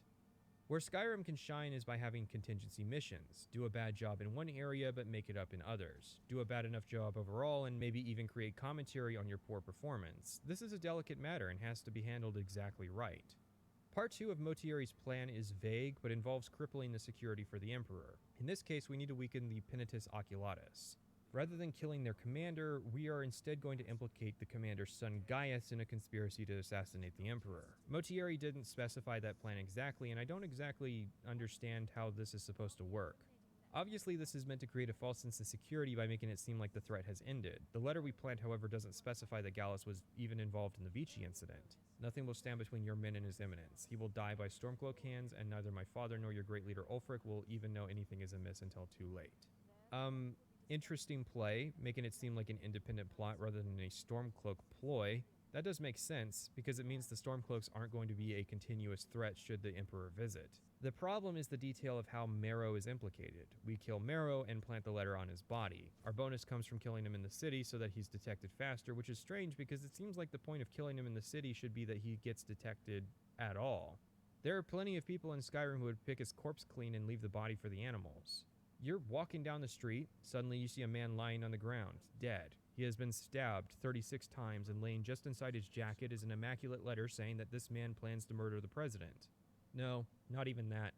This man plans to leave all the doors to the White House unlocked so someone else can murder the president. You can make it look like Marrow was killed in a self-defense situation, but people everywhere should pick up pretty quickly that there are some holes in this story, like why a man who had it made on an assassination plot would randomly go crazy and get himself killed. It's as unsuspicious as the death of Marrow also patrols all 5 major cities in Skyrim every week. Actually only in 5 days. It's quite incredible that this man gets around to every city in this massive province, and Jarl Ulfric is just okay with having an Imperial agent inspecting his city and guards. Upon our return to the Sanctuary, however, there has been a speed bump to our progress. Cicero decided to try and murder Astrid, but only managed to wound Vizara. Arnbjorn chased him off into the forest, and Astrid gives us her horse Shadowmere to pursue him. We have to get a lead first, so of course there are some convenient journals in Cicero's room to hint to where he is going. We find Arnbjorn wounded outside the Dawnstar Sanctuary, which is where Cicero had been keeping the Night Mother in the 7-month interim between Cicero's departure from Cyrodiil and his decision to finally meet with Astrid. Kind of him to include the pass race to the Sanctuary in his journals that he did not collect before attempting to murder somebody. Needless to say, this is pretty trap-like, what with the ghosts of the Dark Brotherhood and the Uterfricta, which is a Pagliarulo favorite. Cicero's lying on the ground, wounded. He offers us a choice, pointing out how twisted it is that the Night Mother's keeper and the listener are at odds, but he's faking. I can't really justify killing Cicero, though, but apparently this is something Todd Howard himself insisted be put into the game. What are you doing? I'm posting false information on the web. Why? It's fun. Cicero's problem is that he doesn't approve of how the Brotherhood in Skyrim has operated independent of the tenants. Wow. You and me both. Cicero is a madman, but he's a correct madman. Astrid was running the real clown show without the Night Mother, but that wasn't her fault. It only became her fault when she started to have a problem with us, the listener. So I always lie about killing Cicero. Plus, honestly, there isn't really any benefits to knocking him off. If I wanted his gear, I could just pickpocket it off him. Not that I would want it because it's not very good. Astrid wants to get the show back on the road, and the next step is to find and replace the chef who will be preparing a meal for the Emperor. He is anonymously referred to as the Gourmet, which would be a problem if old Festus hadn't found an autographed copy of his book Uncommon Taste belonging to the chef of Understone Keep. Anton spills pretty easily, yeah, some friend you are. Then we just have to kill Anton so he doesn't spill about our plans to anybody else. I enjoy the explosive approach to this quest. We're looking for Balagog Gro-Nolob, who is residing at the Nightgate Inn in Skyrim. His anonymity is owed to the fact that orcs are still heavily discriminated against in Tamriel, especially in matters seen as higher arts. While I doubt the Emperor would actually object to having a meal cooked by an orc, there is little doubt that Uncommon Taste would not have been as popular had he used his real name instead of the pseudonym. He would never have gotten the opportunity to cook for the Emperor without keeping his racial identity a secret. As interesting an examination of racial politics as this seems, that's the extent of it. Balagog Gro-Nolob is hiding his identity because he is an orc. He's been living on retainer in the basement of an inn that once belonged to a village named Heljarken that ended up being cut content. That's the reality of the Nightgate Inn. It is not some isolated corner designed to evoke a feeling of melancholy. It's the only surviving piece of cut content. I love Nightgate Inn. Really, it's not special in any way, but that makes it feel more real to me. It's just a part of this world, and it's okay that it doesn't have a story to tell the player, because not every place needs something for the player, and sometimes your imagination tells a more interesting tale anyway. And by the way, just because I include something doesn't necessarily mean I think it's objectively 100% wrong. NKB's argument about the world building is generally correct. It's just funny that he spends so much time analyzing Nightgate Inn and how harsh life must be for its inhabitants, without actually having looked it up and realizing that it was supposed to be a settlement the size of Riverwood with an apothecary, blacksmith, and farmhouses. He doesn't really cook and only leaves his basement once a day to fish in the pond. I question the need to even hide his body, considering I doubt the innkeeper would even know to report his death to the appropriate sources. I mean, if Commander Marrow eventually heard about this guy dying, he can't connect it to the gourmet because our plan hinges on Marrow not knowing who the gourmet is. Hiding his body is funny. His dagger counts as part of his body, so dragging it into a secluded location will fulfill that condition. On the flip side, turning Balagog into a pile of ash will not. He will also resist attempts to resurrect his body, which would usually be the ultimate way to dispose of him out in the middle of nowhere. We take the writ off his corpse and return to Astrid, who informs us that it is time. To start, you'll overhear a couple Penitus Oculatus agents loudly having a conversation about how safe the Emperor must be now that the plot has been uncovered with Gaius. Then we meet with Commander Marrow, who will comment whether or not we're wearing our chef tunic and hat. After that, we head into Castle Dower and meet with the chef? By Azra, the gourmet. I'm sorry. Your clothes, of course. I should have realized. Please, excuse my ignorance. For some reason, Castle Dower and the Blue Palace both have different chefs. I guess Gianna spends her days cooking meals for General Tullius and the 5 guys training out in the courtyard. She makes us put on a chef's hat, which I lament. What if all our cooking skill was being fortified by our helm of domination? Well, anyways, we get a series of options about what to put in the meal. This is a microcosm of the dialogue options we've been given throughout the questline. A serious choice, a joke choice, and silence. Yeah, Fallout 4 should really be making sense right about now. All right, what next then? A giant's toe? You're sure about that? Of course, I'm sorry. One giant's toe, there. What next? Astrid had given us a poisonous herb to use in the meal. This material is actually an alchemy ingredient, so if we choose not to use it here, we could elect to use it later, which can be used to create some pretty powerful poisons. Unfortunately, it can't be grown or duplicated, so you only get to use it once. Still, I like that it actually has this property and isn't just a miscellaneous quest item. Gianna will decide not to taste this meal after we add our secret ingredient, and we take it up to the dining hall where the Emperor is, hanging out with some unnamed nobles. We do the deed, but... Betrayal! What? Betrayal! 10 out of 10. Marrow confronts us. We didn't kill the Emperor, just a body double. I kind of rushed to get to the mid-act twist because if there's anything I hate doing, it's pretending to be ignorant of future plot points. One of our family members has betrayed us, making a deal with Marrow that the sanctuary would be left alone in exchange for our life. But who could it have been? Come on, don't even pretend, it's obviously Astrid. And Marrow's gonna double-cross her, killing us and wiping out the Falkreath Sanctuary because, well yeah, why wouldn't you? Sure enough, the Oculatus has torched the place. Most everyone is dead, barring Nazir and Babette. Nazir because there may still be bitch work to complete, and Babette because, well, you can't kill children. Killing a little girl at her birthday party. Astrid has survived, albeit in a burned state. She apparently performed the sacrament on herself, which, well, I just don't think you want the precedent of the sacrament working on a living person out there. You know, rituals need rules. Astrid wants us to kill her, okay? I assume this is going to be a symbolic admission of wrongdoing on Astrid's part by embracing the old ways in her death. Except we were still doing the sacrament thing when she was alive. That was not the old way that she had abandoned. Plus, people converting on their deathbed is always lame. Yeah, that's real convenient of you. We picked up a second blade of blow since I stole the first one, and now I need to dump some stuff on you. Astrid's problem is that, in the absence of the Night Mother, she became the mother of the sanctuary. Despite the varying opinions of the Brotherhood, the universal factor is that they all share a loyalty for Astrid. But the thing is, it's a universal truth of Skyrim characters, unless you rush this particular storyline, that you will be ambushed on the road by a Dark Brotherhood assassin, a person who was part of Astrid's family. They even have orders with her name attached to them. The sealed letter you delivered to me was mysteriously unsealed upon its arrival. I can only assume you've read its contents. Sloppy. Hell, Delta Fear got jumped multiple times by Astrid's assassins. She is a paradoxical mixture of orthodoxy and liberal-minded philosophy. When we took the Arantino job, her problem was that the contract belonged to the Night Mother, a Night Mother Astrid hasn't heard from in years. Astrid values her family over the 5 tenets, so much so that she's willing to spy on the Keeper Cicero out of paranoia, and she betrayed us, again, out of the interest of protecting her family. Yet she has no problem inviting someone into her ranks who has an open contract on their head and has taken her family members' lives. She hates that we became the listener, but has no comment for us actually going over her head and meeting with Motieri, probably because the designers assumed it would be impossible to do that without a quest marker. She also makes mistake after mistake despite having a diverse collection of experience at her disposal.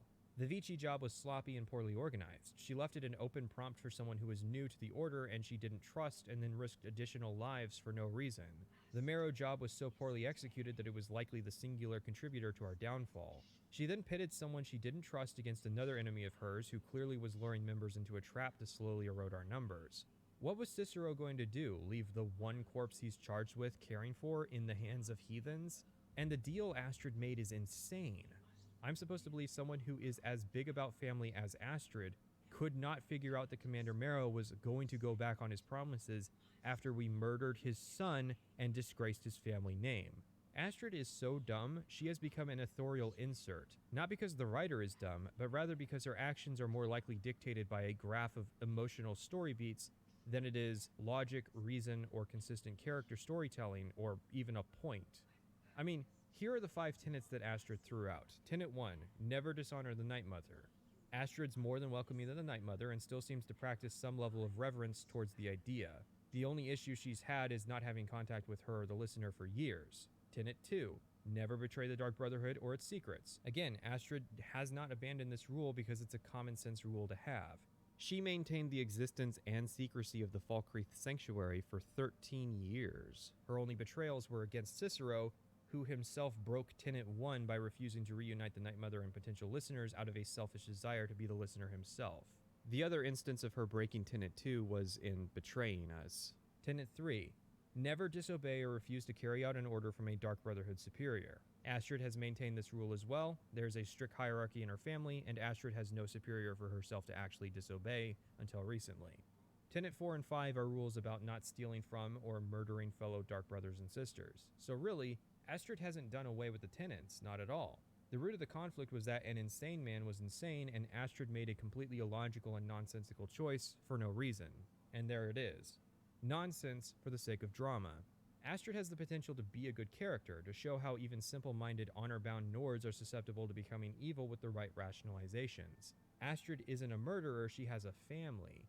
Her husband, a werewolf who went too far for the companions. Her children, a group of insane people with various conflicting personalities. Her pet, the giant spider. She's an interesting character because she's a strong Nord woman without the insults and bravado that Skyrim typically associates with that kind of character, and her reward is to have her character assassinated in all senses of the phrase. Now I want to know some similarities. You have the recruitment in your sleep, the Blade of Woe, the ear-piercing black door, the introduction to the family that occasionally gives advice for jobs, but then you have stuff like the mission where you kill a pirate captain on their own ship, the mission where you drop an object on a target's head, the mission where you track down an NPC who travels between cities. You have the Shadow Scale, the Barbarian, the Crusty Mage, the Pet, Shadowmere, and the 300-year-old Vampire. No, really, they're both 300 years old. There are superficial similarities, and then there's stealing from yourself, and there's definitely a trend of Pagliarulo remaking the same stories between games, but worse. Nazir and Babette head to Dawnstar with the Night Mother's body. We track down Amand, who is surprised that we're still interested in completing the job despite having heard about us getting wiped out. Why are you still hanging out in Whiterun if you thought we weren't going to be finishing the job? Between the Civil War and the Dragons, it seems like you would return to Cyrodiil or wherever with haste. Or Solitude, since the Emperor is, in Skyrim. Yeah, we're told the Emperor has arrived aboard his private vessel moored near Solitude. Marrow is also there at the docks, and he'll be so angry at our survival that he'll create a self-defense situation for us to scratch that name off the list.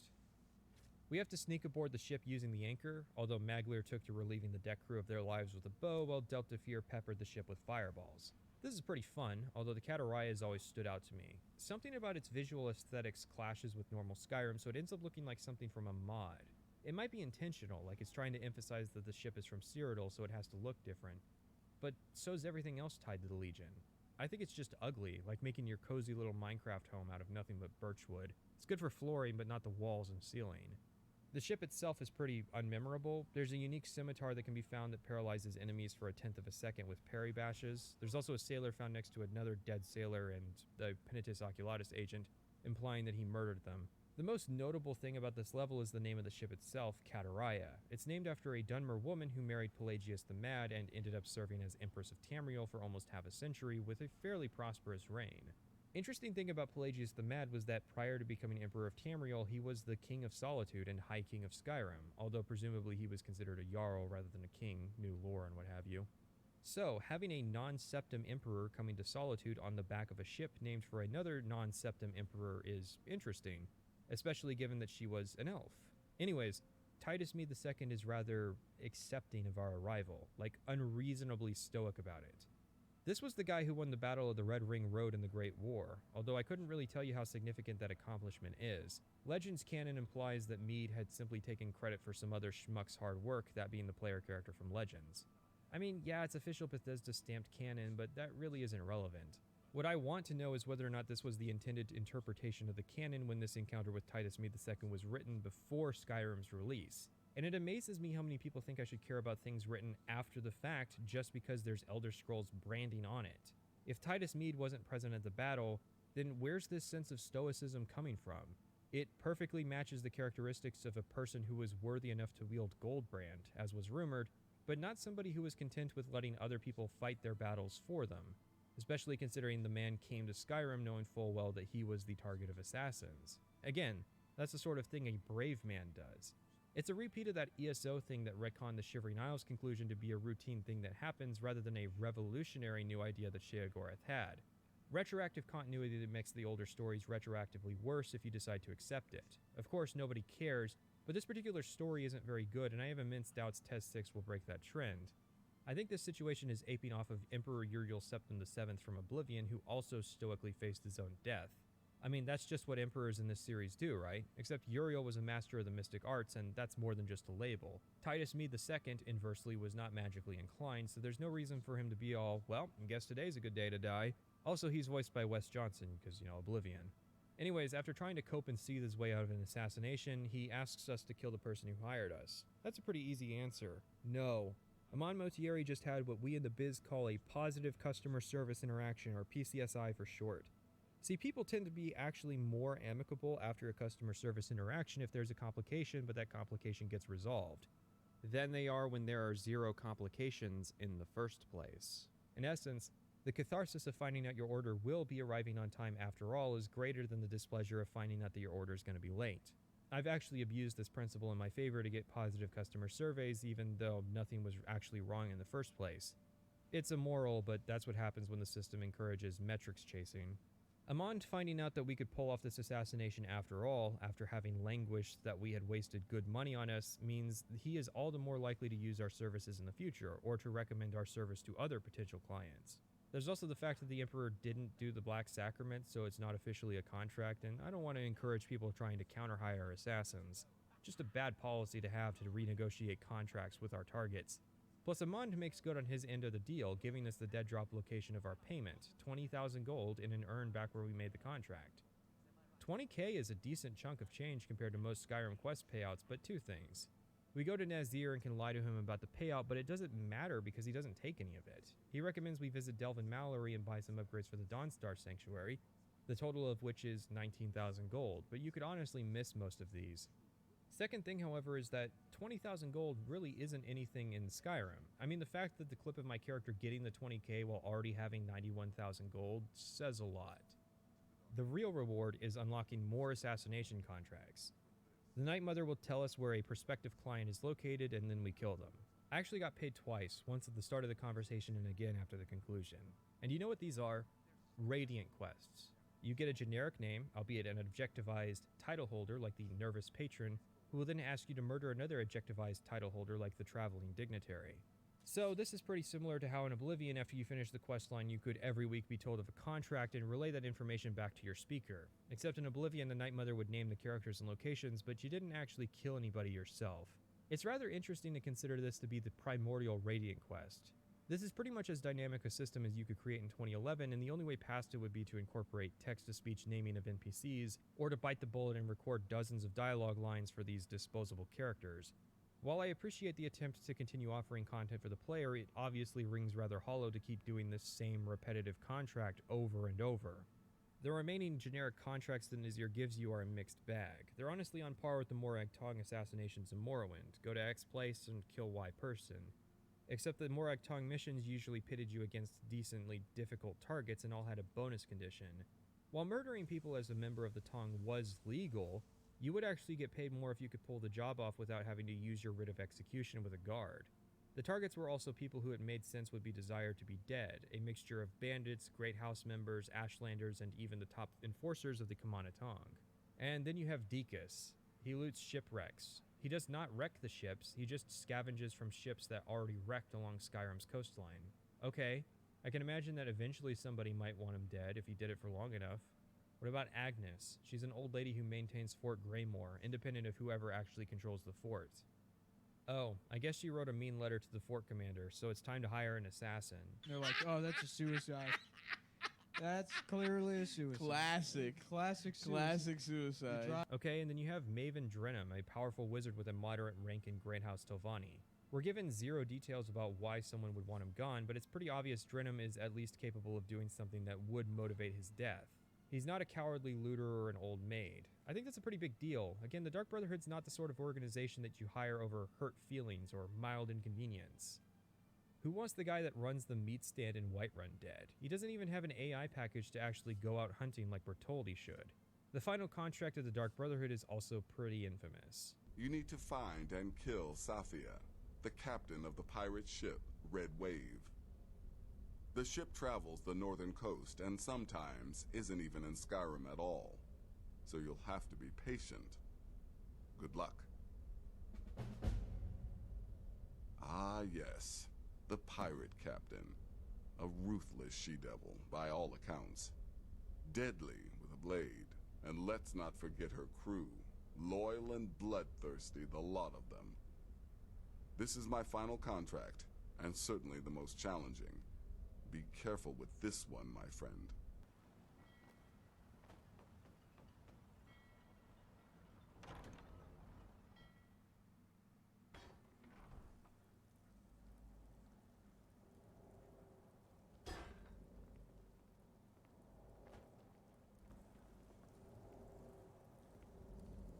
Let me guess. You have some business to discuss. Ah, I see. The old Dark Brotherhood's silent intimidation treatment. Oh, I know who you are. Don't be so surprised. You ain't the first assassin sent to kill me. Won't be the last. Now let's get this over with. Somebody help! What you doing? Never should have come here.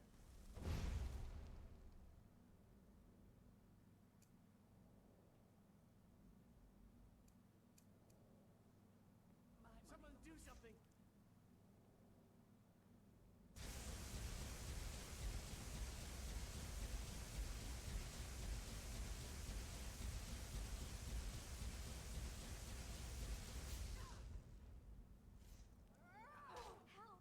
I'm staying out of this.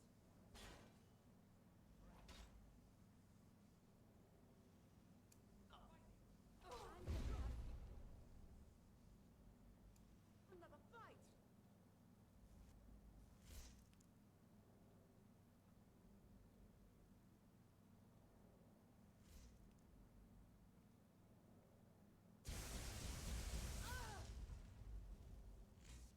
Loyal and bloodthirsty, the lot of them. As you can see, this is on the tier of Morrowind's Fighters Guild messing up and having an unarmored Shoring Hardheart fight you, going down without landing a single hit. But that was a mistake made by a developer working crunch hours on multiple factions at the same time. You would not expect that mistake to be made again in Skyrim. She's so hasty to start a fight you don't actually get a bounty, nor does any of her crew back her up. I've often heard from other people that Bethesda was under a lot of pressure to make the 11-11-11 deadline, but haven't heard as much about this from the developers themselves. In fact, if you listen to the Bethesda podcast, because they had enough time to do a podcast, Emil Pagliarulo seemed to have more than enough time to do more than just his job. Occasionally I'll record some placeholder audio or, do some shouts or something, and I'll go into the sound booth, right? You never know what you're gonna find in the booth. Boxes of cereal, pieces of wood, shards of glass. It's like an ocean nightmare in there. I swear to God, it's so dangerous. The sword, and it's funny because some of these sounds are stuff that I've supplied him with. Like, the sound of the sword unsheathing is one of my swords. The sound of the guy blowing the horn is my horn. I hear it in the game, I'm like, hey, that's my horn. Writing off Skyrim's issues as being that of an arbitrary deadline is, in my opinion, inaccurate. Bethesda had a full 3 years between the release of Fallout 3 and the release of Skyrim, as well as increased staff, resources, and most important of all, experience. Pagliarulo had the title of a senior designer because he was the lead designer on Fallout 3, and had experience at Bethesda going all the way back to the Blood Moon expansion. Really, it comes off more as a lack of playtesting. And that's the Dark Brotherhood. To be honest, I consider it on par with Oblivion's iteration. The only reason the latter is remembered fondly compared to the former is due to recency bias. It's a neat detail that if you're associated with the Dark Brotherhood in Skyrim, that you can be randomly attacked by members of the Morag Tong when you go to Solstheim, since they apparently have the legal authority to kill members of the Dark Brotherhood who are considered a heretical offshoot. Killing the gourmet will leave an emptiness in the collective soul of Skyrim. Shut the fuck up! I know that was you, I ain't even gotta look! Oh yeah, our reward back at the Vici wedding was the ability to summon the spirit of Lucien Lachance. He has some interesting dialogue to share, but he also has a habit of talking constantly. In my time, the blades protected the Emperor. It would seem these Penitus Oculatus will prove equally incompetent. I will kill this jester if you so desire. But there is a disturbance in the void. Our dread father does not wish this. Yes, kill the chef and then steal his very identity, for that is the true death. My time saw the assassination of an emperor as well. Alas, the Dark Brotherhood did not have the honor of that kill. You stand now at the precipice of the void. I am reminded of another listener, a protege I knew long ago. So long ago. You know, a good purification might be just what this sanctuary needs. That's a terrible idea. We are by implication the last of the Brotherhood. One interesting thing is that the Dark Brotherhood has basically been spared the wrath of the Creation Club.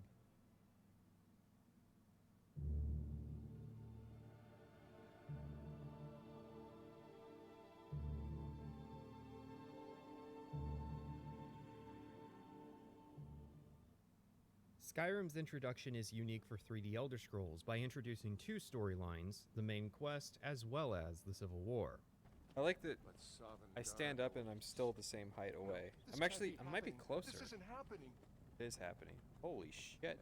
Alright, so for some context.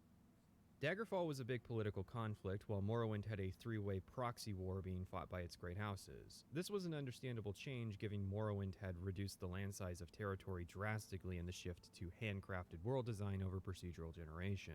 Oblivion, however, had 0 political conflict.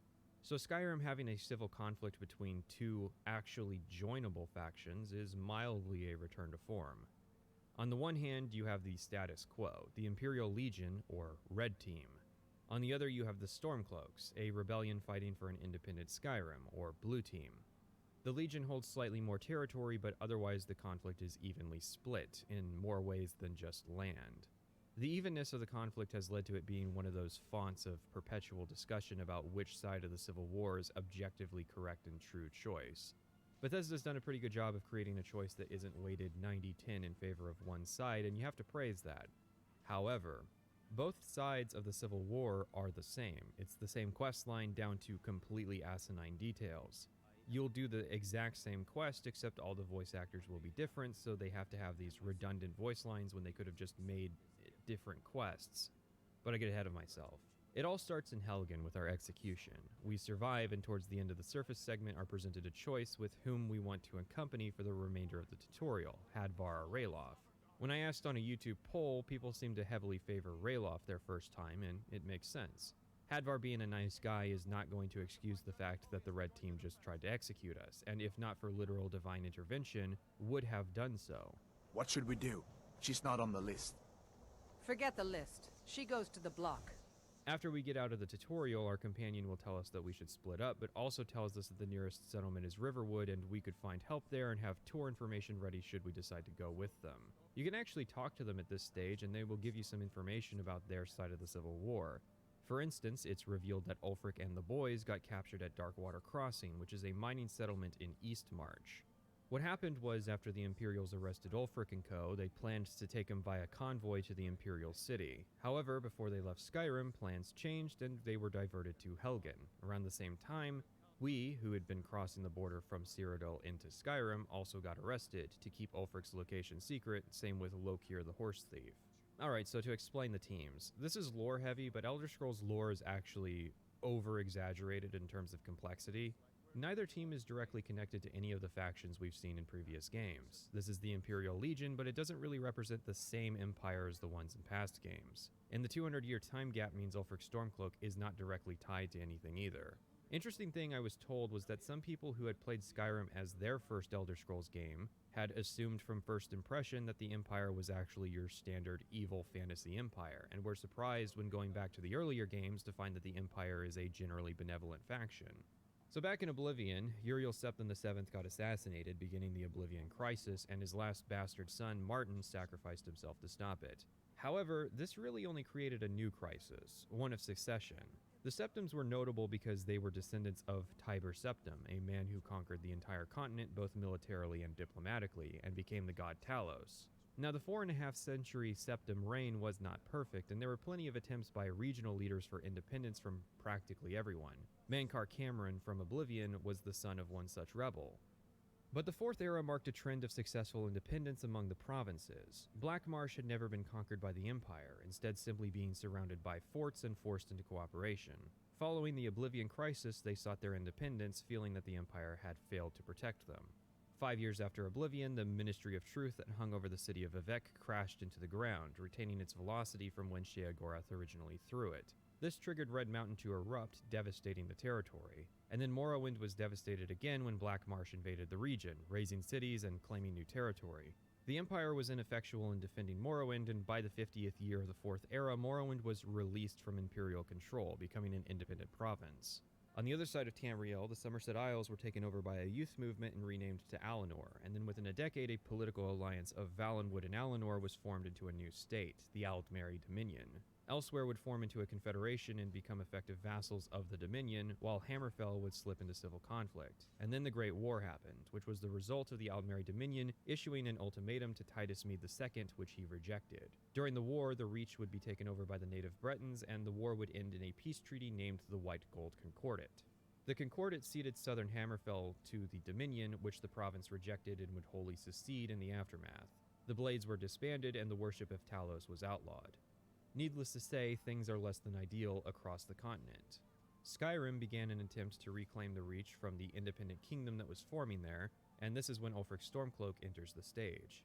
Ulfric was the son of the Jarl of Eastmarch, and was on track to becoming a Greybeard when the Great War broke out. Ulfric joined the conflict but was captured and held as a prisoner of war by the Thalmor. After the war, Ulfric led the militia that would reclaim Markarth from the Reachmen. However, a condition of the city's release was the free worship of Talos. This drew the scrutiny of the Thalmor, who came to the city and arrested Ulfric for a second time. This is when his father died, and Ulfric, who had been imprisoned for 7 years at that point, was released and took the position of Jarl of Windhelm in Eastmarch. Ulfric went into rebellion, seeking an independent Skyrim. This is when Torygg became the High King of Skyrim after his father's death. Ulfric challenged Torygg to a duel for the throne, and this ended in Torygg's death. However, Ulfric was not formally recognized as the next High King, but he was joined in his rebellion by the Rift, Winterhold, the Pale, and initially Falkreath. And that is where Skyrim begins. General Tullius of the Imperial Legion has arrived in Skyrim and ambushed Ulfric before attempting to execute him. The execution obviously failed after a dragon attack, and now it's up to the player to pick a side in the conflict. Note that contrary to what Extra Credits believes, almost none of that information is actually dumped on the player in the cart ride. The introduction will refer to the names of various factions, but there are obvious contextual clues that give you enough information to figure out what's going on. More information is made available through some quests, and more still is contained in various books that you can find in the game.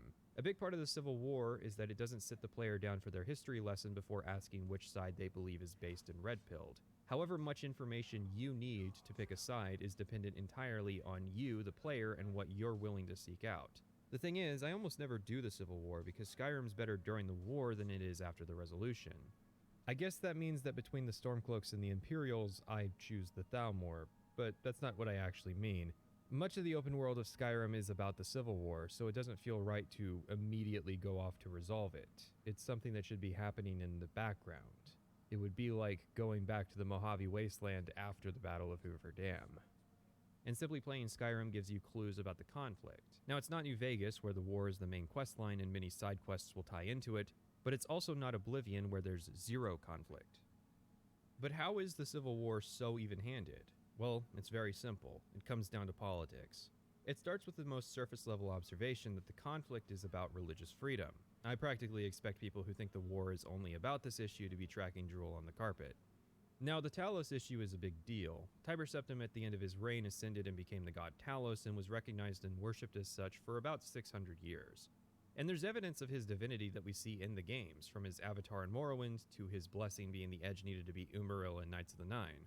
However, the Aldmeri Dominion recently started contesting this claim, citing it as the Talos mistake. However, worship had continued after the resolution of the war in Skyrim on the down low, although how down low this actually was is up for debate. The whole reason the Thalmor began investigating Skyrim searching for Talos worshippers was after the Markarth incident. However, there is evidence to suggest the Markarth incident was incited by the Thalmor in the first place, so chances are pretty good a day of religious reckoning was coming to Skyrim regardless. Now, it is the reason that many Nords who support Ulfric will cite as their cause, but you won't really encounter any Imperial supporters who are fighting to outlaw Talos worship. At best, they are apathetic about the subject. The Imperials are mostly fighting to continue their control of Skyrim. Skyrim is a valuable province full of natural resources, including an entire crop of men born after the Great War who have recently reached fighting age. Without Skyrim, the Empire would be reduced to just Cyrodiil and High Rock. Now, losing Skyrim is not an immediate death sentence, and most people don't seem to realize an alliance between independent Skyrim and the Empire is almost guaranteed following the Civil War. Skyrim's independence also doesn't make the Thalmor a bigger threat. Skyrim is surrounded entirely by near-impassable terrain, with mountain ranges on its east, west, and southern borders, and to the north a coastline named the Sea of Ghosts owed to its treachery.